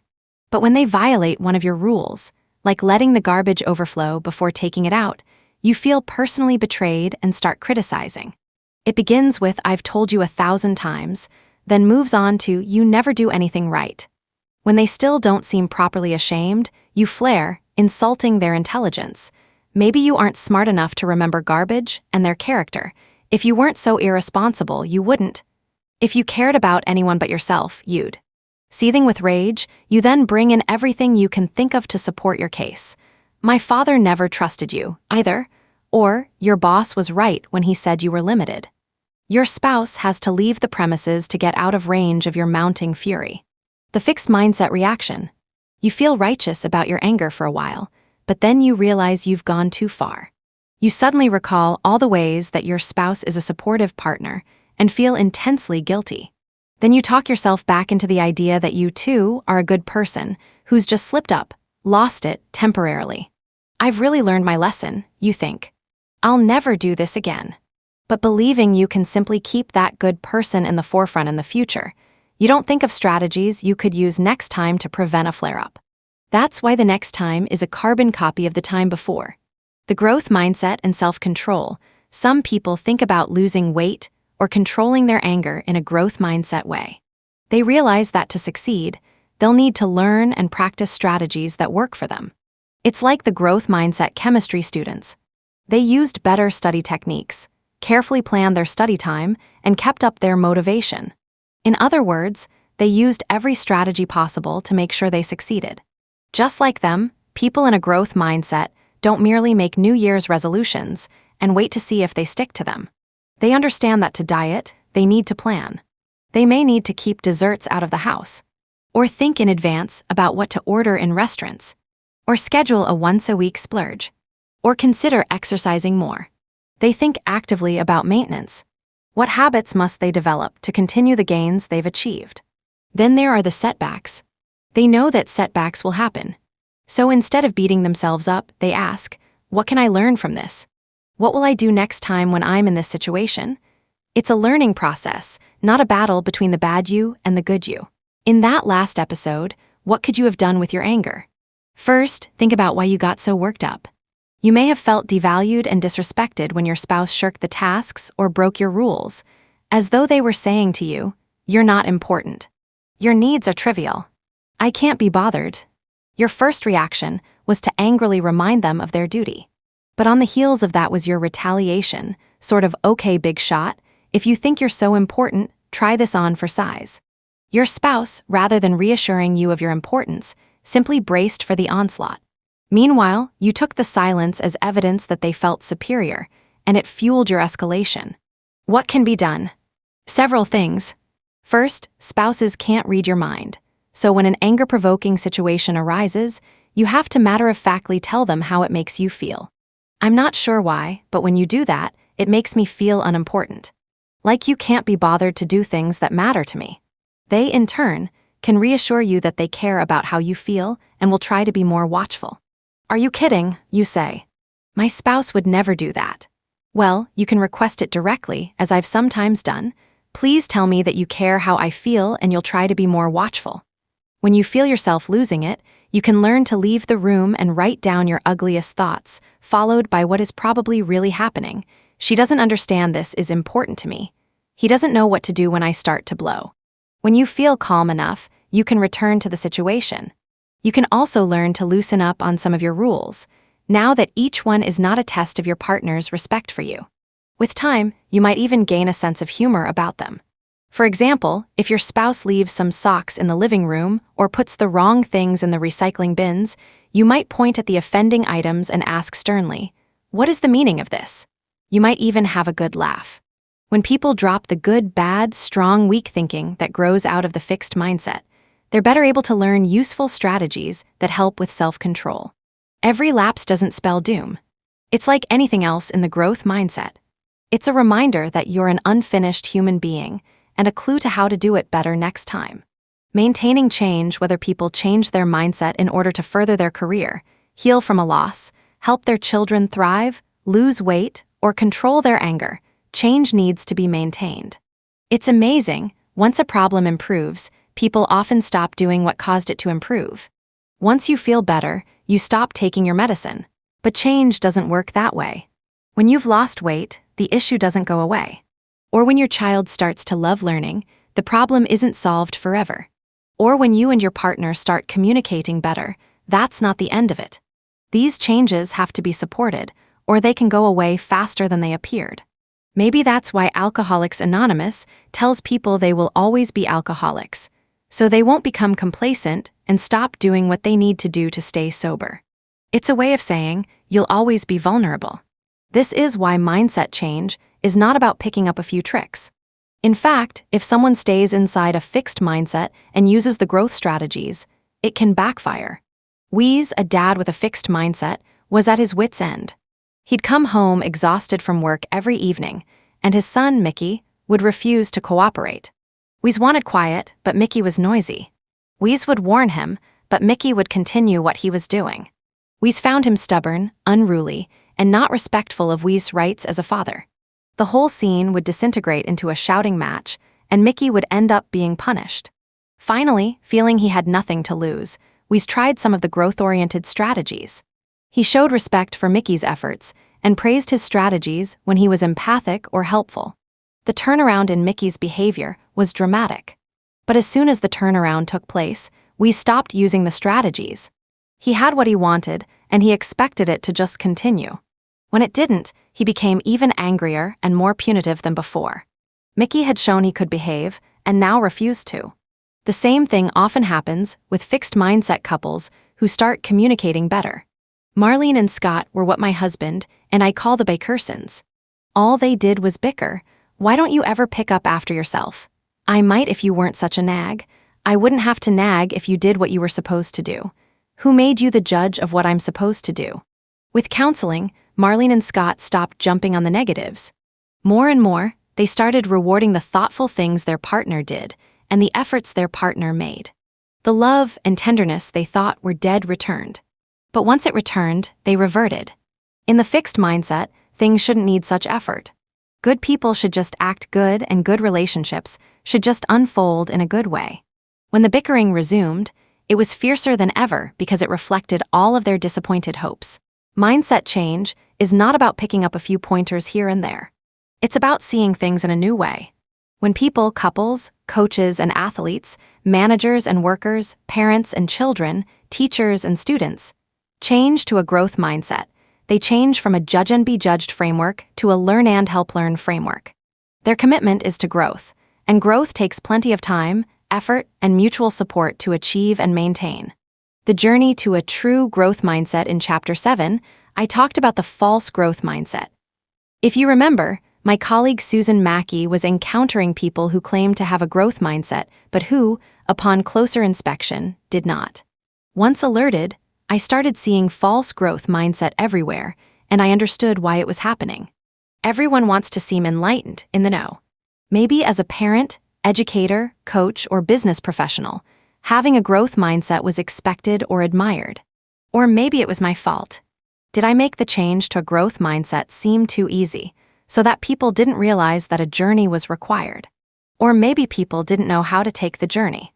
So let's talk more about that journey. The journey, step 1, you'll be surprised to hear me say this. The first step is to embrace your fixed mindset. Let's face it, we all have some of it.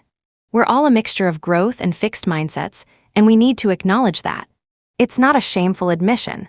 It's more like, welcome to the human race. But even though we have to accept that some fixed mindset dwells within, we do not have to accept how often it shows up and how much havoc it can wreak when it does. The journey, step 2, the second step is to become aware of your fixed mindset triggers. When does your fixed mindset, persona, come home to roost? It could be when you're thinking about taking on a big, new challenge. Your fixed mindset persona might appear and whisper, maybe you don't have what it takes, and everyone will find out. It could be when you're struggling with something, and you keep hitting dead ends. Your fixed mindset persona might fly in and offer its advice. Give it up. It's just making you feel frustrated and ashamed. Do something easier. How about when you feel like you failed decisively? Lost your job. Lost a cherished relationship. Messed up in a very big way. It's a rare person who doesn't have a fixed mindset episode. And we all know very well what that fixed mindset says to us. You're not the person you thought you were, and you never will be. What about when you encounter someone who's a lot better than you in the very area you pride yourself on? What does that fixed mindset voice say to you? Does it tell you that you'll never be as good? Does it make you hate that person just a little? What about our fixed mindset toward others? If we're educators, what happens after a high-stakes test? Do we judge who's smart and who isn't?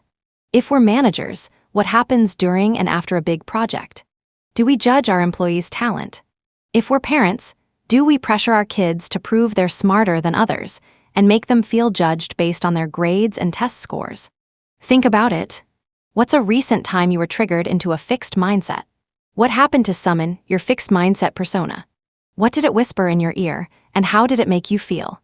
When I asked people to tell me when their fixed mindset persona usually shows up, here's what they said. When I'm under pressure, my fixed mindset persona appears. He fills my head with noise and keeps me from paying attention to the work I have to do. Then I feel like I can't accomplish anything. Feelings of anxiety and sadness also attract him. He attempts to weaken me when I'm already feeling down. He makes comments like, "You don't have the ability to grasp difficult concepts. You have reached your limit." By the way, this was a woman who thought of her fixed mindset persona as a male. Whenever I demonstrate my laziness through procrastination, whenever I have a disagreement with someone, whenever I'm too shy to talk to anyone at a party, my fixed mindset persona shows up. He tells me, "Your failure doesn't define you." Of course, he yells the word failure and whispers the rest. Whenever I fail to live up to the image that she, my fixed mindset persona, concocted for me, she makes me feel stressed, defensive, and unmotivated. She doesn't allow me to take risks that may affect our reputation as a successful person. She doesn't let me speak out for fear of being wrong. She forces me to look like a person who can understand and do everything effortlessly. When we have a work deadline and my team is under the gun, my fixed mindset persona sits in judgment. Instead of empowering my team, I become a harping perfectionist. No one is doing it right. No one is working fast enough. Where are all those breakthrough ideas? We'll never make it. As a result, I often just take over and do a lot of the work myself. Needless to say, it doesn't do wonders for team morale. We will hear more from this team leader and one of his team members in a moment. As you come to understand your triggers and get to know your persona, don't judge it. Just observe it. The journey, Step 3 now, give your fixed mindset persona a name. You heard me correctly. I watched as Susan Mackey worked with financial executives who had given their fixed mindset personas names. They were talking about what triggers their personas, and the top guy said, "When we're in a crunch, Dwayne shows up. He makes me super critical of everyone, and I get bossy and demanding rather than supportive." A female team member quickly responded, "Yes, and when your Dwayne shows up, my Ian comes roaring out." Ian is the macho guy who makes me feel incompetent. So your Dwayne brings out my Ian, and I become cowering and anxious, which infuriates Dwayne. And on went this amazing conversation. These sophisticated professionals talked about when their named persona showed up, how it made them feel and act, and how it affected others around them. By the way, once they were able to understand each other's triggers and personas, they could move their interactions to another level, and the morale in this unit went up by leaps and bounds. Every fall, I teach a freshman seminar. 16 brand new Stanford students, very eager and very nervous. Each week, I give them a different assignment for a short paper. Find something important about yourself that you'd like to change and take the first step. Do something outrageously growth mindset in the service of what you'd like to change. Project yourself 25 years into the future and write me a letter about where you are in your life and all the struggles, disappointments, hardships, and failures you've encountered along the way. This year, I tried a new one. In the past, I had assigned a paper that asked students to reflect on their mindsets, and I'd always had a few of them laying claim to a long-standing and total growth mindset. But this year, I asked them to identify their fixed mindset triggers and to give their fixed mindset persona a name. It was fascinating. Not one student claimed to have no triggers or persona. All of them were able to write eloquently and painfully about their fixed mindset persona, its triggers, and its impact. Meet Gertrude, my cagey, histrionic, self-aggrandizing fixed mindset persona. She sneaks into my subconscious and undermines me. The name Gertrude means strong spear, which reflects her insistence on unwavering, natural strength. She detests hard work, second place, and imperfections. Any whiff of failure or imperfection can trigger Gertrude's entrance. 3 seconds slower in a swim race. No shot at the varsity team. Didn't draw as good a self-portrait as another girl in my class. Art isn't your thing. Couldn't use as many big words as my older sister. You'll never be as smart as her. Gertrude convinces me that failure is definitive. One mistake can take away my future success. Almost like marriage, I know Sugar Daddy will be with me through thick and thin, sickness and health, and life and death. He comes forth when I step out of my comfort zone, get criticized, or experience a failure, causing me to become defensive, lash out at others, or stagnate. Sugar Daddy finds peace in never leaving his comfort zone, but his views conflict more and more with mine as his rigid guidelines try to keep me boxed in his standstill world. Failure, especially public failure, is my main fixed mindset trigger. That's when Henrietta comes out. She is my critical grandmother, and in the fixed mindset, I remind myself more of her than I'd care to admit. My Henrietta persona is quick to blame others to preserve her ego. She rejects failure instead of embracing it, and makes me worry that if anyone ever sees me fail, they will deem me a failure. My fixed mindset persona is Z, the mirror image of my first initial. SZ shows up when I least require her, like after a failed attempt, a rejection, or a missed opportunity. I've always been an avid writer, the editor of my high school newsletter and the author of a no-published novel. So when the chance to be a part of the Stanford Daily, the school newspaper, arrived, I was thrilled to apply. I worked very hard on the essays for the application and felt they were well writ. Thus, when I awoke to the thundering knocks at 7 a.m. on a Friday morning and I heard the screaming of Stanford Daily, my heart skipped a happy beat. As my roommate opened the door, the reps from the newspaper yelled out, "Welcome to the Stanford Daily," to her. As this happened, Z was screaming too, but it was stupid, stupid, stupid. How could you think you're capable of getting into the Daily? Z was especially ferocious since my roommate spent exactly half an hour on her essays and even asked me for ideas for them. P.S. For a later assignment, to do something outrageously growth mindset, S actually contacted the Stanford Daily to see if they needed any new writers. They did, and she got the job. I am still thrilled by her courage, in the face of the painful rejection. Anything that triggers self-doubt triggers my fixed mindset, which triggers more self-doubt. I've decided to name my doubt guy Dale Denton, Seth Rogen's character in Pineapple Express. Picturing my fixed mindset as a lazy, bumbling slob of a guy sitting in the corner of my brain helps me battle against him. Dale produces a constant stream of doubt-provoking statements. Whispers of, "What if you can never repeat that success?" trail behind every successful outcome. And when an endeavor veers in the wrong direction, Dale is always present to help the doubt blossom. Take a moment to think carefully about your own fixed mindset persona. Will you name it after someone in your life? A character from a book or a movie? Will you give it your middle name? It's part of you, but not the main part of you. Or perhaps you might give it a name you don't like, to remind you that that's not the person you want to be. The journey. Step 4, you're in touch with your triggers and you're excruciatingly aware of your fixed mindset persona and what it does to you. It has a name. What happens now? Educate it. Take it on the journey with you. The more you become aware of your fixed mindset triggers, the more you can be on the lookout for the arrival of your persona. If you're on the verge of stepping out of your comfort zone, be ready to greet it when it shows up and warns you to stop. Thank it for its input, but then tell it why you want to take this step and ask it to come along with you. Look, I know this may not work out, but I'd really like to take a stab at it. Can I count on you to bear with me? When you hit a setback, the chances are excellent it's going to show up again. Don't suppress it or ban it. Just let it do its thing. Let it do its song and dance, and when it settles down a bit, talk to it about how you plan to learn from the setback and go forward. Yes, it's possible that I'm not so good at this yet, but I think I have an idea of what to do next. Let's just try it. When you're under pressure and you're afraid your team will let you down, tell them that Dwayne is in full bloom and ask them what they need from you to do their best work. Try to understand and respect where they are and what they're thinking, and try to support and guide them. Keep talking to Dwayne so he can calm down, and then help you cut them some slack and contribute to team process. Remember that your fixed mindset persona was born to protect you and keep you safe. But it has developed some very limiting ways of doing that. So educate it in the new growth mindset, ways that it can support you.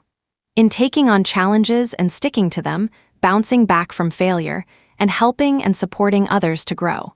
Understand the persona's point of view, but slowly teach it a different way of thinking, and take it with you on your journey to a growth mindset. Understanding that everyone has a fixed mindset persona can give us more compassion for people. It allows us to understand their struggles. I mentioned in a previous chapter how upset I was to learn that some educators were scolding children for acting in fixed mindset ways. They would point to the mindset chart in the front of the room and tell the kids to shape up. Compare this to the following teacher. Over a period of time, this teacher had her grade school class talk about their fixed mindset triggers and then give their personas a name.